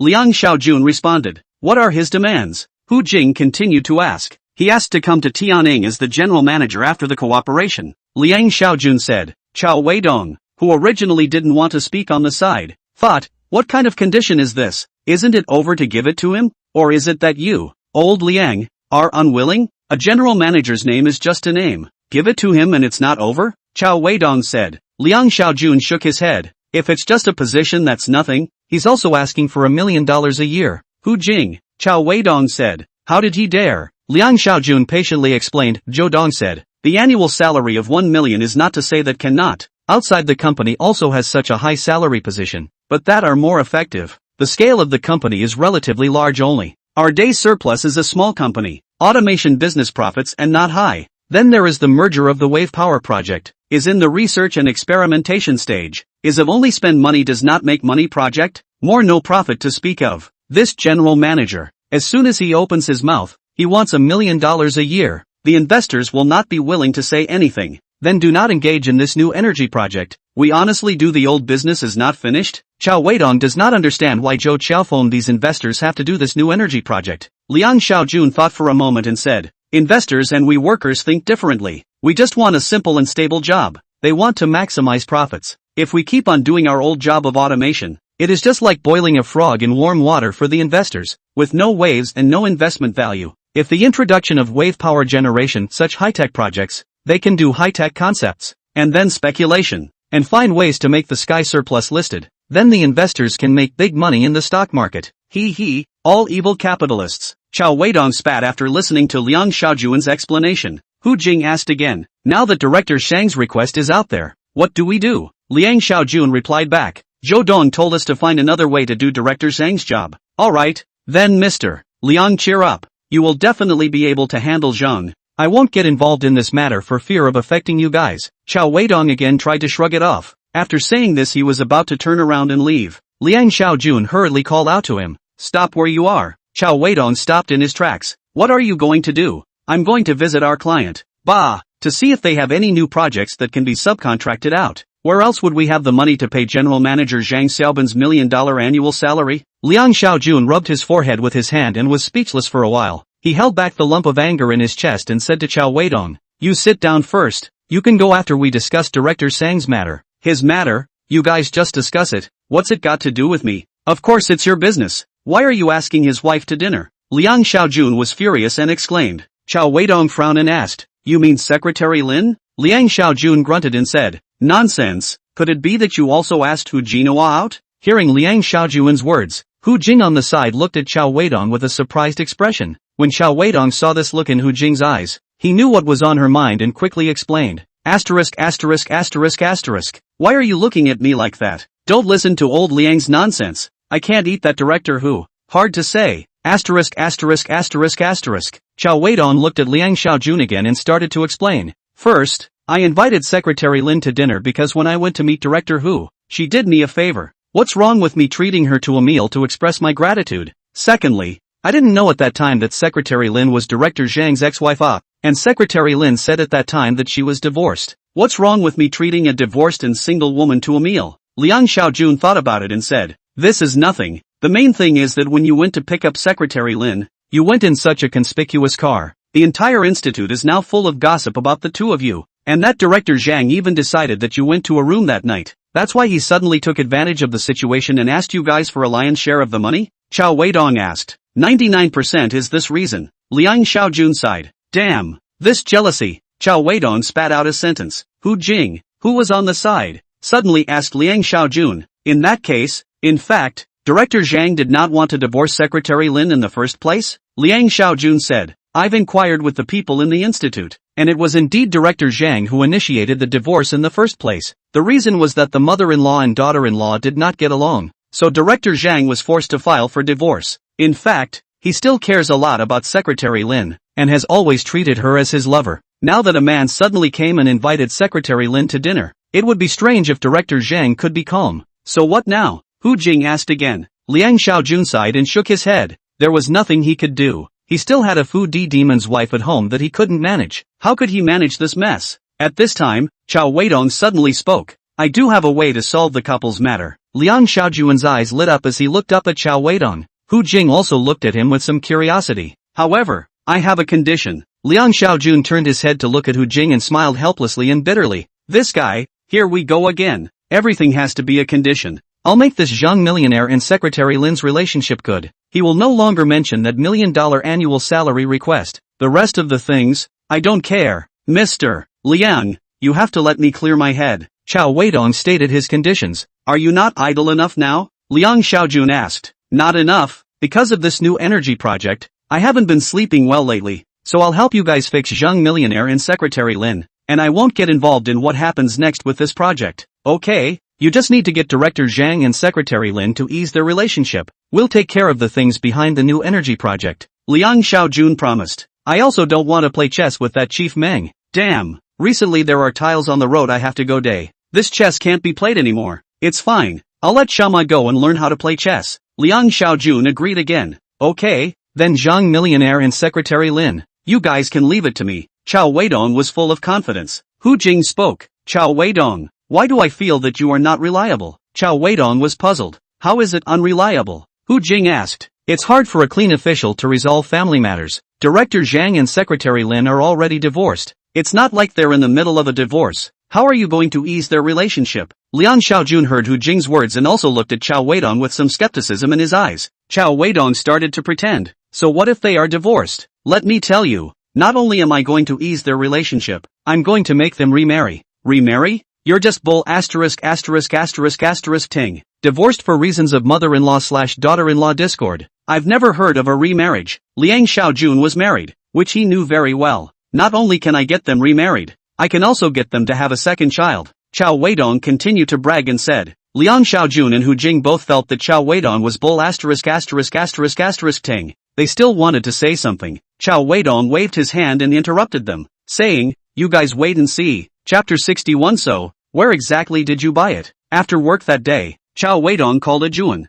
the No. 78 technician in the Leisure Club, on the phone. Hey, Sister Wan, can you drink? Giggle. Yes, why? You want to buy me a drink? A Juan's mature woman's voice was still so seductive. Oh, let's talk about this later. I want to ask you to do me a favor and have a drink with one of my sisters. What? You want me to help you drink her down? Then you. What nonsense. This sister of mine just got divorced not long ago. She's in a bad mood, and she needs a woman of about the same age to enlighten her. Cluck cluck cluck. Brother you find the wrong person I enlighten her husband is more or less.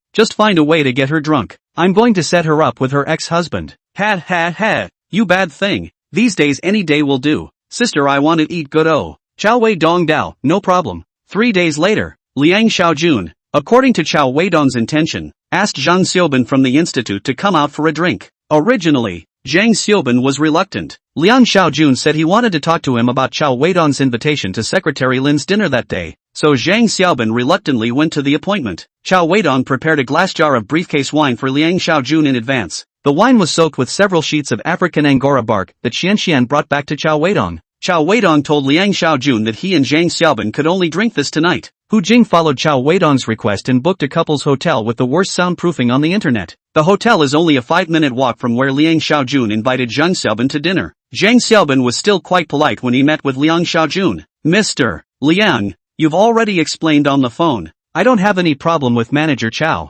There's no need to be so polite and invite for dinner. Director Zhang, what are you talking about? The two of us, we are of similar age. Old Liang, I just want to find a drinking companion. Nothing else. Just drinking? Zhang Xiaobin asked. Just drinking, Liang Xiaojun replied. Ha. Well, just drinking. Zhang Xiaobin laughed and took a seat with Liang Xiaojun. Let's drink this today. After being seated, Liang Xiaojun placed the can of briefcase wine with soaked bark under the table in advance and placed it on the table. What is this? Our old family's rice wine. Just entrusted someone to bring back from the old country. Not much degree. Drink sweet. Drink and blow the wind. Wine will wake up. This bark helps with metabolism. Good stuff. Liang Xiaojun didn't know if this was the efficacy. Cao Weidong told him so. Not long after, the waiter served them food. The two of them never mentioned about Cao Weidong inviting Secretary Lin to dinner, nor did they mention about the 1 million annual salary. What the two discussed the most was some developments in the automation industry. Although Zhang Xiaobin is not in this industry, but he does power generation projects, and automation industry associated with more. Know a lot. Coupled with Liang Xiaojun, this person is more bragging, and will come to things. The two people are chatting more and more happy, also drink more and more. On the other hand, Cao Weidong, on the pretext of helping to enlighten his emotionally frustrated cousin, asked Secretary Lin and Alwan to a seafood restaurant next to the hotel. After helping the two order a table of dishes, Cao Weidong excuses himself and leaves. The two sisters of similar age began to talk to each other. Each told their unfortunate relationship experiences. A Juan's ability to make up stories is average, but the ability to persuade people to drink is very strong. The two charming young women, you a cup and I a cup of dry. The other customers in the seafood restaurant watched in awe. Soon, Secretary Lin drank himself unconscious. Cao Weidong asked Hu Jing and Alwan to send her to the hotel room that was opened in advance. Meanwhile, Liang Xiaojun's side was almost done. Zhang Xiaobin said to Liang Xiaojun with a red face, "Brother, you know what? Don't look at me as just a deputy director, but in our office, if I say a word, who among them dares to object? Ask that Hu Jinhua, does she dare? Ask Meng Diguang, would he dare?" Speaking excitedly, Zhang Xiaobin even stood up, hands dancing. Liang Xiaojun quickly calmed him down and told him to sit down, then chimed in, "Yes, yes, yes. Who in the institute dares to refute Director Zhang's face?" Liang Xiaojun secretly said in his heart, "This is typical. Before drinking, I am the institute. After drinking, the institute is mine." After sitting down, Zhang Xiaobin soon outgrew his alcohol and slumped on the table. Cao Weidong appeared in time at this time. He made a wink to Liang Xiaojun, who was already a little drunk. Liang Xiaojun understood. He stood up and Cao Weidong set up Zhang Xiaobin on the left and right. They walked towards the couple's hotel. On the way Liang Xiaojun asked Cao Weidong in a low voice, "He's like this, can he still get it moving in a while? Let them all take a nap. They'll be fine after they wake up." Cao Weidong replied. Liang Xiaojun continued, "Cao Weidong, I realized that you are a bad guy." Cao Weidong was a bit dissatisfied with Liang Xiaojun's statement. He quickly said, "Asterisk asterisk asterisk asterisk. Old Liang, what are you babbling about? I'm trying to find a way to reunite a broken family. Do you understand? Then can't you use a normal method? Isn't this method normal? The two of them know each other. They can both call each other's names. And there is no record of today's transfer. Even if someone goes to check the room, they can't catch them all." Liang Xiaojun was completely speechless. The two soon brought Zhang Xiaobin to that couple's hotel. After settling down, Cao Weidong, Liang Xiaojun, Hu Jing and Alwan went downstairs together. At this time, Liang Xiaojun opened his mouth again and asked, "Don't you need to help them take off? Mr. Liang, I find you a bad guy?" Cao Weidong threw down such a sentence to Liang Xiaojun and turned around to walk towards his Cadillac. Liang Xiaojun stood still and froze for a moment. "Why does this sound so familiar to you?" The next day, Yancheng Economic Development Zone, purple romantic couple hotel downstairs, a pink Cadillac XT6, early parked there. A young man with glasses who was passing by at work spat viciously at the cars, but when he saw the car's logo, yuck, which old colorful batch of appointment mechanic came out again. "Humph, when I'm rich I'll buy a Cadillac too." Cao Weidong, who was sitting in the car, didn't hear these words from the spectacled little brother. He had just picked up the phone call Liang Xiaojun had given him. "Hello, Mr. Liang Weidong. Ah, the wine you soaked the bark in last night. Where did you buy it?" "Cao Weidong? Mr. Liang, shouldn't you be concerned about where I am right now first?" Where are you now?" "I've been guarding underneath the purple romantic couple's hotel for a full night." In fact, Cao Weidong lied. How could he possibly be underneath this couple hotel for a night? He also just arrived soon. He calculated the time. Zhang Xiaobin and Secretary Lin should not be down so soon. But reporting to the leader must be described as a bit of hard work. This is what he learned from Liang Xiaojun. "It's been a long night. That's really hard. What did you expect? For this new energy wave power project of yours, I've worked my ass off." Cao Weidong started boasting. "Aha, hard work. So, where exactly did you buy that kind of bark wine last night?" Chapter 62. What? Zhang Xiaobin had a dream. In the dream, he was kneading noodles in the back kitchen. He had been an apprentice at this Z-Man noodle house for a year, but his master had refused to teach him the real craft of making noodles, and every day he was only asked to do one thing, knead the noodles. Zhang Xiaobin is very angry today. The same day with his female apprentice Hong Hong, has learned to deep fry donuts. What's even more infuriating is that Hong Hong even took her first newly fried donut and showed it off in front of Ben. Hong Hong also did not say anything, took the donut in front of Ab and ate up. Aben was furious, and he took all his anger out on the dough. Let you eat. Let you eat. It seemed that he had pushed too hard, and the flour splattered on the table flew into Zhang Xiaoban's eyes. His vision gradually blurred, but his hand movements did not stop. After that, the dream woke up when Cao Weidong got out of the car to greet Director Zhang and Secretary Lin. Secretary Lin hid behind Director Zhang like a shy little girl. Director Zhang forced himself to be calm, cleared his throat and said with a smile, "Manager Cao, what a coincidence. You stayed here last night too? Ha ha, what is Director Zhang talking about? I'm a single dog. What hotel am I staying in? It was Mr. Liang who asked me to come here specifically to pick up the two of you." Cao Weidong smiled and explained before inviting the two to get on the car. Director Zhang and Secretary Lin sat in the back row together. After getting into the car, Cao Weidong didn't chat with the two of them, but instead gently turned on the car's music and played some old songs. The soothing melody rang out leisurely. Lyrical lyrics, unfolding. Director Zhang and Secretary Lin quietly glanced at each other. Cao Weidong saw the scene from the rearview mirror. The corner of his mouth curved slightly as he stepped on the gas and accelerated. Cao Weidong was counting the time. During office hours, when the institute's main gate was at its most crowded, Cao Weidong dropped off Director Zhang and Secretary Lin. Director Zhang, Secretary Lin, just drop you off here. I still have to register and sign in when I enter your gate. I'm afraid I won't be able to make it in time. I have to go back to work as well, and if I'm late, I'll be late. Cao Weidong stopped the car and turned back to the two in the back seat. Zhang Xiaoban actually wanted to say in his heart, alas, you said earlier, I let you put me down in the front. Now here's so many people. He is actually still worried that he and his ex-wife Lin Yuhong together passed to his mother's ears. By the time he returned home, he could not avoid another scolding. Instead, Secretary Lin was much more generous. She smiled faintly at Cao Weidong and said, Cao, thank you, sister-in-law. You're welcome. Cao Weidong changed his name to sister-in-law. Secretary Lin opened the door and got out of the car. Director Zhang hesitated for a moment before also opening the door and getting off while saying thank you. Manager Cao, thank you. Director Zhang is polite. Let's meet again some other day. Cao Weidong smiled and waved goodbye to Zhang Xiaoban. Zhang Xiaoban closed the car door and also waved to Cao Weidong. Cao Weidong drove off. At the entrance of the institute, many people saw this scene. It was hard not to see it. Cao Weidong's pink Cadillac was too conspicuous. When the car stopped at the entrance of the institute, almost all the people present were stopping to watch. They all wanted to see which person from the institute would come down from this pink car. When they saw Secretary Lin and Vice Director Zhang Xiaoban getting down from this car one after another, the crowd began to stir. Look, it's Deputy Director Zhang and Secretary Lin. Aren't the two of them divorced? Why are they together again? Old Li, you don't stand a chance. Old Li said,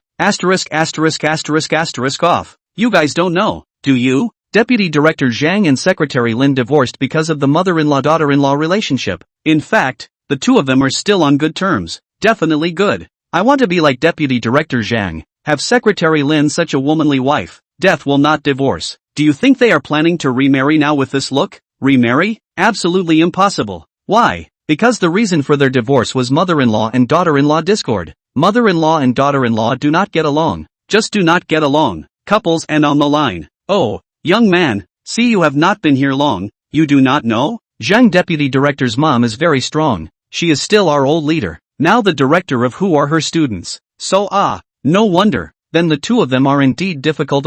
Old Li, then you and Secretary Lin still have a chance. Old Li scolded angrily. But shut up you. Cao Weidong unprecedentedly came to Tianning Company before work today. When he entered the door, he happened to meet Assistant Lin who had finished punching his card before going downstairs to buy breakfast. Seeing Cao Weidong so early, Assistant Lin was also surprised as she greeted. Mr. Cao, why are you so early today? Because I want to have an encounter with you and then talk about a sensational office love. Cao Weidong said with a smile. Disgusting. Assistant Lin dodged Cao Weidong, then walked towards the elevator. Where are you going? Cao Weidong asked again. To buy breakfast. Bring one for me. What do you want to eat? Anything. Cao Weidong had just finished breakfast. Hu Jing and Ma Yaohui had just arrived at the company. Good morning, Brother Dong. Ma Yaohui greeted. Morning. Cao Weidong nodded. At this time, Hu Jing looked at Cao Weidong like a monster. What did you eat wrong today? Coming so early? Breakfast? Do you want to eat? I'll treat you. I'm afraid of getting dirty. Hu Jing said. Why did you ask me to help Director Zhang and the others last night? Booking a hotel with poor soundproofing? Hu Jing suddenly asked. There's an idiom called learn by ear. You know? after the two of them woke up last night, if they don't have any feelings for each other? At this time, if there's any sound next door for them to hear, what do you think will happen next? Cao Weidong raised an eyebrow at Hu Jing. Hu Jing glared at Cao Weidong. There's also an idiom called shameless and nasty. At this time, colleagues from the 26th floor arrived at the office one after another. Liang Xiaojun was the last one to arrive. He seemed to be in a good mood today and came in humming a small tune. After seeing Cao Weidong, he slightly froze, then laughed. Why is Weidong so early today? Just in time, just in time. You and Hu Jing both come to my office for a while. After Liang Xiaojun finished speaking, he carried his bag, walked towards his office and opened the door. Cao Weidong and Hu Jing slowly got up. Cao Weidong sniffed at the air. What are you doing? Hu Jing couldn't understand Cao Weidong's movements. Cao Weidong squinted his eyes and said, Old Liang is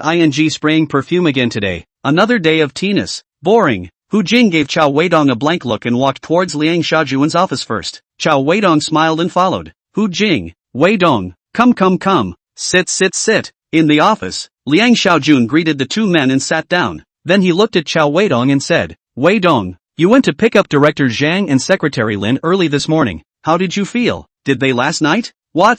Cao Weidong asked. Liang Xiaojun rolled his eyes. Cao Weidong turned his head to Hu Jing again. What?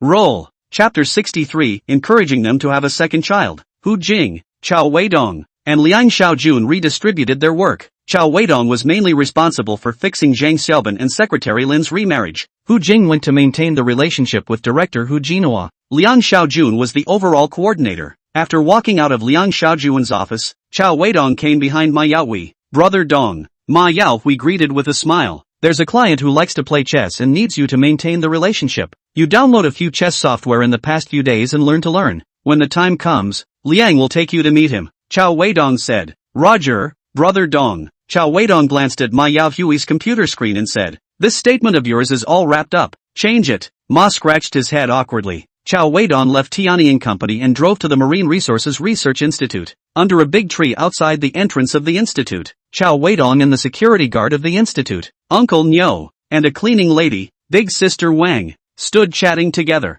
Cao Weidong handed Uncle Niu a huazi. Ah, little Cao, you're here to see Secretary Lin again? Uncle Niu joked as he took the huazi. Cao Weidong had been running to the institute almost every day during this period of time, and Uncle Niu and him were already very familiar with each other. Cao Weidong knowingly lit a fire for Uncle Niu. Uncle Niu is joking. That's my sister-in-law. The two of them began to gulp down the clouds. Big Sister Wang, who liked to gossip on the side, opened her mouth and said, Little Cao, I heard that you were the one who sent Deputy Director Zhang and Secretary Lin back this morning? Yes. Cao Weidong nodded his head. What did they do? Big Sister Wang asked again. Getting a room staying in a couple hotel. Cao Weidong said directly. Uncle Niu almost didn't choke on the smoke and coughed. When Big Sister Wang heard this gossip, her eyes lit up and she hurriedly asked, Really? True. How could I possibly lie to you? Cao Weidong said to Big Sister Wang, TSK, I told you, the two of them definitely can't break it off. It's a pity, it can only be so sneaky. Big Sister Wang sighed and said regretfully,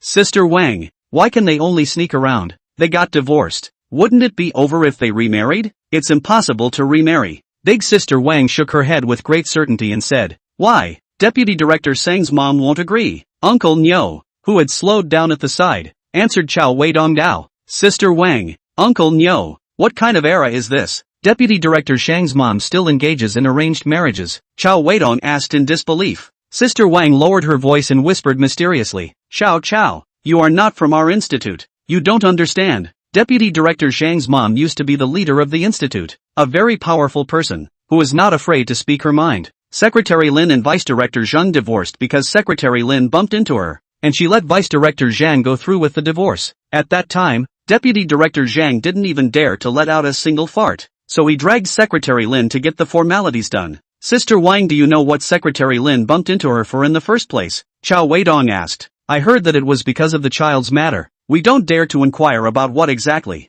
Big Sister Wang replied. But this old lady is powerful. She loves her grandson. Big Sister Wang added another sentence. Alright, I know. Thank you, Sister Wang. Cao Weidong turned around and walked towards his car. When he was halfway there, Cao Weidong turned back and said to the two behind him, Uncle Niu, Sister Wang, I still have coupons for that couple's hotel. Should I open one for you? Cough. Uncle Niu was going to choke on the smoke again. Brat. Dying IU. Big Sister Wang cursed. Cao Weidong smiled and left. After sidestepping Zhang Xiaoban and Secretary Lin, Cao Weidong decided to ask the two of them to come out and talk at night. As for Zhang Xiaoban's strong mom, Cao Weidong did not intend to make a fool of himself and provoke her. After the institute got off work in the evening, Cao Weidong picked up Secretary Lin at the entrance, while Zhang Xiaoban was only picked up at a bus stop a kilometer away from the institute. After Zhang Xiaoban got on the bus, Secretary Lin complained, "Why did you get on the bus so far away? I wasn't afraid of others seeing it. It's not good to pass it on to mom at that time."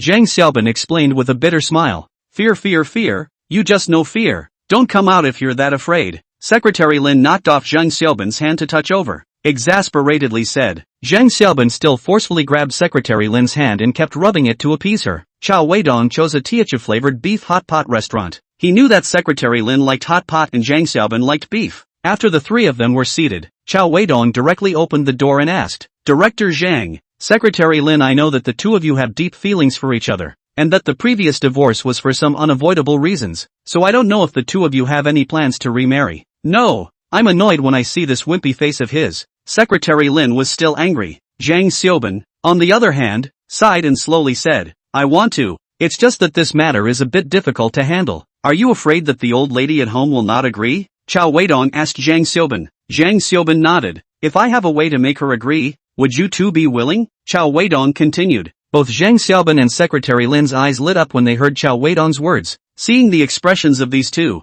Cao Weidong shook his head and laughed. The saying that the authorities are obsessed is just too true. Zhang Xiaoban and Secretary Lin both looked at Cao Weidong with puzzled eyes. "Director Zhang, Secretary Lin, let me ask you, does the old lady especially love her grandson?" "Yes." Zhang Xiaoban nodded. "She can't even call that doting. It's spoiling," Secretary Lin said without a trace of humor. Zhang Xiaoban reached out and gently patted Secretary Lin's back to comfort her. "The old madam loves her grandson so much, then wouldn't it be great for the two of you to remarry?" The two of them, Zhang Xiaoban and Secretary Lin, frowned together. They didn't know how it would be a good deal. "The two of you want a second child," Cao Weidong said. Zhang Xiaoban and Secretary Lin looked at each other and seemed to understand a little. Cao Weidong continued to explain. "You guys don't care about anything right now. Just cheer up and work hard to find a way to conceive a second child. After you get pregnant, Director Zhang, you go to the old lady and tell her that you and Secretary Lin are still in love, and you often cheat on her in private. Now that Secretary Lin has accidentally gotten pregnant, ask her if she wants this grandson or granddaughter. If she says yes, then you should mention to her that you want to remarry Secretary Lin.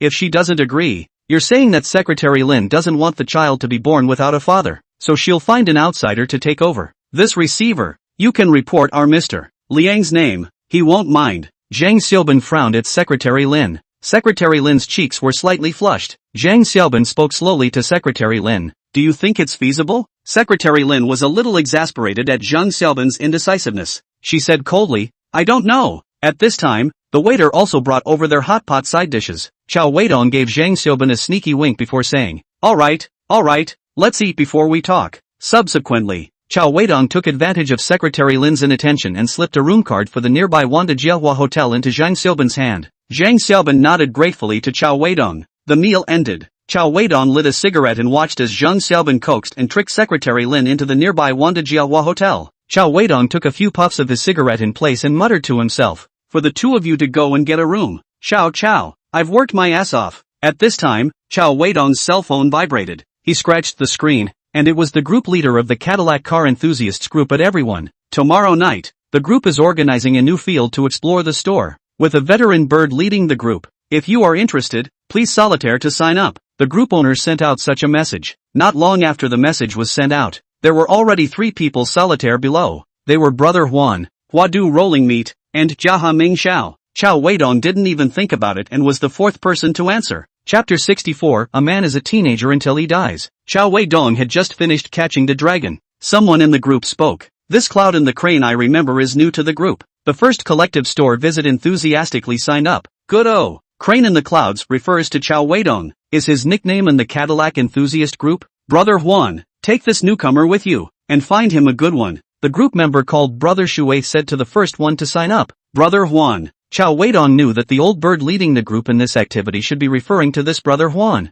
He followed up with Brother Shui's message and replied with a good boy emoticon. Brother Huan also immediately replied, "This is a new store. I do not know how many is the best oh, Have to rely on the brothers who go together to jointly check. Brother Shui replied, okay, I'll join you next time. Cao Weidong looked at the chatting in the group of car enthusiasts, and sighed in his heart, it is still a harmonious group of car enthusiasts. The next day, Cao Weidong went to work at his company at the normal time of 10:30. He didn't pick up Director Zhang and his wife again. He felt that if Director Zhang and Secretary Lin were really ready to remarry, then the method he proposed was the optimal solution. How to work on it was up to the couple. He couldn't ask him, Cao Weidong, to help. When Cao Weidong arrived at the company, neither Hu Jing nor Ma Yaohui were at their workstations. The lights in Liang Xiaojuan's office were also out. Cao Weidong thought to himself, they should all go out and be busy with their own business. Bored, Cao Weidong played 2 games and then decided to go up to the 27th floor to take a stroll and see what his colleagues in the second department were doing. Ever since the last time they were caught in the police station together with the people from the institute,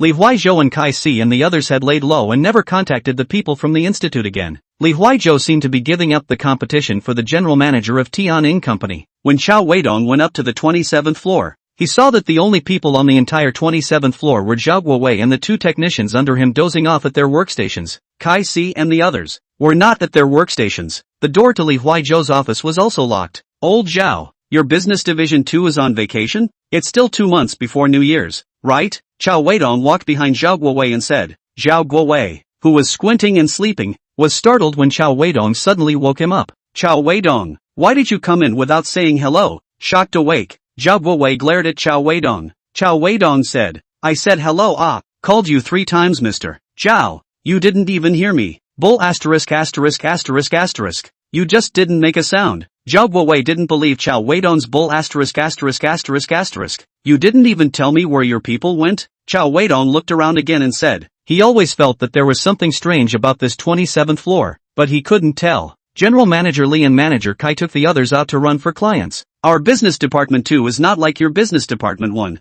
There is a big project from BAA company to hold us up. We have to go out and run on our own. Otherwise we can't even eat. Zhao Guowei spat like a whiny woman. Cao Weidong opened his mouth and said, alright, you think I'm a newcomer. Your manager Kai still has several small projects on his hands. Don't think I don't know. None of the small projects make money alright. Zhao Guowei continued to weasel out. It's meaningless. Your 27th floor is meaningless. You never tell the truth. Cao Weidong shook his head and turned around to go downstairs. After returning to the 26th floor, he was always distracted. Filled with the empty sight of the 27th floor, there was always a strange feeling in his heart. However, this strange feeling was quickly put behind him, because he was ready to go and explore the store. After lunch, Cao Weidong left work early. He was going to meet up with his friends and prepare to participate in the first store visit of the group of car enthusiasts. The time set for this group store visit is 3 p.m. to the store. The captain of the team, Huan, added Cao Weidong as a friend and sent him the location of the shop.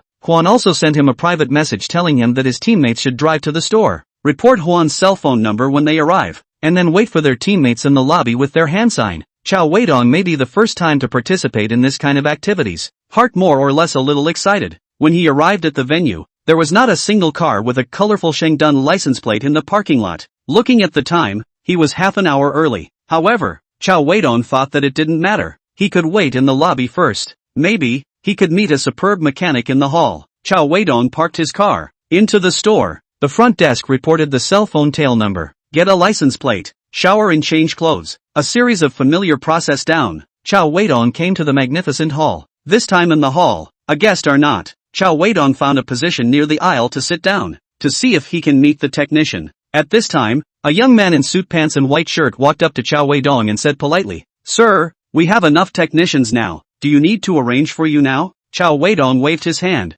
No, I'll wait for my friend. Okay, then if you need anything, feel free to call me. Okay. Afterwards, Cao Weidong took a photo of the hall with his cell phone and sent it to the car enthusiast group. Under the photo he sent a message. The newcomers are in place, waiting for all the bigwigs to arrive. Golden Harvest Ming Xiao quickly sent a language. Brothers, I'll be there in 10 minutes. Brother Huan sent a message. I'm already downstairs. Xing Xiao, who was more active in the group, sent back a message. The hall decoration looks good. I regret that I didn't sign up this time. About half an hour later, a middle-aged man with gold glasses and a stout figure pinched his hand sign and went up to the rest hall. He Xiao? The middle-aged man asked Cao Weidong with a smile. Little Crane, you are Brother Huan? Cao Weidong rose to greet him. Don't use you, just Brother Huan. Brother Huan generously waved his hand for Cao Weidong to sit down. Then he took a comfortable capsule lie on the sofa opposite Cao Weidong. After sizing up Cao Weidong for a few moments, Brother Huan gave a thumbs up and complimented.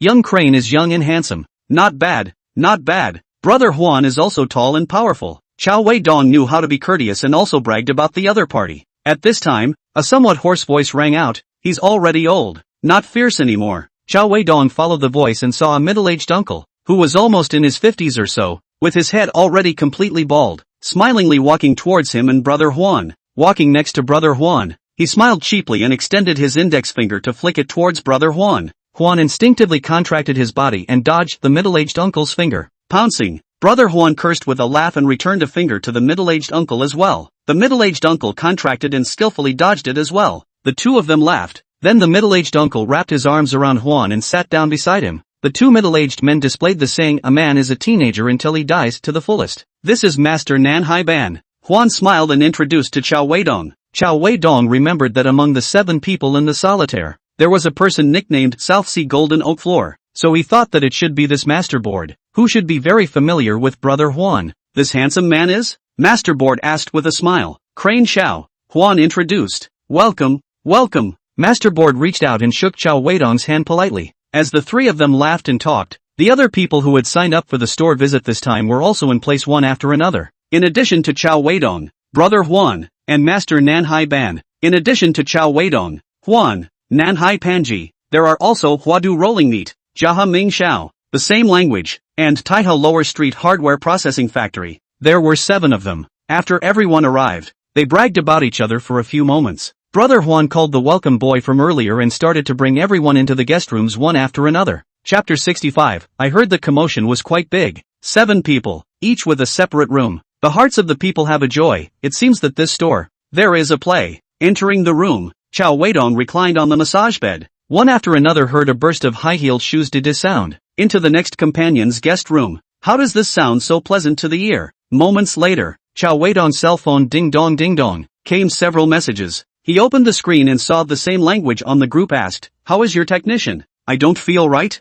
Huadu Hobnail Meat replied, mine hasn't come yet. What's wrong? Taiha Lower Street Hardware Factory replied, I think it's a bit like a big mama's field. Huan replied, it's not like that. It's just a big mama's field. I'm a mechanic who looks older than Mr. Board. At this time, the sound of didide also sounded outside Cao Weidong's door. A middle-aged woman, who was about the same age as the cleaning lady from the institute, stepped on her high heels and walked into Cao Weidong's guest room. Hello VIP, Technician 268, pleased to serve you. Cao Weidong's heart was stuffed. At this time, the board master on the group snapped. Lao Zi withdrew. This is a big mama's field. Ah Huan, go back and remember to enter this store into the blacklist. Jaha Ming Xiao also replied, I'll just press a foot. Too pitiful. Cao Weidong looked at the technician in front of him and sighed. I'll do a 68-foot massage. Sir, we still have 168, 288, 588, 688. Here the technician also wanted to sell other expensive items. Cao Weidong didn't have the heart to listen.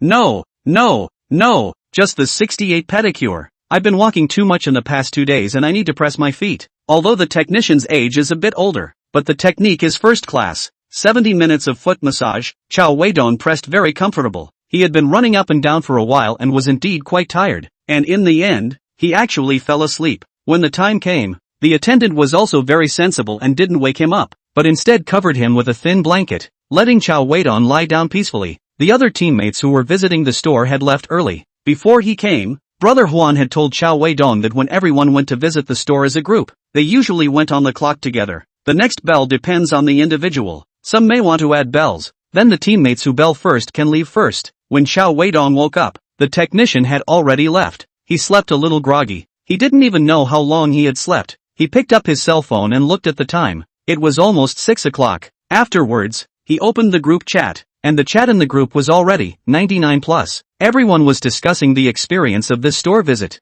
Nanhai Ban Master, Huan, didn't you talk to the minister in advance? How come it's a big mom and pop venue, wasting everyone's time? Huan replied, we did chat, but this Haima's words can't be trusted. She said she'd guarantee us satisfaction. Who would have thought it would actually be like this? South China Seaboard Master, throw. Waste of old man's gas money. Lahe, hurry to pull this store black. Huadu Hobnailmeat also complained, ********. In the hall. See the decoration so good. Thought there is something to eat. The result is this. Really speechless. The same language said, there is food, but you didn't eat it. Huadu Hobnailmeat replied, who the hell can eat this? The same language at GH Mingxiao said, Mingxiao seems to have eaten it. Ha ha ha. GH Mingxiao replied, ******** off. I just did a 68-foot massage. You don't say. The pressure is not bad. The same language added, where is our newcomer He Xiao? Didn't you say he has added bells? GH Mingxiao replied, yes, when I went downstairs to get my car. His car was still there, so he should have added bells. Huadu Hobbies said, Crane is great, he can even eat this, and even added bells. Nyo nyo nyo. Crane in the clouds. Nanhai Banji teased, maybe he has a lot of dampness in his body lately? Huan replied, boiling old lotus root? Various haha emoticons were thrown in the group chat. Cao Weidong looked at the group chat records, crying and laughing. Wasn't he just asleep for a little while? He was actually mistaken by them as having added a clock, so he was speechless. Cao Weidong sent a message in the group explaining, I'm the same as Ming Xiao. I just did a 68 pedicure and then fell asleep. I really didn't add bells. After sending the message, Cao Weidong closed the chat interface and walked out of the room. Let the group of friends flirt with him however they want. He didn't want to explain more. After changing his own clothes, scanning the code to pay, and handing over his hand license, Cao Weidong returned to his car. When he was about to start and leave, he found 5 or 6 young girls with extremely good body models, talking and laughing as they walked into the venue. Cao Weidong immediately came into the spirit. He took out his cell phone, clicked on the zoom function of the camera, click, took a few pictures of their backs, and then sent them to the car group. He also had Huan brother, the South China Seaboard Master, a few people. The South China Seaboard Master immediately replied and asked, this is the mechanic on the evening shift at this store? Yes, I was just about to drive away when they came to work. Cao Weidong replied. Huadu Hobnailmeat replied with a voice message, **********. I'm turning around and going back. South Seaboard Master added, Huan, I've told you not to go to the daytime venue when you're visiting a store. See? Huan replied, I just had a sudden thought. The first time I went to the daytime field, who knows, I got into such a big pit. Same language at Cao Weidong said, Crane Xiao, go back and experience it again. Otherwise the 7 of us will have made a wasted trip today. Cao Weidong turned off the engine and got out of the car, returning back to this store, changed clothes, got his hand sign, and went upstairs. 120 minutes. This time, Cao Weidong was comfortable. The next day, Cao Weidong returned to his normal life. He still arrived at 10 in company at 10:30. Ma Yao Hui's computer screen was changed with a new report. He was burying his head in his own cell phone and playing chess. Hu Jing did not go out today and was swiping her cell phone at her workstation. Liang Xiaojun didn't come to the company. After Cao Weidong sat down at his own workstation, he looked at Hu Jing and asked, you guys weren't at the company for the whole day yesterday. How did the project talk go? Hu Jing looked back at Cao Weidong and said, it's almost done. Director Hu's side basically doesn't have any more opinions. Director Zhang and Chief Engineer Mang won't have any objections either. The rest of the normal process will be fine. Director Zhang agreed? He knocked up Secretary Lin so quickly? A shot in the arm? Cao Weidong said in surprise. Hu Jing plucked out Cao Weidong. What are you thinking, Mr. Liang asked Director Zhang, and Director Zhang said that after he listened to your advice, he went directly to talk to his mother. Although the old lady is a bit strong, she is not an unreasonable person. At the same time, she also wants to have one more grandson or granddaughter, so she directly agreed to the matter between Director Zhang and Secretary Lin. Director Zhang was very grateful to us and said that he wanted to invite people from our department to have a meal together. He also didn't mention the unreasonable demand of $1 million a year salary anymore. Good.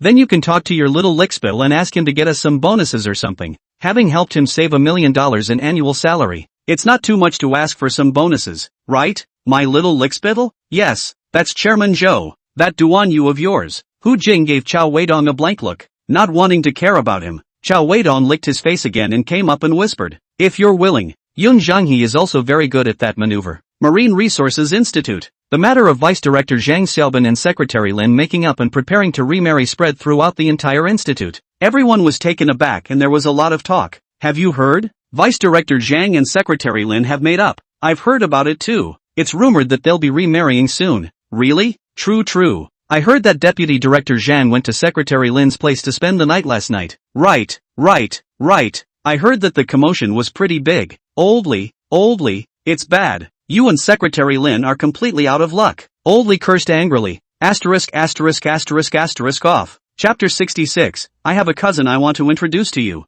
Cao Weidong received a call from Deputy Director Zhang Xiaoban. Manager Cao, my mom, she said she wants to see you. On the other end of the phone, Director Zhang's tone was a little trembling. See me? Why? I told her about He Yuhong wanting a second child. She asked me who gave me this idea. I said it was you, and she told me to contact you, saying she wanted to meet you. Director Zhang, aha, you're such an honest kid. Cao Weidong met Zhang's mother, Zhou Shulan, under the big tree outside the security hall of the institute. A dry and skinny old woman dressed in a plate and with a righteous face. The security guard, Uncle Nyo, who was originally chatting under the tree, and the cleaning lady, Big Sister Wang, panicked when they saw Zhou Shulan. Sister Wang took a small broom and began to seriously check if there was any garbage in the neighborhood. Uncle Nyo went back to his position at the guard post, looked straight ahead and stood upright. Cao Weidong was also a little apprehensive when he saw the appearance of these two men. Are you Cao Weidong? Zhou Shulan spoke in a flat tone. Cao Weidong could not hear her likes and dislikes as he politely replied.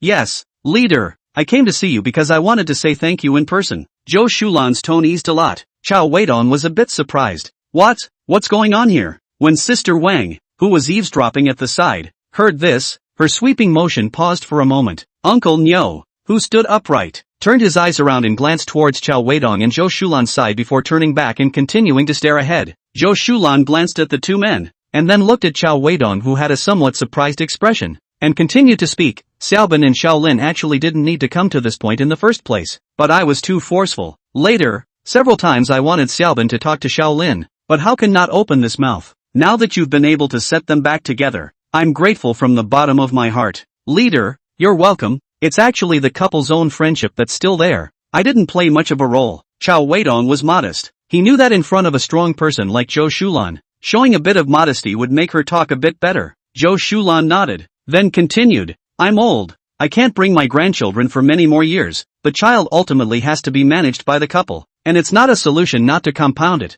In short, I still have to thank you. Cao. Leader, there's really no need to be polite. I'm on good terms with Brother Zhang and my sister-in-law. This is all what I should do. Don't call me leader, call auntie. Okay, auntie. Zhou Shulan nodded again. She was satisfied with Cao Weidong's performance throughout, knowing how to be polite, humble, and obedient. It was a good lad. However, she seemed to have thought of something else and suddenly said with a serious expression, you go back and make it clear to a person called Liang Xiaojun in your company. Our Zhang family's second child will never let him take over, so you tell him to behave himself. If he dares to harass my daughter-in-law again, I will use all my connections in Yangqing to clean him up. Cao Weidong stood up straight and promised with a serious expression. Auntie, you can rest assured. I will bring your words word for word. If that Liang dares to do it again, I will be the first one not to spare him. Zhou Shulan was now more satisfied with Cao Weidong. She smiled and said, well, thank you little Cao. When you are free in the future, be sure to come home for dinner. Definitely. Cao Weidong straightened his back and said. Zhou Shulan turned around and left. The security guard, Uncle Nyo, saw this scene just now and his entire body was confused. After Zhou Shulan's figure disappeared from sight, Uncle Nyo said at ease and then dismissed on his own. He and Big Sister Wang, who also looked surprised, surrounded Cao Weidong. Both of them gave Cao Weidong a thumbs up. Uncle Nyo said, little Cao, you're great, really awesome. I've been at the institute for my entire life, and it's the first time I've seen Secretary Zhou being so polite to a young man. Zhou Shulan was the secretary of the institute before she retired. Big Sister Wang also nodded and said, that's right. Old Ox has never seen that before, and neither have I. Cao Weidong smiled faintly and said, Uncle Nyo, Sister Wang, I'm a bit flattered when you guys say that. Uncle Nyo, he. Big Sister Wang, he. Uncle Nyo, Sister Wang, my coupon for the couple's hotel. You two really don't want it?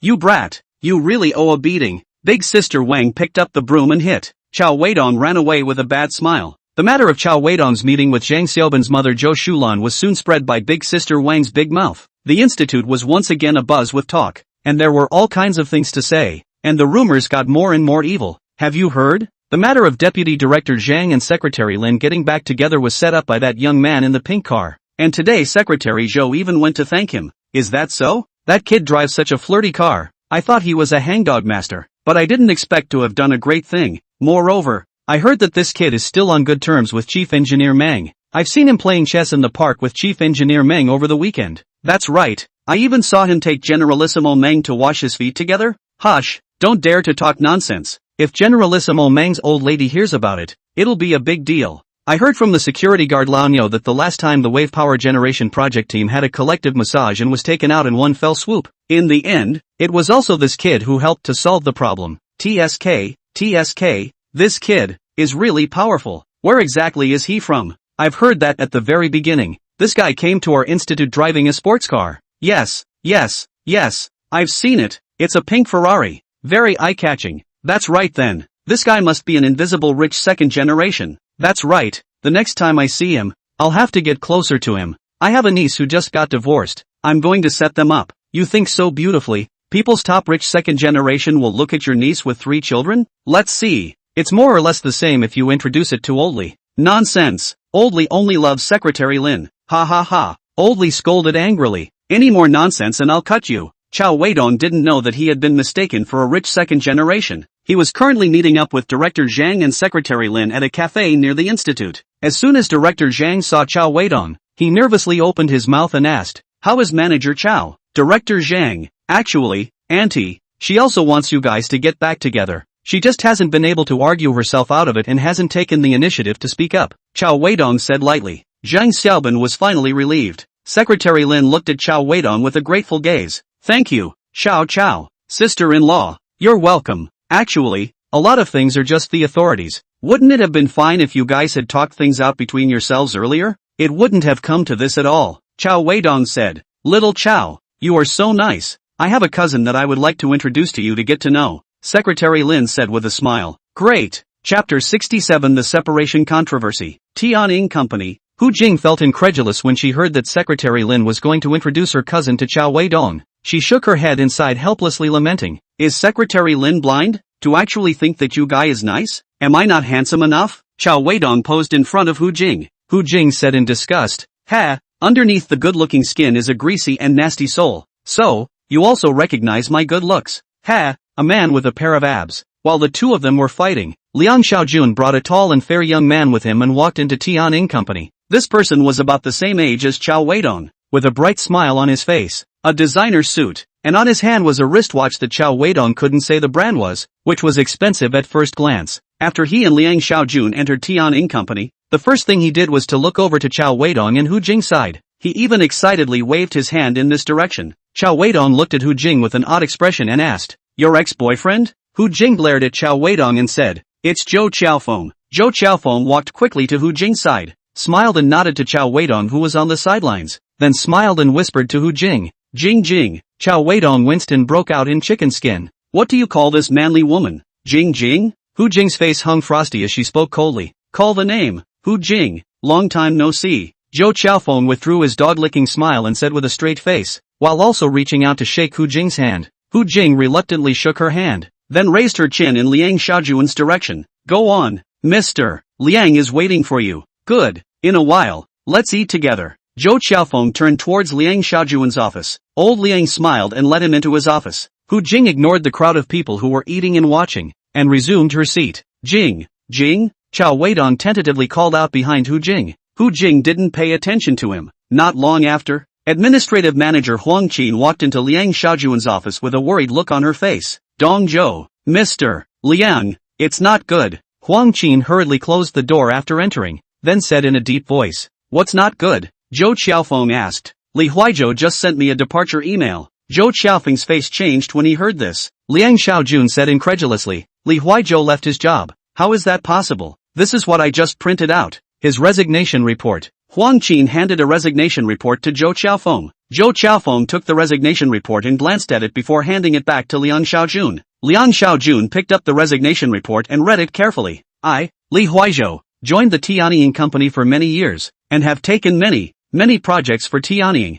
and consider myself to have some credit and hard work. Now I feel that the atmosphere of Tianying Company has already been biased by some people. This company is no longer the former Tianying Company. I think I am no longer suitable to serve in this enterprise, so I submit my resignation. We have a long way to go. We will meet again." Liang Xiaojun finished reading Li Huizhou's resignation report. His brows tightened as he looked up at Huang Qin and Zhou Qiaofeng. "Why are you resigning all of a sudden?" Liang Xiaojun asked. Huang Qin shook her head and said, "I don't know either. And it's not just Mr. Li who resigned. Everyone from their 27th floor career department too submitted their resignation reports just now. When Huang Qin finished speaking, she took out a thick stack of printed resignation reports. Collectively, the entire career department too? Liang Xiaojun and Zhou Qiaofeng exclaimed together. Both of them couldn't sit still. Walking away from one Li Huaizhou was still understandable. It was possible that he saw that Liang Xiaojun was about to take the project of wave power generation and would soon be the general manager of Tianning. He didn't want to work under Liang Xiaojun, his old rival of many years. That's why he proposed to leave. But with the entire business division leaving together, things are not that simple. Huang Qin waited for Liang Xiaojun and Zhou Qiaofeng to settle down, then continued. I just went up to the 27th floor to take a look. The people are almost gone, and the personal belongings on their workstations were cleared away a long time ago, so I'm a bit skeptical of them. Liang Xiaojun asked. Suspect what? Suspect that they started moving their personal belongings a long time ago. Huang Qin said. You mean, they were ready to leave their jobs long ago? They just notified you about it today? Zhou Qiaofeng asked. Huang Qin nodded. No, I'm going to go up and take a look. Liang Xiaojun walked towards the office door after saying that. I'll go take a look as well. Zhou Qiaofeng followed Liang Xiaojun. Huang Qin shook her head and also followed. Cao Weidong watched Liang Xiaojun and Zhou Qiaofeng walk out of the office with ugly faces. He slid his chair to Hu Jing's side and asked, What's going on? How would I know? When Liang Xiaojun and Zhou Qiaofeng went up to the 27th floor, Zhao Guowei and Kai Si were the only ones upstairs packing up their personal belongings. Liang Xiaojun frowned as he walked over to Zhao Guowei and asked, What do you guys mean? Zhao Guowei had been under Liang Xiaojun before he was transferred to business department too, and he was a bit nervous when facing his old leader, not knowing what to say for a moment. At this time, Kai Si walked to Zhao Guowei's side and said to Liang Xiaojun on his behalf, Mr. Liang, our business department 2 knows that we can't compete with business department 1, so we decided to resign and disband to find another way out. Liang Xiaojun did not want to listen to his bull **** and asked, Is this necessary? Where is Li Huaizhou? Mr. Li has already left his job. Left what job? The work hasn't even been handed over yet. Why did he leave his job? Liang Xiaojun said angrily. Oh, Mr. Liang, don't be angry. Our business department too. All the sales staff's work has been handed over to me, including Mr. Li's. The technicians' work has all been handed over to Manager Zhao. You only need to send someone to hand over to the two of us. That's all. Kai said to Liang Xiaojun with a hint of sarcasm on the corner of his mouth. He also intentionally glanced a few times at the young Zhou Qiaofeng behind Liang Xiaojun. You guys took matters into your own hands. So much customer information, technical information was not handed over, and the office did not sign off on it. So you guys just walked away with all of it? You guys are legally responsible for this. Liang Xiaojun's anger was unabated. Mr. Liang, just now I've made it very clear. The people we left here started handing over their work long ago, a month ago. The resignation reports were also handed over to our 2 department heads a month ago. Now it's exactly 1 month. They left after handing over their work. Reasonable, legal and compliant. But the administration didn't know. It knows now. Caius played rogue and said. Then the matter of handing over work can only be counted from today. That's fine. If you guys need it, you can always call them back and cooperate with the handover work. Kai Si was like a hobnail, not caring. Liang Xiaojun was already red in the face from anger. Kai Si deliberately continued to be angry with him and said to Huang Qin, Manager Huang, you see who to send over to hand over the work. Manager Zhao and I will fully cooperate. Zhou Qiaofeng pulled Liang Xiaojun, who was in a rage. Liang Xiaojun turned back to look at Zhou Qiaofeng. Zhou Qiaofeng gave him a wink. Liang Xiaojun and Zhou Qiaofeng then went downstairs first. Kai Si looked at the back of the two leaving. The corner of his mouth hung up a cold smile. Going down to the 26th floor, Zhou Qiaofeng received a mysterious phone call. After chatting for a few sentences, he hung up with an extremely ugly face. Chapter 68, reported. Zhou Qiaofeng walked back to Liang Xiaojun's office, while also calling Hu Jing, Cao Weidong in with him. The project of new energy wave power generation has been reported. Zhou Qiaofeng spoke bluntly. Cao Weidong was puzzled and asked directly, Reported? Reported what? They reported that Tianning Company used improper means to buy off the project team members as well as the senior management of the institute in order to achieve the goal of cooperation. Zhou Qiaofeng said with some exasperation. What improper means? We did nothing more than helping to run a relationship and solve the problem of people's children studying, and just playing chess with the elders. How did it become an improper means? Hu Jing said in exasperation. She didn't mention the fact that Cao Weidong had set up Zhang's husband and wife to get back together. Hu Jing felt that this matter was not on the table, and some of Cao Weidong's operations were indeed very underhanded. Zhou Qiaofeng explained. People took the photos of the wave power generation project team that went to do rubbing services and got caught as evidence and took it to report. At this time, Liang Xiaojun slapped the table fiercely and said loudly, "This must have been done by Li Huaizhou and the others." Zhou Qiaofeng continued, "Knowing that he reported it, we can't do anything about it. And now the institute's higher authority has verified with the police station that responded that night." Hu Jing asked, "What did the police station say?" The reply from the police station was that nothing happened that night. It was just a routine check, and those colleagues from the institute didn't have any bad behavior. Zhou Qiaofeng replied. Cao Weidong said, "Then isn't it over? What's the point of them reporting it?" Zhou Qiaofeng shook his head and said, "It's not like that. Although there was no bad behavior, it was sideways confirmed that Tianying Company invited the project team members to dinner and treats for entertainment. Their higher authority is very jealous of this. This treating for meals and massages is not normal enough. I don't believe that their higher supervisory unit hasn't been invited." Cao Weidong didn't understand anymore. He said loudly. Zhou Qiaofeng explained, "They've definitely been invited too, but they haven't been reported. This kind of thing is like this. You eat in private or something, don't make too much of a fuss, it's all fine. But once you put it out in the open, it's not compliant, not to mention being reported." Liang Xiaojun suppressed his anger at this time and said, "This is what they, Li Huaizhou, invited. What's it got to do with us?" Zhou Qiaofeng said. Li Huaizhou was representing Tianying Company at that time. Cao Weidong cursed.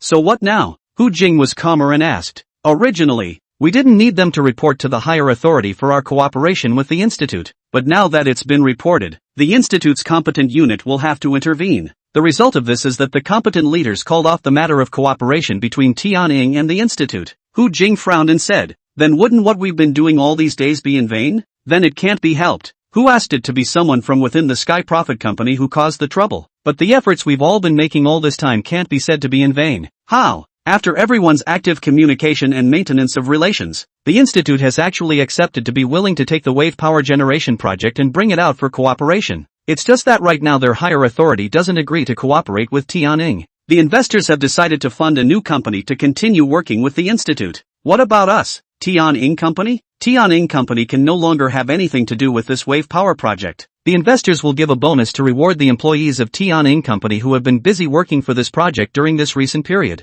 Hu Jing looked at Zhou Qiaofeng for a moment and asked, "You applied for this bonus, right?" Zhou Qiaofeng smiled helplessly and bitterly. "This is the biggest benefit I can get for everyone." For some reason, Hu Jing was suddenly very angry. She said sternly to Zhou Qiaofeng, "If you hadn't fought for it, is it possible that those old guys wouldn't even give this bonus? Did we do all our work for nothing?" Jing, it's not what you think. The investors have their principles of doing things." Zhou Qiaofeng pulled the angry Hu Jing. Hu Jing shook off Zhou Qiaofeng's hand and sat on the sofa in anger. What she was angry about was not the bonus, nor the fact that the institute could not continue to cooperate with Tianying. What she was angry about was that the investors never took the efforts of the people below them into consideration. According to Zhou Qiaofeng's hidden information, Hu Jing knew that she and Cao Weidong and Liang Xiaojun, Ma Yaohui's efforts to run down the cooperation these days were directly taken away by the investors, not to mention that there was no explanation at all. Even Zhou Qiaofeng helped them apply for a little compensation. This gang of cold-blooded capitalists are not willing to give. It was really fast blowing Hu Jing's mind. Cao Weidong also followed to sit next to Hu Jing, looked at her and said, "There is a bonus is quite good and do not have to engage in that what the hell new energy is not good? Let's continue to work on the automation project. It's easy and enjoyable. Really, don't be angry, and then angry. The chest will become big. Angry big chest is not healthy. It's all your fault." Hu Jing glared at Cao Weidong and said, "What? How is it my fault? If you hadn't taken the lead in inviting the people from the institute to some second half, Li Huaizhou and the others wouldn't have gone and there would have been no report on this.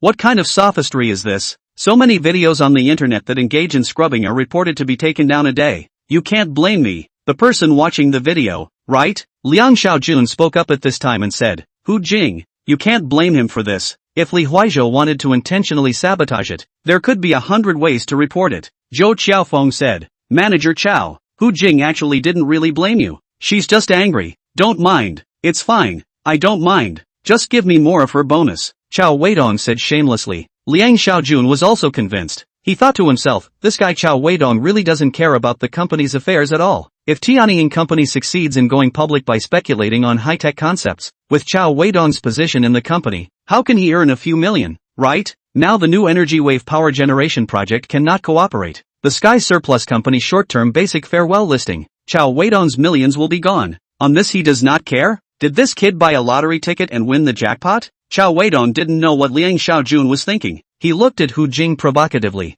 Hu Jing blankly glanced at Cao Weidong, then stood up and said to Zhou Qiaofeng and Liang Xiaojun, I can't give him a single cent of my prize money. Humph. After saying that, she took a long stride and left Liang Xiaojun's office. Cao Weidong followed closely. Zhou Qiaofeng looked at Liang Xiaojun. Liang Xiaojun revealed a face full of bitterness as he laughed bitterly. Zhou Dong, look, these are the two men of old Liangmi. Chapter 69 Fatima Azulina Isabella Camarangi. I don't know if it's the general economic environment that's bad, or was it that Zhou Qiaofeng's investment team was not optimistic about the automation industry anymore. They are now focusing all their investment on the new energy wave power generation project. Zhou Qiaofeng told Liang Xiaojun, Hu Jing and Cao Weidong that the probability of Tianying obtaining large sums of money from investors for expansion in the future is also very small. Most of the time, they need to be self-supporting. Only in the bad earnings, the company cannot maintain normal time. The investor will provide funds, of course, only for daily expenses and payroll. Moreover, if there is excess profit in the project done by Tianying,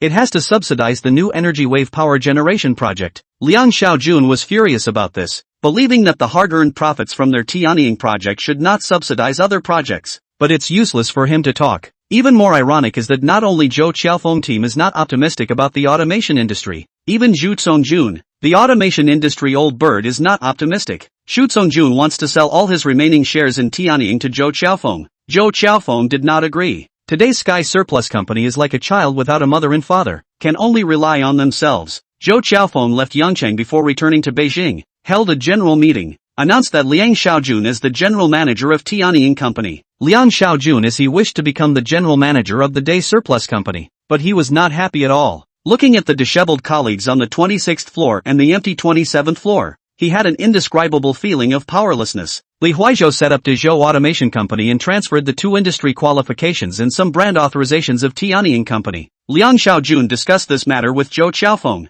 Zhou Qiaofeng helplessly said that the investors do not care about the automation industry, not willing to spend a lot of money to prosecute Li Huizhou, for fear of provoking him and being reported again. Zhou Qiaofeng team's series of operations annoyed Hu Jing. She did not come to work for a week, and even had the intention to leave. Cao Weidong is also a bit upset and decides to have a serious talk with Liang Xiaojun. In Liang Xiaojun's office, Cao Weidong said to Liang Xiaojun, Mr. Liang, these capitalists are really disgusting. Why don't you go out and go solo, and I'll even go to your company to lie down. No, it's to work for you. Do it alone? You think I don't want to? But now all aspects of the conditions do not allow it. Liang Xiaojun said after throwing a huazi to Cao Weidong. Conditions don't allow it? And that Li Huizhou Kai Si and the others can? Cao Weidong asked in disbelief. Liang Xiaojun said, I've asked around. Li Huizhou found an investor to give him money before he dared to go out and do it. That person's name is Huang Dayou. That's why their company is called Dezhou Automation. We're looking for Mr.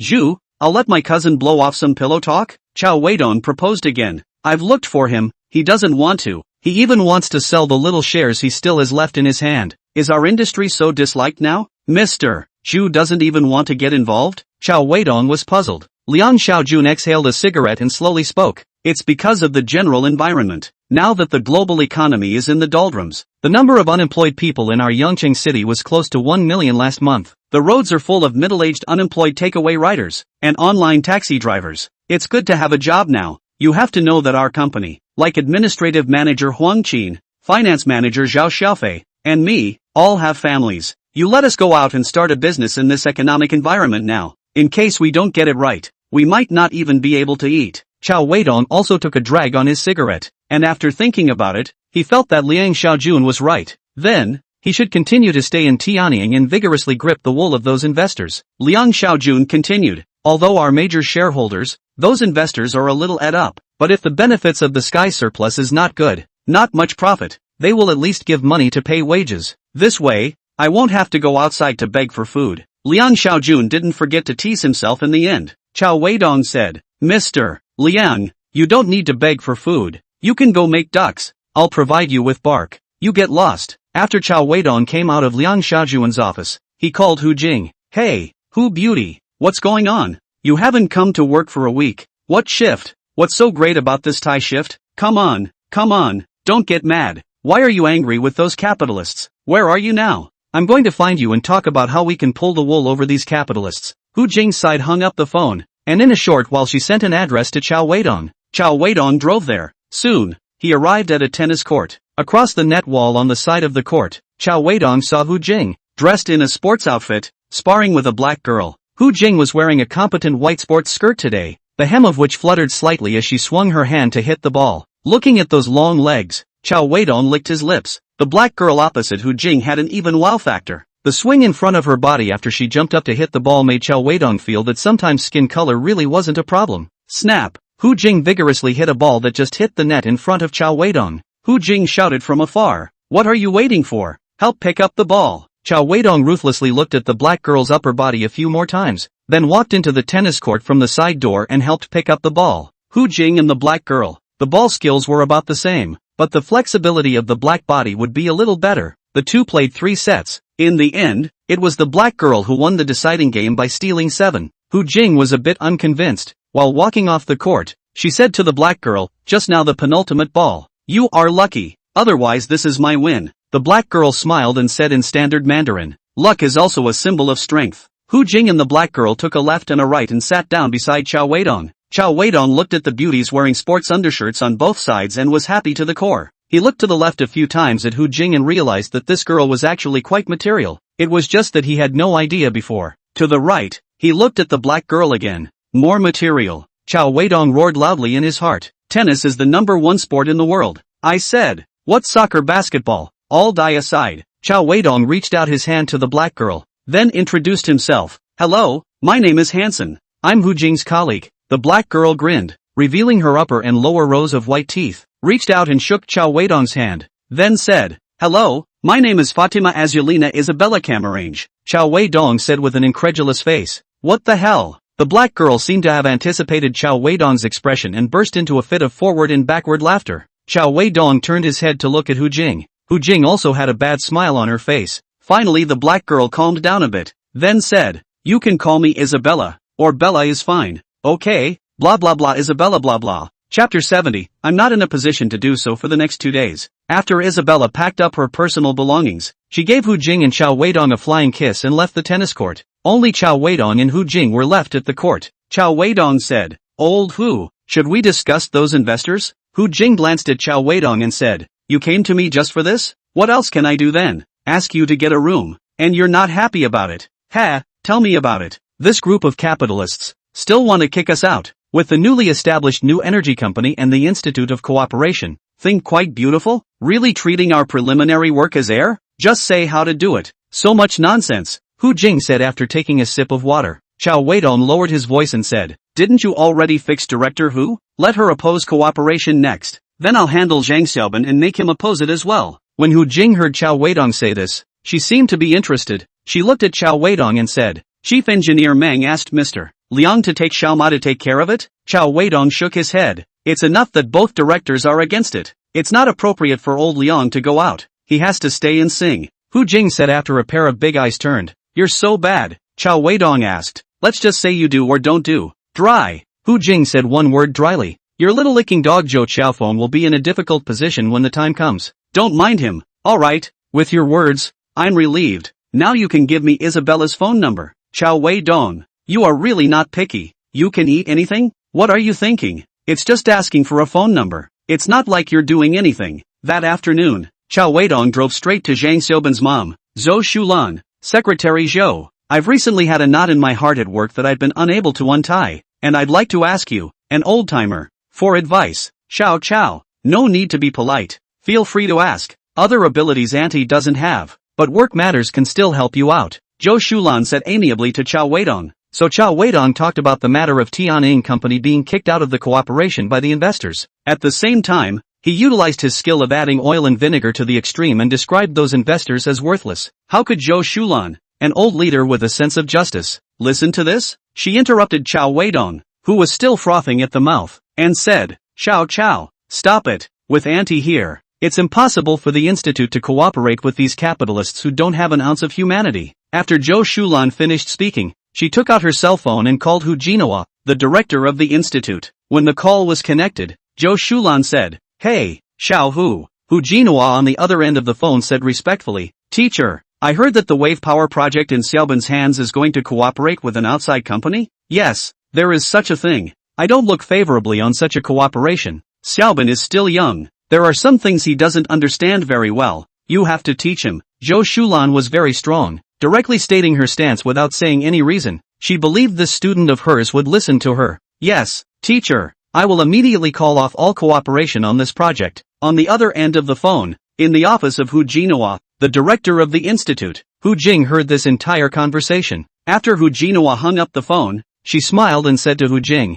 "Little Hu, don't worry, my teacher doesn't even agree with this cooperation anymore. I will call it off." Hu Jing smiled and said, "Thank you, Director Hu." On Zhou Shulan's side, after she hung up on Director Hu Jinhua, she made another call to Chief Engineer Meng. As soon as Chief Engineer Meng received the call, he immediately said respectfully, "Good old leader, what are your instructions?" Zhou Shulan said, "Xiao Meng I heard that the wave power generation project in Xiaoban's hands is going to cooperate with outside capital. I don't think it's a good idea. It's a disguised sale of the country's intangible assets. If you continue to do this, several of you will make mistakes." Chief Engineer Meng replied, "Old leader, you are right to remind me. I also feel that this matter is inappropriate. I will have a meeting with Director Hu and Deputy Director Zhang to discuss this and suspend this cooperation." Zhou Shulan hung up the phone, then said to Cao Weidong on the side, "Xiaoban will come back for dinner in the evening. I will ask him face to face." "Well, thank you auntie, you must not say that I asked for it."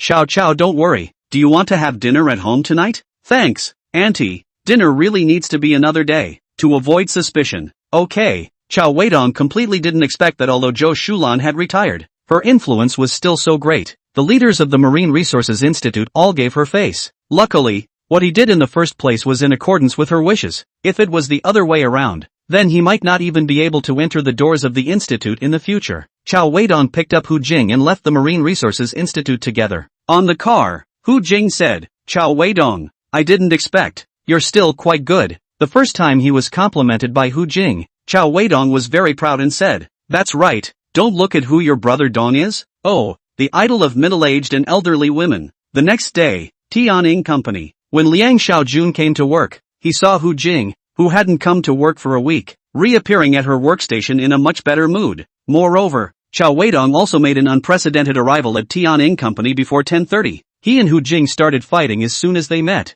"Little Ma, your goddess, big beautiful Hu, went out to fool around with a wild man for a week and only came back today." Cao Weidong's one sentence broke Ma Yelhui's entire defense. He was no longer in the mood to read statements today. "Cao Weidong, if you keep talking nonsense, I'll tear your mouth apart." Hu Jing threatened Cao Weidong. Cao Weidong shrugged his shoulders and then shut up with a bad smile. At this time, Liang Xiaojun walked out of his office with a gloomy face and said to Cao Weidong and Hu Jing, "Weidong, come here for a moment." Cao Weidong and Hu Jing looked at each other with complicated eyes. Then one after the other, slowly and leisurely walked into Liang Xiaojun's office. Liang Xiaojun signaled the two to sit on the sofa. He put his cell phone on the coffee table in front of Hu Jing and Cao Weidong, and then said into the phone, "Dong Zhou, they've already come, you can speak now." "Manager Cao." "Jing."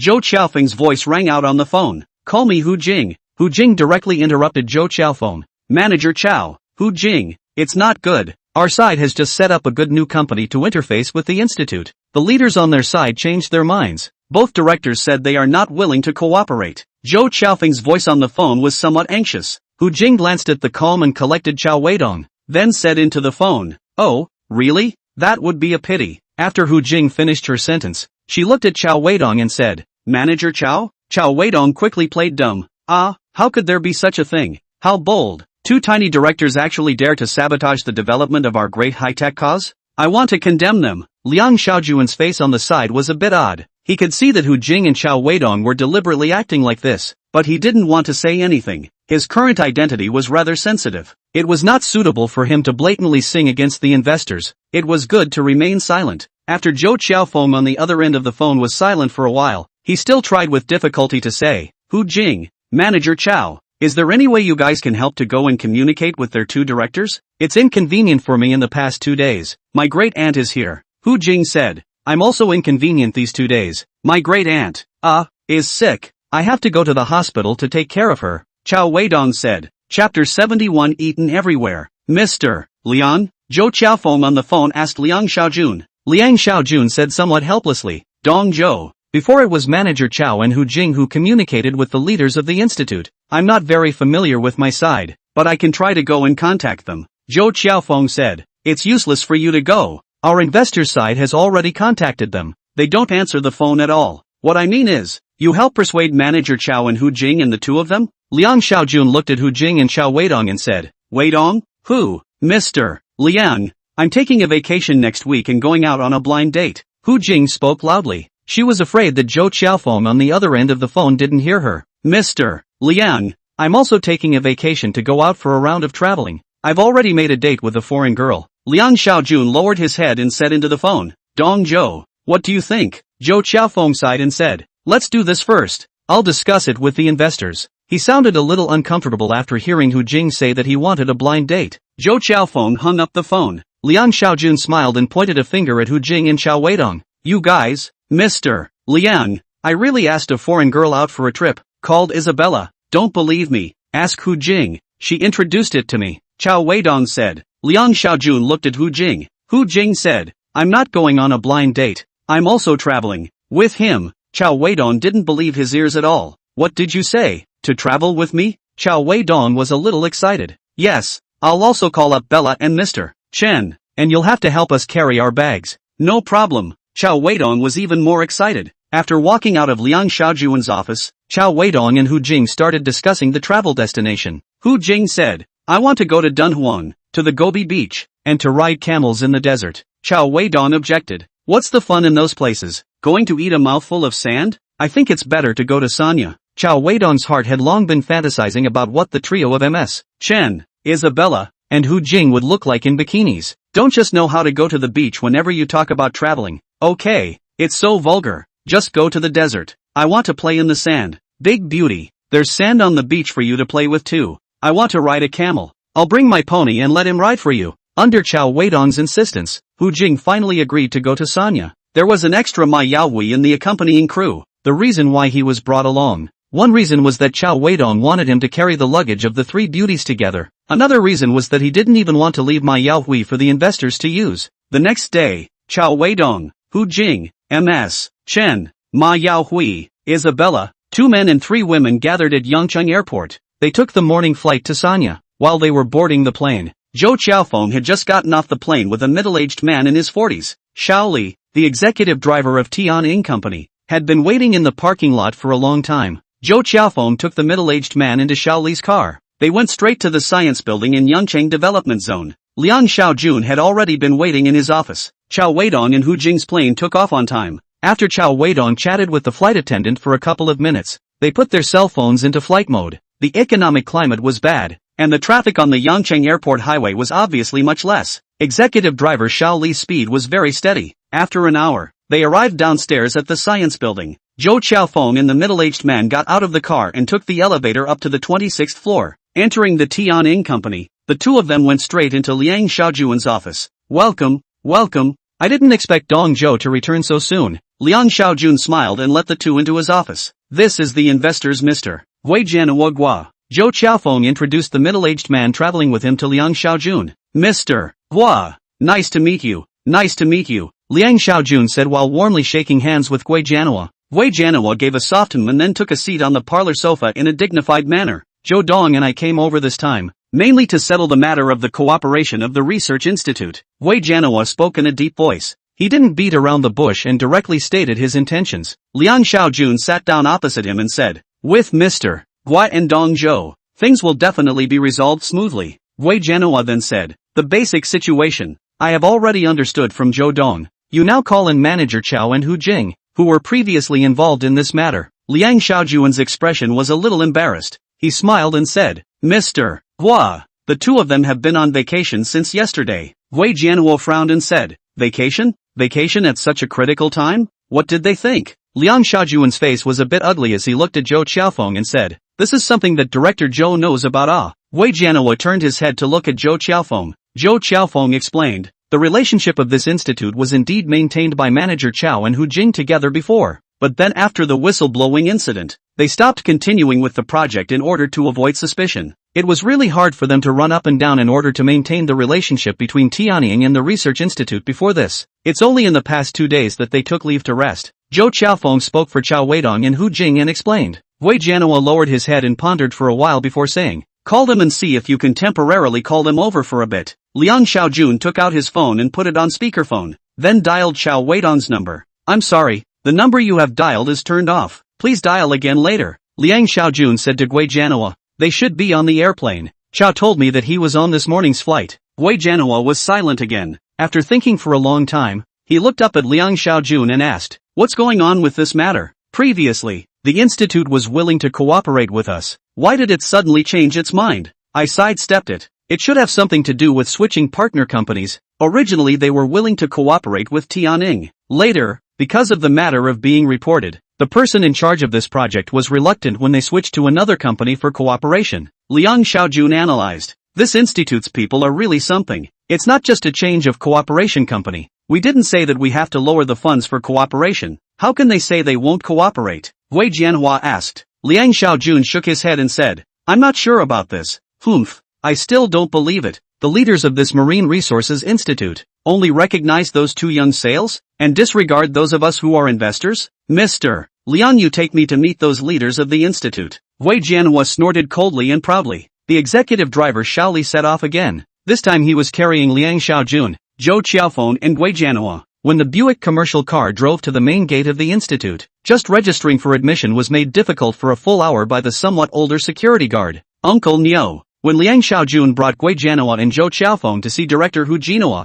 he was stopped by Secretary Lin. "The director is in a meeting right now. He can't see you guys. Please go back." Secretary Lin gave Wei Jianhua a closed door. Liang Xiaojun took him to see Chief Engineer Meng again. Mr. Meng went to the Yangcheng Science and Technology Bureau for a meeting. Liang Xiaojun once again took them to meet the person in charge of the wave power project, Zhang Xiaoban. Still ate the door. People simply did not want to see him. The 3 of them had to return by car. In the Buick commercial car, Wei Jianhua had a gloomy face. He didn't understand that not many people in the capital dared to refute his face. How could he not see the person he wanted to see when he arrived at a small research institute? He was puzzled. At this time, Liang Xiaojun picked up his own cell phone, opened the circle of friends, and said, "This kid, didn't he go on a trip? How come he still sensed such a strange dynamic?" "Who?" Zhou Qiaofeng asked. "Cao Weidong." Liang Xiaojun said. "What dynamic? Let me see." Wei Jianhua took Liang Xiaojun's cell phone. He saw Cao Weidong's dynamic. There was only one sentence.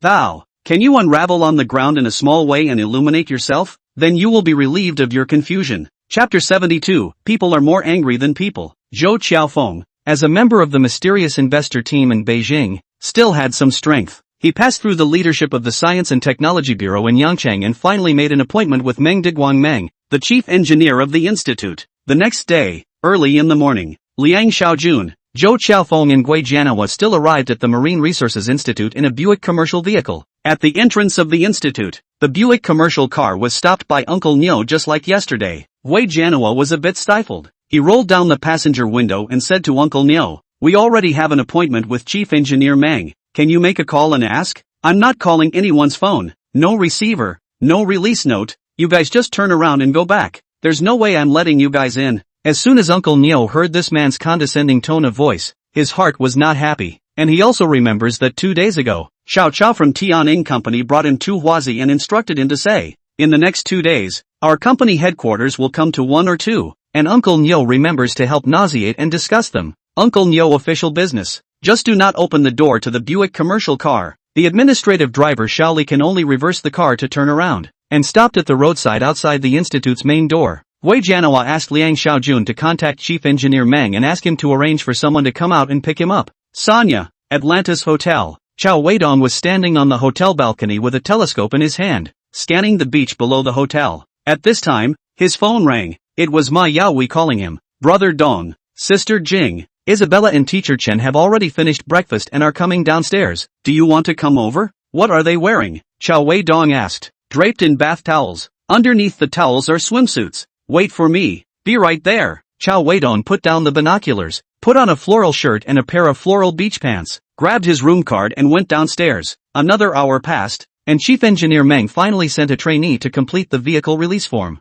the company's Buick business car, only to be able to drive into the institute. It was left on the side of the road for a full hour. Wei Jianhua entered the office of Chief Engineer Meng and began to complain. Chief Engineer Meng, the rules and regulations of your institute are really too strict. We already came here once yesterday, and we still have to go through such a complicated process today. Meng Deguan let Wei Jianhua and the three of them sit down on the guest sofa in his office, and then said, "Forgive me, Mr. Hua, but many of the projects in our institute are key projects, and they require very strict confidentiality, so it's only right that the security guards do their job a little bit. You guys have some tea first. I still have a file here that needs to be dealt with." Xiao Mao, pour tea for the three guests. As soon as Chief Engineer Meng's words fell, the intern who had received Wei Jianhua's three people and poured them 3 cups of plain water. 3 cups of plain water in disposable plastic cups. It was also damn cold. Mr. Meng took the mouse on his computer, took a step course 8 into 7. Atlantis Hotel Unique Beach. Cao Weidong rented the largest sun umbrella. Under the umbrella of the table filled with a variety of snacks and soda drinks, Cao Weidong and Ma Yaoi were wearing sunglasses, lying on the lounge chairs, enjoying the various bikinis on the beach. Hu Jing drove a submarine and led Mr. Chen to scream in the seawater. The black girl with the wow body, Isabella, had swum off somewhere. At this time, Ma Yaoi asked Cao Weidong, "Brother Dong, who do you think has the best body among the three of them?" "There's no need to ask. Definitely Ms. Chen. I like Isabella. You kid has heavy tastes. Light." The taste of plain water was too bland. Wei Jianhua had already drunk 3 cups of bland, tasteless white water, but Chief Engineer Meng hadn't finished processing his documents yet. Wei Jianhua was already a bit impatient. He was a celebrity in the investment circle of the capital city, and he was hung out to dry for so long by a chief engineer in a small research institute. He was very upset. He glared at Liang Xiaojun, meaning for Liang Xiaojun to open his mouth and ask if Chief Engineer Meng had finished his work. But Liang Xiaojun, this stupid bastard, didn't have any eyesight at all. He actually added another cup of plain water to himself. Wei Jianhua hissed loudly in his heart, "You idiot. I've already drunk 3 cups. I'm not thirsty." He had no choice but to look at Zhou Qiaofeng. Zhou Qiaofeng was also a bit stifled. He found a topic and asked, "Chief Engineer Meng, in a moment, do we need your side to open the line again when we go out?" Only then did Chief Engineer Meng remember that there were still 3 guests in his office. He was embarrassed and said, "It's not necessary to go out. Just go out directly. 3 of you wait a moment. I still have 2 more steps to finish." Neither are 2 more steps to finish processing. Generalissimo Meng played an octagonal knight on his computer and finally killed the player on the other side of the board. Only then did he leave his seat with a big smile on his face, walking over to the guest sofa and sitting down opposite Wei Jianhua's trio. "Sorry to keep you 3 waiting," Chief Engineer Meng said politely without any sense of guilt. It's fine. It's us who have disturbed your work." "Chief Engineer," Zhou Qiaofeng said politely. Wei Jianhua spoke up at this time. "General Engineer Meng, you should have guessed that we came here for the wave power project and wanted to hear your opinion. Wasn't our cooperation going well? How come it was suddenly called off?" Liang Xiaojun acted as Dr.T at this point. He gave Wei Jianhua, Zhou Qiaofeng and General Engineer Meng another full cup of boiled water. Chief Engineer Meng had just finished playing a game of chess and was indeed thirsty, so he picked up a cup, drank it all in one go, and then opened his mouth to say, "It was going well, but then wasn't it reported by someone from your Heavenly Prophet company? Said that the people on our project team were taking bribes, alarmed our higher authority unit. They took this matter very seriously, so we had to temporarily stop the cooperation process." Wei Jianhua frowned and said, "In this matter, we, Tianying, have already communicated with your higher authorities. They also agreed that we should use our new company to cooperate with your institute. In the beginning, several leaders of your firm also agreed. Now I don't know why they suddenly called off this cooperation again." "Mr. Hua, you've got it wrong. It wasn't the several leaders of our institute that called off the cooperation. It's our institute that has to work according to the processes and rules and regulations. Since we have already found out that there are problems on the project, we must suspend the cooperation. First, we will start from within our institute to find out the truth of the incident, and make up for the loopholes in the process, so that we can't let the young researchers make mistakes anymore. This has nothing to do with you. It's our institute that needs a major overhaul. Once the rectification is over, our cooperation should be able to continue." Chief Engineer Meng spoke a long string of nonsense. Even he himself didn't know if it was logical or not. Anyway, if he could fool around, he could fool around first. Whatever. Wei Jianhua was angry in his heart. This old man in front of him said a bunch of nonsense to deal with himself. At a glance it was clear that the other party did not have the sincerity to communicate. There was no point in staying here. He looked at Zhou Qiaofeng. then Liang Xiaojun, who was holding a water bottle,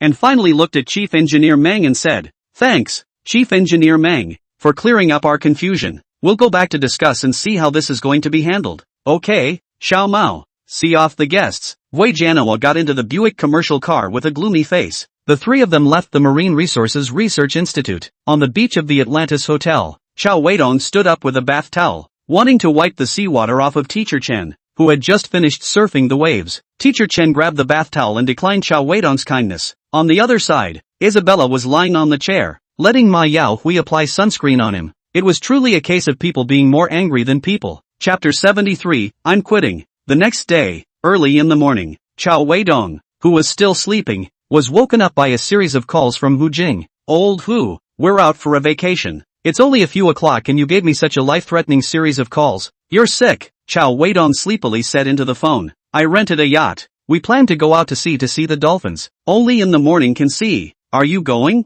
"Ugh." Cao Weidong let out a long sigh, then rolled over and got up. Liang Xiaojun also got up early today. He was called by Gui Jianhua and Zhou Qiaofeng to the vegetable market near the institute. They were going to guard Zhou Shulan here, who came to the vegetable market in the morning to buy vegetables. I don't know what kind of person gave Gui Jianhua the idea. As long as Zhou Shulan, the mom of Zhang Xiaoban, the deputy director of the institute, is taken care of, only then will there be a possibility of recooperation on the wave power project. Gui Jianhua saw Zhou Shulan pulling a shopping cart out of the vegetable market and then greeted her. "Secretary Zhou. Good morning," Gui Jianhua greeted. Zhou Shulan looked at Gui Jianhua and Zhou Qiaofeng, who were wearing suits, and then at Liang Xiaojun, who was smiling behind them, and asked, "Who are you guys?" "We are from Tian Company. I am Gui Jianhua, the shareholder representative of Tian Company. This is Zhou Qiaofeng, the chairman of Tian Company, and this is Liang Xiaojun, the general manager of Tian Company." Gui Jianhua introduced with a smile. As soon as Zhou Shulan heard about the Heavenly Prophet Company, she knew that it should be that unscrupulous investor that Cao Weidong had spoken of that had come to find her. But she was a bit surprised that Liang Xiaojun,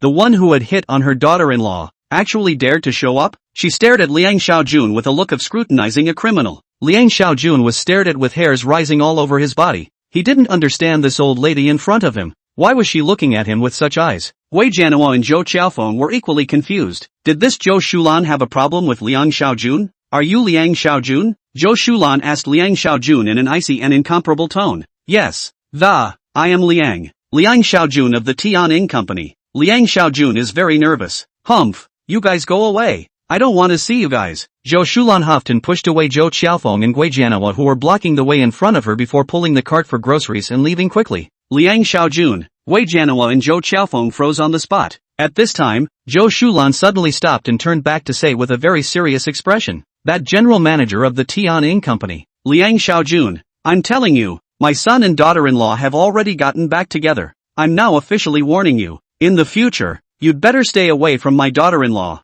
If you let me know that you're still hitting on her, I'm not done with you." Liang Xiaojun, Gui Jianhua finally realized what the problem was. On the yacht in Sanya, Hu Jing, M.S., Chen, and Isabella finally saw the dolphins. They screamed loudly at the dolphins that kept jumping out of the sea to interact with them. Ma Yaohui, on the other hand, was standing beside them with 3 bottles of newly purchased sunscreen, ready to go. Cao Weidong was currently huffing and puffing in the cabin below the yacht. Gui Jianhua and the 3 of them returned to Liang Xiaojun's office in the Heavenly Prophet Company. "Mr. Liang, tell us what's going on between you and Deputy Director Sang's lover." Gui Jianhua didn't beat around the bush. He forced himself to hold back the anger of being unpopular for the past 2 days and asked Liang Xiaojun. How could Liang Xiaojun know what was going on between him and Mrs. Zhang Xiaoban? He said righteously, "I haven't even met that Secretary Lin. What relationship can I have with her?" Gui Jianhua patted Liang Xiaojun's shoulder and said, "Mr. Liang, there's no need to hide anything between us. We don't really care about things like private life.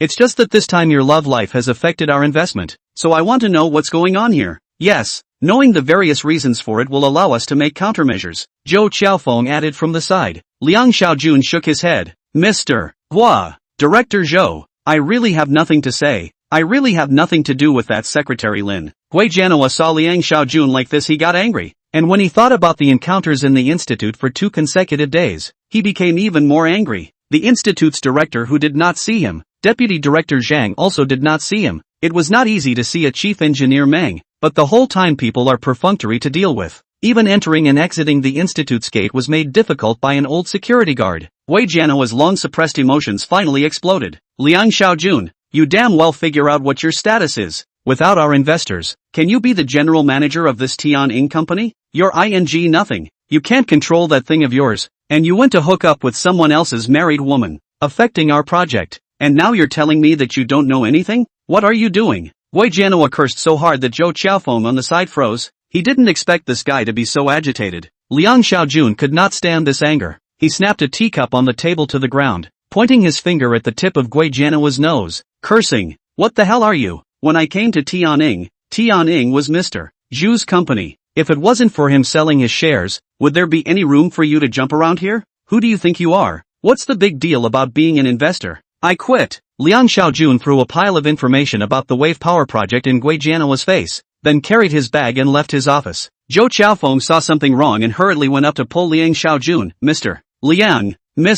Liang, don't be like this. Have a talk. Liang Xiaojun shook off Zhou Qiaofeng's hand and walked into the elevator. Zhou Qiaofeng froze in front of the elevator. He shook his head and turned around to return to Liang Xiaojun's office and said to Wei Jianhua, Mr. Hua, what are you doing? With Li Huaizhou gone and Liang Xiaojun gone, how can this Tianying company continue to operate? It's fine not to have this Tianying company. Anyway, the higher-ups are more interested in the new energy project. Wei Jianhua said without thinking. Zhou Qiaofeng didn't expect Wei Jianhua to actually say such words. He said seriously, are you kidding? We spent so much money to buy the equity of Tianying. You say you don't want it? You don't have that much power yet. Zhou Qiaofeng, what do you say then? I've never seen a general manager with such a big temper. We have to know that he is working for our investors. What gives him the right to be so angry at the investors? Wei Jianhua, aren't you forgetting your own identity too? Aren't you also working for the investors? What gives you the right to talk to Liang Xiaojun, who is also a laborer? Like that?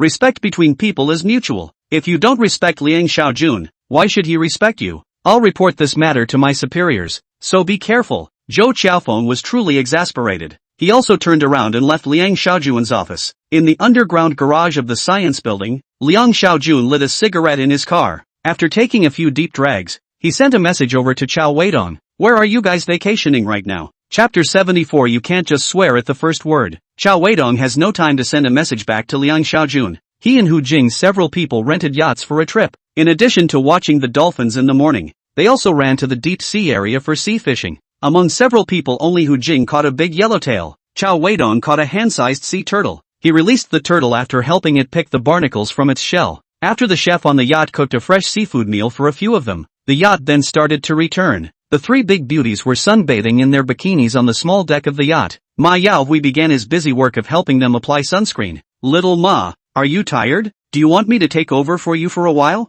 Cao Weidong looked at Ma Yaohui, who was working hard on Hu Jing's snow-white back. He was very hot-eyed. No need, brother Dong. After I'm done working for a while, I can help you with some as well. I'll forget it. I'm used to applying essential oils. In the afternoon, the yacht returned to the pier. Only after returning to the hotel did Cao Weidong open his own cell phone and tap on the message sent by Liang Xiaojun. After reading the message, he directly called Liang Xiaojun back. Hello, General Manager Liang Xiaojun. What are your instructions? The investor in the capital has sent a. Liang Xiaojun on the other end of the phone directly cursed. General Manager Liang, I won't allow you to call our beloved Zhou Qiaofeng Chairman Zhou that way. I'm not talking about Zhou Dong. It's a person who came with Zhou Dong called Guo Jianhuo. What's going on? Does this Mr. Guo want to subvert you? Mr. Liang, for the sake of the big picture. In fact, I think he wants to dive. You let him dive. A man's chastity is the most worthless, especially an old man of your age. Cao Weidong, you cut the crap. Hey, Cao Weidong hemmed and hawed. Liang Xiaojun continued. I don't know which turtle goes around spreading gossip about me and Secretary Lin, causing Zhou Shulan to have a particularly strong opinion of me. This Guo Jianhua then thinks that it's because of me and Secretary Lin that the new energy cooperation project was called off. Gossip? What's the scandal between you and Secretary Lin? Mr. Liang, how come I haven't heard about it? That's right, that Zhou Shulan actually warned me for no reason, telling me to stop hitting on her daughter-in-law's idea or else she's not done with me. When did I ever hit on her daughter-in-law? This in the end is which turtle nonsense words ah? Cao Weidong said. Mr. Liang, you are the new general manager of Tianying Automation Company. Your status is extraordinary. You can't just swear at people. It's not right. I didn't scold you. I scolded which one is chewing the tongue. What's your hurry? It wouldn't be you who passed it on, right? Liang Xiaojun seemed to react. Which is possible. Don't guess blindly. Mr. Liang, I just think that the general manager of a company has a special status, and his quality represents the quality of the entire company, so it's not good to scold people. Cao Weidong tried his best to defend. Liang Xiaojun said, Alright, I don't want to talk to you about this. What I want to tell you is that Gui Jianhua that actually believed this scandal. Then he asked me to explain this thing to him. How can I explain it? I didn't do it at all. How can I explain it? We had a big fight and I told him I quit. Where are you now? I also went over, looking for you guys to take a break. Cao Weidong replied, Mr. Liang, the few of us who came over are all young people. You're older, there's a generation gap between us. We can't play together. Get lost. How much older am I than you guys and there's a generation gap? Tell me where it is. I'll buy a plane ticket and fly there too. Cao Weidong sent Liang Xiaojun the location of the Atlantis Hotel over. Early the next morning, on the beach of the Atlantis Hotel, Cao Weidong saw Liang Xiaojun who appeared with his wife and son. Hello Mr. Liang. Hello sister-in-law. Cao Weidong greeted Liang Xiaojun and his wife. Hu Jing and the few others also greeted Liang Xiaojun. They did not expect Liang Xiaojun to show up here with his family. You guys shouldn't have any problem with me joining you, right? Liang Xiaojun asked Hu Jing with a smile. There's no opinion if Mr. Liang treats you to a big meal in the evening. The crowd replied with a smile. It's just a meal. No problem. Liang Xiaojun replied bashfully. Afterwards, Hu Jing pulled Liang Xiaojun's wife, as well as teacher Chen, Isabella, to take pictures. Ma Yaohui brought Liang Xiaojun's son and piled sandcastles nearby. Cao Weidong nudged towards Liang Xiaojun's wife's back and asked, You and your wife made up? What can I do if I don't make up? Leave? What about the son? And she also asked for our money back. Liang Xiaojun said. Cao Weidong said, Mr. Liang, you're pretty awesome. How did you do it? Thanks to those barks you gave me later. Liang Xiaojun said as he raised an eyebrow at Cao Weidong. The two of them looked at each other unspokenly and then laughed out loud. On the Yangcheng side, in the conference room of the Tianying Company, Zhou Qiaofeng and Gui Jianhua had a conference call with Mr. Du, the investor from the headquarters. During the meeting, Zhou Qiaofeng explained how Cao Weidong, Hu Jing and Liang Xiaojun negotiated the project down in the early stages. Then, he also told how the project was reported and how it was called off. Then, he also told about the previous investor team's decision to replace Tianying with a new company to work with. Finally, he told the process of Gui Jianhua and Liang Xiaojun's quarrel, one by one as well. Mr. Du on the other end of the phone was silent for a long time. Only after that did he speak coldly. Gui Jianhua, is this how you work for our investors? Mr. Du, I'm sorry, I was the one who was impulsive. I shouldn't have argued with Mr. Liang. Gui Jianhua was as well behaved as a child in front of Mr. Du. It's not even a matter of whether you were impulsive or not. You're completely a matter of personal quality, professionalism. You and that Mr. Liang of Tianying are both working for us. What makes you superior to him? Also, who told you that the Sky Surplus Company is not important? Who said that with the new energy company, the Tianying Company can be dispensed with? We spent so much money before to buy out the shares of Tianying. For what? What's your status? Now you can actually make decisions for us? Mr. Du on the other end of the phone asked a series of rhetorical questions, making Gui Jianhua blush. General Manager Du, I know I'm wrong, please forgive me this time, Gui Jianhua said in a somewhat trembling voice. Mr. Du said in a stern voice, you get back to me immediately now. Don't meddle in the matters over in Yangcheng anymore. Yes, General Manager Du. Gui Jianhua exited the conference room in a grayish manner after saying that. In the conference room, only Zhou Qiaofeng was left alone. He opened his mouth and asked, Mr. Du, so what now? Mr. Du on the other end of the phone was silent for a moment before saying, the new energy project, since the institute side wants to suspend it, let's suspend it first. As for Tianying Company, you find a way to get Liang Xiaojun to come back. Okay, I will personally go find him. Remember, no one on our investor side has said that Tianying Company is not important. You have to continue to cooperate with that Mr. Liang and operate Tianying Company. Understood, Mr. Du, Zhou Qiaofeng said seriously. There was another long silence on the other end of the phone. After that, Mr. Du asked again in a slightly careful tone, is that girl alright? Fine. Well, don't let her suffer.